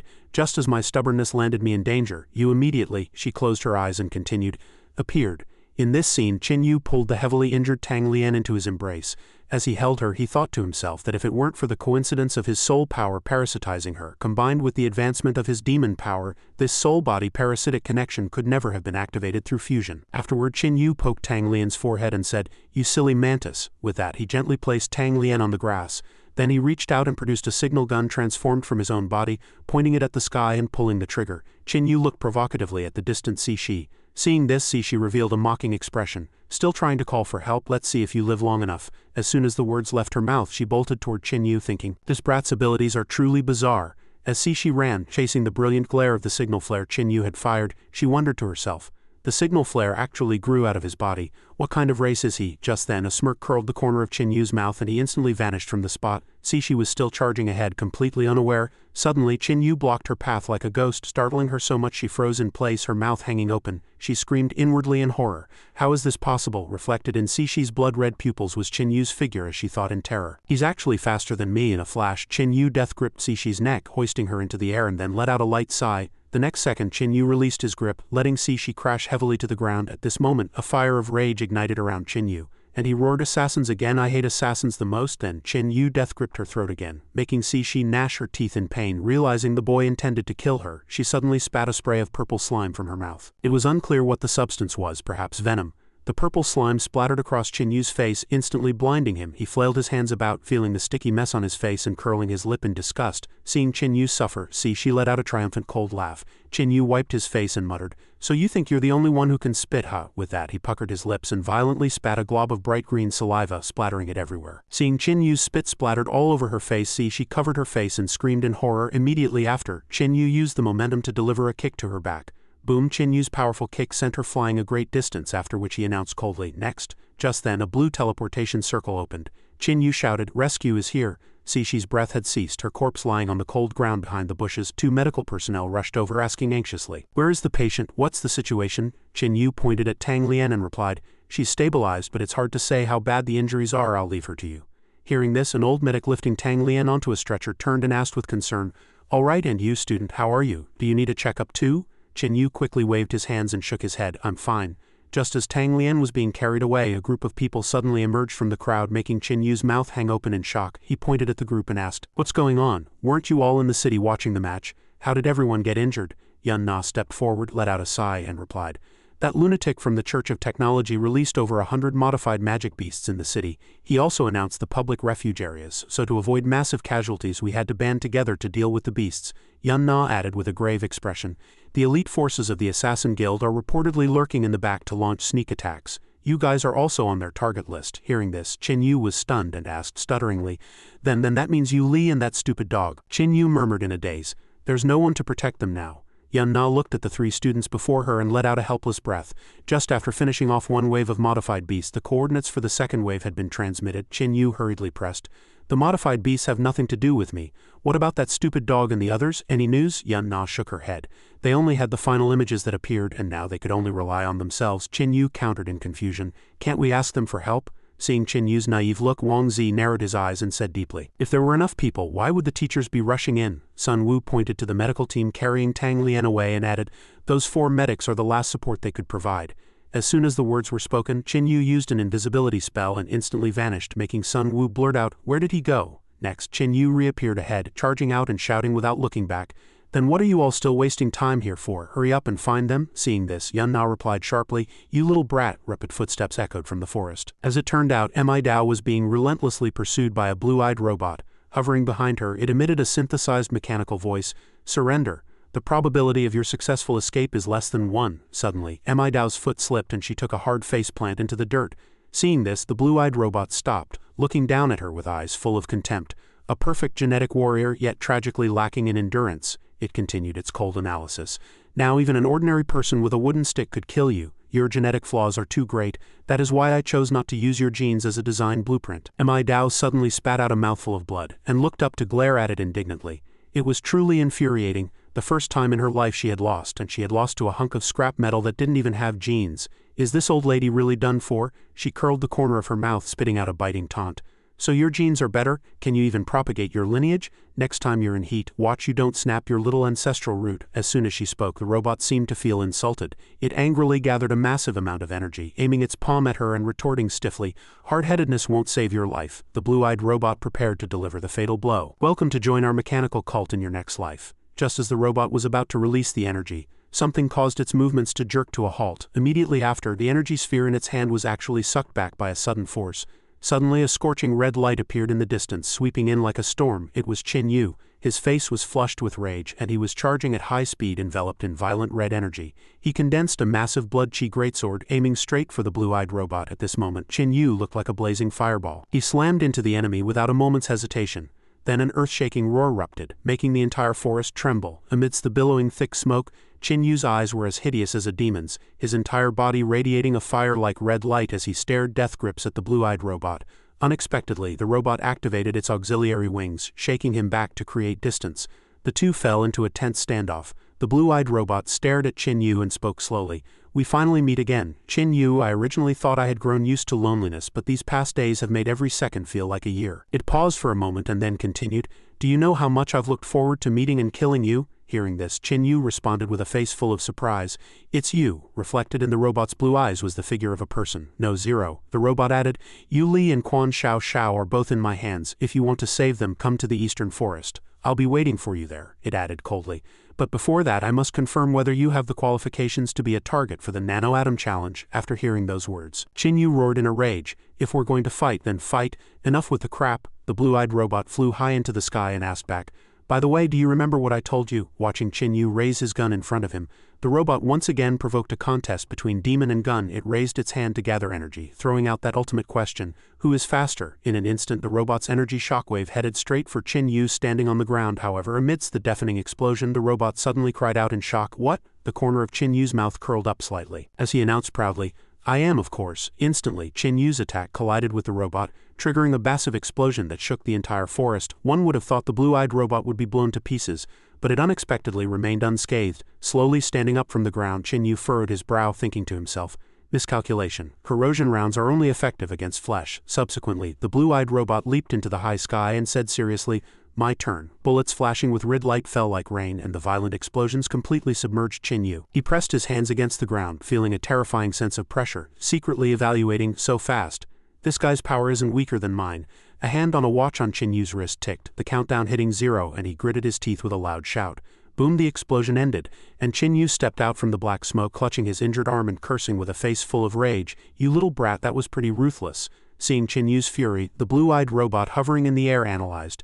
It actually penetrated the Demon Slayer armor. This is a high-end personal weapon used specifically by the Empire to hunt down masters. "It seems your defense isn't as strong as I imagined." However, Qin Yu's palm gradually tightened as a surge of newborn energy rushed forth, healing the wound. He began to laugh triumphantly. Witnessing this scene, the blue-eyed robot appeared somewhat surprised. "How can your healing speed be so fast?" It immediately switched ammunition, preparing to continue the assault. At that moment, the blue-eyed robot waved its hand and fired a series of red flame bullets facing the attack. Qin Yu countered majestically. "You want to test if I have the qualifications, right?" Immediately following, Qin Yu hurled those countdown watches that had already hit 0. He shouted, "Then I'll give you exactly what you want." The countdown watches strapped to Qin Yu's arm exploded one after another. Boom! A massive roar echoed all around, the very air trembling. Flesh and blood flew around the blue-eyed robot, but it wasn't the robot's blood. A hand revealed white bone and seeping blood, droplets of blood pattering onto the ground and staining the area red. It turned out Qin Yu had actually tanked the explosion with his own body, causing part of his right hand to turn into a skeleton. Ignoring the excruciating pain, he announced arrogantly, "The cellular nutrients in my body are enough for me to recover from this kind of injury hundreds of times." As soon as the words left his mouth, the flesh on his skeletal arm began to churn and muscle regrew at a startling speed. He continued, "Come on, let's see how many times you can blow me up." Once the arm had fully recovered, Qin Yu looked at the robot and asked, "Are you satisfied with this test result?" Without waiting for an answer, Qin Yu clenched his fist and charged forward like a wild beast. His heavy, powerful punch struck the robot dead on, knocking it backward as metal parts scattered everywhere. While the robot was still in a daze and hadn't regained its senses, Qin Yu grabbed its foot and yanked it back. "Now it's my turn." While yanking the robot's foot, Qin Yu secretly calculated, "This guy's combat power is too terrifying. I must end this quickly and then leave." Suddenly, the robot's arm underwent a transformation, growing a sharp weapon radiating terrifying heat. The high-temperature blade, its two mechanical arms pierced straight through Qin Yu's body.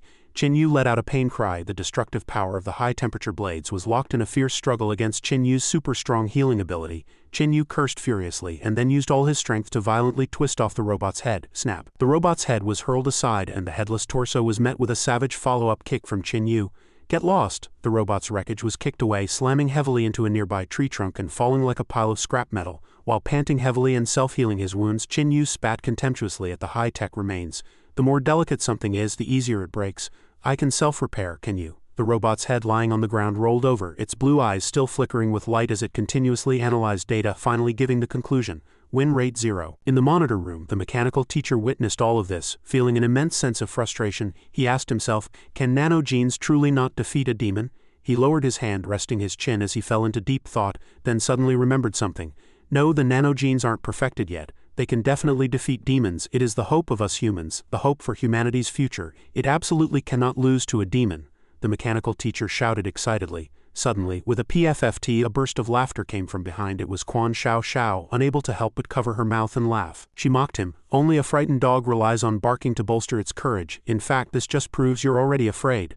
The mechanical teacher was so angry he was speechless, unable to get a word out for a long time. You, Quan Xiao Xiao, continued to mock him indifferently. Oh, stop arguing, I know dogs better than you do. The mechanical teacher took a deep breath and tried to stay calm, comforting himself. Calm down. Scientific research cannot rely on emotion, but they have reminded me. I need a little insurance. Thinking of this, he walked slowly toward the two imprisoned girls, resting his mechanical hand on Yuli's head. Quan Xiao Xiao turned pale with shock and shouted in a panic, "What are you trying to do? Come at me." The mechanical teacher revealed a cold smile and replied calmly, "Just a bit of insurance, that's all. During my battle with him, if he dares to win, the chip implanted in her brain will shatter and explode.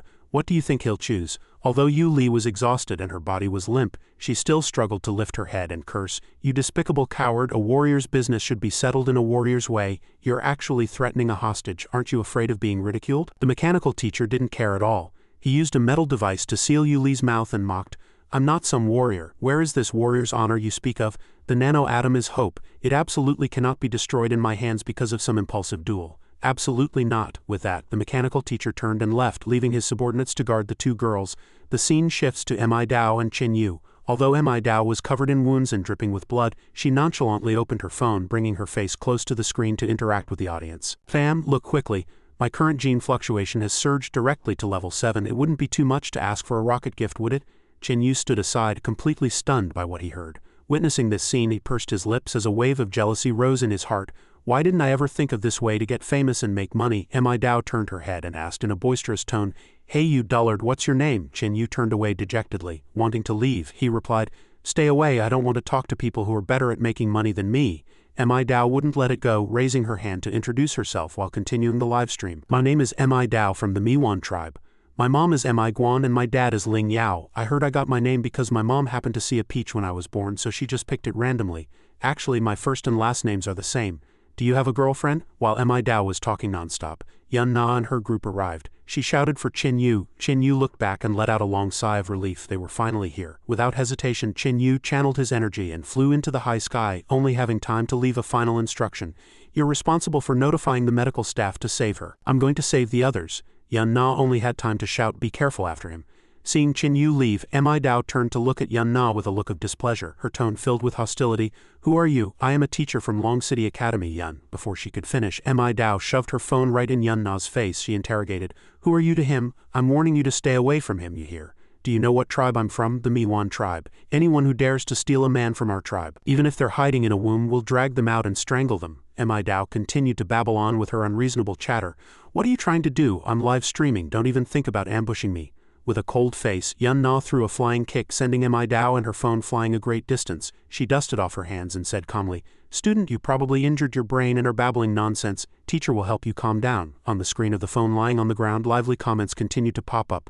"I saw it. With this kick, Mi Dao's spirit lives on. Long live the Mi sect." At this time, Qin Yu had also arrived at the final battle location mentioned by the blue-eyed robot, the Eastern Forest. He leapt into a clearing, triggering a small tremor. A familiar voice rang out to greet him. "Qin Yu, you finally arrived." Qin Yu scanned the crowd before him. the mechanical teacher, the boss, Chen Long, and a group of defeated underlings, the corner of his mouth curled into a mocking smile. It's good that you're all gathered together. It saves me the trouble of going door to door to settle the score. His gaze lingered on Yu Li, who was tied up nearby. The little girl was shaking her head desperately, her eyes panicked as she signaled to Qin Yu run. He let out a sigh of relief and comforted her with a smile. It's good that you're still alive, the mechanical teacher stepped forward and announced solemnly. Then let the final battle between us begin. As soon as the words left his mouth, he activated his system, deploying a massive amount of nanogenes to envelop his body, forming defensive armor and offensive weapons. This was a contest between Qin Yu and the technological vanguard. The mechanical teacher summoned an extremely bizarre and complex-shaped mechanical device, radiating terrifying energy as he prepared for combat. He began to introduce the plasma energy cannon. As a top-tier personal combat device, its speed is extremely fast, enough to threaten level 7 defensive warriors. If it launches a sneak attack, it even has the capability for a one-hit kill. Not only that, the mechanical teacher was also equipped with a mechanical hand, the kinetic gauntlet. The longer the energy is accumulated, the more startling the destructive power becomes. Its fist once crushed all the internal organs of a level 7 defensive magic beast in a single strike.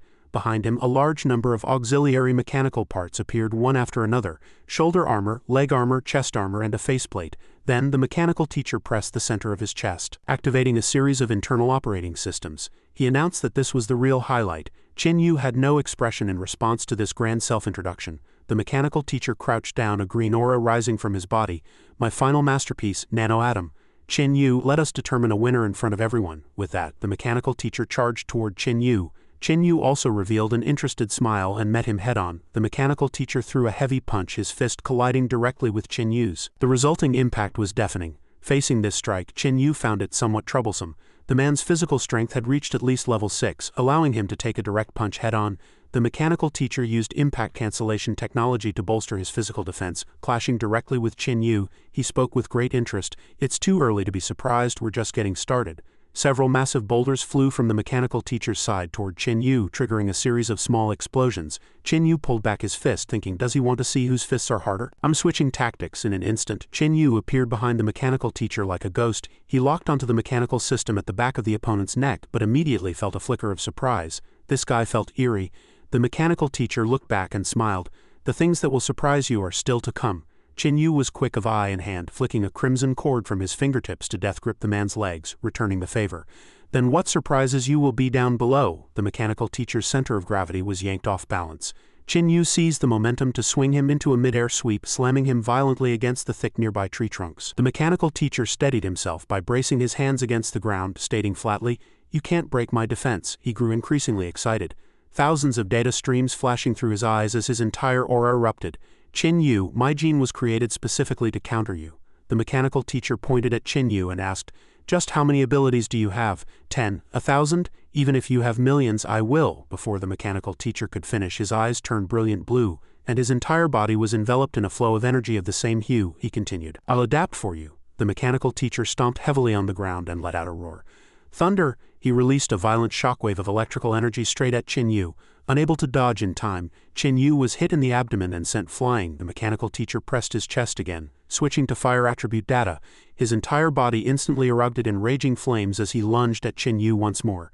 Qin Yu took a solid punch to the face, and immediately after, the mechanical teacher transformed his power into the metal attribute. He used both hands to pin Qin Yu heavily to the ground, and countless vines suddenly began to grow manically from his palms. Sharp vines pierced into Qin Yu's back, pinning him down firmly. Qin Yu was wrapped tight by the vines. The mechanical teacher let out a cold laugh. A recording device popped up beside his electronic eyes. Live streaming the miserable state of Qin Yu being ravaged, he walked forward arrogantly and asked, "How is it?" Qin Yu's expression was grave as he breathed heavily. The audience watching through the livestream were all shell-shocked, whispering incessantly, "Can a human relying on physical strength actually beat a demon? Is that so-called gene really that strong?" Pinned down by the vines, Qin Yu secretly analyzed the situation. If the nanogenes truly possessed an absolute advantage, Number 0 wouldn't have sought me out specifically for testing. There must be a flaw I haven't discovered yet. Qin Yu looked up at the mechanical teacher, seeing the man beckoning provocatively. "Get up!" Qin Yu's gaze turned cold as he exerted a sudden burst of force. Perhaps the answer was right in front of him. Crack! The vines on Qin Yu's body shattered inch by inch, including those wrapped around his arms. Qin Yu lunged straight for the mechanical teacher with terrifying speed. However, the other party delivered a cold judgment. Useless. The mechanical teacher's eyeballs continuously shifted colors as they analyzed the data. The test results are in. You are no match for me at all." As soon as the words left his mouth, the mechanical teacher clenched a flaming heavy fist, utilizing a spatial jump to launch a surprise attack from above. But Qin Yu reacted with lightning speed, seeing through the opponent's intent and delivering a heavy elbow strike to his neck. Immediately after, Qin Yu's hands death gripped the mechanical teacher's throat. The man roared in a mix of shock and fury. "What?" The two grappled together, tumbling as they crashed to the ground. The mechanical teacher desperately activated his impact resistance, pushing his defense to the limit. He was dragged manically across the ground by Qin Yu. Yet he still remained stubborn. "Useless, it's useless." The mechanical teacher dug his feet into the ground to try and stop. He asked smugly, "Is this all you've got?" Qin Yu said nothing, simply hoisting him up by the neck. The mechanical teacher's face turned pale as he thought, "Does this guy want to suffocate me to death?" At that moment, Qin Yu locked him in a death grip and soared into the sky. Qin Yu's arms were like steel pincers, crushing the man's neck. Seeing this, Nano, the mechanical teacher, actually laughed out loud, his tone filled with disdain as his arms radiated bursts of blue mechanical light. Pure wishful thinking, what a pity. With that he delivered a sharp back elbow, slamming it heavily into Qin Yu. "I won't let you have your way." Qin Yu gnashed his teeth in pain but continued to death grip his opponent. "Damn it, I'll risk it all against you, you fanatic." The mechanical teacher launched a flurry of strikes, hitting Qin Yu until his arms went numb and weak, forcing him to release his grip. He roared in fury, "Get away from me. If you want to die, go die by yourself." Seizing the momentum to pursue, the man delivered an uppercut to Qin Yu's jaw. "This should stop you, shouldn't it?" Suddenly, Qin Yu caught his wrist to force a halt, his entire body radiating a divine red light. The corners of Qin Yu's mouth curled up as he let out a cold laugh as if nothing had happened. "It's not over yet, Nano boy." The two remained locked in a stalemate, like a sharp arrow piercing the sky as they surged toward the clouds. At this point, the oxygen in the high altitude began to thin. Both men were suddenly jolted awake, their faces turning deathly pale. Both instinctively clutched their necks, their teeth clenched and unable to speak as the sensation of suffocation and extreme cold invaded their bodies. At such an altitude, the thin air made breathing impossible, and the temperature had dropped to the absolute limit. Enraged, Nano forced the last of his internal energy into a heavy punch that struck Qin Yu, sending him spinning away like a windmill. "I don't want to stay here." "Get lost." Qin Yu was shoved away by Nano, flailing desperately in the air as he clutched his throat, his expression as contorted as a drowning victim. As it turned out, even demons cannot survive in a vacuum. Meanwhile, the Nano user felt like he was about to pass out from hypothermia. He hurriedly turned around, wanting to return to the ground. However, at that exact moment his entire body went stiff. He discovered to his horror that his body had begun to freeze. If this continued, he would freeze to death before he even hit the ground. In desperation, he could only force the nano core system to activate. The effects of the life support modification system were immediate. The layer of ice on his body melted instantly, and he was temporarily out of life-threatening danger. Qin Yu, however, was gradually being encased in ice, drifting in the vastness of space. Nano looked back at the unconscious Qin Yu and laughed triumphantly. "It seems you finally died at the hands of your own ultimate move. Nanogenes win this time." With that, he turned into a streak of light and flew back to Earth, leaving a final farewell. Enjoy being space junk for the rest of eternity. But at that moment, a bizarre red light flickered on Qin Yu's chest. He snapped his eyes open, his gaze sharp and his blood boiling. He had reclaimed his surging power. Life force surged, shattering the ice surrounding him. Qin Yu clenched his fist and gave a wicked smirk. "The master is back at full health." Qin Yu locked onto the distant Nano and muttered to himself, "Trying to slip away while I was napping won't work." With that, he dove down like a meteor, slamming heavily into the opponent's back from behind and making him scream in agony. "Good one." Qin Yu fought with increasing ease. The man had now become a complete punching bag for his vented rage. Although these nanogenes were strong, they had a fatal flaw. Every one of Qin Yu's punches was heavy and powerful, sending sparks flying. Nano was forced to frequently activate his repair functions to maintain his physical structure, which caused his genes to begin to collapse due to excessive replication in a short period. Unable to take any more, he grabbed Qin Yu's wrist and executed a suplex, locking the two of them together. Qin Yu's entire body trembled with the force he exerted, and he frowned. No consciousness, no free control. This is the greatest flaw of the nanogenes. Hearing Qin Yu's precise analysis, the man instantly flew into a towering rage. "So what? Your blood boil won't last much longer either." Neither man would yield. Hurling insults while engaged in a fierce life-and-death struggle were evenly matched. "Without blood boil, can you survive in a vacuum? Then let's see who dies first." Qin Yu's rage boiled over as he let out a low growl through gritted teeth. A pillar of light shot straight from the universe down to the earth. Qin Yu death-gripped Nano's neck and laughed. "Farewell," Nano screamed in terror. "What?" Qin Yu violently hurled him downward. He himself also plummeted at terminal velocity, then vanished in mid-air. Boom! A massive explosion rang out as flames shot into the sky, making the entire earth tremble. The man lay unconscious at the bottom of the crater, blood flowing from his nose and mouth, his internal skeleton contorted and deformed amidst violent tremors. As the thick smoke cleared, Chen Yu emerged, his body wreathed in flames. He stood to the side, observing coldly and silently. The man's mouth hung open, unable to close from the pain, his body covered in fine lacerations. However, he still struggled to speak and analyze. "Your combat judgment is even stronger than my records indicated." His mechanical body was self-repairing at an incredible speed, and in the blink of an eye he was back on his feet. He stared at Chen Yu with eyes full of hatred. Only an opponent like this was interesting. Suddenly, Nano froze. Chen Yu gave him no chance to breathe, lunging forward in a sudden charge. He raised his knee high, slamming it heavily into the man's abdomen. This strike was so heavy it felt like it would tear his internal organs apart. Nano's entire body flashed with blue light, but Chen Yu immediately followed up with a flying kick, sweeping it savagely against that glowing head. Chen Yu kicked him manically like a soccer ball, shouting as he did, "I'll give you flashing." Nano had no power to fight back, his head thrown back as he gasped for air, unable even to keep up with the processing speed of his mechanical system. His stamina exhausted, he collapsed to the ground, blue light fading as his system temporarily went offline, unable to recover. Chen Yu won a brilliant victory, stepping on him as he manically vented his emotions. He tilted his head back proudly, baring his teeth in a smile. "It seems the perfect gene you spoke of isn't so perfect after all." Nano could only grit his teeth and endure as blood flowed incessantly. Chen Yu suddenly turned to walk toward Yu Li and Quan Xiao Xiao. Wait a moment, he stopped in his tracks. A deathly silence fell all around. A raspy voice came from behind. Chen Yu, where do you think you're going?" That Nano user had actually struggled back to his feet, trembling. His wide-open eyes showed only white, looking extremely horrific. He still wanted to continue the fight. He forced himself to stand straight, feigning toughness. "The battle isn't over yet." Nano staggered forward, his face etched with extreme pain and exhaustion. But Chen Yu didn't even look back, ignoring him completely. After only a few steps, the man could no longer support himself and crashed heavily to the ground. Chen Yu remained silent, unsure of what to say. He simply walked away, telling himself in his heart it was best not to look or pay any attention. He clenched his fist and left decisively. Seeing this, Nano reached out, letting out an angry and shrill howl, much like a spurned lover trying to hold on. "Chen Yu, stop right there." He pounded the ground heavily, roaring hysterically, appearing exceptionally pained. "I haven't lost yet." Suddenly, a bizarre and intense life force erupted from within him. He seemed to transform into a demon, leaping up abruptly with eyes as bright as headlights, his mouth wide open in a mad laugh, his brow furrowed as he roared word by word. "My masterpiece." He charged forward out of control, shouting, "We'll never lose to a guy like you." Nano swung a heavy punch at Chen Yu, his power completely going berserk. The punch carried energy like a hurricane. Seeing this, Chen Yu immediately dodged, his body instantly vanishing in a spatial jump. He flashed behind his opponent while Nano's punch hit empty air.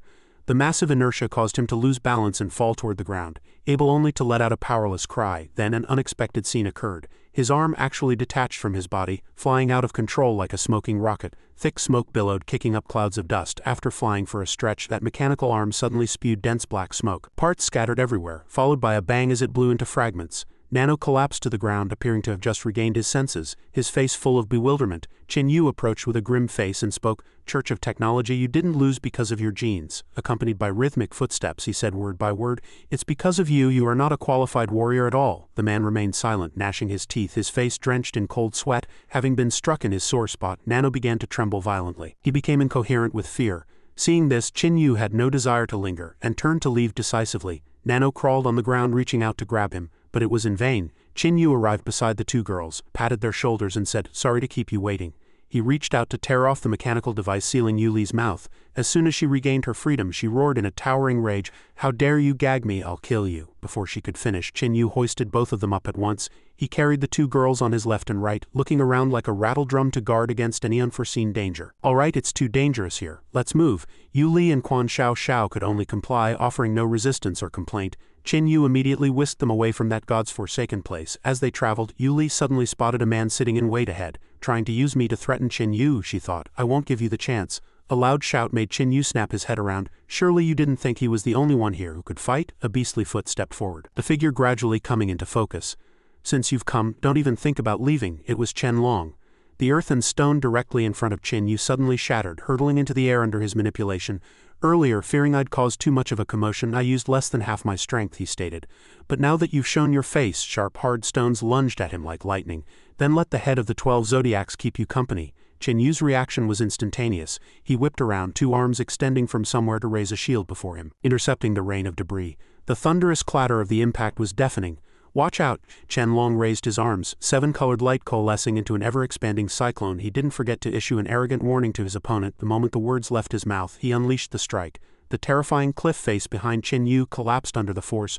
Earth flow, mountain moving technique. Chen Yu looked up, his jaw dropping in sheer amazement. It wasn't just a few ordinary stones anymore. The entire cliff wall was whistling down toward him. He followed up with several more techniques, intensifying the battle. The emerald light from each move was blinding. The massive boulders were right in front of them, closing the distance. The three of them were at a loss, paralyzed by panic. It was a moment of life and death.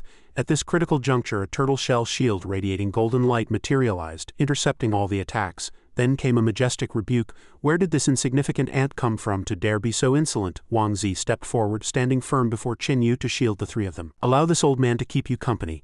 Whoosh whoosh, two golden sword lights flashed like thunder from behind. Another figure emerged, Tang Chi. She gripped her twin blades, raised an eyebrow, and declared loudly, "No need for you to step in. Killing him 30 million times would still be too few." They stood facing each other, the atmosphere eerily silent save for the whistling wind. Qianlong stood there, deep in thought. Wang Zi is manageable, but that golden mantis, seeing her grip her twin blades, he thought, for a long-range martial artist like me, if an assassin of the same rank gets close, what chance do I have? Just then, a length of timber shot toward his back at high speed.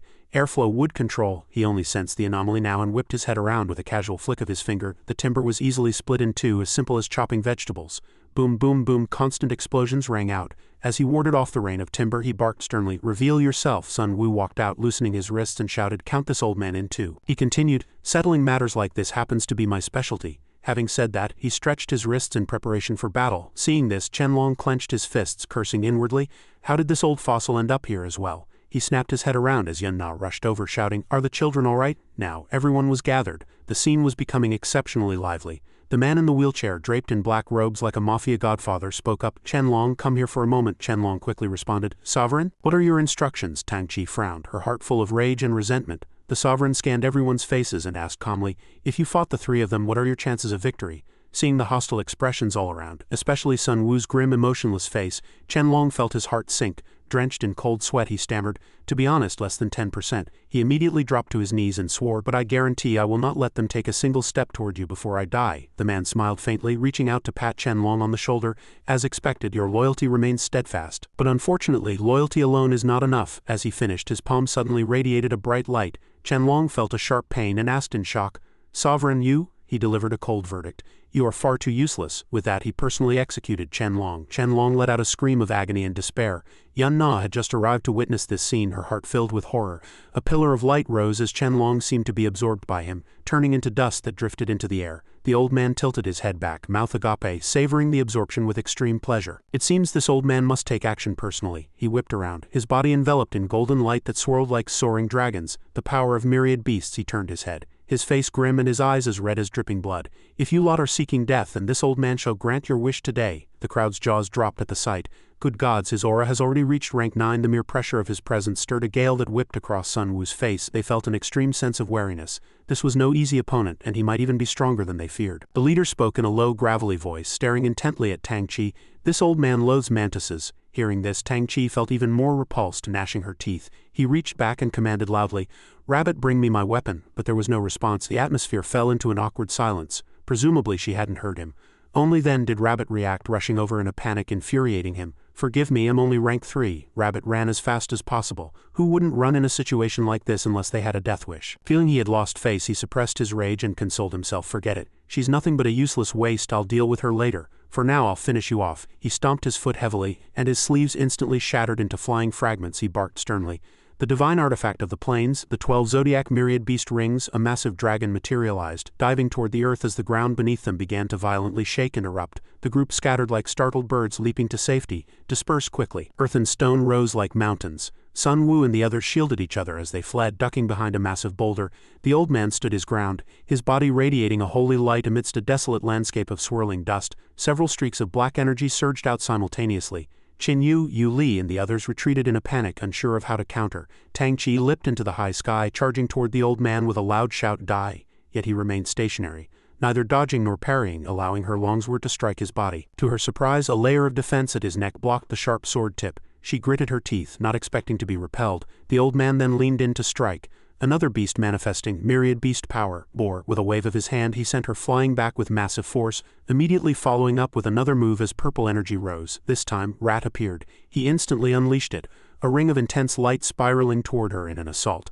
Tang Chi skidded back a great distance, only managing to steady herself by plunging her sword into the ground. The group behind them stood paralyzed with shock. The old man extended his arm, releasing a terrifying, overwhelming force that brought down a rain of collapsing earth and stone. She stood there dazed, on the verge of falling, when a hand suddenly reached out to catch her. Wang Zi yanked her up with one hand, shouting, "Honey!" A terrifying wave of energy swept out in all directions. Qin Yu hurriedly and tightly embraced Yu Li and Quan Xiao Xiao to protect them, hissing through gritted teeth, "This can't go on like this." His gaze turned fiery as he roared, "Giant transformation!" In an instant his body began to expand, becoming absolutely colossal. The old man reached out to block, yet he seemed completely unaffected. He reached back with one hand, a smirk of arrogance curling his lips. Qin Yu immediately lunged forward, using his back as a shield to intercept the old man's technique.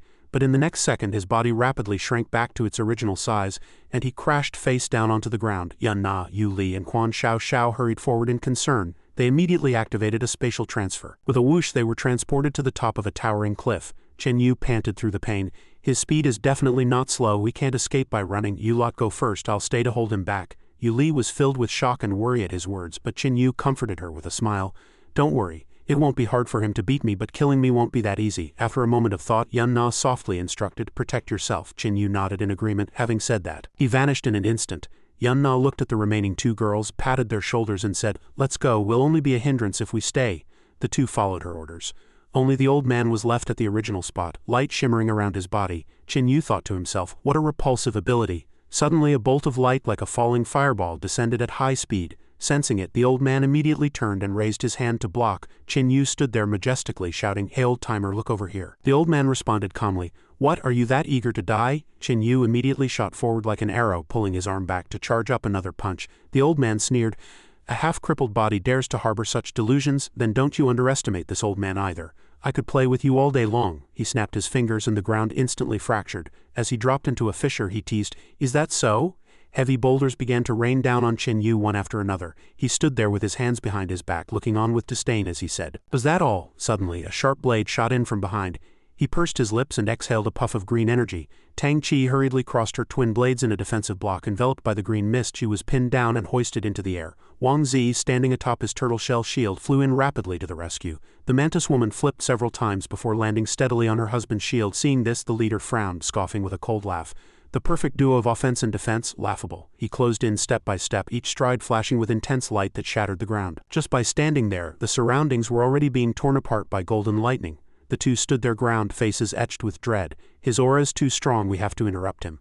No sooner thought than done, she immediately lunged forward, her twin blades dancing. The old man let out a light chuckle, easily evading the strike. Now it was his turn to counterattack. His eyes rolled back, a truly horrific sight, as the phantom of a monkey manifested within him, the precision sensing of the monkey power. Tang Chi delivered a thrust, but he caught it steadily with a single finger. She froze in place, her eyes wide with sheer disbelief. Seizing the opening, the old man charged forward like a galloping stallion, launching a fierce assault. Horsepower, instant burst, she was sent flying backward. Coughing up a mouthful of blood in agony, Wang Zi's heart shattered as he roared, "Honey!" His internal pain and rage exploded in an instant, his entire body radiating a dazzling golden light. The power was absolutely terrifying. The leader continued his technique, Rooster Power. He raised a hand to his mouth, forming a ring before opening wide to spray a wave of crimson energy. Fire Control, the move struck like a hurricane carrying the force of a volcanic eruption.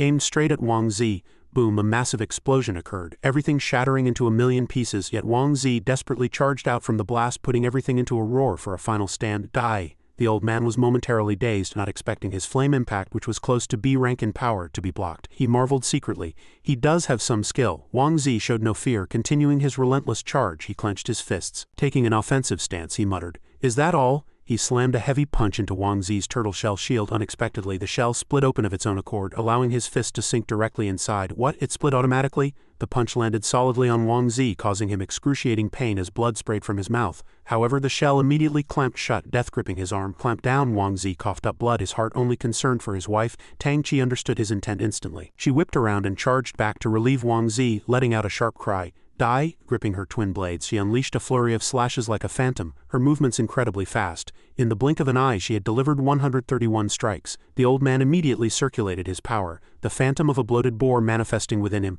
The power of the boar, he curled his lip, mocking them. The perfect duo of offense and defense, nothing more than this. He frowned as he looked at Wang Zi, who was trembling while holding the shield and struggling to resist, and gave a cold evaluation.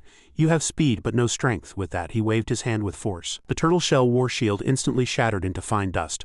Wang Zi was sent flying by the shockwave, slamming heavily into a tree trunk. The old man stood his ground, casting a loathing glance his way, his face grim and his brow furrowed. There were still quite a few people present, but among the three, only this boy had any chance of blocking his attacks. He stepped forward, stopping in front of Wang Zi, and said in a bone-chilling tone, "Just to be safe, I'll finish you off first." With that, he raised his fist for a final lethal blow. Suddenly, a bizarre movement caused the old man to spin around in shock. A rustling sound emerged from the distant bushes. Qin Yu unexpectedly charged out, crashing through a massive tree with unstoppable momentum as he lunged straight for the old man. The violent sound of the collision echoed far into the distance. As if he intended to smash the elder to pieces, the two tumbled across the ground. The old man was caught in a panic. Before he could even process what had happened, he had no time to defend himself. He angrily pushed Qin Yu away and roared, "You actually dared to come back?" With just a casual shove, Qin Yu was hurled to the ground. Dust billowed as he crouched low to steady his retreat. His face was covered in blood and abrasions, yet he still wore a brilliant smirk. "It's just hitting an old geezer, what's there to be afraid of? Did you really think I'd be scared of you looking for trouble?" The old man was thoroughly enraged, raising his hand to form a seal for a spell. "Stubborn even at death's door. Boy, if you're willing to hand over the undying pearl, I might consider letting you lot go. I might even bestow power upon you." Qin Yu felt sickened just listening to him, and immediately leapt forward, charging as he shouted, "The undying pearl was digested by me long ago. You old fossil, go look for it in a cesspool." The two became locked in a fierce struggle. Qin Yu was practically seeking death, using his hard skull to take the sovereign's heavy punches head-on. In an instant, he was sent flying again, tumbling several times like a whirlwind. This couldn't continue. Qin Yu transformed his hands into twin guns, firing a barrage at the old man. "Eat lead." The old man's face darkened as bone-chilling cold erupted from his body. 5 elements, water. The incoming bullets were instantly intercepted. He reached out and barked a sharp command, "Icing, condense." The old man frowned and let out a cold snort, his tone sinister. "Boy, if you were given another 100 years to grow, I might not be your match. Unfortunately, you're still too green." With that, he hurled the ice blocks containing the bullets back. A purple light flashed, carrying the momentum of a mountain collapsing into the sea. Qin Yu gritted his teeth, his heart filled with dread toward this bizarre spatial fluctuation. However, moving as fast as a gale, the razor-sharp ice spike instantly pierced through his chest. Qin Yu collapsed limply to the ground. Blood surged violently. He had completely lost the strength to resist, his heart roaring, "My body won't move." Seeing this, the old man was somewhat surprised. This spatial power indeed had some merit. "Unfortunately, I also know a thing or two about this ability. Though I cannot teleport myself, I can still interfere with it." He walked closer with his hands behind his back, beginning to display his prowess. "Although I cannot yet reach the state of myriad beast integration, each energy corresponding to the 100 beasts is no lower than rank 8. Killing you is as easy as turning over my palm." Qin Yu trembled in agony, violently yanking the ice spike from his chest while muttering a low curse. Now trapped in a desperate situation and at a complete disadvantage, he hurriedly looked back at Wang Zi, only to see his teacher shaking his head and gasping for air. His eyes instantly turned blood red as a surge of shame and rage flooded his heart. "Everyone's heavily injured. Damn it, how are we supposed to fight this?" Wang Zi and Tang Qi stepped forward together, shouting to Qin Yu, "We'll hold him back. You get out of here." Qin Yu immediately snapped back, "If anyone's leaving, it's you lot. I still have a trump card." "What do you have?" Qin Yu calculated rapidly. "I have the dual abilities of Flesh Parasite and Soul Parasite. I can completely abandon this body and be reborn in someone else." The two teachers frowned, shouting with high spirits, "We are soldiers, how can we let civilians take the rear?" Seeing them discussing matters right in front of him and daring to plot under his nose, the old man couldn't help but mock them. "Boy, even many demons don't have as many tricks as you, but in the face of absolute strength you're nothing but a sitting duck." However, the old man was secretly startled and felt wary of the boy's abilities. His versatility was not inferior to his own, so he had to end this quickly. With that thought, he raised his hand to gather energy. This time, countless beast phantoms emerged together, and a raging red fire illuminated half the sky. "Today I shall show you what true power looks like." He clenched his fist, charging forward with a roar. Qin Yu was horrified, his eyes wide as if pinned to the spot by some massive pressure. His entire being seemingly turned to stone. The immense pressure made it impossible to move a single step. "I'll see just how long you can self-heal." He gritted his teeth and crossed his arms, putting every ounce of strength into blocking that flaming heavy punch. Boom! After a massive roar, fire splattered and black smoke billowed. Qin Yu squeezed his eyes shut, waiting for the pain to hit, but there was no movement for the longest time. He wondered to himself, why is there only noise but no action? He opened his eyes and was instantly stunned. The old leader opposite him was flushed red. He was speechless. A one-eyed elder appeared like a hero saving a damsel, death gripping the opponent's arm with one hand to stop the punch. The sovereign cried out in shock, "Duel, such incredible power, I like it." Qin Yu stared at the newcomer and couldn't stop marveling, thinking, are doctors these days really this tough? Duel held the sovereign's arm with one hand while his other hand was already curled into a heavy fist ready to counterattack. 10 points for your bluntness. Duel delivered a heavy hammer blow straight to the sovereign's face. The strike smashed his mouth directly. Clang, the silver rings on the old man's body scattered across the ground. Duel said coldly, "Boy, stop pretending. I originally wanted to let this old geezer teach the juniors a lesson so they'd know their place, but I never expected he would actually go straight for the kill. Without mercy, he tore off the opponent's arms and hurled them to the ground, his tone filled with loathing. Then what use do I have for keeping you? Wang Zi and Tang Qi stared at each other in shock. The sovereign was blasted into a distant pile of rubble by a single punch from Duel. The old man clutched his wounds and struggled to crawl up, crying out in shock. City Lord of Technology City, Senior Duel, weren't you guarding the inner city? Duel turned and shouted back, showing no mercy whatsoever. Guard my ass, the reputation of Technology City has been trampled into the dirt by you lot. If I didn't come over to set things right, why the hell would I even be City Lord? The sovereign, having lost both arms, was in too much pain to stand. Duel looked him over and asked, "You're that sovereign, aren't you? The head of the Assassin's Guild, the one who was beaten into a rank 3 cripple by that little girl called Bloodblade years ago." He stood with his hands in his pockets, his posture incredibly cool as he began his lecture. If you're training inner martial arts, focus on inner martial arts. If you're training outer martial arts, then train them properly. You tried to learn everything, and as a result, you're a master of nothing. That little girl could at least take a few moves from me, but you can't even block a single punch. Have you wasted all these years living like a dog? Having heard this, the sovereign could only grit his teeth and endure this profound humiliation. He roared in fury, his entire body exploding with green light, shedding his shell to be reborn through death. He released water while simultaneously setting fires, launching attacks at everyone. The raging flames turned into a massive barrier. Unexpectedly, he sprouted wings and fled backward at top speed. His face was grim, thinking that when all else fails, retreat is the best option. Duel looked at the rising flames and snorted coldly, stomping heavily on the ground as he pulled both hands back, concentrating terrifying power to the absolute limit. Sizzle, the sky was painted crimson by this punch. Army breaking 8 extremes collapse. The sovereign thought he had escaped. Hearing the massive roar behind him, he spun around in terror to look. What? In an instant, a colossal energy hand slapped down from the sky. Boom, an earth-shaking roar shook the heavens. Smoke and dust filled the air as a long trench was plowed into the ground. Rocks shattered and silver rings scattered like rain across the earth, accompanied by drops of blood. Duel let out a long sigh and turned to Qin Yu. Boy, this punch contains 30,000 years of my cultivation. He stared sharply at Qin Yu and asked, "Can you take it?" Qin Yu stood frozen on the spot, his mind in a complete muddle. Aren't we all on the same side? Seeing Duelin's grim and terrifying expression, Qin Yu felt a chill down his spine. Before he could even think to complain, the pressure was already upon him. Why did this old man have such hostility toward him? Duel lectured sternly. Remember this, boy, there is always someone better out there. You might be a genius among the juniors, but there are countless masters among humans. There are plenty of people who can defeat you demons. Qin Yu felt a headache coming on. He casually asked, "Then can you beat a rank 9 demon?" Seeing him being intentionally difficult, Duel flew into a towering rage. "Boy, do you think I wouldn't dare kill you?" A companion hurriedly ran over to smooth things over, whispering a reminder to Qin Yu. "Senior, my apologies, the kid is just being ignorant." "Kid, are you just looking for something to say? Don't you know that Duelin's eye was blinded by a rank 9 demon?" Hearing this made Duel feel even more stung, the emotional damage doubling. He roared, "You little brat, what did you say? I'm blind, not deaf." "I heard everything." A whirlwind whipped through the sky as a helicopter circled for a moment before slowly landing, blowing grass and trees everywhere. Once everyone landed, Qin Yu returned to the city. Passers-by whispered as they saw him, "That's the guy. That's the demon who defeated the technology vanguard. Damn, he's actually a freshman." A subordinate walked over and said with a grin to Duel, "Sir, about the competition." Before he could finish, Duel raised his hand and gave him a sharp flick to the forehead. "What competition? Hasn't this mess been big enough?" Duel's roar scared the man's face white. "If you don't think the fighting was enough, go fight a life and death match with this kid." He turned and left, directly ordering the awards to be given, bringing up those with the best scores to receive prizes and making this boy the champion. If anyone didn't accept it, let them fight. Whoever could beat him would be the new champion. Meanwhile, a crowd was gathered outside and a rescue team arrived to take Wang Zi away for his injuries. Outside, the awards ceremony was in progress. Backstage, Qin Yu and Yun Na stood side by side. She leaned in and whispered sinisterly, "According to the report I read, if you dare read a single word wrong or talk nonsense, you're dead."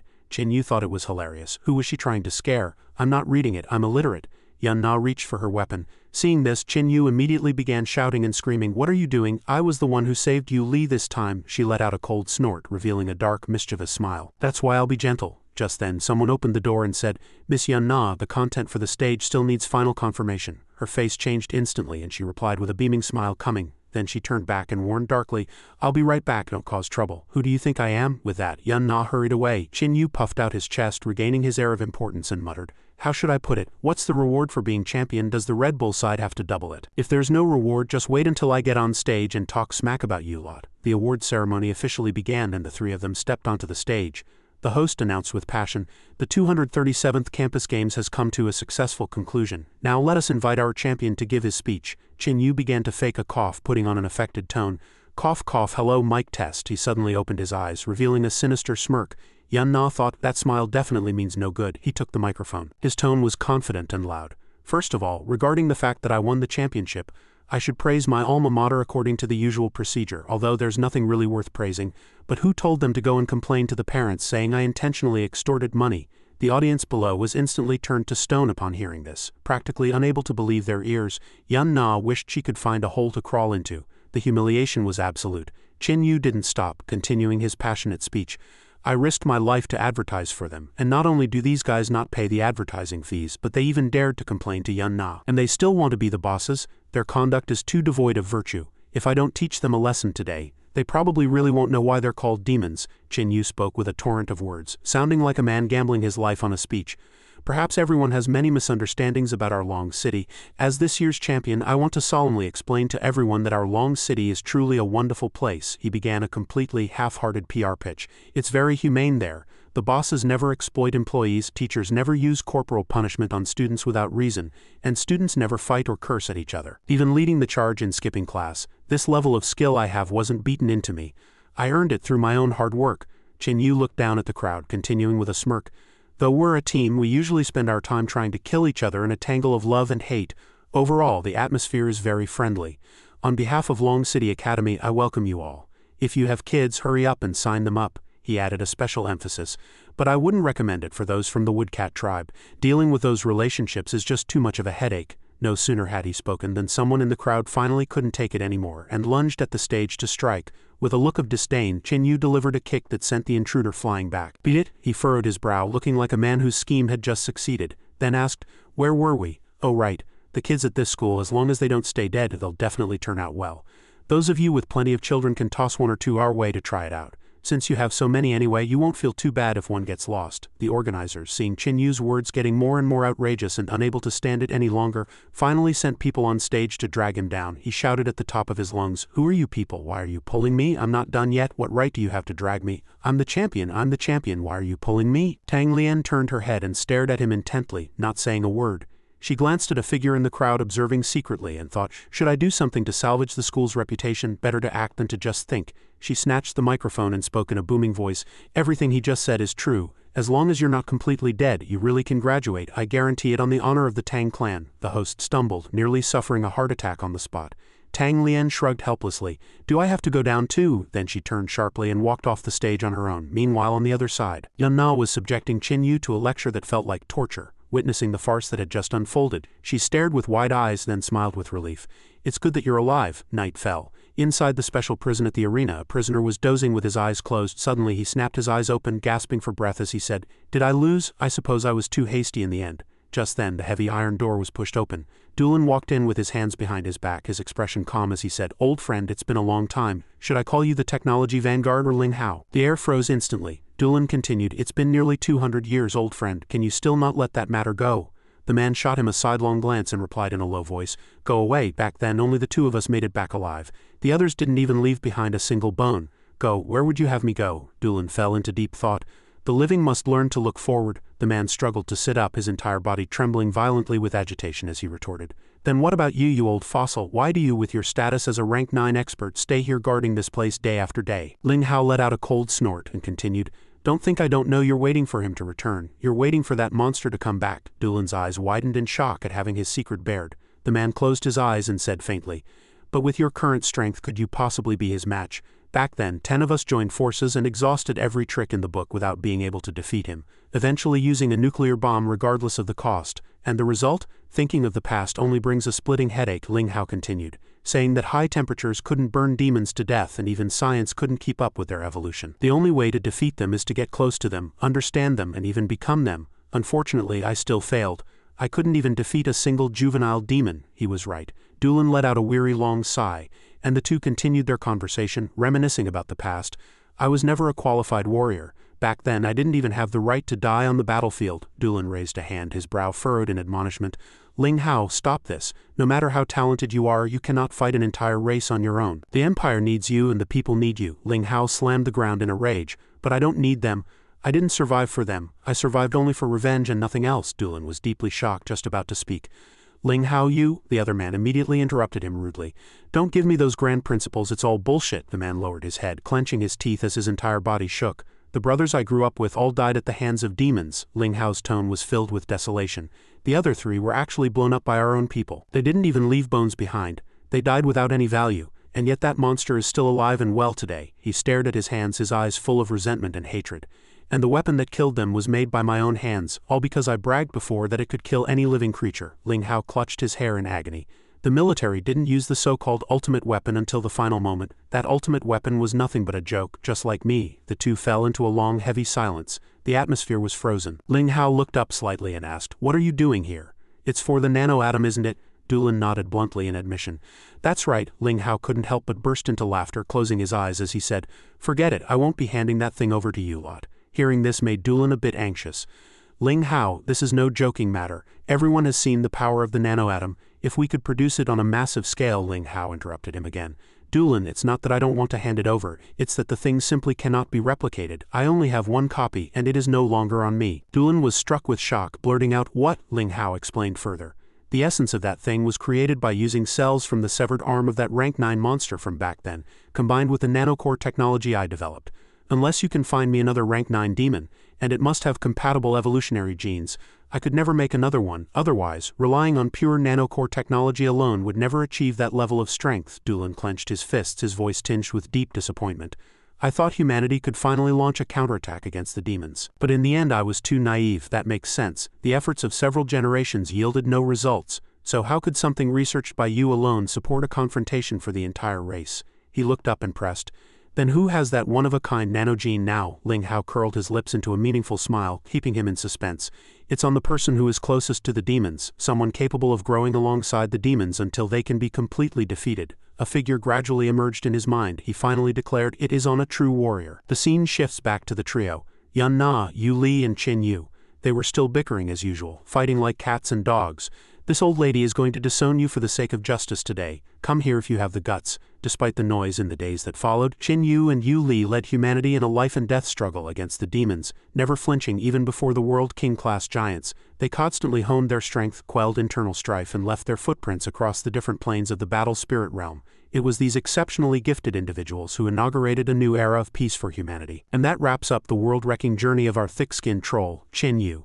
This recap officially ends here, covering right up to chapter 210 of the original Manhua guys.